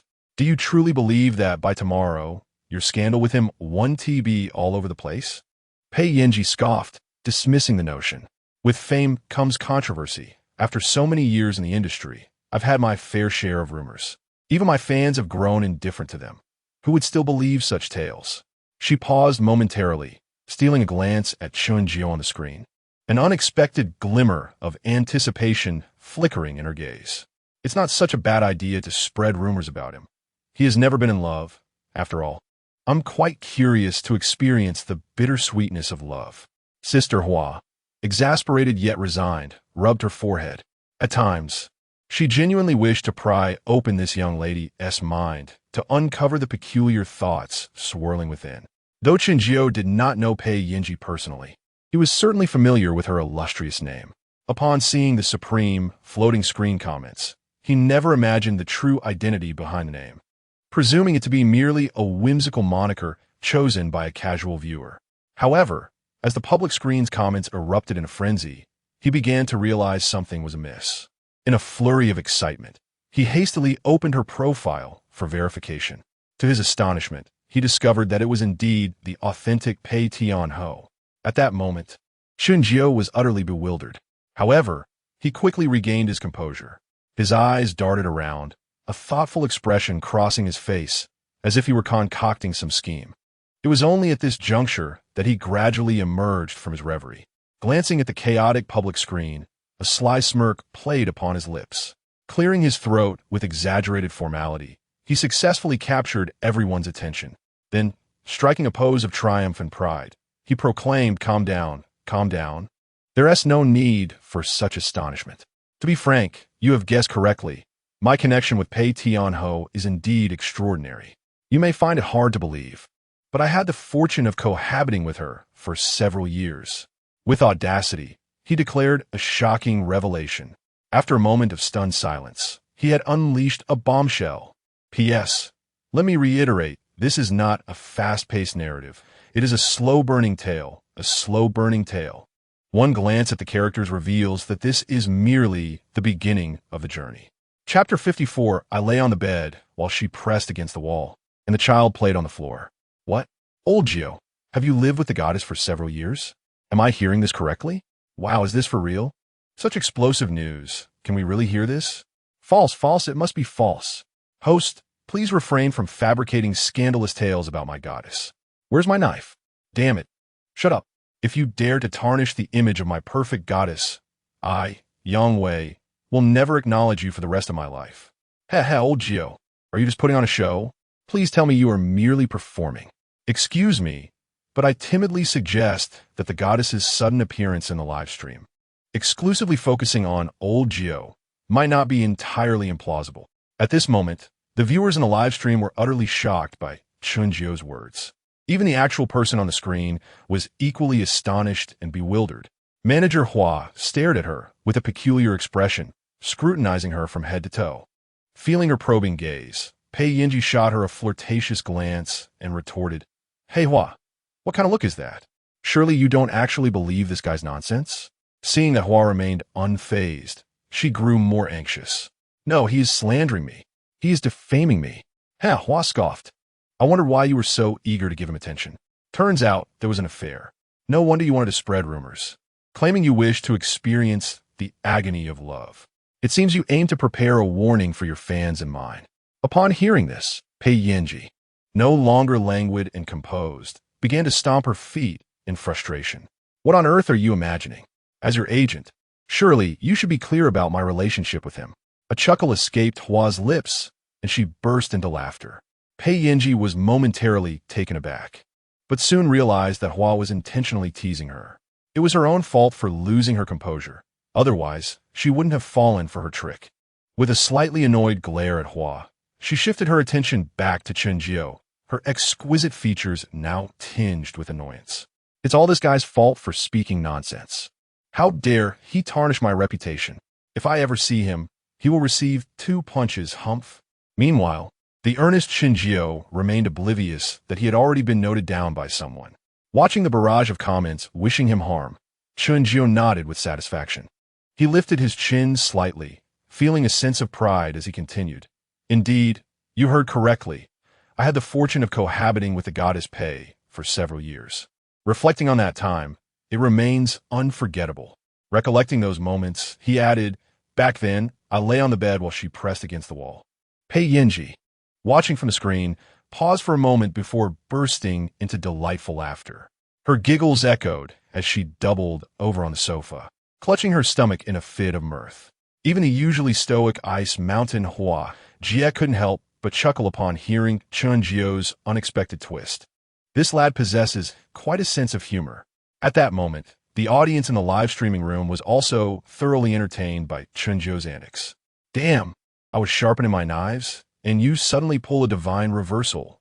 Shower, is that you, Xiao? But goodness, Iuye. Your talent is simply astounding. I'm in stitches. If you put it that way, I have quite a few female celebrities I've cohabited with as well. Am I the scoundrel in this dying illness? You lying on the bed, her against the wall, the child on the floor, right? You rascal. You truly know how to stir the pot. You deserve a reward." Chen Jiu nodded in satisfaction, astonished by the explosive effect of the show. It seemed that tonight's bounty from the Supreme Father would be effortlessly secured. All right, enough of the banter. Jokes aside, let us warmly welcome the illustrious Pei Tianho. Although he was not particularly interested in celebrities, he understood the importance of etiquette. However, he abruptly shifted his tone. "Pei Tianho, is your reflex arc a tad too prolonged? The Qing dynasty has been gone for over a century. We are preparing for a campaign. And you only just remember to inquire about the song I sang half an hour ago? Pei Yinji, I was not in the live room while you sang. I entered after being informed by my manager." Chen Jiu nodded. "Indeed, glorious is my original work, and today marks my first performance of it." Pei Yinji wasted no time and directly posed her question. "May I purchase this song from you?" Chen Jiu's expression remained unfazed. He had anticipated Pei Yinji's intent. "Please message me privately." He neither accepted nor declined her offer. Yet, rather than feeling disheartened, Pei Yinji felt a surge of elation. Since he suggested a private conversation, it naturally implied there was something to discuss. "Pei Yinji, all right, let's chat privately." After sending her message, she did not exit the live stream, but instead quietly observed. Chen Jiu, for his part, wouldn't rush to flatter her. In his eyes, Pei Yinji was merely a tool. He aimed to leverage her key to unlock the vault of the entertainment industry. With that, his spirit soared, and he passionately shouted, "Let us embark." Within a mere 2 to 3 seconds, the system matched him with an opponent. Since his goal was to conquer all streamers across the internet, he had no need to be choosy about his adversary. In short, he was determined to proceed. Hello, how shall we play? Banner match, can we do that? Not accepting. What the hell? You're not following the script. I'm all fired up, and you say you won't accept? Well, the campaign didn't start off well. Originally filled with ambition, he faced a setback as his first opponent left him with a bruised ego. His momentum instantly diminished. Chen Jiu awkwardly rubbed his nose and forced a smile, saying, "It's all right, it's all right. Let us find the next one." With countless live broadcasts on Douyin, the competition was indeed fierce. In less than 2 seconds, he was matched with a new opponent once more. A smile graced Chen Jiu's face as he endeavored to appear cordial and gentle. "Hello, beautiful, how are you?" "Hello, Brother Jiu." "Oh, quite nice. Very polite. This has a high probability of success. Can we play a banner match?" "Of course we can." Chen Jiu's heart leaped with joy, and he breathed a sigh of relief. If his opponent were to refuse once more, his composure might shatter. Fearing that the other party might retract their agreement, he hastily added, "All right, let us play for 2 minutes on the overall leaderboard. Whoever loses shall grant the other a month-long banner. Is that acceptable?" Since volume was the goal, a shorter PK duration was undoubtedly preferable. "Wait, 2 minutes? Is that really all you want?" Chen Jiu suspected that his opponent was joking. "Let us settle this quickly. I'm anxious to gather votes." Anxious to gather votes? Well, as a colleague, I certainly cannot obstruct your path to fortune. I accept. You may begin right away. Chapter 55, Emperor's Pay. Is he hinting at me? Reclining languidly on the sofa while watching the live broadcast, Pei Yinji suddenly had an epiphany and sat up abruptly. She turned to her manager, Sister Hua, and earnestly inquired, "Sister Hua, do you think he is hinting at something?" With a look of confusion and curiosity, Sister Hua asked, "Hinting at us? What do you mean? I don't quite understand."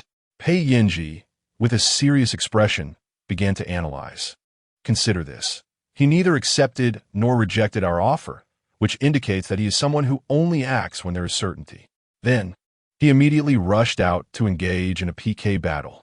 Isn't it obvious that he is subtly suggesting we shower him with gifts, wanting to gauge our sincerity first?" Sister Hua nodded thoughtfully. "Your analysis does hold some merit. I hadn't noticed this young lad possesses such depth and cunning at his age." Pei Yinji blinked her large, captivating eyes and asked, "So should we gift him?" "Why not? Regardless, increasing our favorability is always beneficial." However, Sister Hua's tone shifted. "Do not rush to cast your votes. Wait until the critical moment." "Why?" Pei Yinji asked in confusion. Sister Hua, suddenly taking on a strategic demeanor, explained as a newcomer. "He likely lacks supporters to vote for him. When he is on the verge of losing the PK, that is when you should intervene with a few gifts. Just as the building is about to collapse, you will be the one to save him from impending defeat. At that moment, you will be like a legendary heroine, a miraculous light in his life. Don't you think his favorability will skyrocket? The matter of purchasing the song will be settled." Pei Yinji's eyes sparkled with excitement. "Sister Hua, you truly are cunning and resourceful." Sister Hua smirked. "Likewise, your scheming is quite profound." They both laughed heartily, but if they had a modicum of skill, they would merely need to check Chen Jiu's leaderboard to see the 2 formidable level 63 players prominently displayed above. They would not have concocted such naive analyses and judgments. Moreover, they were underestimating Chen Jiu. As a top-tier hunter, would he covet mere trifles like a few gifts? No, his ambitions reach far beyond that. Upon witnessing the opponent unhesitatingly accept the PK, Chen Jiu was filled with joy. Goodness, good people will be rewarded. Fearing that delays may alter the course of events, he set a 2-minute timer and initiated the PK. However, what Chen Jiu did not anticipate was that the internal conflict would arise among his own team before the PK had even properly commenced. Let me take this round. I need to showcase my skills and level up to 64. The spending youth. No need. Just sit back and enjoy the show. I got this. Whenever I'm in the live room, all responsibilities for the leaderboard will fall to me. You need not vote at all. Goodness, is this the aura of a top-tier spendthrift? How extraordinarily domineering. Chen Jiu felt an overwhelming sense of security. basking in the comforting presence of a wealthy guardian. However, Li Qiye was not pleased. Why should I be excluded? He protested. The rich youth retorted. Because I possess greater wealth, because my dough coins surpass yours, and because I am the second in command in this live stream. Su Mu's ruthless words pierced Li Qiye's heart like a bullet. Lies may not wound, but the truth is a sharp blade. Despite the harsh reality he faced, Li Qiye remained defiant. So what if you were wealthier? So what if you have more dough coins? That does not justify your audacity to usurp my opportunity to shine, nor will it quell my fervor to cast my vote. As their argument escalated, Chen Jiu, feeling exasperated and troubled, interjected, "Gentlemen, please let us not quarrel. We are all brothers here. What is there to dispute?" Without granting them a chance to continue their bickering, he decisively announced the combatants. "Let the second brother take the stage. Night King, you can sit this one out." "What do you mean? Do you look down on me? Do you harbor bias against me? Have you not regarded me as a brother?" Li Qiye's emotions were evidently stirred. Chen Jiu hurriedly clarified, "What are you imagining? You are my elder brother, a titan of consumption. As a host, I could only aspire to flatter you. How could I possibly look down on you? Then why am I not allowed to participate?" Li Qiye pressed. With a subtle smile, Chen Jiu replied, "Because you have yet to pass the asset verification." Upon hearing this, everyone in the live stream, including Li Qiye, was momentarily bewildered. Each word was comprehensible, yet the overall meaning was utterly perplexing. Asset verification? What nonsense is that? Li Qiye inquired, just as the female host across from them interjected. "Hey, why are you wasting time chatting instead of rallying votes? Aren't you eager to secure votes and earn money? If you don't act quickly, you may lose."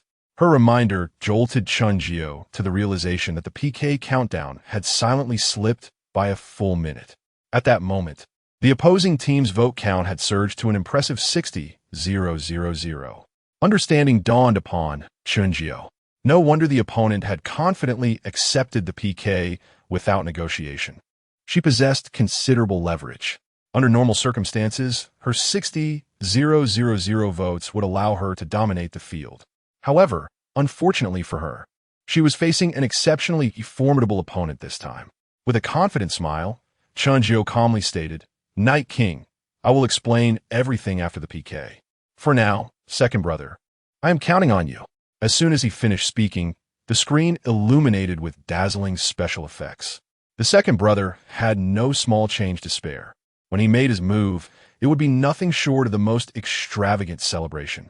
The young lad, having made a monetary contribution, dispatched a carnival of 5. Congratulations to the young lad for recently attaining level 64. He then sent forth another 10 carnivals. Upon witnessing his younger brother's recent advancement, Chen Jiu furrowed his brow. He hastily exclaimed, "Enough, enough. It's sufficient. You need not continue any further." However, his words of caution fell on deaf ears, as his younger brother, Su Yu, remained engrossed in his relentless barrage.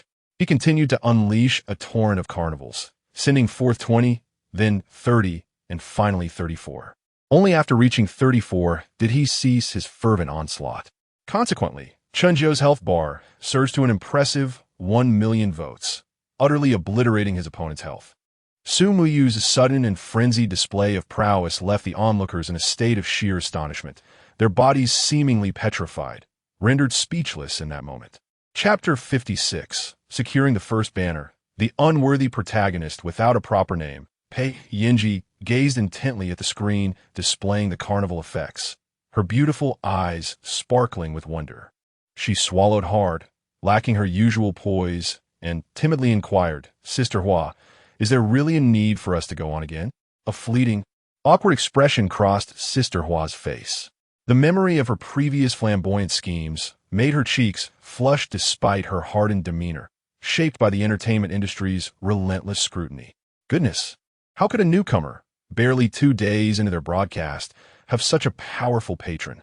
She pondered, her irritation mingling with disbelief. And it's astonishing how effortlessly these streamers seem to earn money these days. Feeling slightly vexed, Sister Hua retorted, "What nonsense are you talking about? With such a wealthy supporter, do we really need any hints to encourage our audience to contribute?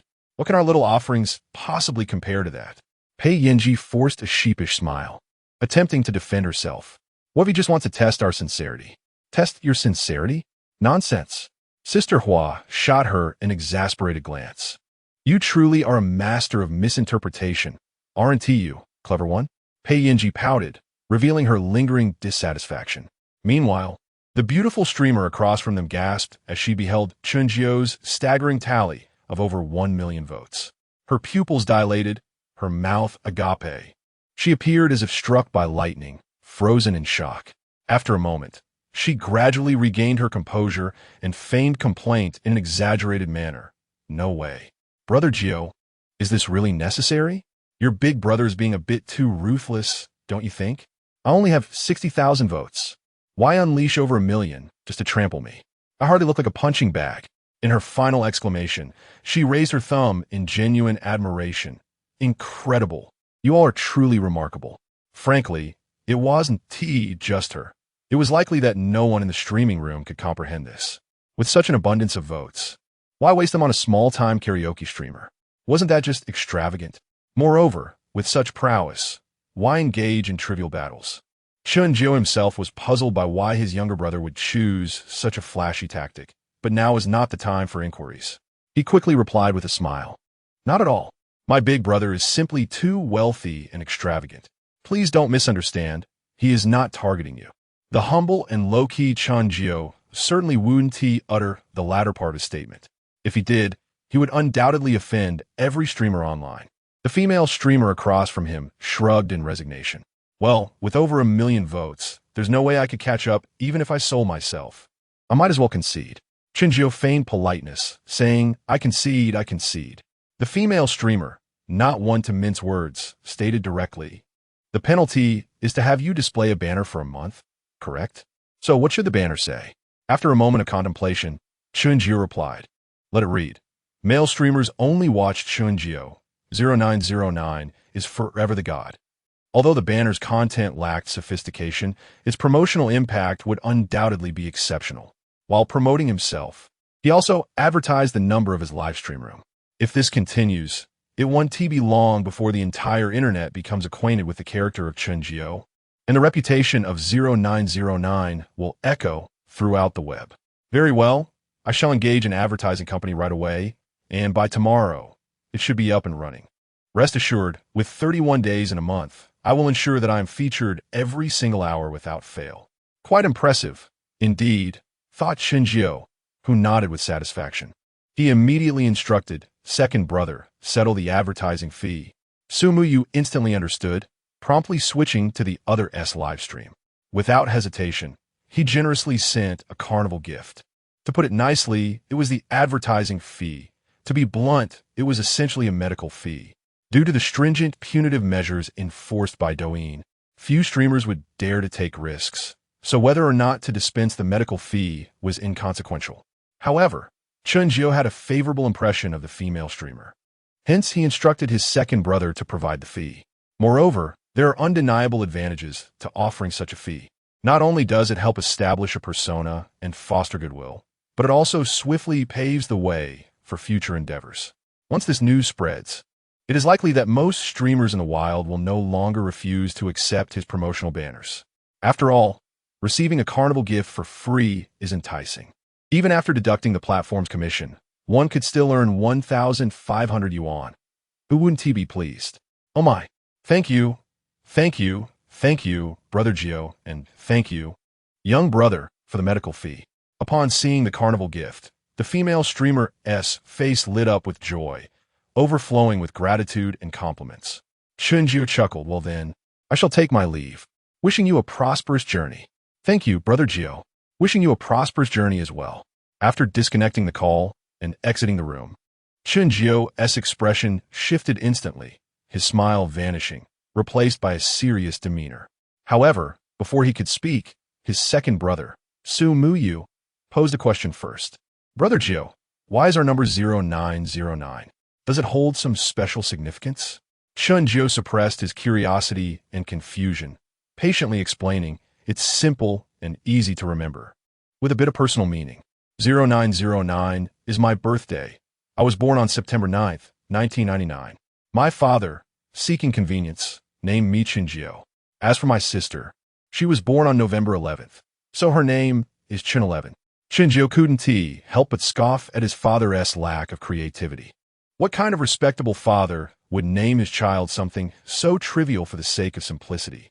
Am I not deserving of a proper name? Considering I am the protagonist of destiny?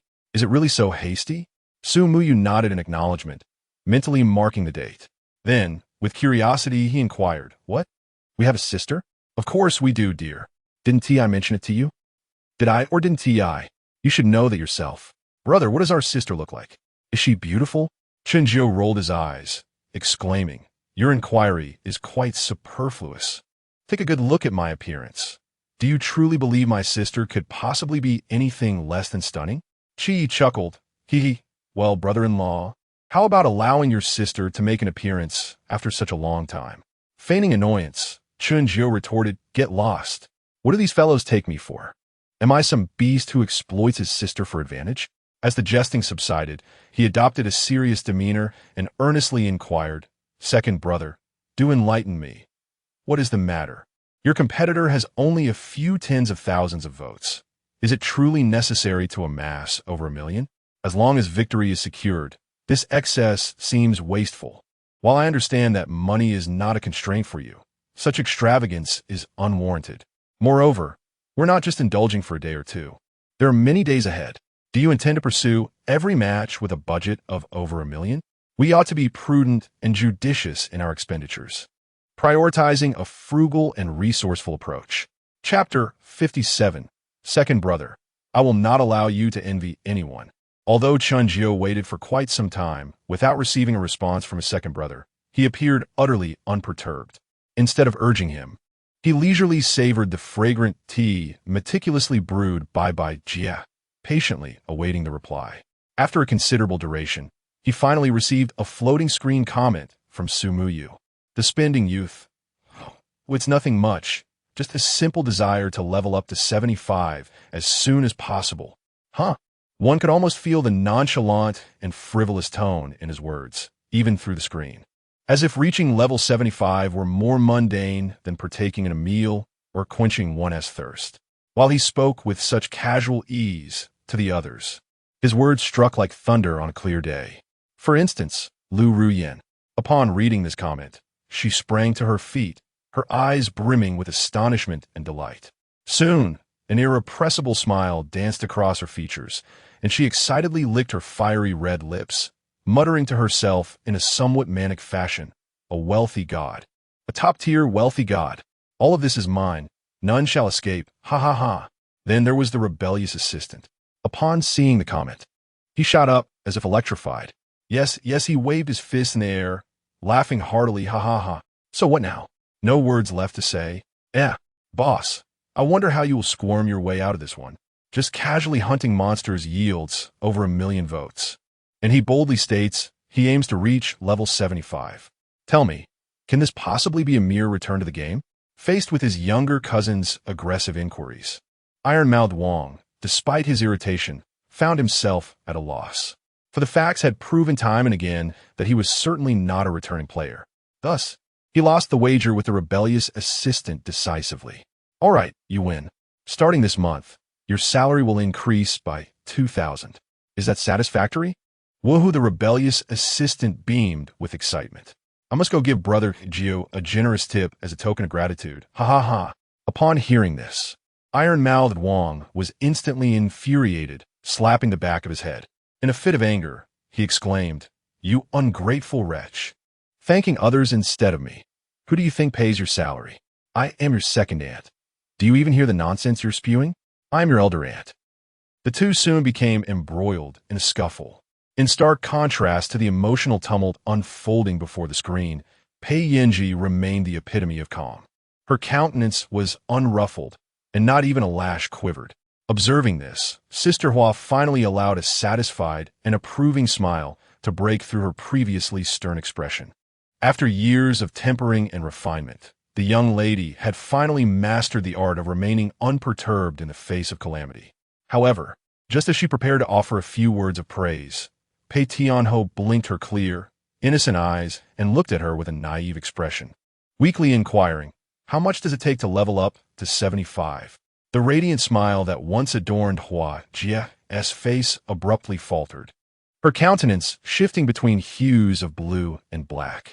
Alas, all the words that filled her heart could only culminate in a resigned shake of the head and a deep sigh. Internally, she lamented, "It is my fault, my fault. I should not have harbored any expectations of her. What a misfortune."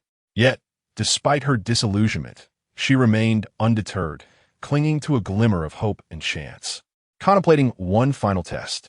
Thus, she spoke slowly. To reach level 75, one must accumulate expenditures amounting to 20 million RMB.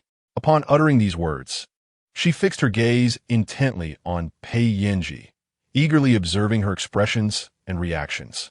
Pei Yinji responded with a faint acknowledgement, her demeanor unaltered. Witnessing this, Hua Yu felt a surge of delight. Excellent, excellent.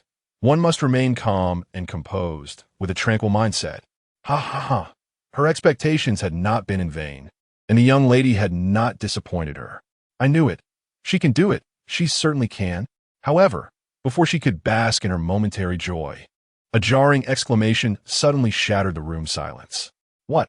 A bewildered Pei Yinji leaped from the sofa, her wide, sparkling eyes almost popping out of their sockets.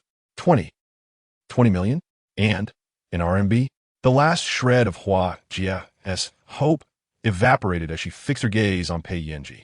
In a moment of despair, she raised her hand and delivered 2 resounding slaps to her own face. Hua, what on earth were you fantasizing about?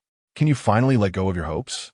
Pei Yinji, seemingly oblivious to the gravity of the situation, was unaware that her prolonged reaction had once again inflicted emotional turmoil on another.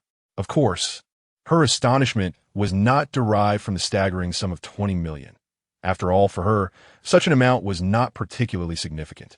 Her true surprise lay in the realization that some individuals were willing to spend such exorbitant sums on live streaming. She was astounded by a consumption perspective that was utterly foreign to her. 20 million. If it were to be spent on a car, a house, luxury goods, or even donated, she might not bat an eyelash. However, the thought of using it for gifts and tips was something she could never fathom. As she observed the floating comments from her younger brother, Chen Jiu's tea-sipping motion noticeably halted. His expression shifted slightly, as if he had gleaned something from what appeared to be a casual remark. He promptly set down his teacup, straightened his posture, and his demeanor grew increasingly solemn. Fixing his gaze on the camera, he inquired in a low tone, "Why the urgency to reach level 75? Is it not acceptable to ascend gradually at a leisurely pace? After all, one will eventually reach the pinnacle. Why the haste?" This time, Sumuyu did not keep him waiting long, responding in under a minute. "The spending youth, because our family has prestige, does not permit us to lack a level 75 wealthy player. What others possess, you must also have, Brother Jiu. I cannot allow you to envy anyone. Furthermore, we genuinely require a level 75 wealthy player to uphold our reputation and swiftly establish our prominence." A sudden jolt tightened Chen Jiu's heart, and he felt a warmth in his eyes, although he had already surmised the reason. Hearing his younger brother articulate, it left him inexplicably moved. Chen Jiu's lips quivered slightly. He wished to speak, yet no sound emerged. He even began to wonder if his younger brother was yet another extraordinary boon bestowed upon him by fate. What merit did he possess to be simultaneously graced with the presence of both Feng Xian and his younger brother, 2 genuine allies who wholeheartedly supported him? He believed himself to be an exceedingly rational individual, yet he realized he was, in fact, more sentimental than anyone else. At that moment, perceiving the somewhat discordant atmosphere in the live stream, Li Qi hastily interjected. "Qi, all right, enough with the emotional display. Quickly, translate for me what it means to verify capital. What on earth does it mean to verify capital?" Chapter 58, The 6 Prohibitions on Gifts in a Fleeting Moment. Li Qi single-handedly transformed the atmosphere of the live stream. Chen Jiu, having gathered his composure, refrained from hastily translating. Instead, he exchanged a knowing glance with Bai Jia. Shortly thereafter, the audience beheld the graceful figure of Bai Jia, her back turned to the camera as she busied herself with some task. Before long, she stepped out of view, revealing a simple, unadorned blackboard that captured everyone's attention. "Wow, old Jiu confess. Who was that stunning long-legged beauty just now? Goodness, old Jiu, you're actually keeping a beauty hidden away. I bet you wouldn't dare let her show her face. Based on my 30 years of discerning taste, that long leg is unequivocally a celestial beauty. Just the sight of that enchanting silhouette is enough to haunt the dreams of a man who has been single for 20 years. Old Jiu, just tell me, what kind of gift can I send to get that beauty as we chat? I'm ready to sacrifice a kidney for love. Observing the flood of testosterone-fueled comments on the screen, Chen Jiu couldn't help but shake his head, bemused. Pointing to the blackboard behind him, he declared, hey, focus here, this is the main point. Please, brothers, let us be rational. Women only serve to diminish our fighting spirit. Do you understand? Listening to his earnest yet nonsensical ramblings, Bai Jie shot him a playful glance filled with allure. Whether others believed him or not, one person certainly did. A youth who spends generously. Brother Jiu speaks the truth. Women will only slow down my carnival progress. Chen Jiu breathed a sigh of relief. Thankfully, his second-in-command was there to play along. Otherwise, his facade would have collapsed spectacularly. Look at that. Despite his youth, second brother possesses remarkable awareness. No wonder he is a prodigious spender. You all should learn from him. Who knows, you might become affluent someday as well. Chia. Isn't it possible that second brother's youth is precisely why he doesn't appreciate the allure of women? Chen Jiu felt a twitch in his eye. What a master of disruption you are. Pretending to be annoyed, he retorted, are you planning to take an exam with all that banter? Clearing his throat, he resumed now. Back to the matter at hand. Before I explain the verification of funds, I want to outline the rules regarding gifting in my live stream. Before the barrage of comments could flood the screen, Chen Jiu preemptively stated, indeed, you heard correctly. There are regulations and conditions for gifting in my live stream. Not everyone is eligible to spend in my domain. He then stood up, took a pen, and approached the blackboard. As he wrote with fluid precision, he elucidated. First, minors are prohibited from gifting. Second, individuals with improper sources of income are banned from gifting. Third, public officials or certain professionals are forbidden from gifting. Fourth, individuals suspected of fraud or money laundering are prohibited from gifting. Fifth, game vendors, e-commerce entities, and related collaborators are not allowed to gift. Sixth, he did not rush to write or speak, but rather left it temporarily unaddressed. 7 nights. Indeed, quite agreeable, except for the fifth point. The others are identical to the platform's official regulations. The boy who recharges, quite commendable. I wholeheartedly approve. Observing the multitude of praises and affirmations flooding the screen, Chen Jiu's lips curled into a sly smile. Do not be hasty with your commendations. There remains the sixth point, which is of considerable significance. He deliberately paused for effect, and after building suspense, he stated with gravity, Sixth, those with deposits below 1 million are prohibited from giving gifts. The room erupted in astonishment as soon as the sixth rule was uttered. Pei Yanji murmured in disbelief. Have the streamers of today become so audacious, so formidable? Without 1 million in deposits, one is forbidden to give gifts? My goodness. The rebellious assistant, taken aback, was also filled with questions. Wait, boss. I can comprehend the first 4 rules that Brother Jiu laid out, but what on earth are the last 2? Especially the 6th. Isn't he cutting off his own financial lifeline? On the iron-mouthed king sighed thoughtfully. He slowly articulated. The 5th and 6th points are indeed what he cares about. They encapsulate his true intentions. To put it plainly, he does not wish to exploit the wallets of his friends, nor to fleece the common folk. However, the iron-mouthed king sighed heavily once more. Without cohesion and crowdfunding, the 10 divine seats are beyond his reach. Moreover, the path of high-definition 1080p is not easily traversable. The rebellious assistant furrowed his brow, somewhat understanding yet still perplexed. Chen Jiu disregarded the myriad comments on the screen. He continued unabated. The aforementioned 6 points constitute the rules of my live stream. Should anyone contravene them, I shall unhesitatingly place them on the blacklist. Thus, anyone who does not meet the relevant criteria, please refrain from giving gifts. You may quietly watch my stream. I'm more than willing for you to enjoy my content for free. 7 nights, so What Brother Jiu referred to earlier regarding asset verification is indeed to check if the deposits exceed 1 million, correct? Chen Jiu nodded, affirming, precisely. 7 nights. A trivial matter. I have sent you my WeChat ID in a private message. Add me, and I shall provide a screenshot of my account balance. To avoid any unnecessary misunderstandings, Chen Jiu clarified, I do not require detailed figures, as that is personal privacy. I merely need to see a 7-digit number. You may also create a separate account with a 7-digit balance to prevent exposing your assets. Ha ha ha. What a remarkable notion. Verification of funds before gifting. Chen Jiu is undoubtedly the first across the entire network to implement such a rule. I wonder how many jaws will drop at this regulation? 7 nights. OJBK. However, I have another question. Chen Jiu rolled his eyes, exasperated, and remarked, Are you a problem child? If you have a question, ask it swiftly. Everyone is eagerly waiting to embark on our crusade. 7 nights. I am quite curious about the 5th regulation prohibiting tips. Brother Jiu, I understand and support your reluctance to exploit the common people. However, why do you disallow game developers and e-commerce platforms for voting? Chen Jiu anticipated this question. Surely, he was not alone. Others in the live stream must also harbor similar curiosities. After contemplating his words, he responded leisurely. I shall refrain from elaborating too much. Suffice it to say, you need only understand one thing. Whether it be game developers or e-commerce platforms, despite their vigorous voting, it is ultimately the ordinary fans who foot the bill. The more fervently they vote, the more the fans suffer. Everyone is not foolish, with just a slight nudge. The truth becomes apparent to all. Chen Jiu did not delve too deeply into the matter, choosing to leave it at that.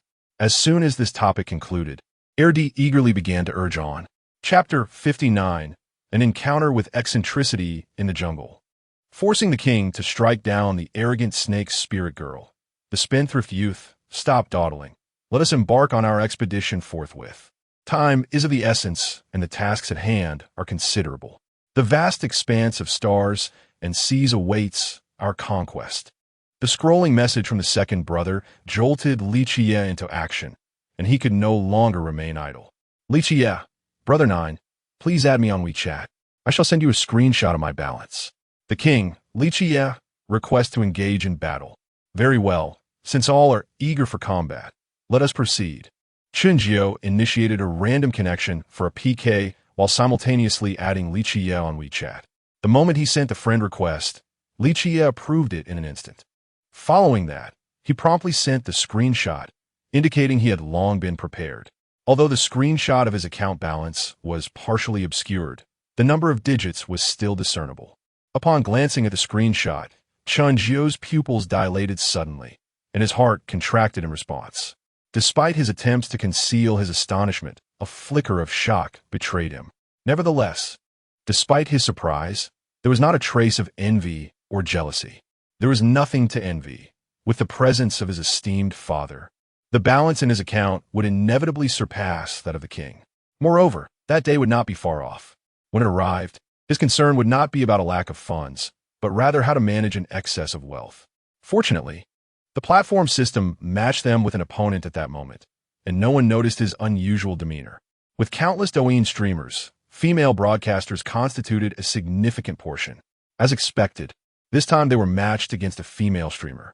This particular streamer, known as the Proud Little Peacock, possessed large eyes, a pointed chin, and a prominent nose, an archetypal internet celebrity visage. One glance was sufficient to ascertain that her face was a canvas of modern aesthetics and fierce allure. Chen Jiu, however, paid little heed to her appearance and was not particularly interested. Upon joining the session, he courteously waved and greeted her. Hello, beautiful. Yet, before he could finish his sentence, the little peacock brusquely interrupted him with impatience. Do not waste my time. Just tell me how we are going to fight. Instantly, Chen Jiu's hand froze in midair, and his genial smile became rigid. Ah, well, it seems her name is indeed fitting. She is exceedingly arrogant. He never anticipated encountering such an eccentric individual. After a brief moment of surprise, he managed a somewhat awkward smile. Let's discuss the penalties first. From the outset, the little peacock held a compact mirror in one hand and a lipstick by Yang Shulin in the other, engrossed in her own beauty routine. She remained oblivious to Chen Jiu, not even casting a glance in his direction, her demeanor exuding rudeness and haughtiness. As soon as Chen Jiu finished speaking, she finally set aside her makeup tools. Slowly lifting her head, she raised her chin high and regarded Chen Jiu with a disdainful glance through her nostrils. With an air of arrogance, she proclaimed, "You have lost. Shout I am the proud little peacock's loyal servant, 100 times in the live stream." Upon hearing this, Chen Jiu's gaze darkened, his eyes narrowing slightly. Those familiar with him would undoubtedly recognize that such a gesture signified his anger. "Oh, and what if you were to lose?" he inquired with a playful tone. The little peacock cast him a disdainful glance, confidently asserting, "I cannot lose." Even the typically calm and composed Chen Jiu found himself bemused by her audacity. How amusing. The last time he encountered such arrogance was with the master of the water flow. "Jie, hey? What the hell? My temper. This haughty, disrespectful face is unbearable. And she dares to outshine me? Can I endure this? So bold, flaunting her prowess before me. I could crush her. Second brother, don't interfere. This round is mine to teach her a lesson in humility. The youth with money. All right, go ahead and strike hard, without holding back. Isn't she eager to rake in the cash? Let us ensure she earns not a single cent. Chi, understood. Leave it to me. I must admit, the proud little peacock possesses a certain quality. In just a few sentences, coupled with her haughty demeanor, she has successfully provoked 2 wealthy gentlemen. Remarkable.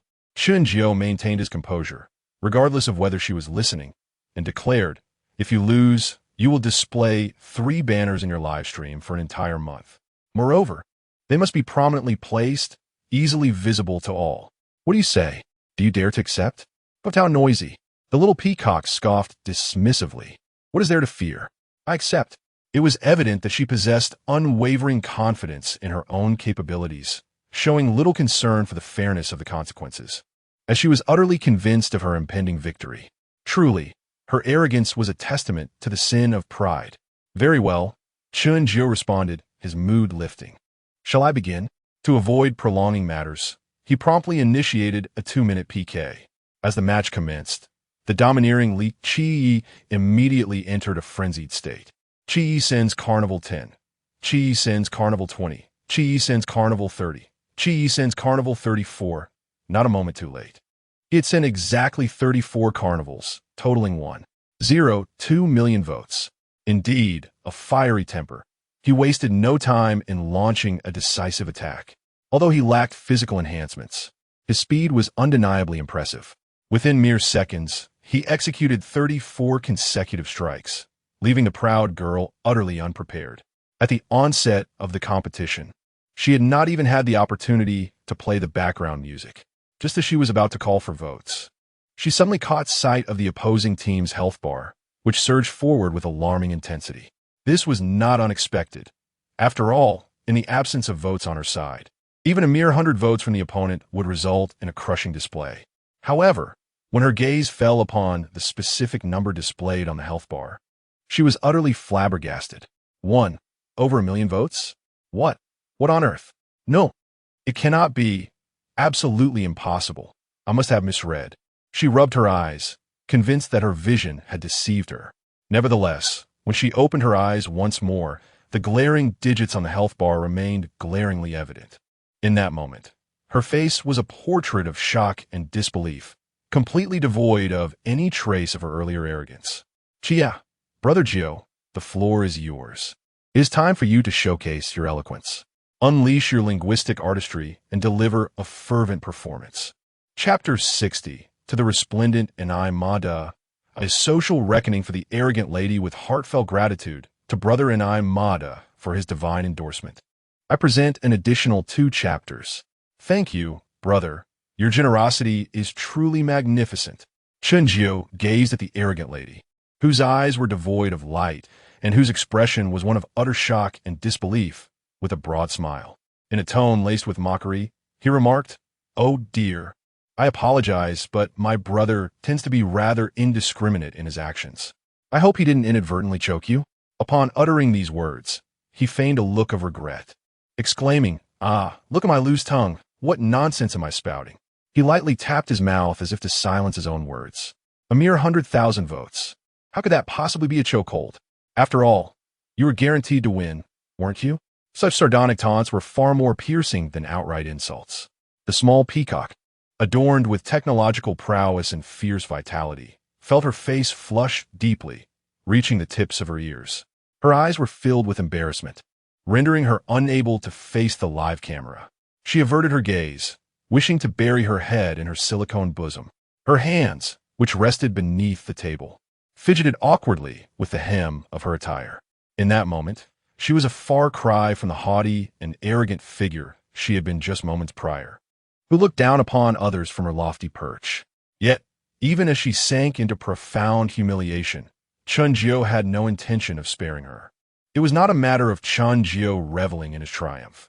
Rather, she had to bear the consequences of her own arrogance and rudeness. He was determined to make her realize that not everyone in this world would coddle her as her parents did. Moreover, this was the internet. Who would ever indulge anyone here? Abandoning his previous sarcastic approach, he unleashed a barrage of direct criticism. What happened to that bravado you displayed moments ago? Where did that defiance vanish to?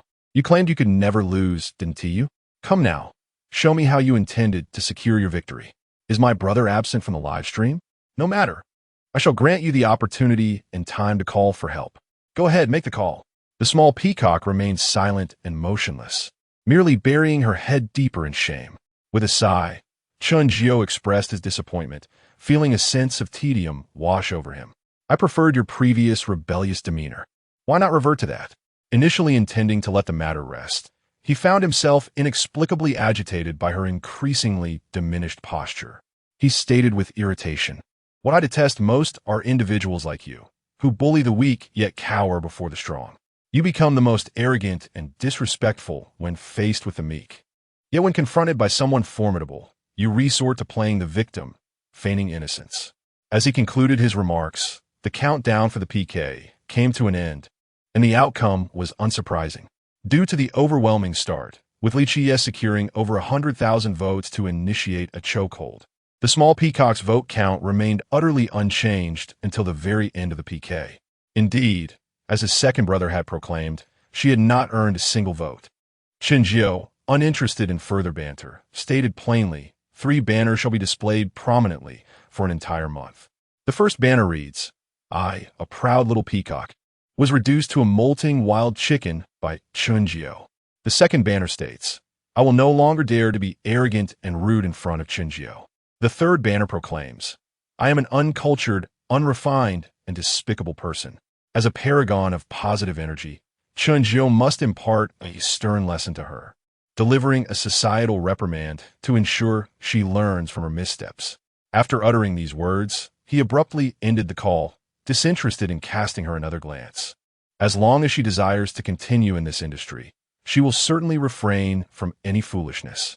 As for medical expenses, she need not entertain such thoughts. Had she behaved like the previous female streamer, Chen Jiu would not have subjected her to 3 banners or used banner slogans to humiliate her. Moreover, her medical expenses would have been guaranteed.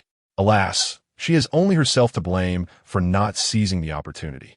Subsequently, Chen Jiu tirelessly led everyone onward, and with the passage of time, his defeated adversaries multiplied.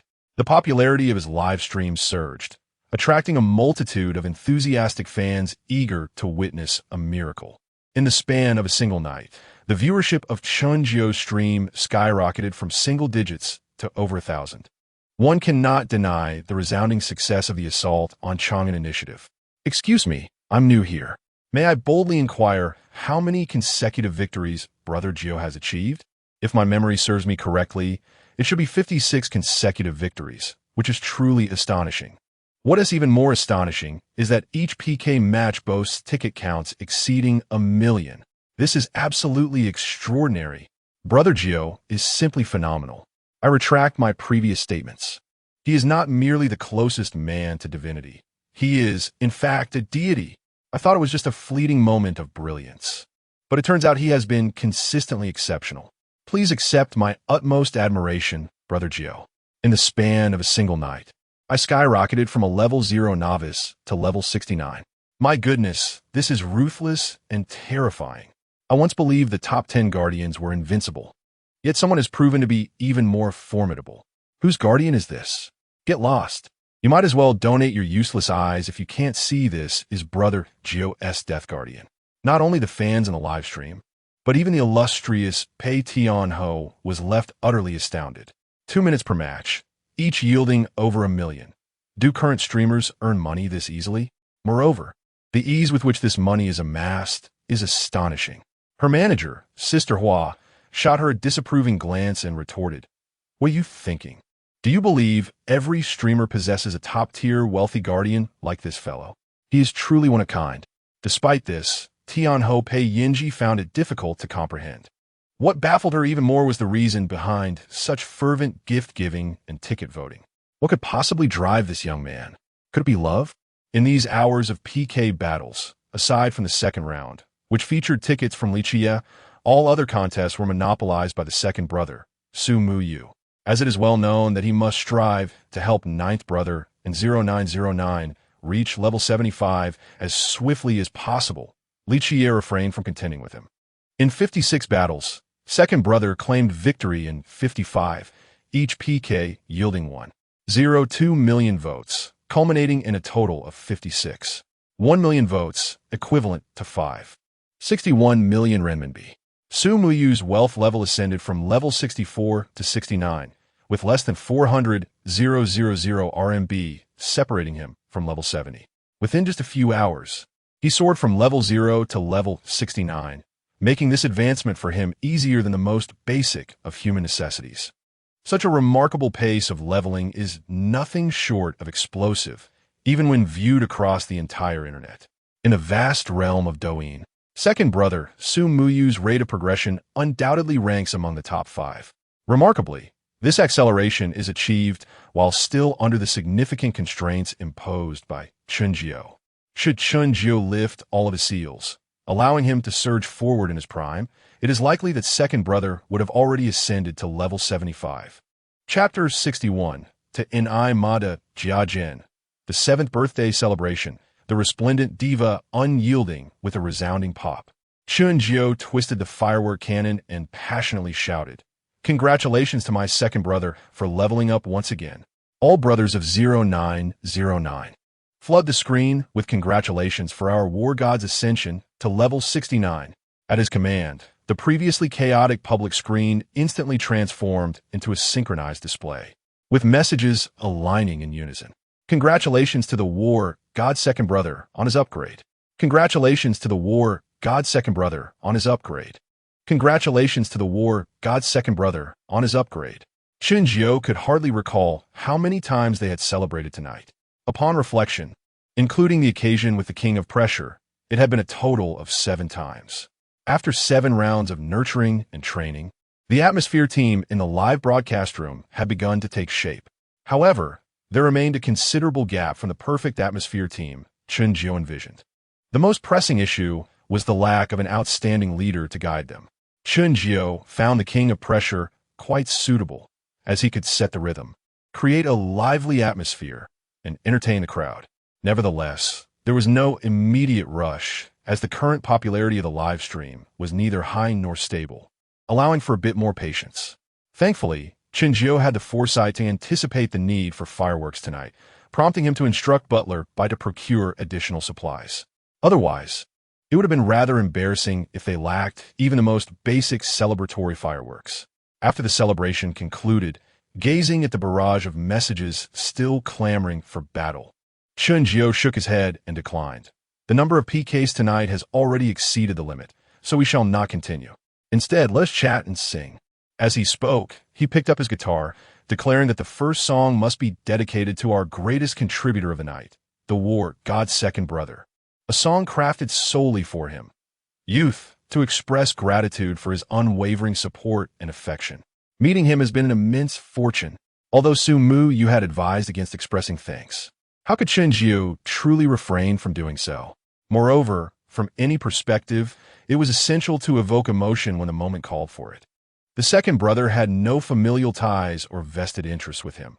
His genuine support was purely heartfelt, and what harm was there in uttering a few kind words? Upon hearing Chen Jiu announce the commencement of singing, Pei Yinji instantly perked up, sitting up straight with newfound energy. Her previously languid demeanor vanished without a trace. As the melodious notes resonated in her ears, she involuntarily closed her eyes to listen intently, becoming entirely immersed in Chen Jiu's ethereal voice.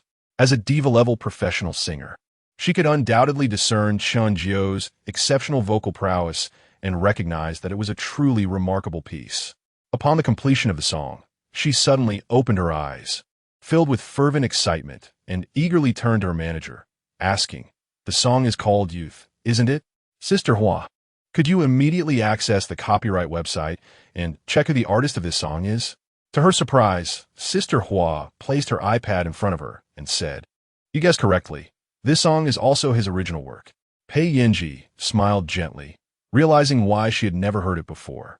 Her gaze towards Chen Jiu became increasingly radiant and fervent, as if she were longing to devour him. She murmured to herself, "It's strange, with such striking looks, exceptional talent, and unparalleled vocal skills. Why doesn't he delve into the entertainment industry and instead choose to diminish his worth in the realm of online streaming?" Sister Hua looked at her as if she were foolish. "What is wrong with the streaming industry? Do you think they earn less than those in entertainment? In just a few hours, others sit there chatting and firing off gift cannons, effortlessly raking in millions. Are you kidding? Well, if you put it that way, I indeed have no counter-arguments," Pei Yinji conceded. However, she had merely spoken casually and would not delve deeper, for everyone has their own aspirations, thoughts, and choices. Shifting the topic, she said with anticipation, "Since he is so talented, what do you think about inviting him to craft a song tailored for me? Or even an entire album?" Sister Hua nodded vigorously. "Yes, excellent, very good."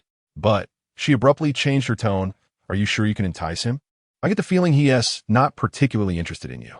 Upon hearing this, Pei Yinji, who had been so enthused moments ago, felt her spirits plummet. "It's not just your impression.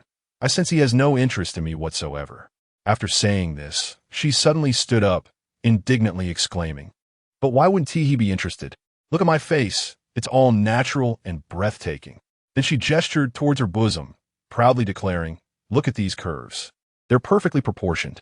Following this, she arched her back and lightly patted her behind. "Now observe this rear. It's round, perky, ample, and firm.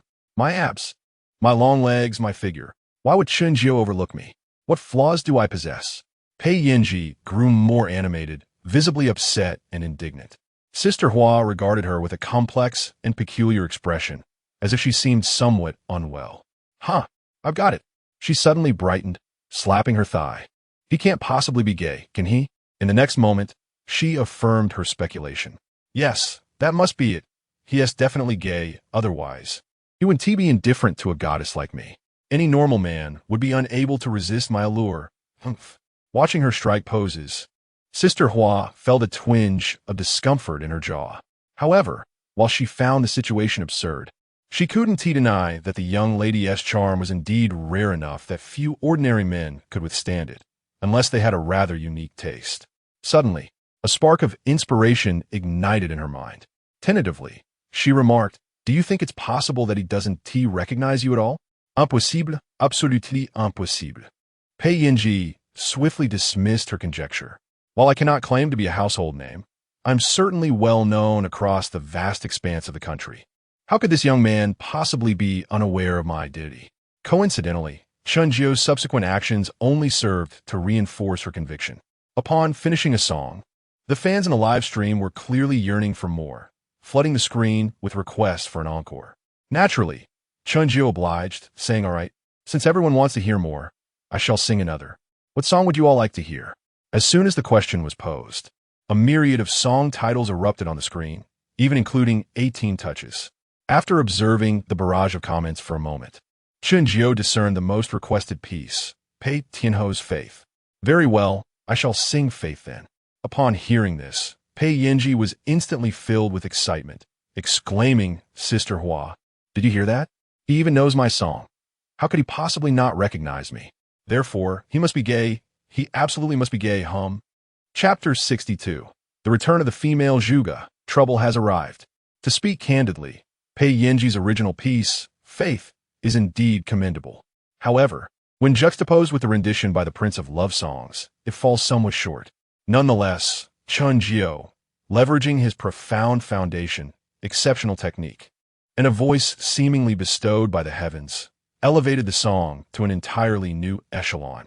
Even Pei Yinji, the original artist, couldn't help but applaud his performance, exclaiming, "It sounds exquisite, truly exquisite." Sister Hua poignantly remarked, "Why do I feel that your rendition is even more melodious than the original?" A devastating blow, an unabashed critique. Pei Yinji immediately bristled. Hey, are you my manager or his? Do I pay your salary, or does he? I acknowledge his singing is indeed delightful. But compared to my original, one could only say they're not of the same style, and thus incomparable. Why must you insist on a comparison? Although her words remained defiant, at least she had not spoken insincerely. Exquisite, truly exquisite, my ears are in bliss. Though I am an ardent fan of Goddess Pei, I must concede, even in her presence, that old Jiu's singing holds greater charm. Old Jiu, are you not aware that singing so beautifully in front of the queen is akin to slapping her in the face? Pei Yinji Goddess, would you care to offer your thoughts on this original singer? Pei Yinji, Queen, can you accept this? Hurry and take the mic to respond with your own prowess. Chen Jiu, observing the barrage of comments on the screen, joined in the ruckus. Goddess Pei, would you like to take the mic and sing a few lines? In front of the screen, Pei Yinji clenched her teeth, suddenly feeling as if she were being dragged out for a public execution. Especially upon hearing Chen Jiu's invitation, she sensed a deliberate provocation. Being fiercely competitive, she would never concede defeat or retreat. She promptly prepared to request the mic, eager to engage in a showdown with this little gay, determined to establish her superiority. However, Sister Hua, quick-witted and agile, intercepted her. What are you doing? Are you truly going to battle him on the mic? Are you certain you can prevail against him? Moreover, you currently lack the necessary equipment. How can you compete without it? Please, remain calm and rational. If you suffer a crushing defeat, mere ridicule would be trivial. But if it were to be widely circulated or even turned into an article, that would be troublesome. Do not forget, your arch-nemesis Yi Geisen has long been eyeing your position as the leading lady. You may choose to do nothing, but do not err. Despite Sister Hua's earnest counsel, Pei Yinji's resolve was unyielding. She retorted, "Without equipment, I shall sing a cappella. I possess a voice that has been dubbed kissed by angels. I fear no man, let alone a little gay." Sister Hua noticed the slight flicker in her eyes as she strained to maintain a serious expression, concealing any hint of a smile. Having known each other for over a decade, it was clear they understood one another well. Surely, she was aware that the young lady was internally conflicted despite her outward composure. Nevertheless, Sister Hua chose to remain discreet, opting not to expose the underlying tension. Her primary objective was to provide the young lady with a dignified exit. Fortunately, Sister Hua possessed ample experience, particularly in dealing with Pei Yinji, and without hesitation, she remarked, "My dear lady, I know you are undoubtedly unafraid. However, we must not fall for this young man's cunning ploy." As anticipated, Pei Tianho's attention was swiftly diverted. She blinked her clear eyes, puzzled. What trickery? Sister Hua transformed into a wise counselor, asserting, "This young man does not appear to be as harmless as he seems. Beneath that gentle facade lies a depth of cunning and strategy that is far from ordinary. His invitation for you to join the stream is not merely a gesture of goodwill. Whether interpreted as a provocation or sincere overture is irrelevant.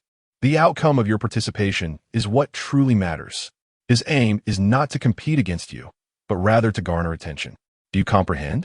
Once you join his stream, you expose yourself completely. Just consider how many of your fans would flock to the stream." After this profound revelation, Pei Yinji's eyes widened in astonishment.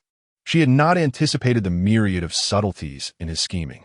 Truly, he deserved the title of Little Schemer. His intentions were unmistakably intricate.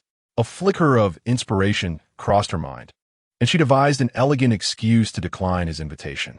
"I am grateful for everyone's affection, but I must apologize. I have a concert tomorrow evening and need to take good care of my voice."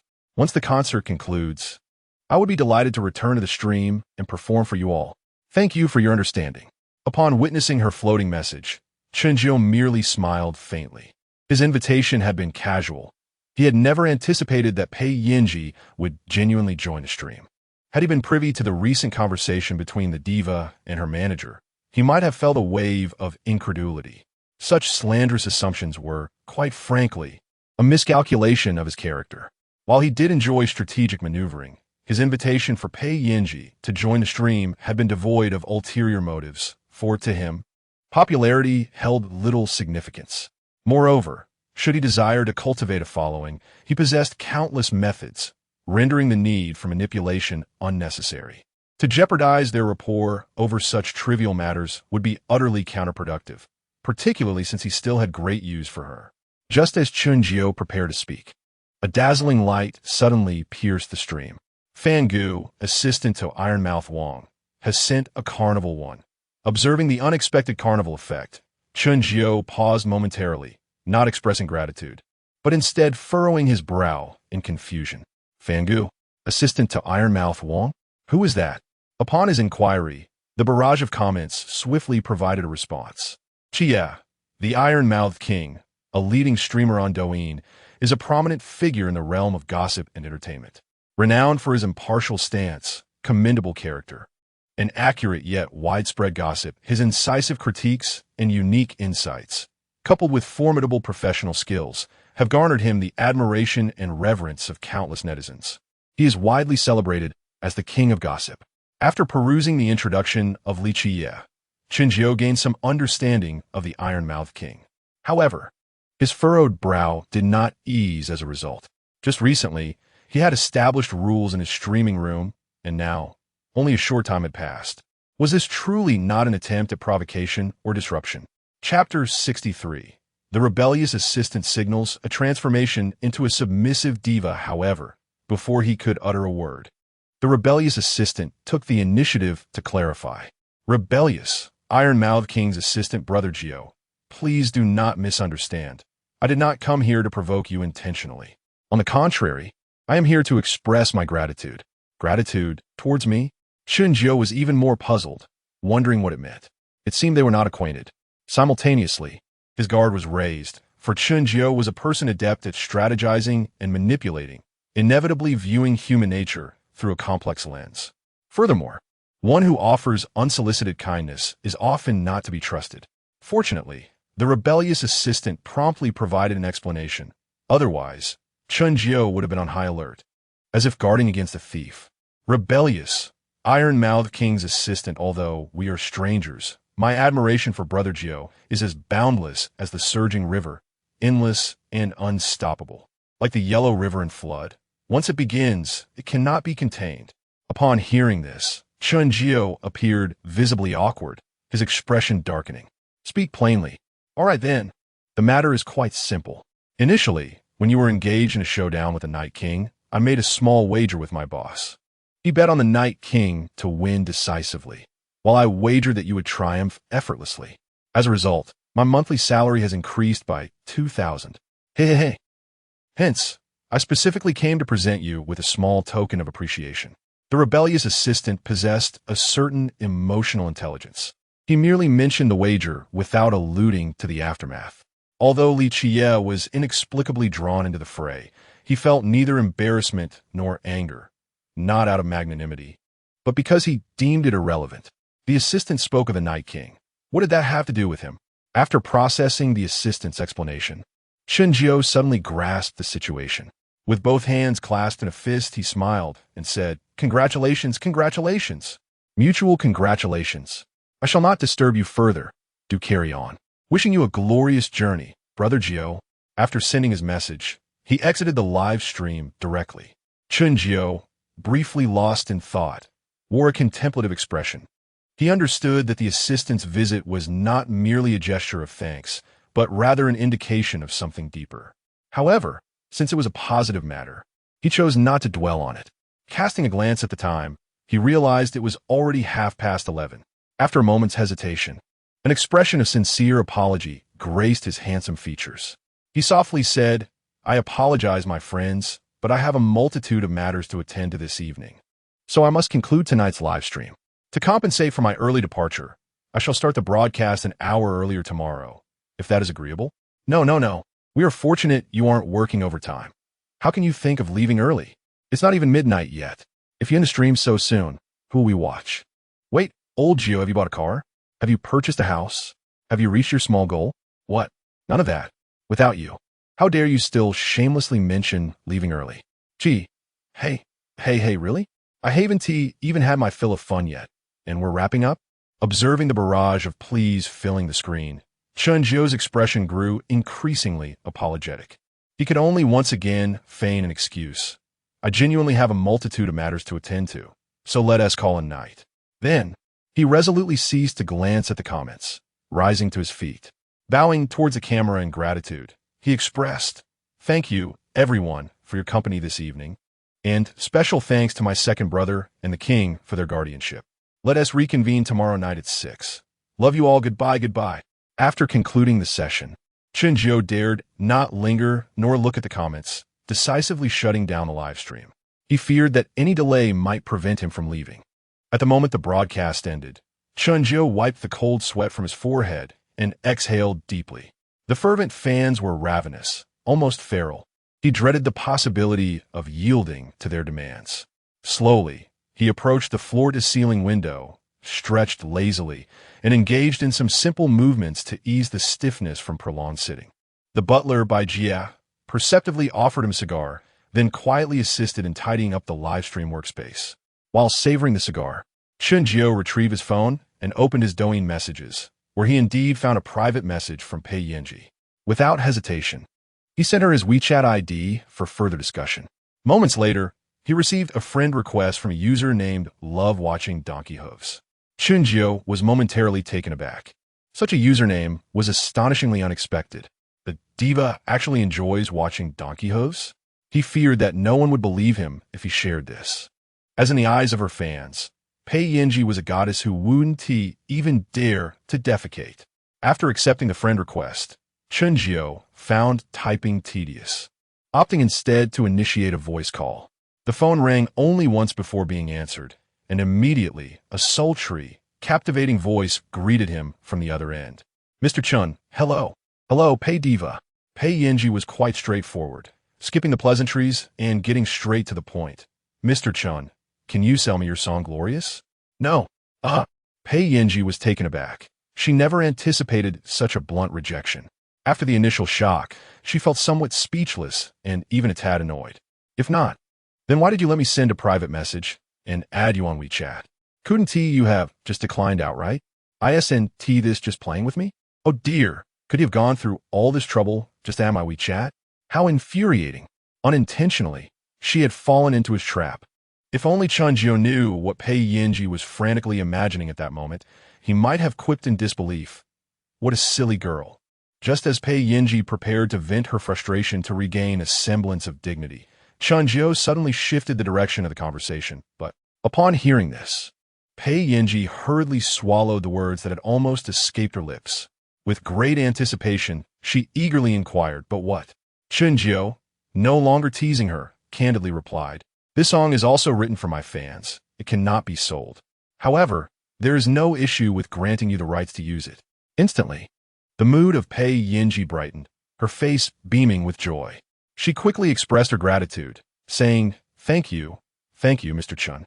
Rest assured, just tell me how much the licensing fee is. I, Pei Yanji, am more than capable of handling it." Chen Jiu smiled slightly and, with words that could astonish, stated, "Not a single penny is required." Pei Yanji gasped in astonishment. She had thought that his previous statement was enough to leave her in disbelief.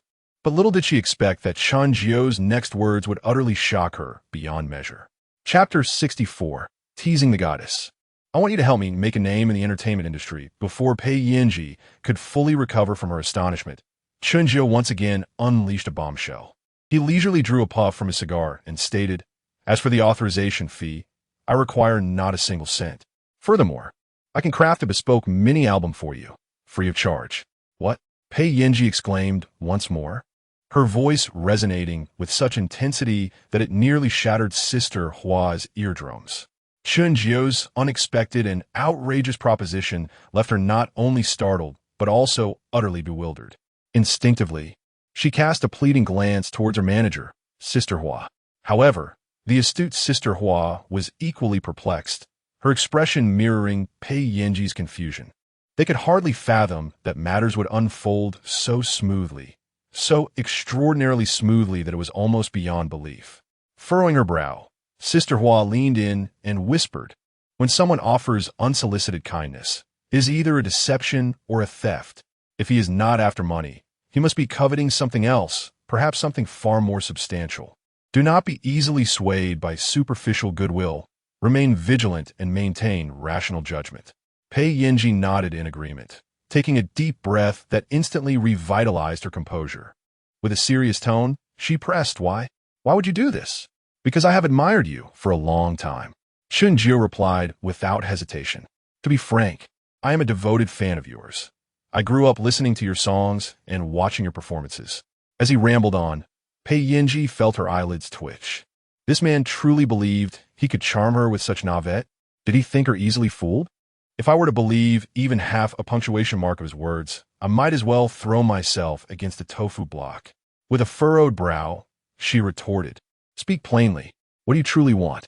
After a brief silence, Chen Jiu lightly tapped the floor-to-ceiling window, a faint smile gracing his lips.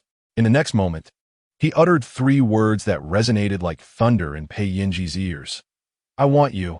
Those seemingly weightless words detonated in her mind, leaving her pale and speechless. Her lips parted in disbelief, her wide eyes betraying her incredulity. Yet, within moments, her shock morphed into an overwhelming fury. "What did you say?" she demanded, her tone icy. Even across the vast chasm of distance, Chen Jiu felt the penetrating chill and suffocating pressure emanating from her, feeling a shiver run down his spine. He quickly smiled and clarified, "Please do not misunderstand. My words are not yet complete. What I mean is, I want you to help me make a name for myself. More precisely, I wish to gain recognition through you." His choice of words suggested a desire for collaboration rather than exploitation, indicating a degree of subtlety in his approach. Upon hearing his explanation, Pei Yanji and Sister Hua exchanged a glance, both secretly relieved. Sister Hua even placed a hand on her chest, revealing a smile of gratitude. However, the anger in Pei Tianho's eyes had not completely dissipated, and a hint of annoyance lingered within her gaze. She clenched her delicate fist. Her alluring red lips pressed into a straight line, her teeth grinding audibly. This scoundrel, he was being deliberately provocative without a doubt. Speaking only halfway, it was evident that he was intent on teasing and tormenting her. She silently vowed to herself that if she ever encountered him, there would be consequences. Unbeknownst to Chen Jiu, his name had once again been inscribed onto someone's blacklist. Nevertheless, with his explanation, Pei Yanji and Sister Hua quickly grasped his intent. Soon after, Pei Yanji readily agreed, saying, "All right, no problem. I can help you post a Weibo and a Douyin video right now." Chen Jiu was momentarily taken aback, but he quickly regained his composure. It was clear that she had misunderstood him. She believed that by making a name for himself, he meant gaining fame across the land, thereby boosting the popularity of his livestream. He hurriedly clarified, "No, you've misunderstood again. I did not want you to promote me online, nor am I seeking to increase my popularity. When I speak of making a name for myself, I refer to the entertainment industry. I want people in the industry to know of my existence as a music creator. Do you understand?" "Huh?" Pei Yanji exclaimed in surprise, yet she comprehended Chen Jiu's meaning. Both puzzled and intrigued, she remarked, "Then you don't really need me to do anything. If the quality of your work is high enough, once I publish it, countless companies and singers will come knocking." Chen Jiu smiled and replied, "I still need your assistance. I may require your help in making connections later on." Pei Yanji nodded. "All right, I understand your point. But I'm curious, why go through such elaborate measures?" In response to her inquiry, Chen Jiu chose not to answer directly, instead speaking mysteriously. "You will know in due time." With the matter clarified, he wasted no more time. He directly requested, "Please send me your email. I will first send you the lyrics and composition for glory. As for the other songs, I will send them to you in a couple of days. After saying this, Chen Jiu ended the voice call. He then embraced his laptop and began to immerse himself in work. He had already downloaded the songwriting and arrangement software on his computer. In no time, he completed the lyrics, composition, and arrangement. All right, done. After sending it to Pei Yinji, he stood up and stretched. Checking his phone, he realized with dismay that he had already missed the time agreed upon with Zhou Fengxian. He quickly dialed Lord Ho's number to inquire about the situation. The call connected instantly, but Chen Jiu did not immediately place the phone to his ear. Instead, he held it at a distance. As expected, his anticipation proved correct. The next moment, Zhou Fengxian's irate voice echoed through the receiver. Chen Laojiu, what on earth are you doing? It was clearly agreed upon for 12 o'clock. And just look at the time now. If I don't urge you, you expect me to wait indefinitely, don't you? After all these years, can't you rectify your chronic tardiness? Although he had the foresight to keep his phone at a distance, Zhou Fengxian's booming voice was unmistakably clear. Once he finished his tirade, Chen Jiu leisurely brought the phone to his ear, chuckling up. My apologies, Lord Ho. I was just caught up in some matters and lost track of time. Busy with what? What could possibly be so important at this late hour? I suspect you were preoccupied with some intimate endeavors, weren't you? Nonsense. It was clearly the other way around. Ha! Enough of this banter. Where are you now? The usual place. Hurry over. Chapter 65 The Birth of a Millionaire. The peculiar critical reward after engaging in playful banter with Xian Feng. Chen Jiu's mood significantly improved. The old place he referred to was not a high-end establishment, but rather a modest roadside barbecue joint named I Roast. This eatery was conveniently located less than a kilometer from the Royal Palace Hotel. Chen Jiu had anticipated that his good friend would choose this spot, which allowed him to remain calm and collected. Dressed in a simple t-shirt, shorts, and flip-flops, summer staples that harmonized well with the barbecue atmosphere, he grabbed his phone and said to the housekeeper by Jia, I need to step out for a while. At this hour, please refrain from calling Uncle De. It would be a hassle for him to drive me. Just take any car, but let us keep it low-key. If he hadn't specified, he would wager that Bai Jia would have opted for the elongated Rolls-Royce Phantom. Driving such a vehicle to a roadside stall for barbecue would not merely be ostentatious, but downright pretentious. Bai Jia smiled warmly. Mr. Chen, you are too kind. It is my honor to serve you. Chen Jiu instinctively furrowed his brow. Let us change the address. It sounded a bit awkward. He had wanted to say this for a while, but had not found the right moment. Very well, young Master Chen. Hearing this new title, Chen Jiu's lips moved slightly as if to voice something, but ultimately he decided against it. Never mind, it's fine. Before he stepped out, the attentive Bai Jia prepared a box of cigars for him. Just as Chen Jiu exited, Pei Yinji finished gathering her equipment and was ready to leave. Sister Hua, with a hint of concern, remarked, It's quite late. Do you really need to go to the company? Perhaps you could go in the morning instead? No way. Pei Yinji promptly rejected her suggestion. I must record this song tonight. It's essential for tomorrow's concert for the fans. Sister Hua understood her temperament well. Although Pei Yinji often appeared carefree and accommodating, once she resolved to pursue something, not even 8 bulls could deter her. Sister Hua seized her persuasion and expressed her concern. Just take care of your voice. We wouldn't want you to ruin tomorrow's concert. Rest assured, Sister Hua, I know how to manage. As Chen Jiu gazed at the imposing Maybach, he fell into contemplation. Bai Jia explained somewhat hesitantly, Young Master Chen, this is the most understated model we have at the hotel. It's all right, let us go. As soon as he entered the car, the notification sound from the system echoed in Chen Jiu's mind, instantly filling him with joy. The moment of settlement had finally arrived. Ding! Congratulations, host, for successfully completing today's live streaming task. The system is calculating the earnings from this live stream. Please hold on. Tonight's streaming revenue was straightforward to compute. Disregarding the scattered small donations, he received only carnival tokens. Firstly, his younger brother Hua Yu contributed 262 tokens during the first PK, followed by 55 subsequent PKs, each yielding 34 tokens. In total, that amounted to 132 tokens, equating to 396 million renminbi. Additionally, the influential figure Li Qi Yi contributed 34 tokens, totaling 102,000 RMB. At last, the rebellious assistant presented a carnival worth RMB. This evening's total earnings amounted to 9,501,000 RMB. The notification chimed, indicating that the host's earnings for this live broadcast totaled 4,750,500 renminbi. Following this, a message appeared. Random multiplier activation in progress. Please wait. In the next moment, a familiar virtual roulette wheel flickered into view before him.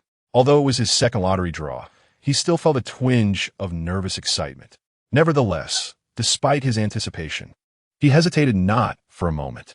Almost instinctively, he spun the wheel. Ultimately, the pointer landed on the number 6. The notification chimed again. Congratulations, host. You have drawn a 6-fold reward. Reward has been issued. Please check your account. 6-fold? Quite splendid indeed, he mused, feeling a sense of satisfaction. Although it was not the highest multiplier of 9, he was thoroughly content. After all, he had not expected to achieve the maximum each time, for he was well aware of his own fortune. Multiplying 4,750,500 by 6 resulted in 28,503,000. The phone chimed with a text message alert, prompting Chen Jiu to hurriedly retrieve his phone and check. CITIC Bank, your account ending in 9527 has a current balance of 28,922,488 renminbi. After perusing the balance 3 times, a smile of satisfaction crept across his face. Setting down his phone, he pondered quietly. Would tonight's live broadcast content and performance meet the threshold for a critical reward? Although he could not be entirely certain, he felt quite confident about the prospects. Setting aside the series of high-quality content, he had also garnered attention from the affluent Wang and the esteemed Pei Tianhou. This could undoubtedly be considered a bountiful harvest. Thus, he felt assured about securing the critical reward. Just as his anticipation peaked, the delightful notification from the system chimed once more. Based on system evaluation, the host's live broadcast content and performance were exceptional, reaching the critical reward standard. This critical reward is 1% equity in the Patriotic Food Company. Patriotic Food Company? Chen Jiu raised an eyebrow, having never heard of it before. However, he quickly retrieved his phone to investigate. Alas, the results were disappointing. The Patriotic Food Company was merely an ordinary small enterprise, with an estimated asset value of less than 50 million. To make matters worse, the system had granted him only 1% of the shares. Frowning deeply, he found it unreasonable and unscientific. How could the system be so miserly? Moreover, this was supposed to be a critical reward. In stark contrast to the extravagant and lavish critical reward from the previous night, this one bore no comparison whatsoever. For a moment, Chen Jiu felt bewildered. Something felt amiss, yet he could not pinpoint what it was. In any case, there was undoubtedly a problem. This 1% equity could not possibly be as straightforward as it seemed. What are you playing at, system? Critical rewards. Yet where is the critical hit? Have you misplaced it?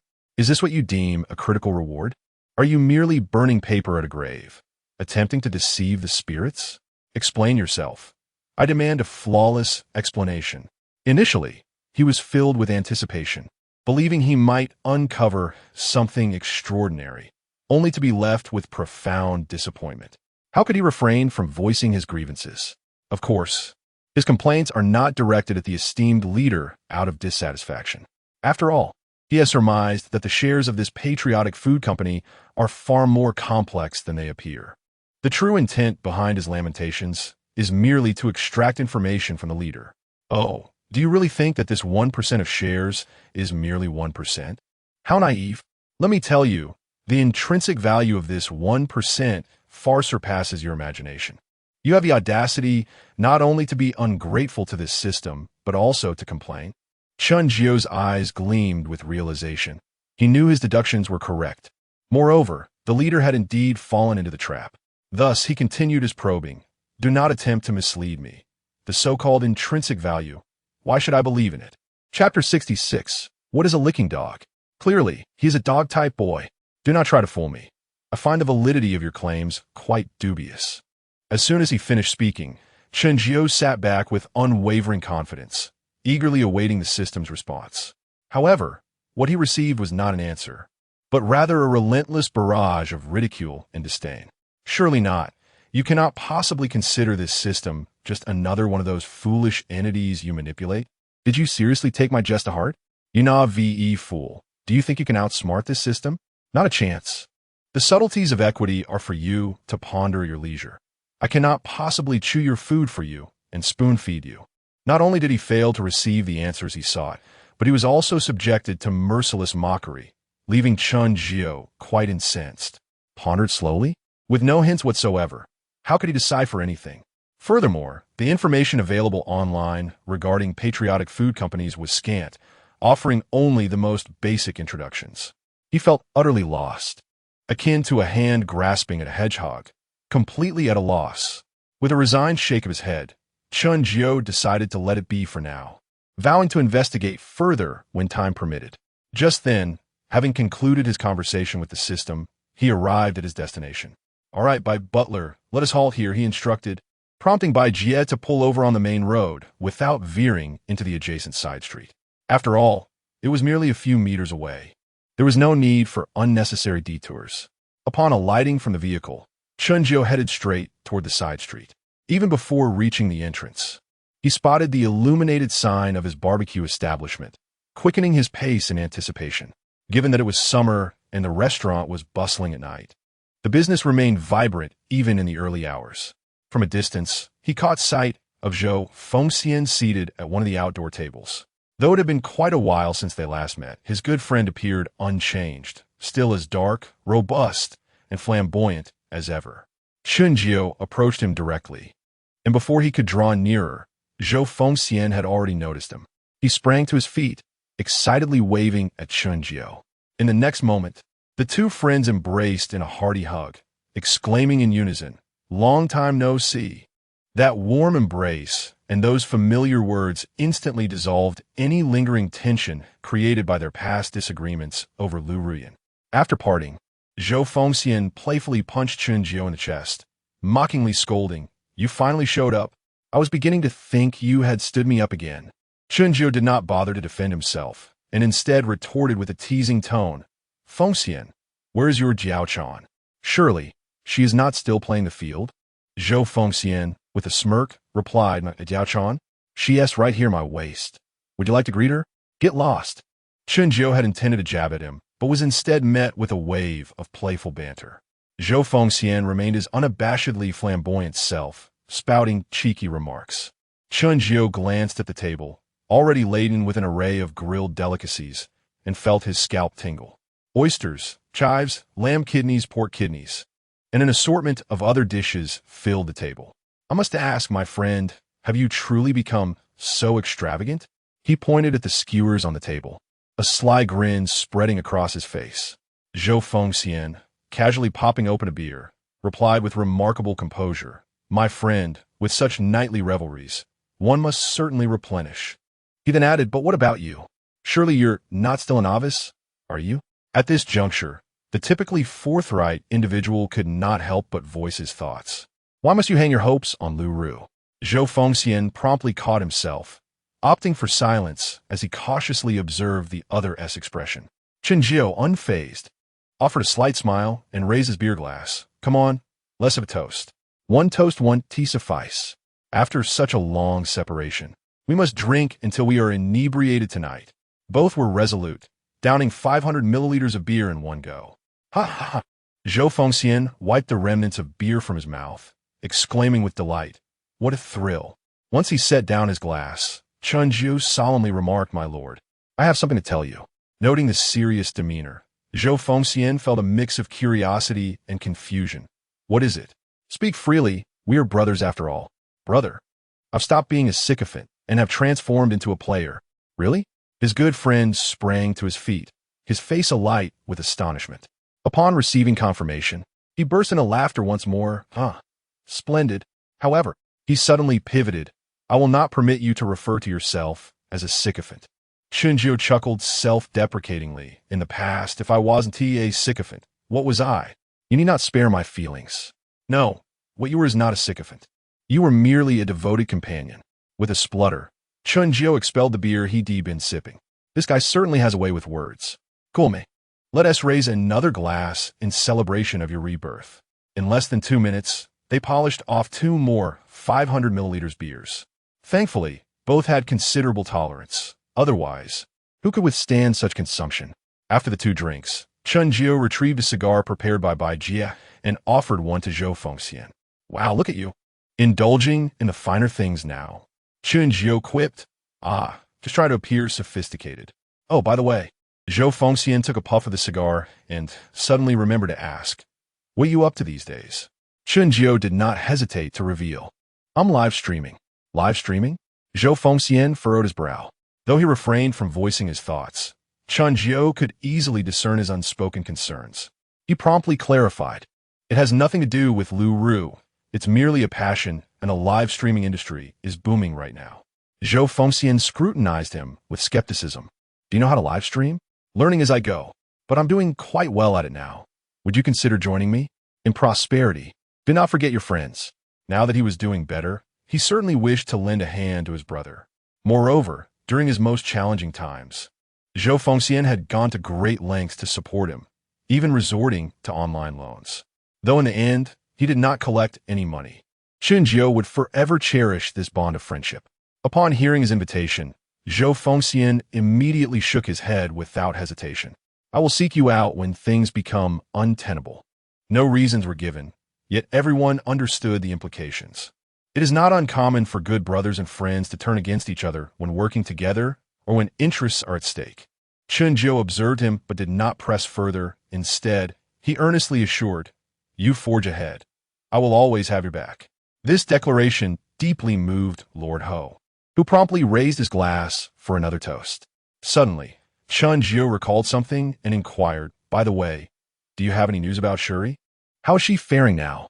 At the mention of this matter, Zhou Fengxian's expression visibly shifted, and he fell into a profound silence. Chapter 67. The Love of 200 Yuan. Noticing the grave and serious expression on his face, Chen Jiu's countenance suddenly darkened, and a pang of anxiety struck his heart. The normally composed man found himself momentarily flustered. He grasped Zhou Fengxian's arm tightly and, with an air of urgency, demanded, "What is it? Speak up already." Zhou Fengxian remained silent, merely casting a complex glance in his direction. Afterward, he lifted the cup from the table and downed its contents in one swift motion. He then shook his head and sighed heavily, revealing his distress as he spoke. 11 has forbidden me from telling you." Just as Chen Jiu was about to express his frustration, Zhou Fengxian continued, "It's not good. 11 is enduring considerable hardship." He paused to gauge Chen Jiu's reaction before elaborating. "She is juggling work and study, attending classes by day and taking on part-time jobs during the evenings and weekends. Fortunately, her exceptional academic performance and amiable nature earn her scholarships each year. Otherwise, I truly do not know how she would manage. You cannot imagine. Sometimes she works 3 or 4 jobs in a single day. She has delivered food, run errands, served tables, washed dishes, distributed flyers, and collected parcels. As her good brother, I consider 11 like a younger sister. I have often wanted to assist her, but she has always turned me down. She insists that relying on others is precarious. She must be self-sufficient and depend on herself." Listening to Zhou Fengxian's account, Chen Jiu's face was etched with guilt and regret, and his eyes brimmed with sorrow. A sharp pain twisted in his heart, as though it were being tightly clenched, making it difficult for him to breathe. He understood that this was the manifestation of an inherited gene and an unbreakable bond of blood. Perhaps it was also the lingering obsession of a departed soul. Making a final request, he murmured softly, "Rest assured, I will ensure that 11 becomes the happiest sister in the world." As the words left his lips, Chen Jiu felt a slight lightness in his being, and his mind cleared a little, though he could not discern if it was merely an illusion. The promise he made would never fade. Observing the guilt and concern on his good brother's face, Zhou Fengxian patted his shoulder, offering comfort. "All right. Do not burden yourself with guilt. As men, if we do not experience anything during our youth and lack stories to tell when we grow old, what will we have to reminisce over? Now that you have decided to turn your life around and be a better person, take good care of your sister and make amends for any past shortcomings 1,000-fold." Chen Jiu exhaled deeply, a smile breaking across his face as he replied, "Yes, you are absolutely right. Come on, let us have another drink." Another cup of liquor was downed.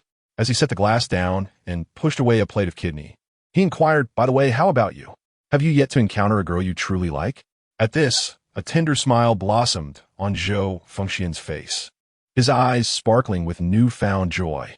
Chen Jiu, having noticed the subtle shift in his expression, became alert. Something was amiss. This fellow clearly had something going on. His expression unmistakably indicated that he had someone special in his life. Filled with curiosity and anticipation, Chen Jiu probed further. "What kind of girl is she that has awakened you?"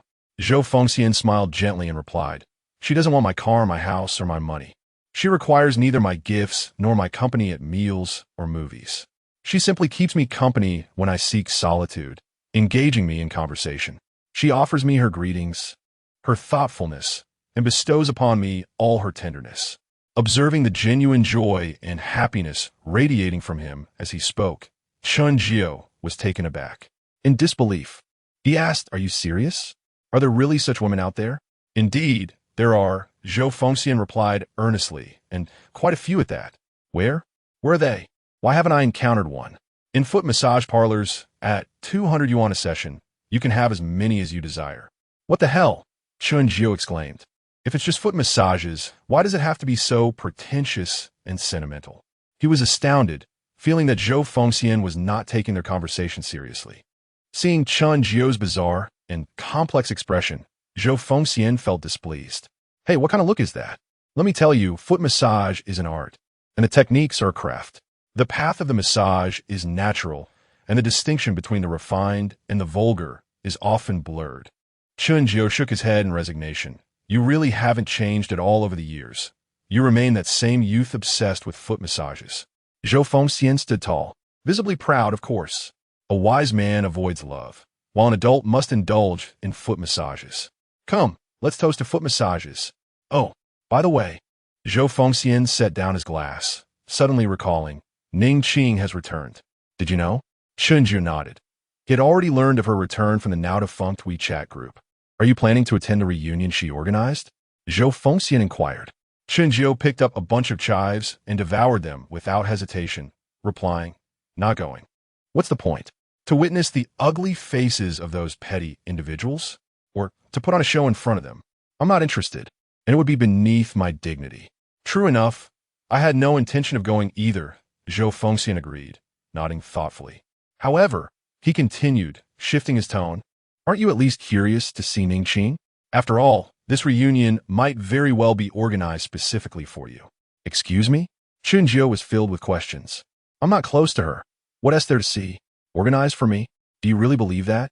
He scoffed. "When have I ever been that significant? Do you think they would dare to hold the event without me? Don't kid around. In their eyes, we are barely more than strangers." Zhou Fengxian gazed at him earnestly and, seeing his indifference and nonchalance, could only shake his head in exasperation.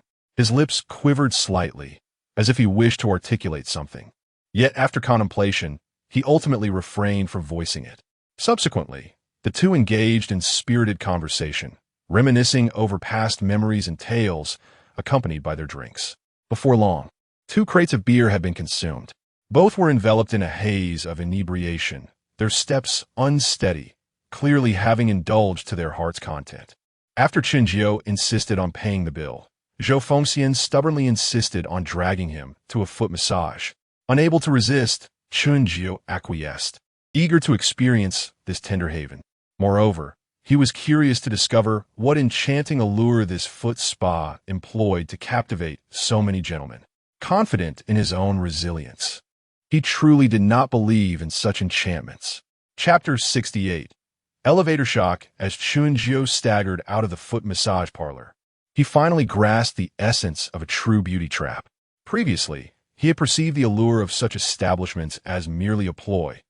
"Bro, you think my sister is lovely? Why not get her a membership card? I can secure you a 20% discount." However, what he had just witnessed from Zhou Fengxian was a different kind of beauty trap altogether. "Brother Zhou, don't come again. It's hard for you to earn money. So save wisely.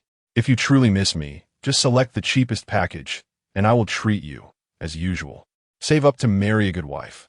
Don't seek someone like me. In my next life, I'll marry you if I leave this profession." Upon introspection, Chen Jiu found himself utterly defenseless against such a beauty trap.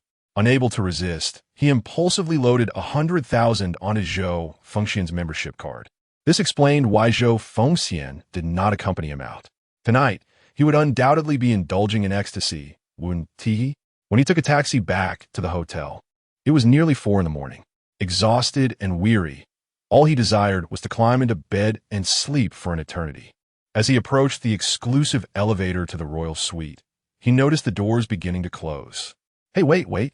Without hesitation, he dashed inside. However, in his inebriated state, his footing faltered, and clad in slippers, he stumbled and fell with an unexpectedly graceful flourish. The impact jolted him awake, the alcohol dissipating somewhat. Before he could groan in pain, a melodious voice filled with concern echoed in his ears. "Sir, are you all right? Is everything okay?" Upon hearing this, Chen Jiu's first thought was one of mortification. How could he be so disgraceful in front of a woman? Slowly, he lifted his gaze, and his eyes were immediately drawn to a pair of exquisitely delicate feet. The skin was smooth and refined, the ankles slender, the tops of the feet subtly arched, and the toes, adorned with vibrant red polish, appeared both alluring and inviting. These feet resembled a work of art, and Chen Jiu could not help but swallow hard, imagining how soft and warm they must be. He vowed he had no peculiar proclivities. He was merely appreciating their beauty. Indeed, just appreciating. He decisively dispelled the errant thoughts swirling in his mind and raised his head once more.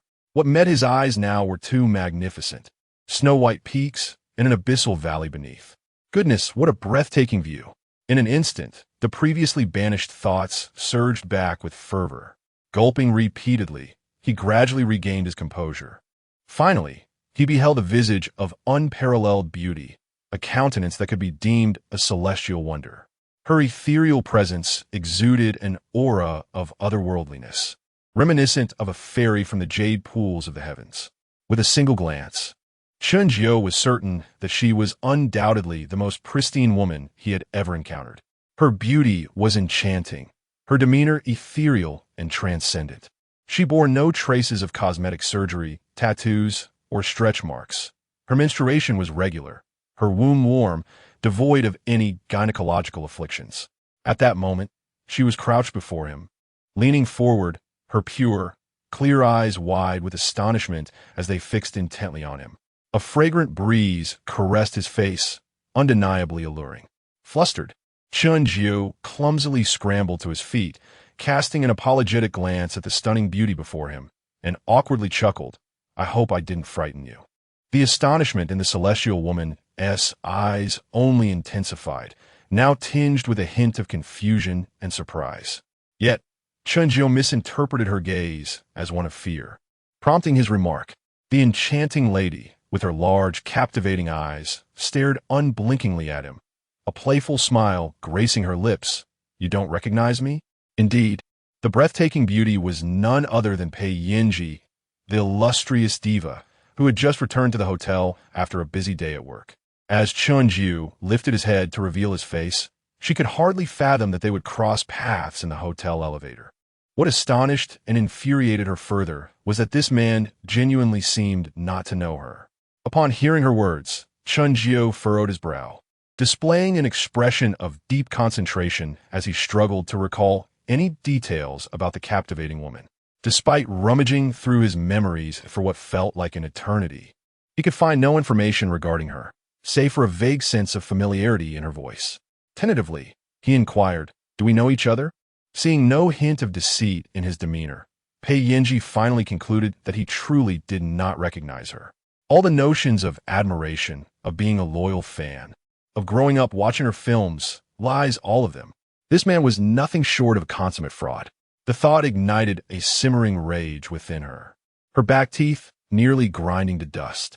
Observing the sudden chill in the air radiating from this woman, Chen Jiu scratched his head, utterly bewildered. Had he said something wrong? Surely, hadn't he offended her?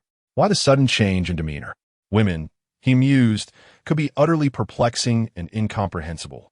As she continued to glare at him in silence, Chen Jiu, disinterested, turned away to face the elevator doors, deliberately placing his back to her. No longer the sycophant he once was.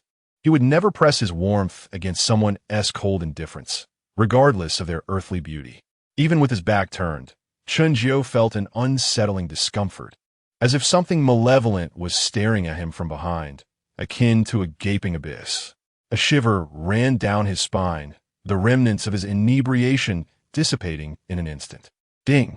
At long last, after what felt like an eternity of anguish, the elevator finally reached the top floor. As the doors opened, Chen Jiu hurriedly exited, nearly fleeing the scene, making a beeline for his room without a moment's pause.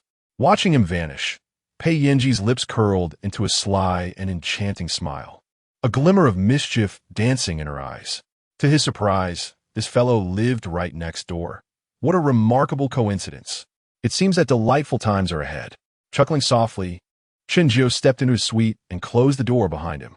Wiping the cold sweat from his forehead, he let out a long sigh. "Young Master Chen, you have returned?" Upon hearing the voice, Chen Jiu noticed Bai Jie approaching him. He furrowed his brow and questioned, "Did I not instruct you to finish your shift? Why haven't you gone to rest?" Bai Jie did not respond. Instead, she supported him as he swayed unsteadily and guided him to the sofa. Shortly thereafter, she brought him a bowl of soup, gently saying, "This is a hangover remedy I prepared for you."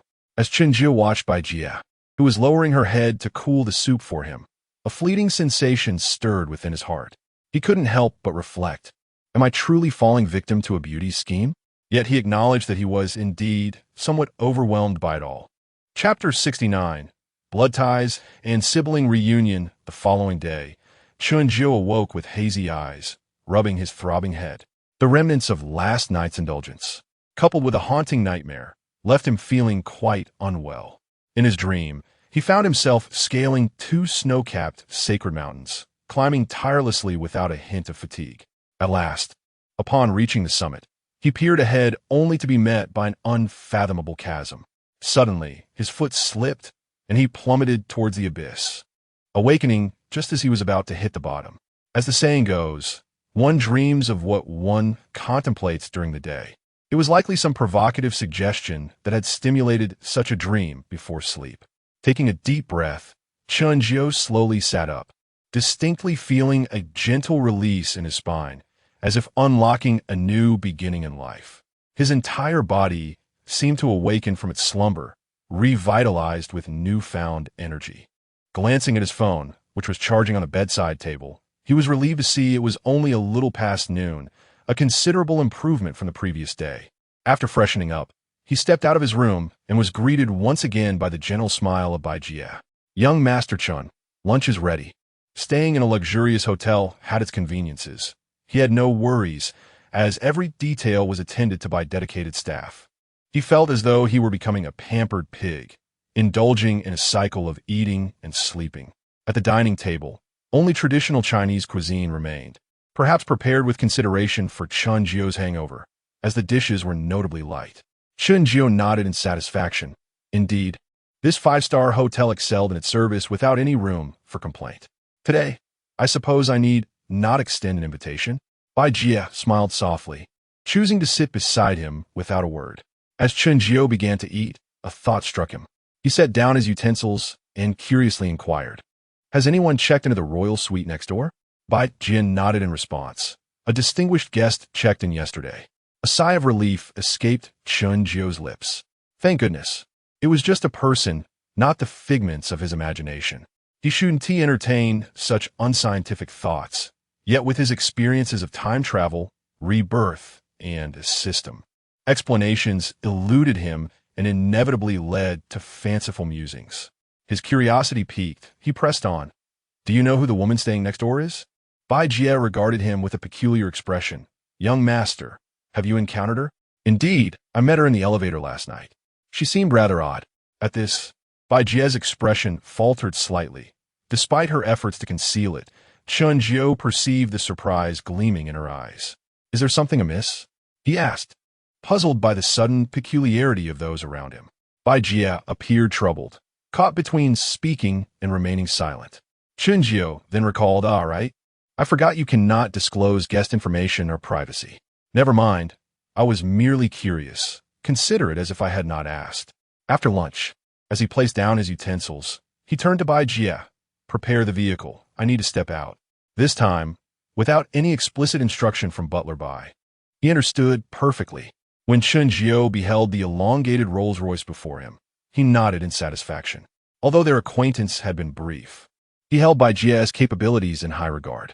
Having such a sharp and competent individual by his side to manage trivial matters was an immense relief. He had contemplated enticing Bai Jie to leave the Royal Palace Hotel and become his assistant. However, he knew that this endeavor required careful planning, lest he face a considerable risk of rejection. Young Master Chen, where are we headed? To Wanhua Square. His visit to Wanhua Square was certainly not for shopping. Rather, it was to seek out his sister, Chen Shi. Today was the weekend, and his close friend Zhou Fengxian had informed him that Chen Shi would be distributing flyers at the square. As Chen Jiu sat in the car, puffing on a cigar, he furrowed his brow in contemplation. He pondered how to navigate this somewhat awkward relationship and what demeanor he should adopt when confronting his fabled sister. Despite his adeptness at psychological manipulation and understanding human nature, he found himself at a loss, feeling a twinge of anxiety and trepidation. Lost in his troubled thoughts, he was unaware when they arrived at their destination. He instructed Uncle Da to park the car in a temporary spot along the roadside while he and Bai Jie disembarked to search for her. Fortunately, the square was not vast. Despite the weekend crowd, locating her should not prove too challenging. However, after making a complete circuit of the square with Bai Jie, they failed to spot anyone distributing flyers. Chen Jiu began to feel a sense of urgency. Had they arrived too late, and had his sister already departed? Young Master Chen, shall we venture into the mall? Though Chen Jiu had not disclosed the purpose of their visit, Bai Jie, perceptive and insightful, was undoubtedly aware that he was searching for someone. Just as he was about to heed Bai Jie's suggestion and turn toward the mall, he caught a glimpse of a figure out of the corner of his eye. He immediately halted and focused intently. Not far away, seated on a bench in the square, was an individual donned in a thick bear costume, holding flyers in one hand and a plastic bag in the other, poised to take a break and enjoy a meal. Though the bear had obscured any visible features, Chen Jiu felt an inexplicable certainty that this was unequivocally his sister, Chen Shi. Perhaps this was what they referred to as a blood bond, or perhaps it was the innate connection shared between kin. Indeed, when the figure seated on the bench removed the headpiece, an enchanting face, imbued with both innocence and resilience, was revealed. Her resemblance to Chen Jiu was undeniable. At least a 7/10 match. Who else could it be but his sister, Chen Shi? Observing his sister, drenched in sweat and sitting solitary in a secluded corner, nibbling on a piece of cheap bread that cost a mere couple of yuan, Chen Jiu felt as though a heavy stone had suddenly settled upon his heart, constricting his breath and filling him with an overwhelming sense of suffocation. In that instant, he could not afford to dwell on his thoughts. He swiftly approached and enveloped Chen Shi in a warm embrace, unable to suppress the sting of emotion welling in his nose, his heart aching profoundly. Apologizing incessantly, he murmured, I'm sorry, it's all my fault. All of it is my responsibility. Sister, come home with me. I swear from this moment forth, I will take good care of you. Chen Jiu himself was astonished at how these words flowed so naturally from his lips, infused with genuine emotion. In his heart, he had firmly established that Chen Shi was indeed his dear sister, a bond that could never be severed. Some connections are truly etched into one's very being, unalterable for eternity. At that moment, while Chen Shi was nibbling on her bread, her peripheral vision caught sight of a figure rushing toward her. Before she could react, she was abruptly enveloped in a strong embrace. In her startled state, just as she was about to scream, a familiar voice resonated in her ears. Though it was slightly choked with emotion, she instantly recognized it as her brother, Chen Jiu. P.S. Heartfelt gratitude to the esteemed Xia Yinbing, who loves Southern wontons, for the generous gift of 2 inspiration capsules. May you always experience auspicious days and embrace prosperous years. Chapter 70. My brother, this pillar of strength, shall never waver again. Chen Shi truly yearned to push Chen Jiu away with all her might, to unleash a torrent of scorn upon him. and then to leave him behind without a backward glance. She had envisioned this scenario countless times in her mind and rehearsed it repeatedly. Yet, when the moment arrived and she found herself enveloped in Chen Jiu's embrace, all her strength and courage to push him away dissipated. The first thoughts that flashed through her mind were not of blame or resentment, but rather the myriad hardships she had endured over the years. She longed to confide in her brother, to share her sorrows and grievances. However, despite her lips moving in earnest effort, no sound emerged. In the end, all her anguish and grievances transformed into bitter tears that flowed unceasingly. Initially, she wept silently, which gradually evolved into soft sobs, ultimately culminating in uncontrollable wails that could not be stifled. Hearing her cries filled with injustice, Chen Jiu felt an ever-increasing weight in his heart, pressing down on him relentlessly. His face and eyes were etched with an indelible sorrow. Instead of offering words of comfort, he tightened his embrace, his broad, warm hand gently stroking her frail back. Cry. Let it all out. Let your grievances flow freely. Brother will always be your steadfast support. This time, I shall not falter. After a considerable time, Chen Jiu's cries began to subside. She struggled to free herself from Chen Jiu's embrace, pushing him away with tears glistening in her eyes as she glared at him. With a tone laced with defiance, she declared, "Leave me be. Don't think this will earn you my forgiveness." Chen Jiu offered a faint smile, reaching out to wipe her tears. Yet, she swatted his hand away. He persisted, extending his hand again, only to be met with another rejection. Still, he continued to reach out. Eventually, his persistence bore fruit. This time, Chen Jiu did not push him away. Instead, she tilted her pitiful little face upwards, allowing him to wipe her tears away. Once he had cleaned her tear-streaked face, Chen Jiu seized the bread she had been reluctant to discard from her grasp. Taking her hand gently, he spoke with a blend of tenderness and resolve. "Come, brother will take you home." "No, I refuse to go back." Chen Jiu stubbornly attempted to withdraw her hand from his grasp. However, the resolute Chen Jiu would not entertain her objections. He simply tugged her along. No amount of her struggles could sway him. He was determined to take her with him. Realizing that resistance was futile, she eventually resigned herself to her fate. Her head bowed like a young child being led along by an adult. "Miss Chen, are you thirsty?" A voice suddenly interrupted, and Bai Jie appeared, holding a cup of milk tea and offering it to Chen Jiu. Chen Jiu paused momentarily, then nodded in satisfaction, casting a grateful glance at her. Indeed, a man's attentiveness could not compare to that of a woman. Bai Jie was truly adept at caring for others. Chen Jiu, however, did not reach for the milk tea. Instead, she fixed her gaze intently on Bai Jie, then glanced at Chen Jiu. Her complexion was truly captivating, reflecting 3 parts confusion, 3 parts curiosity, and 4 parts astonishment. "What are you staring at? If I give it to you, just take it and drink. Aren't you thirsty?" Upon his reminder, Chen Jiu finally accepted the milk tea, sweetly expressing her gratitude. "Thank you, sister." Bai Jie responded with a smile, but after casting a furtive glance at Chen Jiu, she chose not to elaborate further. As Chen Jiu beheld the Rolls-Royce before her, her astonishment deepened considerably. She scrutinized Chen Jiu with a skeptical gaze, as if questioning whether her brother was involved in some illicit activities. Noticing her expression, Chen Jiu understood her thoughts. He gently tapped her on the head and clarified, "This car is provided by the hotel. It's not ours." "Humph." Chen Jiu pouted and coldly huffed, still unwilling to engage with him. Once they settled into the vehicle, Chen Jiu felt relieved enough to release her hand. With a touch of concern, he urged, "You should hurry and take off that costume." However, Chen Jiu hesitated. "Don't make me do it myself." Chen Jiu had to threaten her. Ultimately, with Bai Jie's assistance, Chen Jiu reluctantly shed the costume. In that fleeting moment when she removed the outfit, Chen Jiu comprehended her reluctance. Her clothes and trousers beneath were completely soaked, even dripping. Observing her slightly flushed cheeks, he felt an overwhelming sense of pity. He reached out to sweep aside the damp hair clinging to her forehead, filled with remorse as he said, "I'm sorry. It's all my fault. It's my failure to care for you that caused you such distress."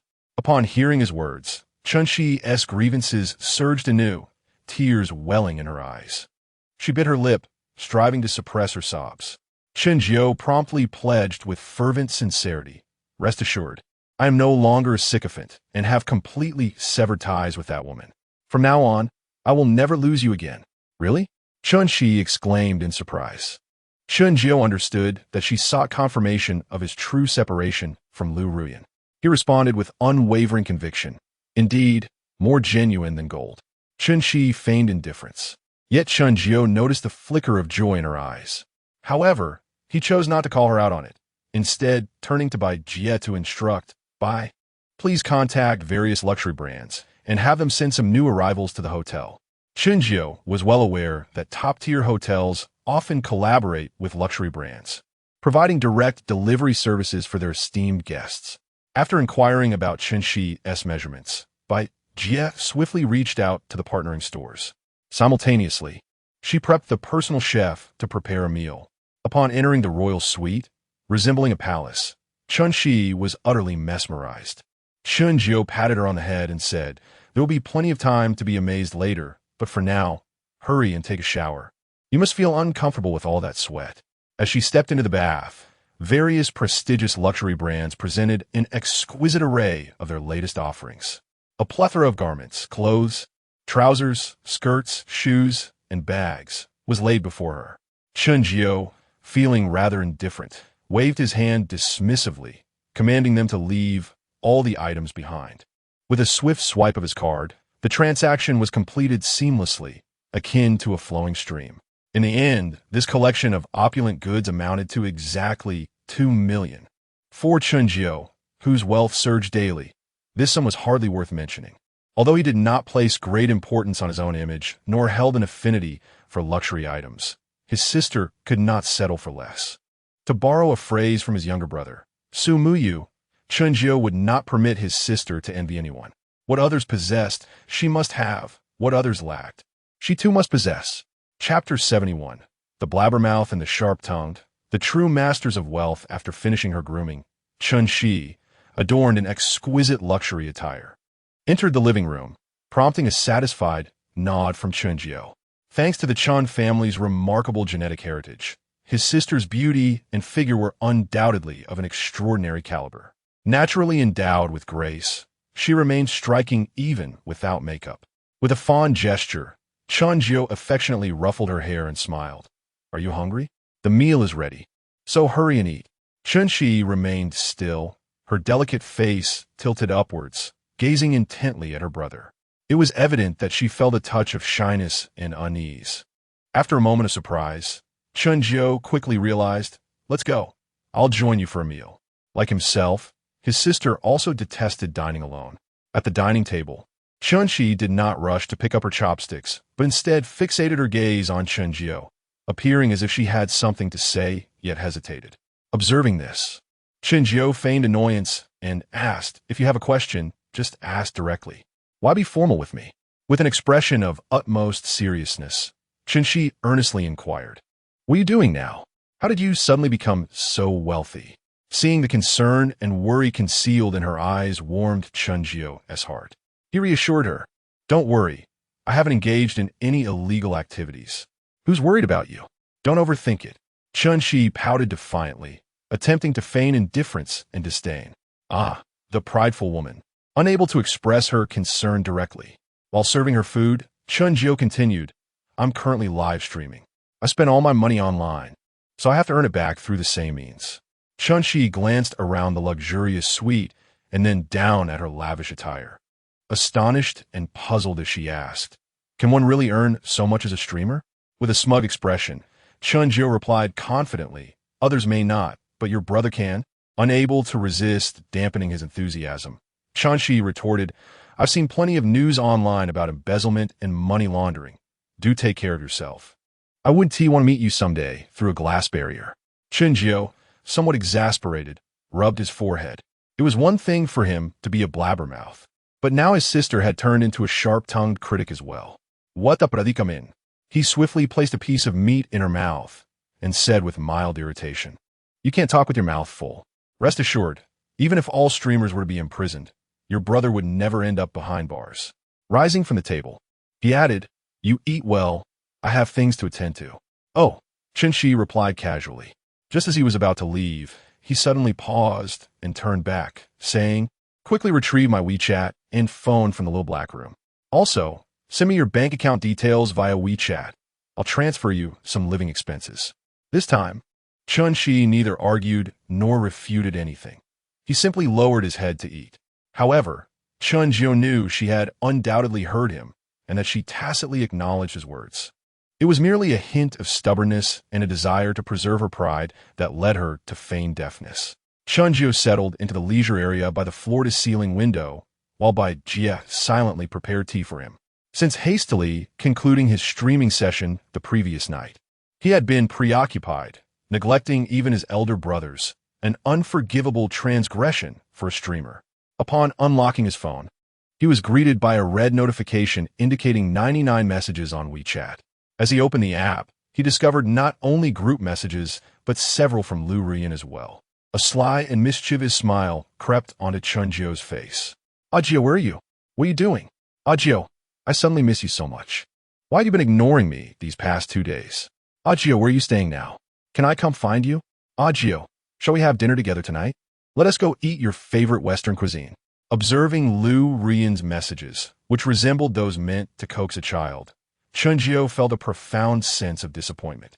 He had anticipated that the Empress Rian would be a worthy adversary. Yet such trivial and seemingly foolish tactics to ensnare the original's Na'vi heart? He couldn't discern whether the original was merely foolish, suffering from a severe case of infatuation, or simply loved too deeply. Chen Jiu was entirely aware of Lu Rian's ploys. Did she truly consider herself a love-struck admirer, believing that a mere smile or a morsel of affection would compel him to kneel before her? For such a feeble opponent, he felt no desire to engage. He chose to ignore her, having no intention of blocking or deleting her, as he wished to savor the slow torment. Often, indifference proves far more devastating than rage. Moreover, Chen Jiu found her presence to still hold some utility. He then turned his attention to the group messages, where Wang Wei, D, and Bai Wang had been engaged in lively discussion the previous night. Bai Wang was particularly animated, while D occasionally threw jabs at him, and Wang Wei acted as the mediator. Finally, he opened D's WeChat and, after a moment of contemplation, he composed a message. "Apologies et Dienstag. I was preoccupied until now after finishing my stream last night. I truly appreciate your generosity. However, I know you have wealth. Let us not go overboard and waste resources." No sooner had he sent the message than his phone chimed with a reply. To his surprise, D responded almost instantaneously. "You don't know, huh?" Chen Jiu, momentarily perplexed and unable to grasp his intent, replied with several question marks. "Brother Jiu, do you know the world's richest man? Old Ma? Of course. His bank account number is longer than my ID number. Indeed, even if he spends $1 billion a day, it would take him 350 years to exhaust his fortune. So, do you think he is a true financial giant? No, not at all. This world is far more complex than it appears on the surface. Until one reaches a certain height, one may never discern who the true masters of this world are. The identities of those who genuinely wield control over money and wealth remain obscured. The common populace is only privy to what is deliberately revealed to them. A staggering 99% of global wealth is concentrated in the hands of a mere 1% of individuals. And this elite cohort does not encompass the billionaires widely recognized by the public. In the grand scheme of powerful conglomerates and illustrious families, these so-called billionaires appear as insignificant as ants. The true magnates of wealth will perpetually elude any ranking or list. Thus, dear brother, do you grasp my meaning? Chapter 72. The background of the second brother Chen Jiu was utterly astounded. However, his astonishment did not stem from the revelations about the true nature of global capital as articulated by his second brother. While it is true that the celestial realm has always remained beyond the grasp of mere mortals, he had nonetheless caught wind of certain whispers.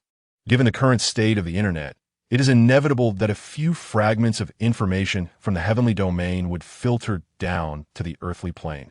What truly shocked him was the essence of his second brother himself.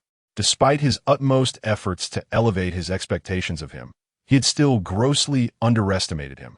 To refer to him merely as the illegitimate son of a wealthy magnate was a profound insult, akin to assuming someone earning over 100 million annually would be content with a mere 100,000.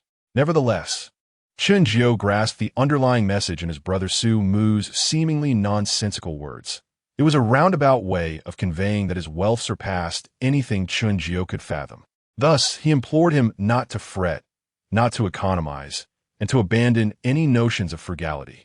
Yet, rather than alleviating Chen Jiu's concerns, this only deepened his unease. Although his brother stood among the elite few at the pinnacle of the celestial realm, possessing astounding wealth, the thought of accepting such riches left Chen Jiu feeling uneasy. Curiosity gnawed at him, prompting him to voice the question that lingered most in his mind. Second brother, to be candid, aside from my welcoming gesture and the 20 yuan I spent on you, what compels you to support me so ardently? Expecting an immediate reply, he was taken aback when silence ensued, the anticipated response never materializing. Having finished his meal, Chen 11 settled beside him, noticing his contemplative expression. With a blend of concern and playful arrogance, he inquired, "What troubles you? Frowning so? Keep that up, and you'll turn into a little old man." After a brief hesitation, he reached out to smooth the furrowed brow. Chen Jiu smiled warmly, poised to respond, when suddenly the sound of a WeChat voice call interrupted. Hastily, he grabbed his phone, and indeed, it was a call from his second brother. "Hello, second brother." Upon connecting, he was met with the sound of breathing, yet no words were spoken. Despite his confusion, Chen Jiu refrained from pressing for answers, opting instead to patiently await a response. After what felt like an eternity, a timid and somewhat anxious voice finally broke the silence. "Brother Jiu." Recognizing the unease in his brother's tone, Chen Jiu immediately inquired, "What is the matter, second brother? Why does your voice sound so tense and shaky?" Following a deep breath, his brother confessed, "I have suffered from severe autism since childhood." Chen Jiu was taken aback, his heart racing with tumultuous waves of emotion. Yet, he remained silent, striving to maintain his composure as he awaited his brother's elaboration. "I hardly ever leave the house, and I seldom engage with others. Even online, I might go 10 days or half a month without uttering a word, not even to my family. Usually, I lack the desire to communicate at all, until I stumbled into your live stream." In that moment, Chen Jiu finally understood why his brother had been labeled as particularly aloof in their previous life. The truth was now laid bare. However, he found himself somewhat perplexed. When his younger brother first entered his live streaming room, he bore the demeanor of a forlorn woman in a secluded chamber. Yet, after spending the past few days together, he exhibited none of that aloofness, nor did he seem to possess any traits of social anxiety. "The moment I laid eyes upon you, for reasons unbeknownst to me, an overwhelming desire to confide in you surged within me. I felt an irresistible urge to engage in conversation, to communicate, and I couldn't quite fathom why. It was as if you possessed a unique aura and charm that compelled me to connect with you, devoid of any barriers or discomfort." Chen Jiu found himself nodding in agreement, unable to suppress his feelings. Perhaps this was the distinctive buff bestowed upon him as the destined one. Moreover, he now understood why his younger brother would earnestly protect him. With a gentle smile, he softly remarked, "Perhaps this is the extraordinary fate that binds us. Henceforth, you shall be regarded as my dear brother, separated by different mothers. Should you have anything to discuss or share, do not hesitate to call me." In the capital's Su family estate, the seldom available Su Wuming and his wife, Fu Rou, returned safely to their villa, escorted by a cadre of elite security personnel. Su Wuming, clad in a tailored jacket, his hair meticulously styled and adorned with gold-rimmed spectacles, exuded an air of refined elegance and composure. His demeanor radiated a dignified presence, while his eyes, deep as the ocean, concealed a sharp intellect and wisdom, as if capable of penetrating the very essence of reality. Though he appeared gracious and amiable, a keen observer would detect the latent authority he held in reserve. Undeniably, such gravitas could only belong to one accustomed to high standing. Similarly, the noblewoman Fu Rou embodied more than mere outward gentility. Her inner strength was equally resplendent. "Master, madam," greeted the butler, he bowed with a respectful bow upon their entrance. Fu Rou, with a face etched in concern, inquired, "How has Mu Yu been of late? Has his condition worsened?" The very first words spoken upon entering were inquiries about their son, revealing the profound love they harbored for him. The slightly stooped Thibaut offered a reassuring smile. "Madam, there is no need for concern. The young master has shown remarkable improvement over the past few days, visibly brighter in spirit. Not only have we witnessed smiles upon his face, but we can also hear him conversing within his room. In fact, he is currently on the phone." What did you say?" The couple was taken aback, disbelief etched across their faces. Without awaiting a response, they disregarded decorum and rushed upstairs. Stealthily, they pressed their ears against the door, straining to catch the sounds emanating from within the room. The more they listened, the greater their astonishment grew. An impatient Fu Rou was ready to push the door open and investigate further, but Su Wuming, quick to act, grasped her arm firmly, leading her back to the living room. As they took their seats, Fu Rou voiced her discontent. "Su Wuming, why did you pull me down?"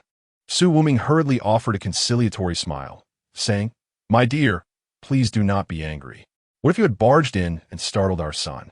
It has taken such a long time for things to improve, and a fright might lead to unforeseen consequences." His words trailed off. Yet Fu Rou understood him well. She also felt a pang of fear, silently chiding herself for being overly concerned. After soothing his wife, the typically composed Su Wuming could hardly contain his curiosity, asking, "Uncle He, what exactly is happening? Who is our son speaking to on the phone?" Uncle He, handing over a stack of documents, replied with a smile, "The person speaking with the young master is a streamer named Chen Jiu. The situation is as follows." After listening to Uncle He's account and perusing the detailed information about Chen Jiu, Su Wuming nodded thoughtfully. He mused, "There seems to be no issue with the individual. Since Mu Yu has chosen to befriend him, let us not interfere. After all, we are not lacking in resources. If it brings joy to Mu Yu and aids in his recovery, what does it matter if we spend thousands or even millions?" At this point, Su Wuming felt a wave of melancholy wash over him. He continued, "I have but two wishes now. First, that Mu Yu's illness may be completely cured. Second, that I can fulfill the wishes of my fourth brother as soon as possible." Chapter 73. Pampering One's Own Sister. Another legendary level 75 tycoon, Chen Jiu, was blissfully unaware that his detailed information had already been laid before a certain formidable individual. Nevertheless, even if he had known, he would have understood. After all, encountering someone like his second brother warranted a thorough investigation by their family. Moreover, given that his second brother suffered from autism, it was only natural for others to seek clarity regarding his background. Besides, Chen Jiu had nothing to hide. Why would he fear scrutiny? As Chen Yi savored her post-meal fruit, she noticed Chen Jiu hanging up the phone and curiously inquired, "Who were you just speaking to?" Observing her inquisitive expression, Chen Jiu replied with a smile, "I was talking to your second brother." "Excuse me?" Chen Yi's eyes widened, momentarily forgetting to chew her fruit. "My second brother? When did I gain another brother?" Chen Jiu shrugged just now. With an exasperated glare, Chen Yi demanded, "What is going on?" "Chen Jiu, you need to clarify this." With a playful tap on her head, Chen Jiu dismissed her displeasure. "Ouch!" she exclaimed, rubbing her head. Ignoring her glare, he retorted, "What do you mean, Chen Jiu? You should call me brother." He then elaborated, "He is the big brother from my live stream, a top-tier tycoon. Everything we eat, wear, and live in is thanks to his generous gifts. It wouldn't be unreasonable for you to address him as your second brother." "Oh, I see," she acknowledged, conceding to the logic of the situation. Suddenly, Chen Jiu recalled, "Wasn't I supposed to get your bank account details?" Noticing her reluctance, he threatened, "Don't make me take matters into my own hands." Under his imposing presence, Chen Yi reluctantly complied, sending him her bank account information. Chen Jiu rose, grabbed his laptop, and retreated to his room. It wasn't that he had anything to conceal. Rather, large transfers necessitated online banking and a security token. Before long, he emerged from a room, stating, "It should be in your account now. Check it." As his words fell, Chen Yi's phone pinged with a notification from a bank. Upon opening it, she froze in astonishment. Rubbing her eyes to ensure she wasn't hallucinating, she hesitantly extended her finger, trembling as she began to count. Once, twice. and only after the third count did she finally grasp the reality before her. In disbelief, she looked at Chen Jiu, her voice quivering. 10 million? Brother. Did you transfer it incorrectly? Chen Jiu stepped closer, affectionately ruffling her hair, and chuckled. No mistake was made. This is rightfully yours. The assets left by their father have been squandered by the original owner, leaving nothing for his sister. Thus, Chen Jiu asserted that this indeed belonged to her. He believed that while wealth could corrupt men, it could empower women, hence the necessity for girls to be nurtured in prosperity. Moreover, he now has only this one sister. Who else should he dote upon? The money he earns, if not spent on her, what significance does it hold? Yet, Chen Shi's eyes glistened with unshed tears, but this is simply too much. As a girl, how could I possibly require such an abundance of wealth? Brother, you should keep it for yourself. Your needs for money surely surpass mine. Besides, with you around, I have nowhere to spend such a large sum. I shall head to the bank immediately to transfer it back to you. Witnessing her anxious demeanor, it was evident she was not feigning distress. Chen Jiu seized her arm, insisting, "What are you fussing about? Take it and spend it as you wish. Rest assured, brother still has plenty. After all, it's merely 10 million. A few live streams will recoup that amount. You should feel free to indulge." "What?" Chen Shi exclaimed dramatically, her expression one of disbelief. "A few live streams? 10 million? Are you exaggerating? It's not as if money can be acquired that swiftly." Chen Jiu raised a hand, but fortunately, Chen Shi was quick to evade. Otherwise, her head would have suffered. What foul language for a young lady! Chen Jiu shot her a disapproving glare. After reprimanding her, he continued, "However, you are correct. Indeed, it is faster than robbing a bank. Do you know how much I garnered in sound waves last night?" This fellow, ever the braggart, could not resist boasting at any opportunity. To call Li Chia the king of boasting would be an understatement. He surpassed even that. Chen Shi blinked her curious eyes. "How much?" Chen Jiu lifted his chin proudly, raising his finger in triumph, smugly declaring, "Close to 100 million in sound waves." "Oomph! Is that impressive? Just ask. Am I not remarkable?" Chen Shi gasped in astonishment. "Wait, are you serious? 100 million sound waves? That equates to 10 million RMB. She questioned in confusion, "But brother, what exactly were you broadcasting? How could you possibly accumulate that much in a single night?" Chen Jiu flashed a smug smile, feigning mystery, and replied, "You shall see for yourself tonight." He added, "Now, you entertain yourself. I need to scroll through Douyin." Suddenly recalling something, he quickly corrected himself. "No, not scrolling. It's work." Indeed, he was not merely browsing Douyin. He had genuine tasks to attend to, important matters. Seated by the floor-to-ceiling window, overlooking the Huangpu River, he lit a cigar and brewed a pot of tea, truly embodying a life of leisurely elegance. Logging onto Douyin, he entered Buin into the live broadcast search bar.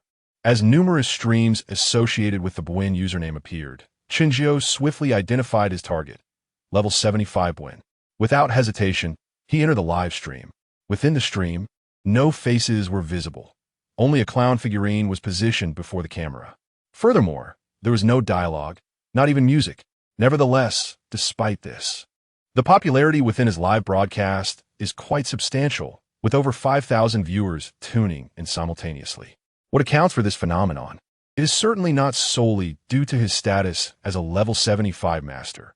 Rather, it is also because he has become the greatest source of amusement among all level 75 masters on Douyin. Much like the figurines displayed before him, he resembles a jester in every sense. The majority of those 5,000 viewers are there to witness the spectacle of his folly. Chen Jiu's arrival is not motivated by a desire to witness the farce, but rather stems from the memories of his former life, where he became acquainted with this renowned and extravagant figure. Indeed, this level 75 Buin brother has left behind a rather legendary tale in his past life. Presently, he is in the process of crafting yet another legend. Chapter 74. The 20 million spent in vain. The 75-level tycoon desiring a comeback, it is essential to recognize that not all 75-level tycoons on Douyin are genuine. In reality, a significant portion, perhaps more than half, are mere imposters. They may represent guild accounts, e-commerce profiles, commercial entities, or even gaming industry representatives. Only a handful exhibit genuine passion and sincerity in their endeavors. While this may indicate a relatively smaller number compared to the false tycoons, one cannot overlook the fact that authentic tycoons still abound on the platform. Interestingly, there exists an unwritten method to discern authenticity among these individuals on Douyin. Typically, once a tycoon begins to host live streams or chat rooms, there's a high probability, around 80%, that they are not genuine. Prior to this, their fervent ticket purchasing often serves a commercial agenda.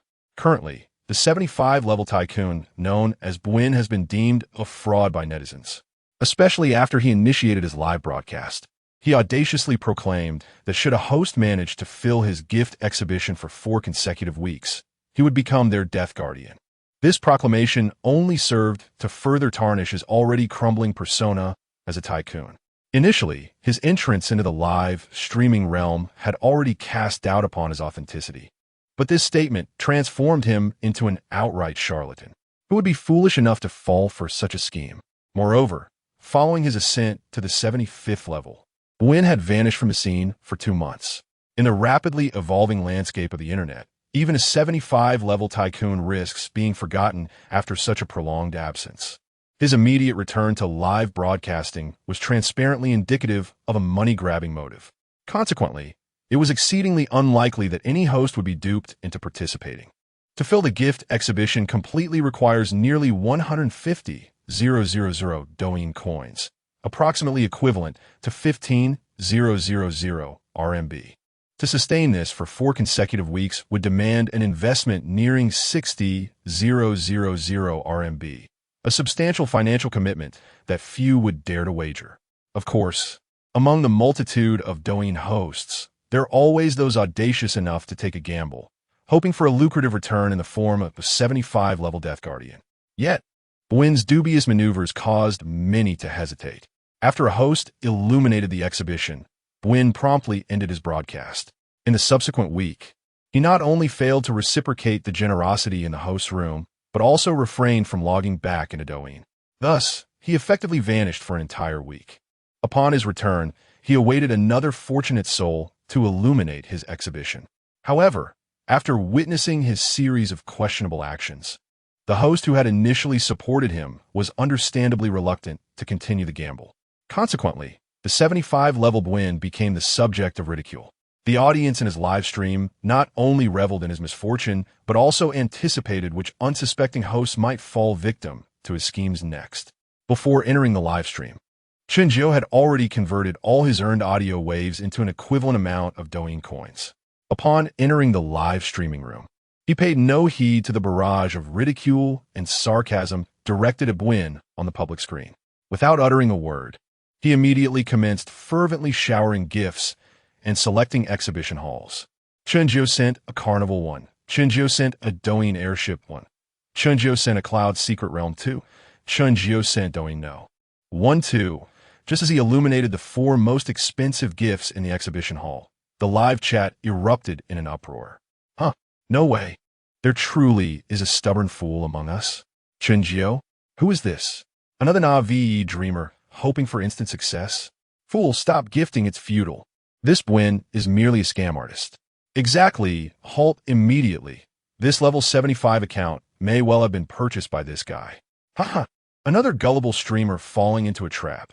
Just wait, once you light up the entire gift exhibition, Buin will undoubtedly end the stream in an instant. In the face of relentless mockery and discouragement, Chen Jiu remained unfazed, continuing to indulge in his lavish gifting. Before long, he had illuminated the entire gift exhibition of Buin. However, as anticipated, the moment it was fully lit, Buin promptly shut down the stream. There were no words of gratitude, no acknowledgement whatsoever.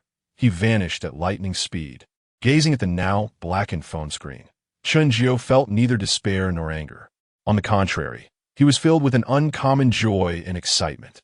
For he, having been reborn, understood better than anyone the formidable nature of this level 75 Buin. While his true prowess may not rival that of his brother Hua Yu, he was undoubtedly a reigning deity on Douyin. His orchestrated performance was not genuinely intended to garner votes or deceive for monetary gain. Rather, he sought to conduct an experiment, to probe the depths of human nature and sentiment. Much akin to his brother Su Muyu's welcome experiment, it served a similar purpose. Initially, he intended to use this spectacle to test the streamers he had previously assisted and supported. However, the results of his experiment left him profoundly disheartened. Those streamers who had once filled the chat with grandiose promises, both in public and private messages, rarely came forth to support him in illuminating the exhibition hall. Even those who did show up only did so once. Thus, he felt that his expenditure of 20 million to reach level 75 had been in vain, as he had yet to encounter a single sincere and grateful streamer. 20 million RMB, enough to nurture thousands of dogs to familiarity. Yet he found himself unable to cultivate even a modicum of gratitude from a cadre of ungrateful streamers. This was hardly surprising. The virtual realm is often more tangible than reality, and streamers are more pragmatic than individuals in any other profession. As long as you possess wealth and Douyin coins, they will shamelessly fawn over you, showering you with sweet words, sugary promises, and fervent affirmations. They will exalt you to the heights of reverence, treating you as a deity. Yet, the moment your fortune wanes, they will turn on you with swiftness surpassing that of turning a page, severing ties and drawing boundaries, and some may even resort to calumny and character assassination. When gifts cease, emotions dwindle to nothing. This sentiment is indeed more than mere rhetoric. Presently, Buin has come to a profound realization, perceiving the truth, which is precisely why he orchestrated such an elaborate scheme. He seeks to discover whether he can encounter that individual who will enable his triumphant return to the limelight. Following the natural progression of events, he indeed found the newcomer female streamer who illuminated his gift pavilion for 4 consecutive weeks. Chen Jiu recalls her as a fledgling talent, and she, without a doubt, emerged victorious in this gamble. The resurgent Buin not only shattered the skepticism surrounding him with undeniable prowess, obliterating the jests of the naysayers, but also validated his existence while propelling the female streamer to unprecedented heights. This, of course, incited a wave of regret among countless streamers who missed their chance, lamenting their missed opportunities. The pathway to success lay before them, tantalizingly close, yet their own trepidation rendered them powerless to seize it. Who can they blame for their inaction? Naturally, now that the prescient Chen Jiu has intervened to seize the moment, the aspiring female streamer finds herself sidelined. Chapter 75: The Rise of the New Emperor and the Birth of a New Deity. With a resounding clap, the wooden gavel struck the long table, producing a crisp sound. The iron-mouthed king, wielding a white paper fan, fixed his sharp gaze on the camera and proclaimed with eloquence, iron teeth and bronze gums, incisive commentary on gossip. Greetings, everyone. I am your entertainment gossip host, the Iron-Mouthed King. Oh my, what a sudden change in style from old Wang today. With his long robe, elongated table, gavel, paper fan, and teacup, he certainly looks the part. Well, old Wang is becoming increasingly professional. He even resembles a storyteller, starting off with a catchy rhyme. Are you preparing for an exam? Indeed, he looks quite impressive. Who would have thought old Wang could pull off such flamboyant ceremonial flair? In an instant, the arrangement of his live streaming room and his own appearance garnered countless accolades from fans, observing the enthusiastic comments flooding the screen. The Iron-Mouthed King couldn't help but smile with satisfaction. He reflected inwardly. Last night's broadcast was truly enlightening. Thanks to Brother Jiu for the inspiration and insight. Indeed, the reason for his stylistic shift today stemmed entirely from the inspiration he had gleaned from Chen Jiu's opening ceremony the previous night. Nevertheless, it was evident that his own intellect was equally sharp. With just a hint of inspiration, he had conjured this entire performance, demonstrating his keen instinct and talent for live broadcasting. Lifting his teacup, he pretended to savor a sip before gently placing it down. With an air of confidence, he continued, "You all must have noticed the transformation in my appearance and style today, right? Quite impressive, wouldn't you say? Doesn't it seem rather formal and professional? Ha! However, to be candid, such a significant and successful metamorphosis could not have occurred without the guidance of one individual. He provided me with the inspiration and illuminated a new path for me. And that individual is none other than our special guest for today as program. Come on, old Wong, stop keeping us in suspense and get on with it. Have there been any notable antics from TikTok streamers lately? I haven't heard of any explosive gossip. Whoa, is today a special episode? Who is it? Who is it? Finally, new gossip is on the horizon. Given old Wong's demeanor, today's special episode is bound to be spectacular, as the curiosity of the audience and the atmosphere in the live stream reached a fever pitch. The iron-mouthed king decided to forego further teasing. He announced, the theme of today's special episode is the rise of the new emperor and the birth of a new deity. With a stunning declaration, he set the stage ablaze. Unsurprisingly, his words stirred a whirlwind of excitement in the live chat. The mere mention of the new emperor and new deity was enough to ignite fervor and anticipation. The iron-mouthed king, witnessing the soaring viewer count, shared a knowing smile. He did not rush to speak or explain, but instead allowed the fans and visitors to engage fervently in discussions and heated debates on the public screen. Without doubt, without quarrel, and devoid of rhythm, how could one expect popularity and fervor to arise? Master Wong, the Iron Tongue, is indeed a professional at navigating these dynamics. Moreover, he possesses the confidence and capability to maintain control over the flow, never fearing a derailment, nor allowing the tempo to escalate uncontrollably. A new emperor? A new deity? How audacious of you. Do you realize how long it has been since Douyin crowned a new emperor? If you mention a new deity, I shall not contest you, but to claim a new emperor? That would make me burst into laughter. Just look at the 10 super elite on the divine throne. How long has it been since a fresh face graced their ranks? Old Wong, though I am your fan, I still harbor doubts about your integrity. Surely you have been compensated to promote someone else, right? Faced with a barrage of questioning, ridicule, and insults, Master Wong maintained a smile, utterly unperturbed. When the public screen quieted down after the uproar, he finally spoke. I understand your skepticism, but it is of no consequence. I, Master Wong, shall refrain from any defense for the time being. Ladies and gentlemen, please direct your attention to the VCR. Then, the LED screen behind him suddenly illuminated, commencing the playback of clips from Chen Jiu's livestream. As the two segments concluded, the previously explosive public screen fell into silence. Master Wong, however, was not taken aback. It seemed he had anticipated such an outcome. With a slight smirk, he playfully inquired, "Weren't you all quite animated before? Why the sudden silence after watching the VCR? Do not hesitate to share your thoughts." His voice instantly roused all the stunned fans and visitors from their shock, and the public screen's comments surged back to life. Holy smokes, this boy who paid for his rank is incredible. He jumped from level 0 to 69 in a single night. My goodness. Had the streamer not intentionally suppressed him and ended the stream early, I reckon this young man could have reached max level. Impressive, truly impressive, and undoubtedly a genuine high roller. Who else but him would spend over 1 million votes on a small streamer with only a few viewers? Unquestionably, Old Wong's assessment is spot on. He is indeed a newly emerged top-tier high roller. Douyin, brace yourself for the rise of a new deity. With such a lavish new deity to protect him, this streamer named Chen Jiu might very well ascend to become a new emperor. Good looks, good character, entertaining, and exceptionally talented.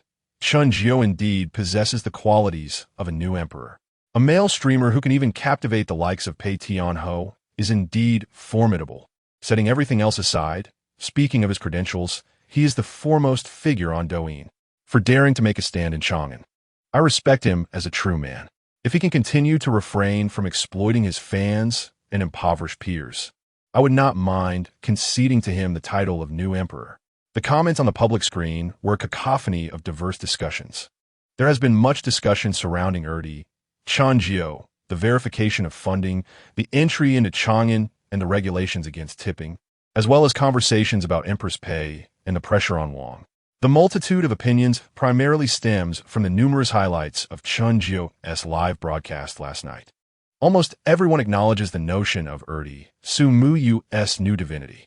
However, the title of new emperor for Chen Jiu has yet to garner unanimous acceptance.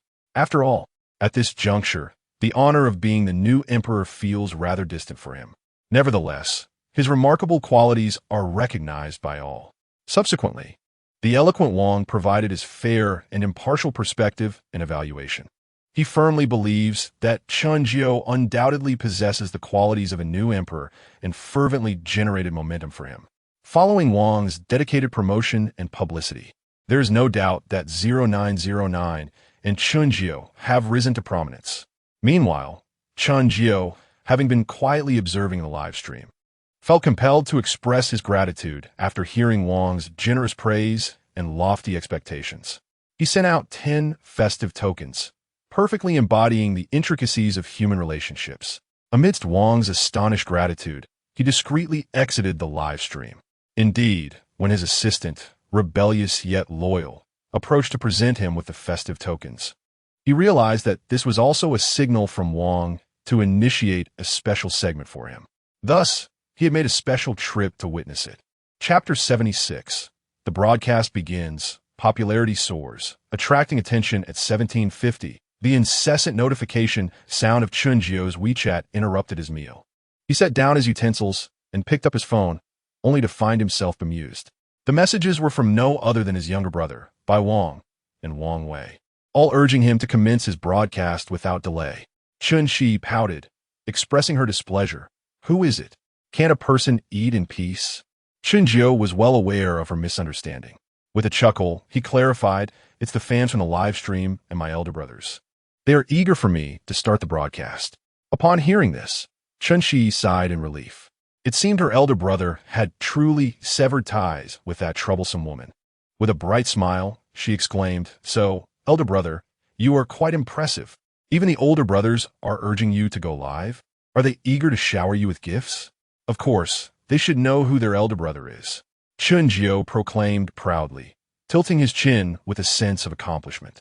Thankfully, he had no tail to wag, or it would surely be soaring high in the air.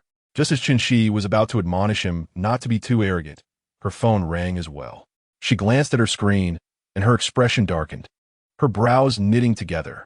Chen Jiu noticed the subtle shift in her demeanor, and just as he was about to inquire, Chen Shi hesitated for a moment before answering the call. She had not put it on speaker, so Chen Jiu could not hear the voice on the other end. He observed as her frown deepened, her irritation becoming more palpable, and he even caught a fleeting glimpse of envy in her eyes. Finally, she forced a smile and remarked, have fun.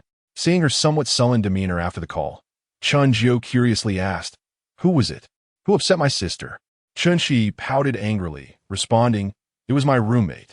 She's so full of herself. Oh, what happened?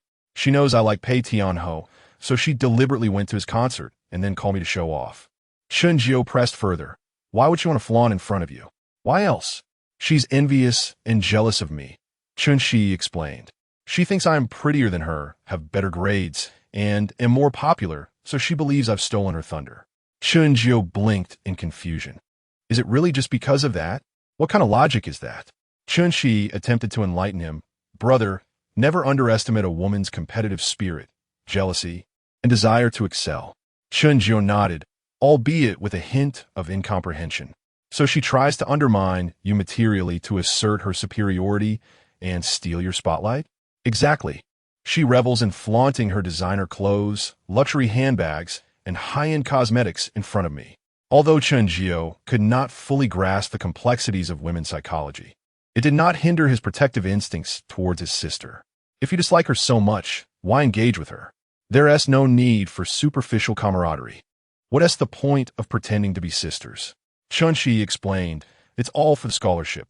Otherwise, I wouldn't bother with her.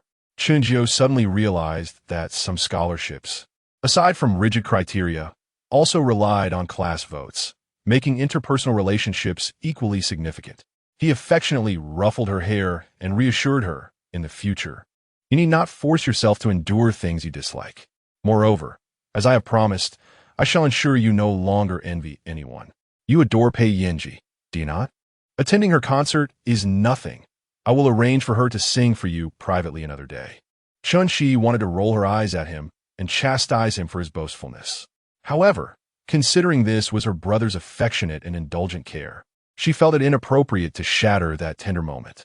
Thus, she feigned a demeanor of joy, anticipation, and belief, nodding in agreement. Sure, sure. Thank you, brother. You are the best. Noticing her slightly exaggerated and contrived performance, Chen Jiu was somewhat speechless. Being as perceptive as he was, he could not possibly be oblivious to his sister's attempt to cheer him up. Nevertheless, he merely smiled knowingly and chose not to expose her act. He picked up his phone to check the time before rising. All right, take your time eating. I must start my broadcast. At his words, Chen Shi immediately tossed her bowl and chopsticks aside, not even pausing to wipe her mouth, and hurriedly followed him, exclaiming, I want to see. I want to watch. With a spirited resolve, they ventured forth into the currents of youth, unyielding in their pursuit of time. Once the broadcast commenced, Chen Jiu instinctively glanced at the viewer count in the upper right corner of the live stream.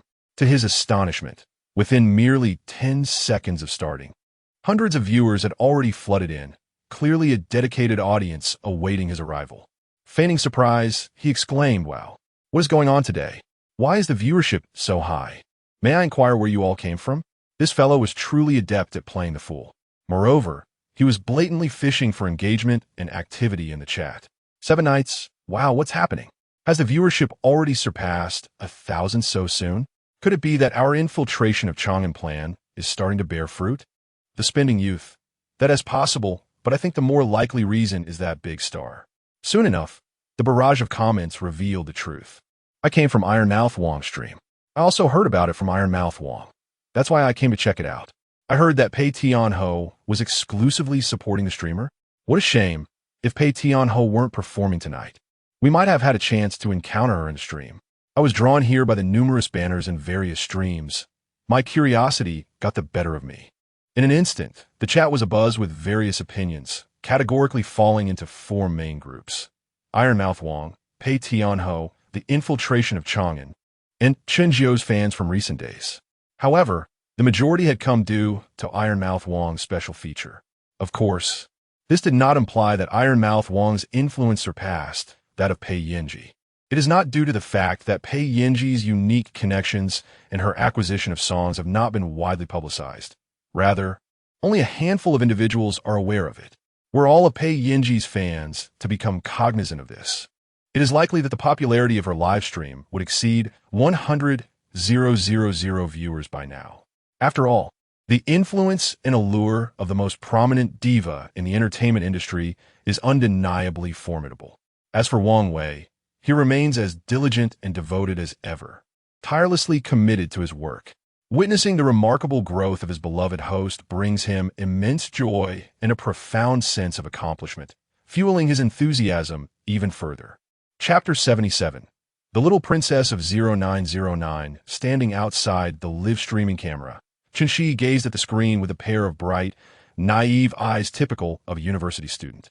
Her curiosity piqued. She instinctively exclaimed, Wow, brother, your live stream has quite the popularity, and everyone seems so lively and excited. Upon hearing her voice, Chen Jiu knew he was in for trouble. The atmosphere of the live stream would undoubtedly shift. Sure enough, Chia. Who was that speaking? Such a sweet and melodious voice. Not again, Jiu.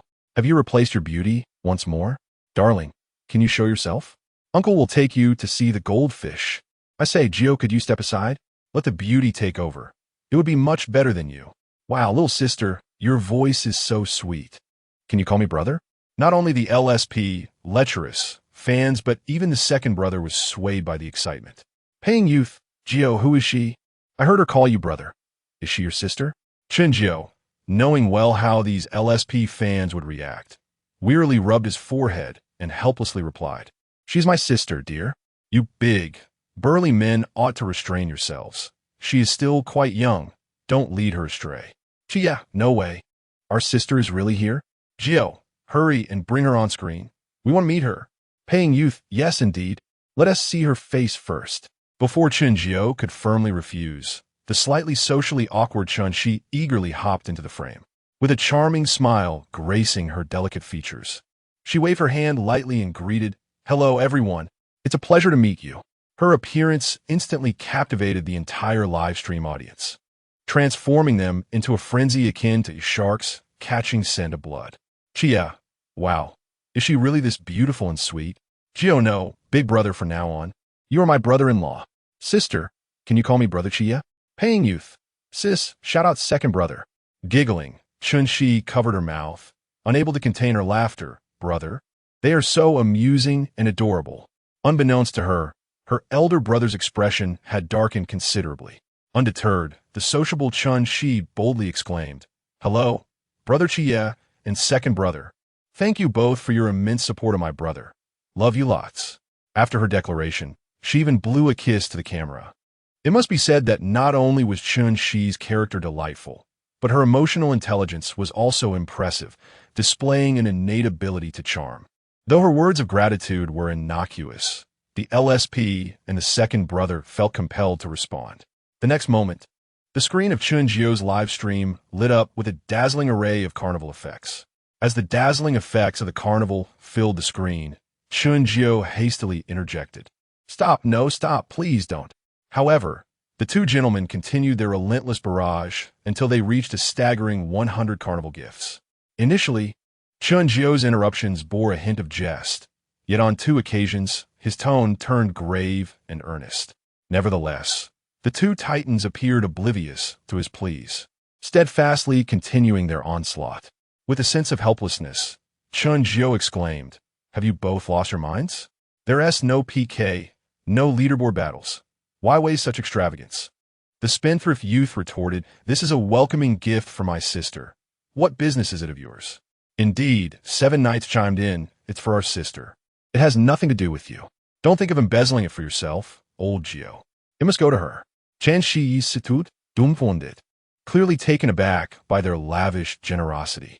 It wasn't that she was unaccustomed to wealth, but this act utterly shattered her preconceived notions. Merely calling them brother resulted in such a grand display of affection. 100 carnival gifts, no less. While most would be elated by such an outpouring of gifts, Chen Jiu was filled with trepidation. "Second brother, Brother 7 Knights, is this truly too much? Such extravagance.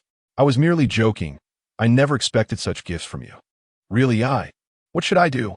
She stomped her feet in distress, her words tumbling over one another in a flurry of panic. Her sincere reaction and expression were unmistakably genuine, emanating from the depths of her heart. Consequently, none of the viewers or fans in the live stream perceived her as insincere or performative. Witnessing Chen Jiu's heartfelt response, Li Qi and Su Mu Yu felt an immense sense of satisfaction and joy. They deemed their generous gifts exceedingly worthwhile, their emotional value profoundly fulfilled. Had they not feared frightening the young girl, they might have wished to send another 100. Hey, don't fret, dear sister," 7 Knights reassured her. "We know you didn't ask for this. It's merely a gift from your brothers. Please accept it with ease. You need not explain yourself, dear sister." The spendthrift youth added, 100 carnival gifts is but a trifle. You are our little princess of 0909, and of course, we shall shower you with affection." Chen Jiu, noticing his sister on the verge of tears, comforted her. "It's just a welcoming gift from your brothers. Did you not hear your second brother? You are our little princess. Accept it with peace of mind." With a nod of her petite head, Chen Jiu broke into a sweet smile. "Thank you, second brother. Thank you, Brother 7 Knights." Her eyes twinkled playfully as she continued, "Second brother, Brother Chia, do remember to provide my elder brother with your address. I have gifts to present to you both." The two responded in unison, "No need, no need. What gifts do we as grown men require?" Chen Jiu, with her delicate visage set in earnestness, replied, "No, it must not be dismissed. Otherwise, I shall have my elder brother return the welcoming gifts you just sent me." The young man, who had just charged his account, conceded, "Very well, I shall provide Brother Jiu with the address shortly." She added, "Thank you, dear sister. May I, however, be so bold as to inquire what gifts you intend to bestow?" Chen Jiu, with a mischievous blink, cheerfully replied, "That's a secret." "Ah, very well. Brother shall await your delightful surprise, but do not go overboard." Seated in the prominent position, Chen Jiu watched his sister's performance, utterly astonished. Was it truly my sister who is the mastermind behind this? Observing the current state of his second brother and Li Qi, it seemed as though they were on the verge of being completely captivated. P.S. Gratitude to Hanya, who adores Hawthorne, for the generous reward. Thanks to Jiang Lu, who delights in milk and poached eggs, for the encouragement. Thanks to Qing Ning, who speaks with fervor, for the bubble tea. Thank you ever so much. May you live for countless years, with each year bringing the joy of spring. Chapter 78. Continuing the expedition, altering tactics, 1 versus 3. Another capital verification. Chen Jiu vowed he was certainly not the shameless sort who would use his own sister as bait for fishing. He was a positive energy streamer, not one to resort to any means merely to garner votes. If he continued to allow Chun Shi to act recklessly, wouldn't he, the fans, and the big brother in the live stream be completely ensnared by her? What was most infuriating was that she herself was utterly oblivious to her own fishing antics. Everything she said and did stemmed from genuine sincerity and heartfelt intentions. Yet, remarkably, the big brother and the fans were completely taken in, willingly diving in her net. What kind of situation was this? It merely served to reinforce an old adage. Sincerity is always a lethal weapon. Fortunately, she only returned on weekends. If she were to linger in the live stream for an extended period, it would be disastrous. Either she would directly cause it to fail, or it would simply transform into her personal stream, or the sentimental live stream would inevitably devolve into a romantic one. Just imagine the scene where all the fans and the big brother turned into fish. The image was so delightful that it sent shivers down his spine just to contemplate it. Chen Jiu absolutely would not permit such a scenario to unfold. Turning to Chen Shi, he said, "Either pull up a chair, sit quietly beside me, and refrain from speaking, or you can go play elsewhere." Chen Shi hurriedly seated herself nearby, sealing her lips. Watching her exit the frame of the live stream, Chen Jiu nodded in satisfaction. Regardless of the dissatisfaction expressed in the comments, he earnestly declared, "No more nonsense. Let us warm up the atmosphere first." In truth, he was more eager than anyone for that evening's live stream, not solely due to the system's rewards, but also because a heavyweight celebrity was likely to make an appearance that night. She was one of the lucky goddesses from his previous life, a super wealthy sister. Of course, according to the usual storyline, she was expected to arrive precisely at 7 o'clock that evening. However, Chen Jiu was uncertain whether his rebirth would affect or alter the course of events. He could only silently hope and pray that no unexpected incidents would arise. Returning to the matter at hand, Chen Jiu grasped the microphone and continued, "Let us start with a song, shall we? Is there anything in particular you wish to hear? If there are no special requests, I'll sing something at random." Given that there were indeed numerous fans of Pei Yinji in the live stream, the clamor for him to sing her songs rose to a crescendo. However, Chen Jiu could only sing 2 of her songs, leaving him with limited options. He promptly declared, "Very well then, I shall sing a song by the Empress Pei, Desire to Capture Yet Let Go, as a gift to everyone in the live stream. This time, let us perform the piano version." As he played the piano and sang, Chen Shi, seated nearby, instantly transformed into a captivated little fan. With her hands crossed over her chest and her eyes sparkling with countless stars, her admiration was palpable. Undoubtedly, the song once again garnered a chorus of applause and cheers. "Brother, when did you learn to play the piano? Your singing has become even more beautiful. So handsome, truly handsome." The little fan, Chen 11, unabashedly raised her thumb in approval and praised him. 7 nights. Let's get down to business. We don't have time for any nonsensical romantic songs. The spending boy. Time is of the essence, and the tasks are numerous. Your live streaming duration is already short. If we continue to dawdle like this, it will take us an eternity to achieve our goals. Let's march forth. Let's march forth. Observing the barrage of comments on the screen, clamoring for battle, Chen 9 felt a sense of helplessness. Although the song was indeed sung beautifully, no one seemed inclined to listen. They were all clamoring for a fight. If it were just fans and onlookers expressing their excitement, it would be understandable, as they relished the spectacle of combat, the dazzling effects, and the thrill of the moment. However, even his older brother was eager for confrontation, leaving Chen 9 feeling utterly sidelined. It could be said that he was a mascot, but to put it bluntly, he felt like a mere tool. A strong sense of frustration washed over him. Were other streamers to learn of his current sentiments, They would likely berate him for his ingratitude, wouldn't they? Not recognizing his own fortune, Chen refrained from hastily initiating the live battle. Instead, he pondered thoughtfully. I believe our approach is somewhat reckless and inefficient. The spending boy. It is indeed a bit slow, but what can we do? Suddenly, Chen flashed a rather pretentious and charming smile. Oh, but there are ways indeed.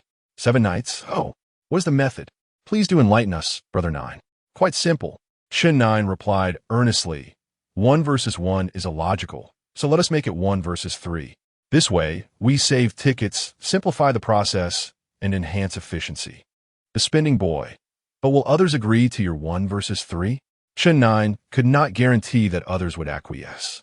He shrugged nonchalantly. Let us give it a try. How else will we know? What if they agree? Besides, our popularity is quite substantial at the moment, with nearly 2,000 viewers. We do have some standing, after all. Having explained his reasoning, he promptly initiated a random connection. Within mere seconds, an opponent was matched. With a friendly smile, Chen greeted, Hello, little rabbit. Hello. Are we going to play? After a moment's contemplation, Chen refrained from responding directly and instead asked, Do you have the necessary conditions? Little rabbit replied, There should be some, but I'm not sure if my brother is available. How about we verify the conditions first? Upon hearing this, not only was the opposing streamer taken aback, but even the loyal viewers in the live chat were bewildered. What does this mean? Verify conditions? Whose conditions? Huh? Is Old 9 planning something again? How intriguing. I suddenly have a strong premonition that Old 9 is about to introduce a new style of gameplay. Little Rabbit furrowed her brow slightly. Curiosity piqued and asked, Verify conditions? What does that mean? Chen Jiu patiently elucidated that we should first verify each other's conditions and exchange votes until one party cannot catch up with the other within the stipulated time. The party with more votes wields the power to dictate the terms, deciding whether to continue or how to proceed. Conversely, the party with fewer votes not only lacks authority, but must also adhere to the rules set by the other. The female streamer, known as Little Rabbit, appeared to share a fondness for playful endeavors and was intrigued by novel approaches. She nodded in agreement, expressing her enthusiasm. This seems quite interesting. Let us engage in this game. She inquired, Shall you cast your votes first, or shall I? Chen Jiu, seeing her acquiescence, felt invigorated and promptly replied, You should go first. If I were to begin, I fear you might lose the courage to even cast your votes. Little Rabbit smiled gently, unfazed by his bravado. All right then, I shall start. How long shall we each cast our votes? After a moment of contemplation, Chen Jiu responded, 30 seconds should suffice. Excellent. Chapter 79. A seamless victory in fundraising. Rallying supportive allies. As the stirring background music commenced, the exuberant voice of the Little Rabbit resonated with fervor. Brothers, we must secure this funding. The stakes are not merely about gaining a voice. They pertain to our family's honor, dignity, and reputation. Let us collectively contribute. Whatever you have, contribute it. If you possess a sports car, pledge it. If you have a Douyin account, use it. If you own a carnival ticket, offer it. Even a small heart or a lollipop will suffice to demonstrate our unity. I will count down from 3. If you do not contribute by the time I reach 1, we will surge forward together. 3, 2, 1, let us go. Listening to her impassioned plea amidst the rousing music, even Chen Jiu felt a surge of enthusiasm. One can only imagine the heights of emotion stirred among her fans. Naturally, her rhetoric was quite conventional, mirroring the typical phrases employed by most streamers. The distinction lay in the emotional engagement of the streamer, the expressiveness of their facial expressions, and the synchronization of their body language. Although the same phrases may be uttered, some streamers deliver them with a lackluster tone, while others inspire fervor and excitement. The Little Rabbit, indeed, was adept at rallying support. As anticipated, the moment her words resonated, her fans in a live stream promptly took action. Thank you to user 225 for the sports car. Thank you to Brother Qingshan for the hot air balloon. Thank you to Brother Shan Shui for the airplane.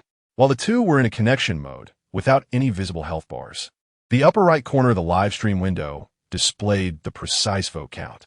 Furthermore, votes in this connection mode could be boundless, as long as the connection remained active. There was no limit to the contributions, and the tally would continue to reflect the total. Amidst her continuous expressions of gratitude, her vote count soared. As the 30 seconds elapsed, her fervent appeals came to an abrupt halt, and her tally settled at 100,000 votes. Aside from one individual who contributed 2 carnival tickets, the remaining 40,000 votes were all garnered through her collective fundraising efforts. With less than 200 viewers in her live stream, managing to rally 40,000 votes showcased her formidable cohesion. Moreover, her supporters indeed had commendable resources. Under normal circumstances, they could traverse the wild areas with ease. However, regrettably, Chen Jiu belonged to a unique category of unforeseen circumstances.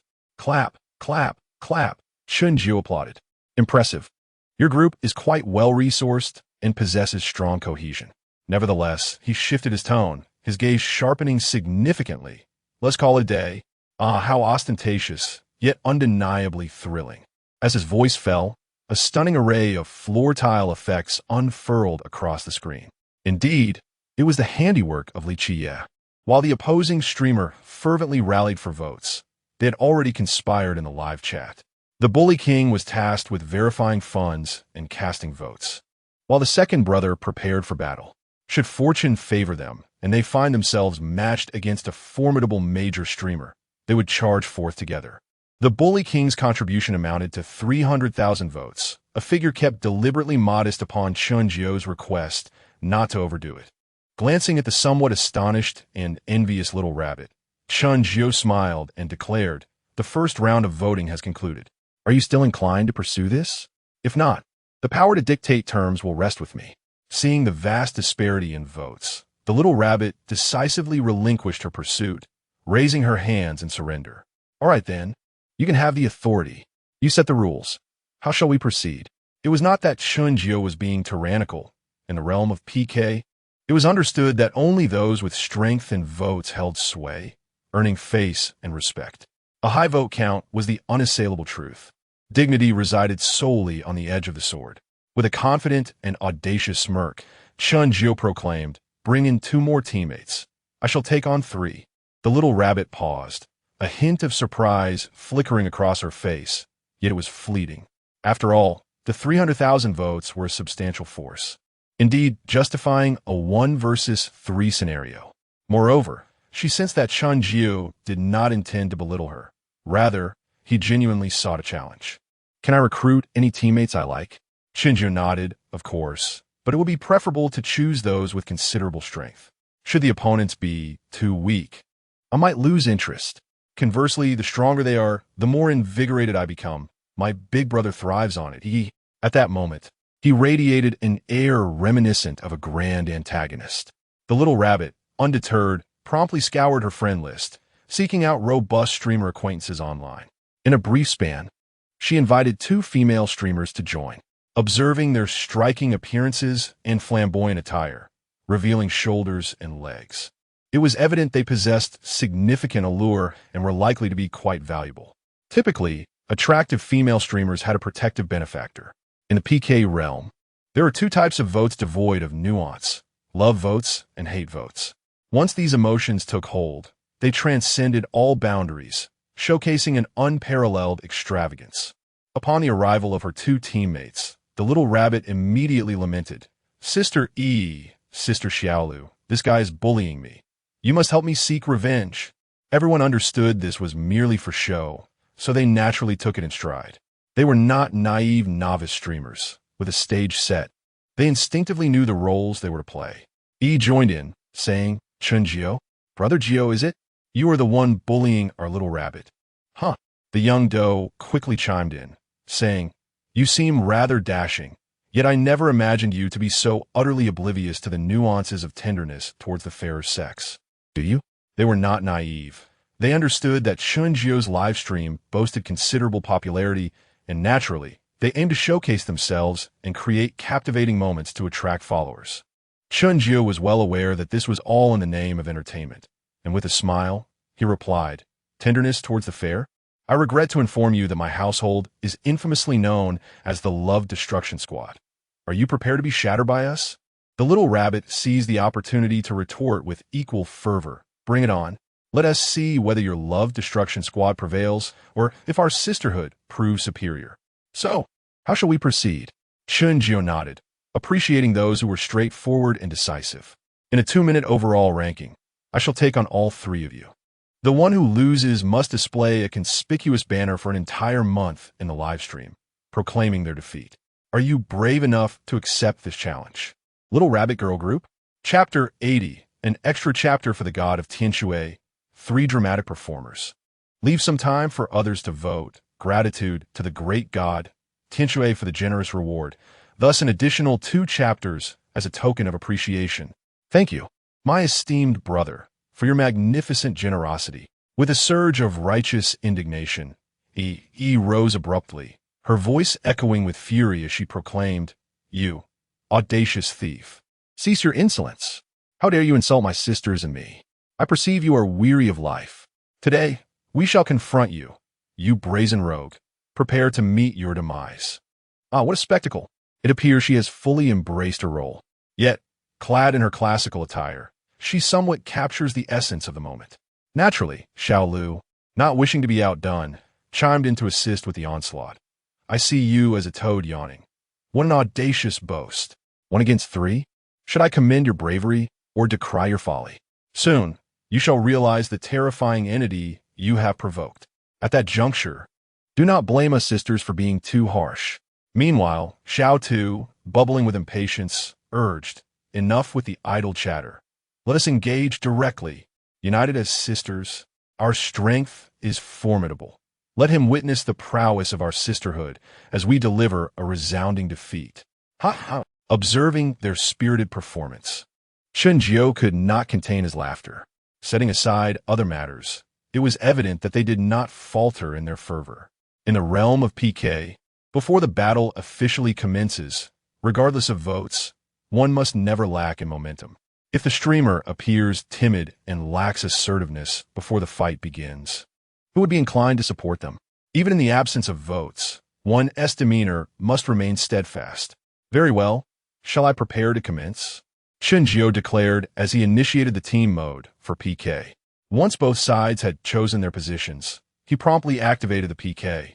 The 3 fierce women, in unison, shouted, "Mute the microphones, gather votes." Instantly, their fervent background music and passionate calls for votes filled Chen Jiu's livestream. He hastily muted their microphones, for the cacophony from the 3 streams was overwhelming. Understanding that his younger brother, Su Mu, was rather impatient, he quickly advised, "Brother, do not rush. Let us wait a moment." The eager youth inquired why.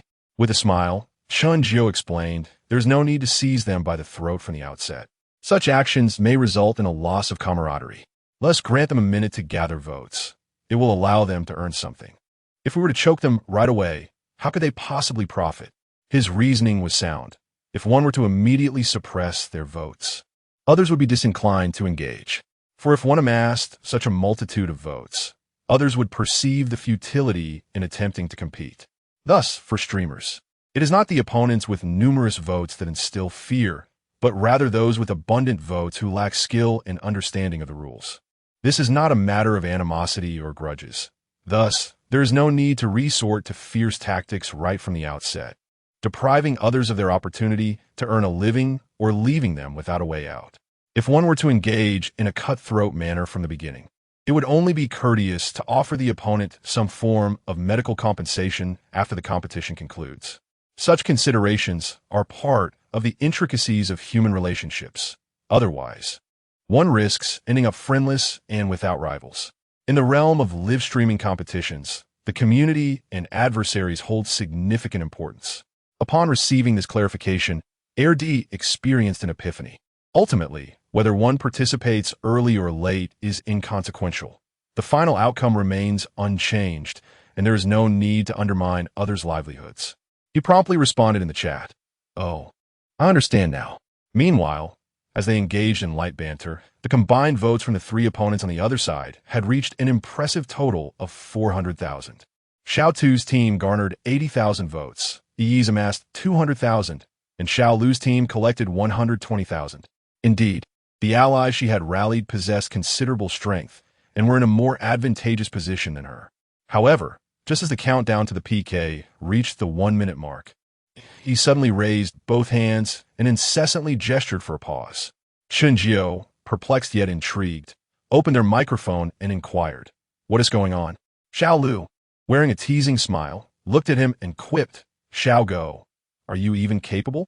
With less than a minute remaining, is your health bar under anesthesia? Or perhaps under full sedation? You're not even moving. As her words settled, E quickly chimed in, adding, 1 versus 3? Is that all you've got? I'm quite curious how you managed to bully Xiao Tu just now. Surely it wasn't solely through words, was it? A man must do more than just talk. As she finished her remark, Xiao Tu took over the conversation, saying, "Weren't you just demonstrating some prowess? Where's that skill now? Did the verification process exhaust you? Please, could you make your health bar move? Don't hold us back from earning, okay?" Listening to their synchronized jabs, Chen Jiu maintained an air of nonchalance and smiled faintly. He understood that they were not merely performing for entertainment, but also aimed to bolster their own votes. He responded, "Hey, you ladies are truly ungrateful, not recognizing a benefactor's intentions. I was merely holding back to allow you a chance to earn, yet you insisted I open my mic and provoke me. Since that is the case, do not blame me for being ungracious. Prepare yourselves for the onslaught from our love-shattering team." With a dismissive scoff, Xiao Tu mockingly retorted, "Come on, let us see how you—" Her words trailed off, her previously arrogant expression instantly frozen in shock. Her eyes widened, and her mouth fell agape, displaying a visage of sheer terror. The reactions of the other two women mirrored hers, as they too were taken aback by the astonishing vote count displayed before them. Indeed, it was D who had taken action. As Chen Jiu's words echoed, he had seized the moment to strike first. The young lad who invested money has presented a carnival of 10, followed by another of 30, and yet another of 34. Congratulations to the young lad for just attaining level 70. Oh my goodness, how impressive. The mighty warrior, Brother Heir, is truly remarkable, and the love-shattering squad is formidable. Brother Heir is extraordinary, steadfast, and magnificent. Congratulations to the mighty warrior, Brother Heir, for reaching level 70. Congratulations to the valiant warrior, Brother Heir, for leveling up. In a moment of realization, with a sorrowful expression, repeatedly pleaded, "Oh dear, brother, big brother, ninth brother, we sincerely apologize for our folly. Please spare us." Little dear implored, "Ninth brother, esteemed sir, please take it easy. I beg you to have your elder brother ease up on us. We were merely jesting." Little Rabbit exclaimed, "Stop, stop. Dear brother, please refrain. With so many votes, it would be a waste to unleash them on us three little Caramitos. Why not save them for a grander streamer?" Ah, how swiftly these three dramatic individuals shifted their demeanor. Just moments ago, they exuded arrogance. In the blink of an eye, they humbly begged for mercy. To be fair, these three performers truly possess an entertaining flair. Chapter 81, additional chapter for the Tianshui deity. If I were to strike first, you would have no chance to retaliate. By the time the countdown for the PK concluded, their vote counts remained unchanged. It is evident that had Chen Jiu directly targeted them from the outset, they would have been left with nothing. Once the PK concluded and the rankings were announced, the three of them promptly expressed their gratitude towards Chen Jiu. In unison, they said, "Thank you, Brother Jiu, for leaving us a morsel to eat." Chen Jiu waved his hand nonchalantly, "For we are all colleagues, and harmony among us is what truly matters." Little Rabbit cheerfully inquired, "So, Brother Jiu, what banner do you want us to hang?"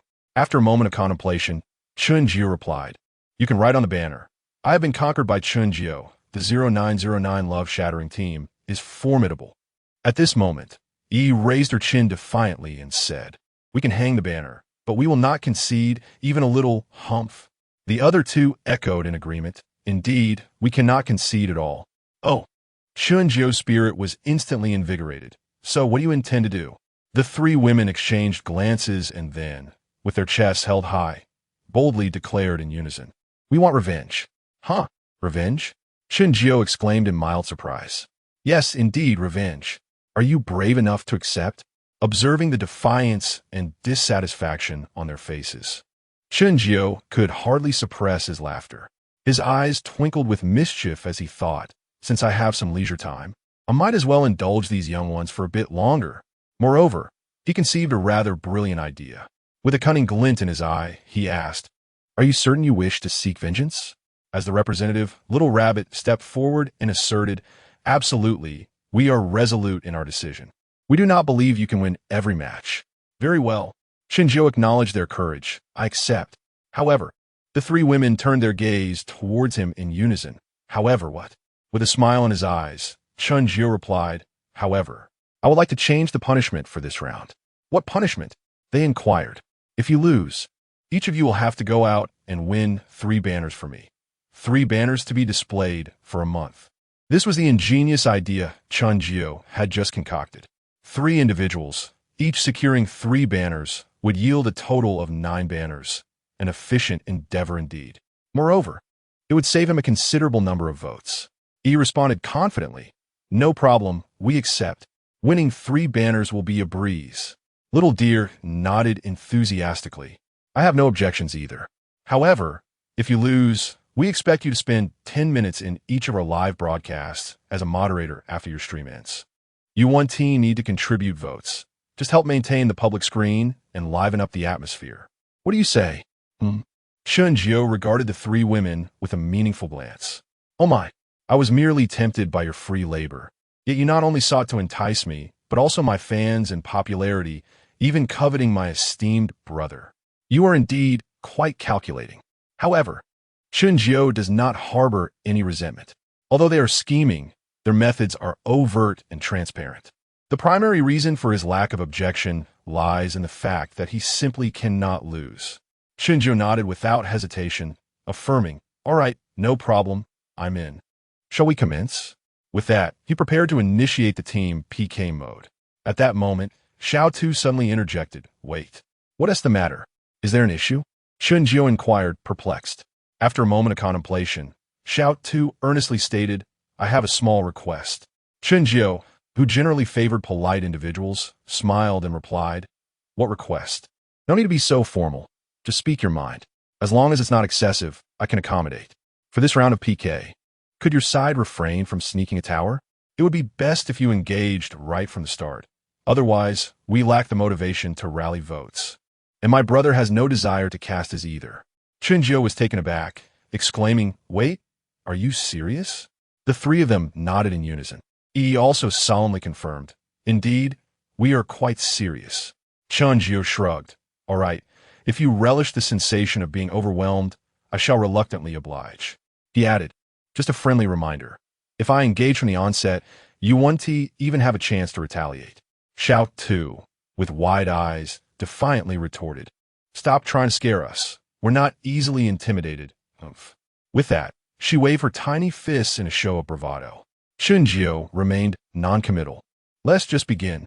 As the PK commenced, just as they prepared to follow their usual protocol of silencing the microphones and rallying votes, Chen Jiu preemptively spoke. "No need to silence the mics or gather votes, as it is unnecessary. Second brother, fulfill their wishes." The screen lit up with extravagant effects as Su Muyu, seated before the screen, could hardly contain his joy. He even excitedly licked his lips. It was the first time he had encountered such a request. How could he not be thrilled? Without further ado, he produced his golden tool, the fascia gun. In the next moment, dazzling special effects filled the entire livestream room. The youth who spends money, send to Carnival 20. The youth who spends money, send to Carnival 100. The youth who spends money, send to Carnival 134. PK concluded. The 4 characters floated prominently in the center of the screen. Wow, that was instant. Over 4 million in an instant. Incredible, a knockout right from the start. Second brother is phenomenal. Wow, did it really take just 2 minutes for the PK? That's quite extravagant. Brutal, truly brutal. It's no wonder he is the new god. I firmly believe that this year's 2 strongest dark horses on Douyin will undoubtedly be Jiu and Erge. The abrupt conclusion of the PK left the 3 women utterly dumbfounded, astonished in the moment. "Thank you. We appreciate second brother's extravagant generosity. He remains as impressive as ever." After expressing gratitude to the elder brother, Chen Jiu turned his attention to the 3 who were still in a daze. With an air of arrogance, he proclaimed, "What do you think? I told you, if I were to make the first move, you wouldn't even have a chance to retaliate. Now do you see? He let out a resigned smile, conceding that they were now thoroughly convinced. The young man was indeed formidable, impressive beyond measure.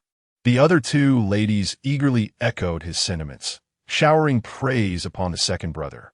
In the realm of competitive gaming, it is quite customary to extol the virtues of one's elder brother. However, it is essential to maintain a sense of propriety and moderation.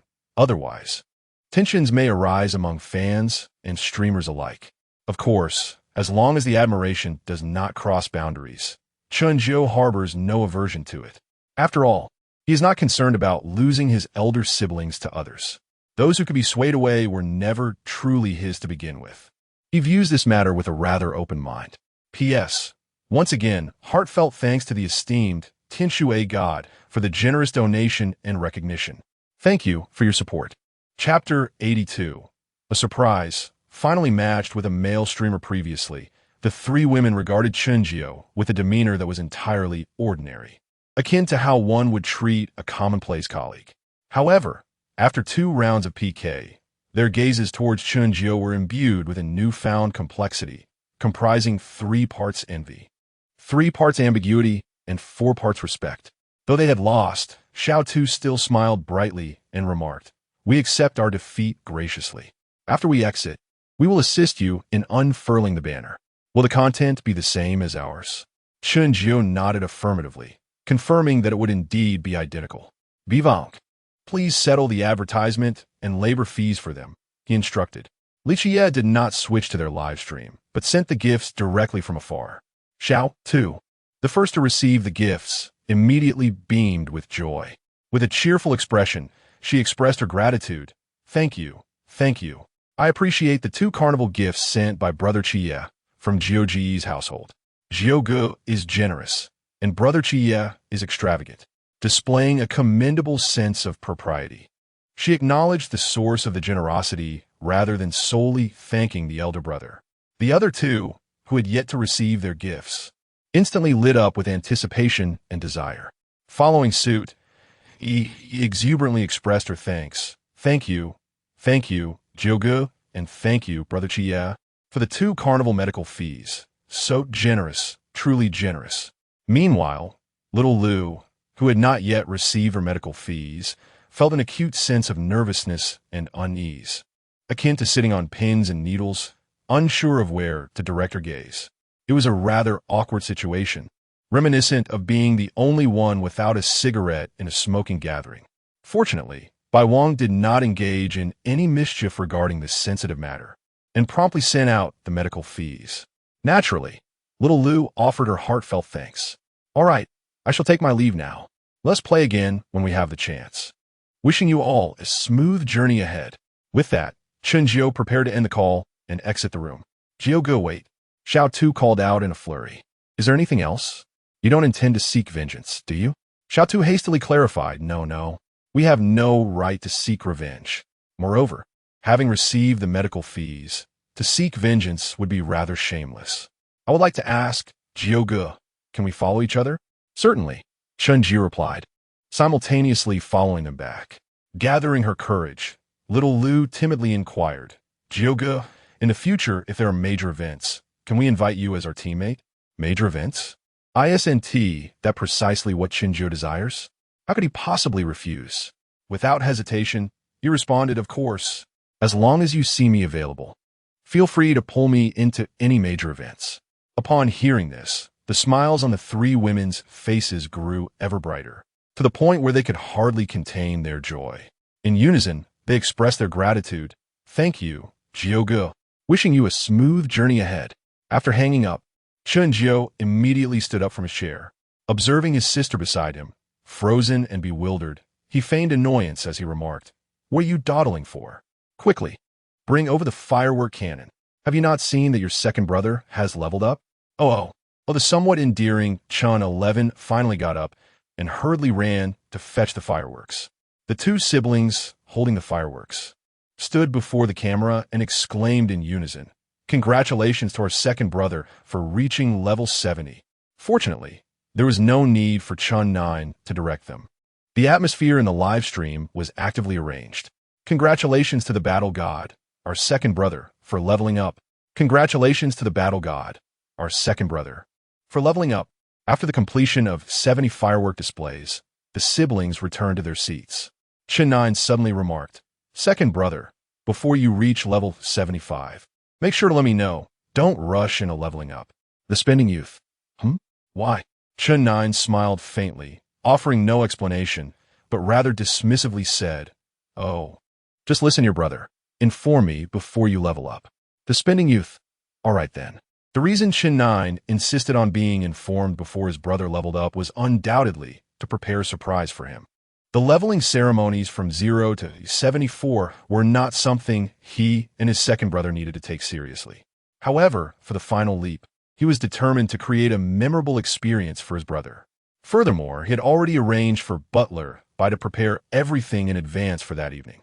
This was also the reason Jia was absent tonight.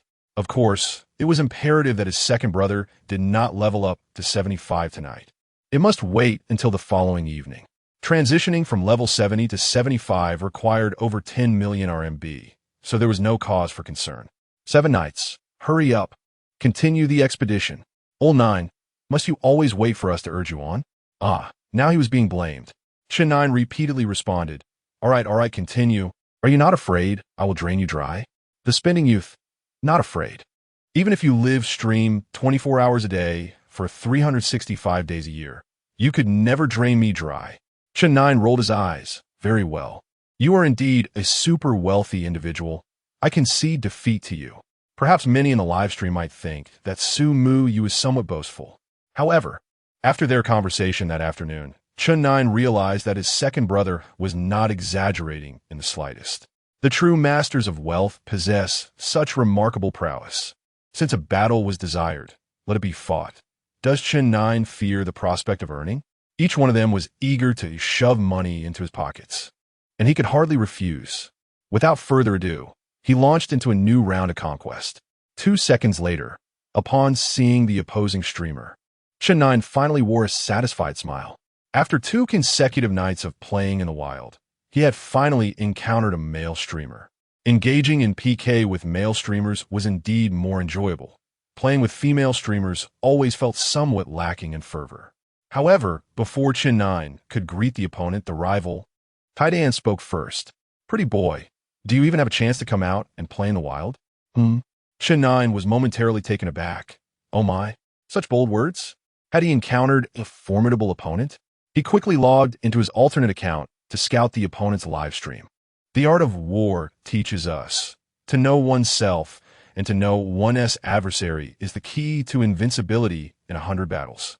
Chen Jiu, regardless of the opponent he faces, never underestimates anyone, no matter how seemingly insignificant. Indeed, the individual across from him boasts quite a commendable popularity, with over 3,000 followers, qualifying him as a prominent third-tier streamer. Moreover, the individual currently leading the rankings is a figure of considerable wealth, boasting a level of 69. The second-ranked competitor is not to be disregarded either, holding a wealth level of 67. There are even more individuals within the range of levels 40 to 50. Chen Jiu subtly nodded, acknowledging that this could be considered a formidable opponent. However, the man's manner of speaking is undeniably rather unpleasant, and both his tone and demeanor exude an air of unrestrained arrogance. A slight smirk appeared at the corners of Chen Jiu's lips, indeed, quite intriguing.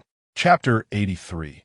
The predecessor of the Fierce PK Circle, a new way of verification and ticket display, Taidan's countenance was fierce, exuding an air of arrogance that was palpable in both his demeanor and actions. With a cursory glance, Chen Jiu discerned that he must undoubtedly belong to the Fierce PK Circle. The rebellious spirit radiating from him likely stemmed from his habitual indulgence in the Fierce PK realm. The style of Fierce PK hosts starkly contrasts with that of their counterparts in other domains. They embody an aggressive and audacious essence, both in their presence and disposition. Their speech is particularly confrontational, laden with aggression, often veering towards the vulgar. They excel at inciting divisive sentiments, fostering animosity, and adeptly manipulating audience emotions. Chen Jiu possessed a modicum of understanding regarding Fierce PK. On Earth, It had once thrived in a tumultuous manner, yet ultimately succumbed to regulation and reform. However, in the parallel world of Blue Star, fierce PK continues to flourish unabated. The fervent adoration from viewers and fans can be attributed to various factors, primarily two.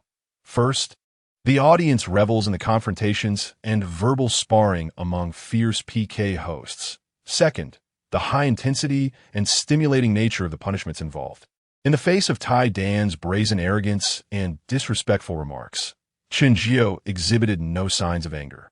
Instead, he responded with a congenial smile, retorting, "Isn't it time for you to come out and engage in the wild, given your score? Moreover, what constitutes a score anyway?" Those familiar with him would recognize that beneath his seemingly harmless exterior lurked a cunning predator, ready to pounce. Although Chen Jiu maintained a smile and a gentle tone, his counterargument bore a formidable edge. Tai Dan's expression faltered momentarily, clearly taken aback by Chen Jiu's unexpected lack of deference. "Oh, you speak rather boldly for a pretty boy, do you?" Chen Jiu, both astonished and speechless, thought to himself, "Is this what boldness looks like? Perhaps you should reflect on your own words." Tai Dan's demeanor darkened noticeably as he coldly remarked, "Kid, hasn't anyone ever told you to hold reverence for your seniors?" With a dismissive scoff, Chen Jiu retorted, "What a double standard. You are permitted to be rebellious and disrespectful, yet others cannot speak their truth." He then shook his head in disappointment, continuing, "To be honest, the antagonism you've crafted is rather forced, and the hatred seems exceedingly contrived. It lacks coherence and authenticity, and the traces of artifice are glaringly apparent. A little build-up would have sufficed. This is a poor performance, a 0-star review." Chen Jiu mercilessly exposed the charade, eliciting a flash of embarrassment in Tai Dan's eyes. With a hostile glare directed at Chen Jiu, he likely cursed him internally 1,000 times. "Damn it, we are colleagues in this digital realm. If you refuse to cooperate, that's one thing. But must you undermine me so blatantly? Are you not aware that you are jeopardizing my livelihood? To obstruct someone's means of sustenance is akin to murdering their parents." If Tai Dan had previously been merely playing a role, it was apparent that the pretense had now transformed into a genuine confrontation. Enraged and humiliated, his gaze turned ominously dark, and he spoke with a sinister tone. "Very well. Indeed, you have successfully provoked my ire, you pretty boy." Chen Jiu's lips curled into a disdainful smile. "Such vacuous drivel was better suited for your rivals on the same stage, for it bore no significance to me." Upon hearing this, Egg, in a fit of rage, retorted, "What kind of nonsense are you, pretty boy? How dare you look down upon us in the merciless PK arena?" Chen Jiu found the situation quite amusing. Indeed, he was a merciless PK streamer, effortlessly employing the familiar tactics of stirring the pot and inciting hatred. However, he grew weary of the charade and impatiently interjected, "Enough with the prattle. Can you actually play? If you can, then let us proceed. If not, withdraw." To his surprise, upon hearing this, Iron Egg burst into uncontrollable laughter. "Ha ha!" After laughing, he mocked, "With your attitude and demeanor, you wish to engage with a senior in PK? Moreover, do you even have any points to speak of? I have no interest in playing house with trivialities." "Stop! Stop! Enough already," Chen Jiu interrupted impatiently. Recognizing that Iron Egg craved drama and animosity, he decided to indulge him. Without reservation, he launched a sharp retort. "Do not flaunt the title of senior. Do you truly deserve it? You are merely a washed-up streamer. Yet you dare to claim such status? Huh! Insufferable." Iron Egg's face turned ashen, and he bellowed in rage. "You are courting death, pretty boy. If I do not teach you a lesson today, you will truly believe you can act with impunity online. Speak, how do you wish to play? I shall accompany you to the end." Yet at that moment, Chen Jiu merely smiled slightly, maintaining his composure. "You wish to play? Do you even have points?" "I refuse to engage with those lacking points. It would hinder my quest for votes and earnings." In mere moments, he had returned Iron Egg's words back to him, even adding a touch of sarcasm. It was no wonder he was known as a vengeful and spiteful character. "Do I lack points?" "Ha ha ha!" Iron Egg laughed as though he had heard the most amusing joke. Once he had laughed enough, he confidently proclaimed, "I, Egg, am never short of points. I could easily handle you even if I faced you 800 times a day. Furthermore, Let me describe you in the words of our community. Cheap and entertaining. Beating you 1T cost me much at all. Chen Jiu merely scoffed. Points are not determined by mere words. One must verify their worth. Iron Egg furrowed his brow. Verify worth? What do you mean? A sly smile crept across Chen Jiu's lips as he teased. Aren't you a merciless PK streamer? Let us engage in a game that befits a tough guy. I wish to see just how relentless you can truly be. He paused momentarily, theatrically lifting his teacup for a sip. The individual leisurely continued. As for the competition, let us forego the battle. It has become monotonous and lacks significance. Instead, let us engage in a more entertaining activity, a fundraising challenge. We will each take turns to solicit votes, with 1 minute allocated to each participant. During this minute, there are no restrictions on the number of votes one can gather. Should one party fail to surpass the other's vote count within the allotted time, they must face a penalty. Following the penalty, the other party will be granted another minute to solicit votes. If they still cannot catch up, they too will incur a penalty. However, if they succeed in matching the votes, it will then be the other party's turn to gather votes under the same rules. What do you say? Are you up for the challenge? He concluded with a playful taunt. As a seasoned veteran in this competitive circle, such trivial games should pose no challenge for you, should they? P.S. I extend my gratitude to Tanhua for the generous gift of bubble tea, to Innocent and Cheerful Peepa's Spirit for the inspiration capsules and encouragement tokens, to Devoted to Scandalous Entertainment Novels for the encouragement token, and to Sleepy Me 444 for the bubble tea. I would also like to thank all the supportive readers who have contributed. Thank you. Thank you all for your unwavering support. Chapter 84. Infinite Punishment. Who is deceiving whom? A mere skirmish? How audacious of Chen Jiu to utter such words. It is imperative to recognize that although the vote counts are displayed during the live interactions among streamers, there is no limit to the duration of these connections. According to the rules he has established, this implies that the punishment also knows no bounds. Unless one party concedes defeat, the conflict and struggle shall persist indefinitely. Upon hearing his proposed new game, Tai Dan's eyes sparkled with intrigue. He had been pondering how to teach a lesson to this audacious young man, and unexpectedly, the fool had provided an excellent avenue for retribution. Clapping his hands in excitement, Tai Dan exclaimed, "Marvelous, marvelous! It is indeed a rarity to witness someone digging their own grave so willingly. Today, I shall impart a valuable lesson. First put on your socks, then your shoes. First play the subordinate, then the master. How dare this novice presume to trample upon my authority? Another one spouting empty rhetoric while dreaming of grandeur. Moreover, why do these fierce PK streamers relish in making bold declarations? Surely, they cannot enjoy the game without a hint of bravado. Were it not for the sake of entertainment and reward, Chen Jiu would prefer not to engage in such trivial banter. With a hint of exasperation, he retorted, "Why so verbose? Do you dare to play? Will you accept? Just give me a straightforward answer." Without hesitation, Tai Dan confidently replied, "Of course I'll play. This game is far too enticing. I can hardly contain my excitement." With a glint of mischief in his eyes, he contemplated briefly before a sly smile graced his lips, forming a devious arc. "Let us do this. If either of our teams falls behind, the loser must perform 10 standard push-ups. What do you think?" Chen Jiu couldn't help but chuckle. Was this not a trap of his own making? Perhaps he perceived himself in the same light that Chen Jiu saw him, both believing the other to be the fool digging their own grave, while each considered themselves the true hunter. Naturally, Chen Jiu had no reason to decline his suggestion. However, being of a kind heart, he decided to grant the other party one last chance. "Are you certain? No need for further deliberation? Once we agree, there shall be no turning back. At that point, you cannot retract your words." Tai Dan chuckled with amusement. "Aren't you the one who seemed eager? Why are you now hesitating?"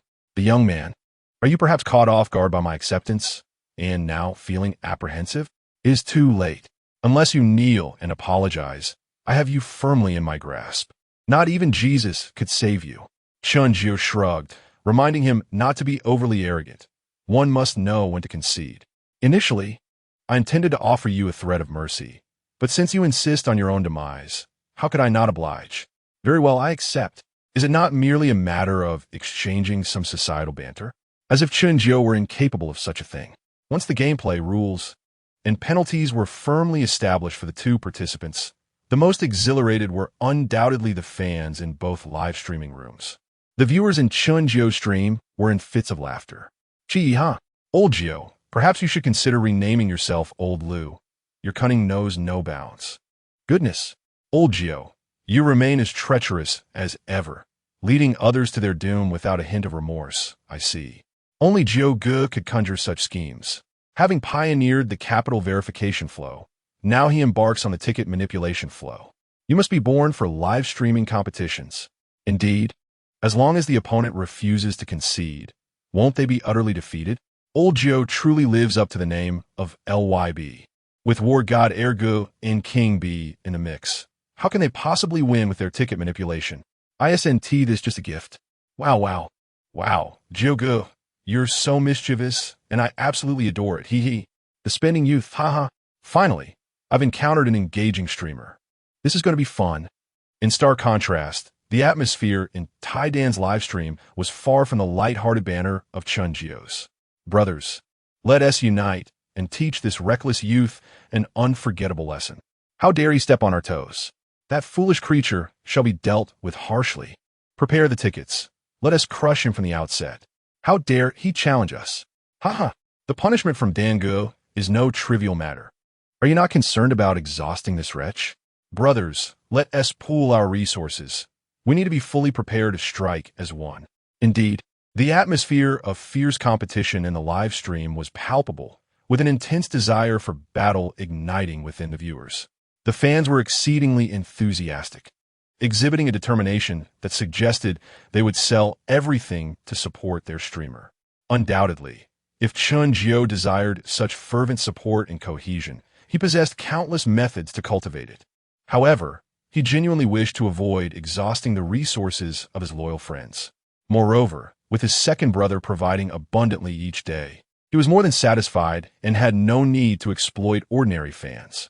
As a premier hunter, his sights were set solely on the elite patrons. What satisfaction could he derive from ensnaring average fans? Tai Dan eagerly licked his lips, unable to contain his excitement as he asked, "Pretty boy, should I go first or will you?" Chen Jiu shrugged nonchalantly, replying, "Whatever you prefer. Either is fine. Allow me to demonstrate first. And let me teach you how it's done, pretty boy. Pay close attention and learn well. Ha.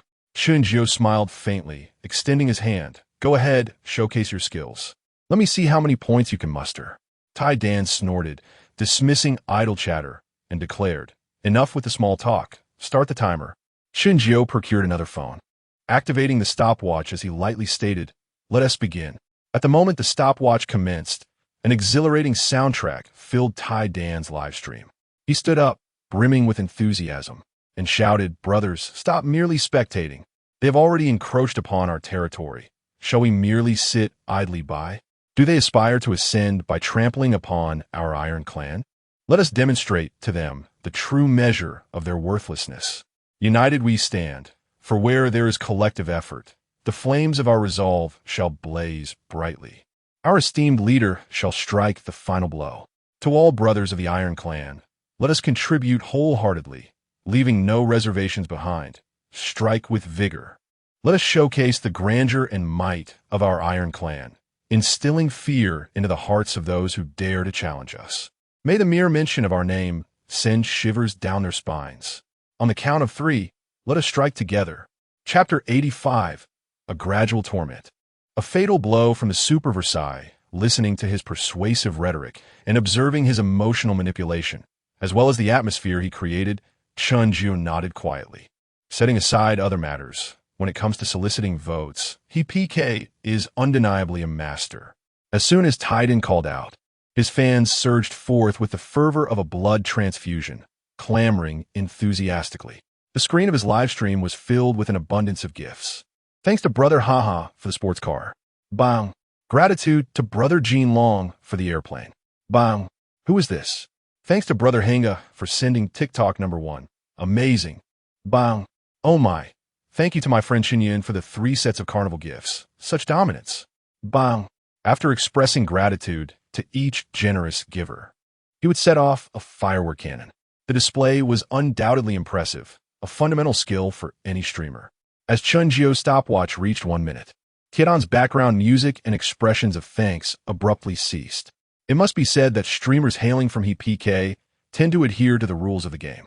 Tian, a worthy third-tier streamer, certainly had some strength behind him. Within a mere minute, and without any action from the level 69 big brother, he had amassed 150,000 votes. Of these, 90,000 votes came from his 67 level French Union's 3 sets of carnival gifts, while the remaining 60,000 were crowd-funded by his fans. Whether to regard Chen Jiu as fortunate or unfortunate remains debatable. Just as Tian began his broadcast, intending to engage in some wild antics, he fortuitously crossed paths with him. Moreover, it was perfectly timed as all of his big brothers were present. Gazing at his tally of 150,000 votes, Tian revealed a proud and arrogant smile, boasting, "Come on, pretty boy, it's your turn to shine. Since you're so confident, 150,000 votes should pose no challenge for you, right?" His sarcastic tone hardly fazed Chen Jiu, who retorted, "Indeed, 150,000 votes seem rather meager. Watching you toil and shout for such a paltry sum, I can't help but feel sorry for you. Now, let us time it. Allow me to show you what true power looks like, nay? It should be more akin to a nuclear power station." "Huh," Tian scoffed disdainfully, clearly believing Chen Jiu was merely boasting. Without further ado, he pulled out his phone and activated the stopwatch. "Let the performance begin." Chen Jiu, without even playing background music, calmly stated, "Let us not go overboard. Let us simply double your votes. This way, the opposing side would neither be driven to despair nor find it too easy. If he were to crush them outright, it would be rather dull. We shall take our time and enjoy the torment." Ha ha ha. Transforming into the role of a villain, he wore an exaggerated, sinister grin. Not only was he in no rush to solicit votes, but he also expressed a wistful admiration, saying, "To be honest, there are times I truly envy you streamers. You may freely exhibit your eloquence, invigorate morale, as if you were infused with boundless energy and passionately rally for votes. However, I find myself unable to do so, for my elder brother forbids me from soliciting votes. He indulges me far too much. Alas, his ostentatious display of superiority is truly infuriating. Yet, what vexes me most is that my younger brother, Hua Yu, willingly plays along with his pretentiousness.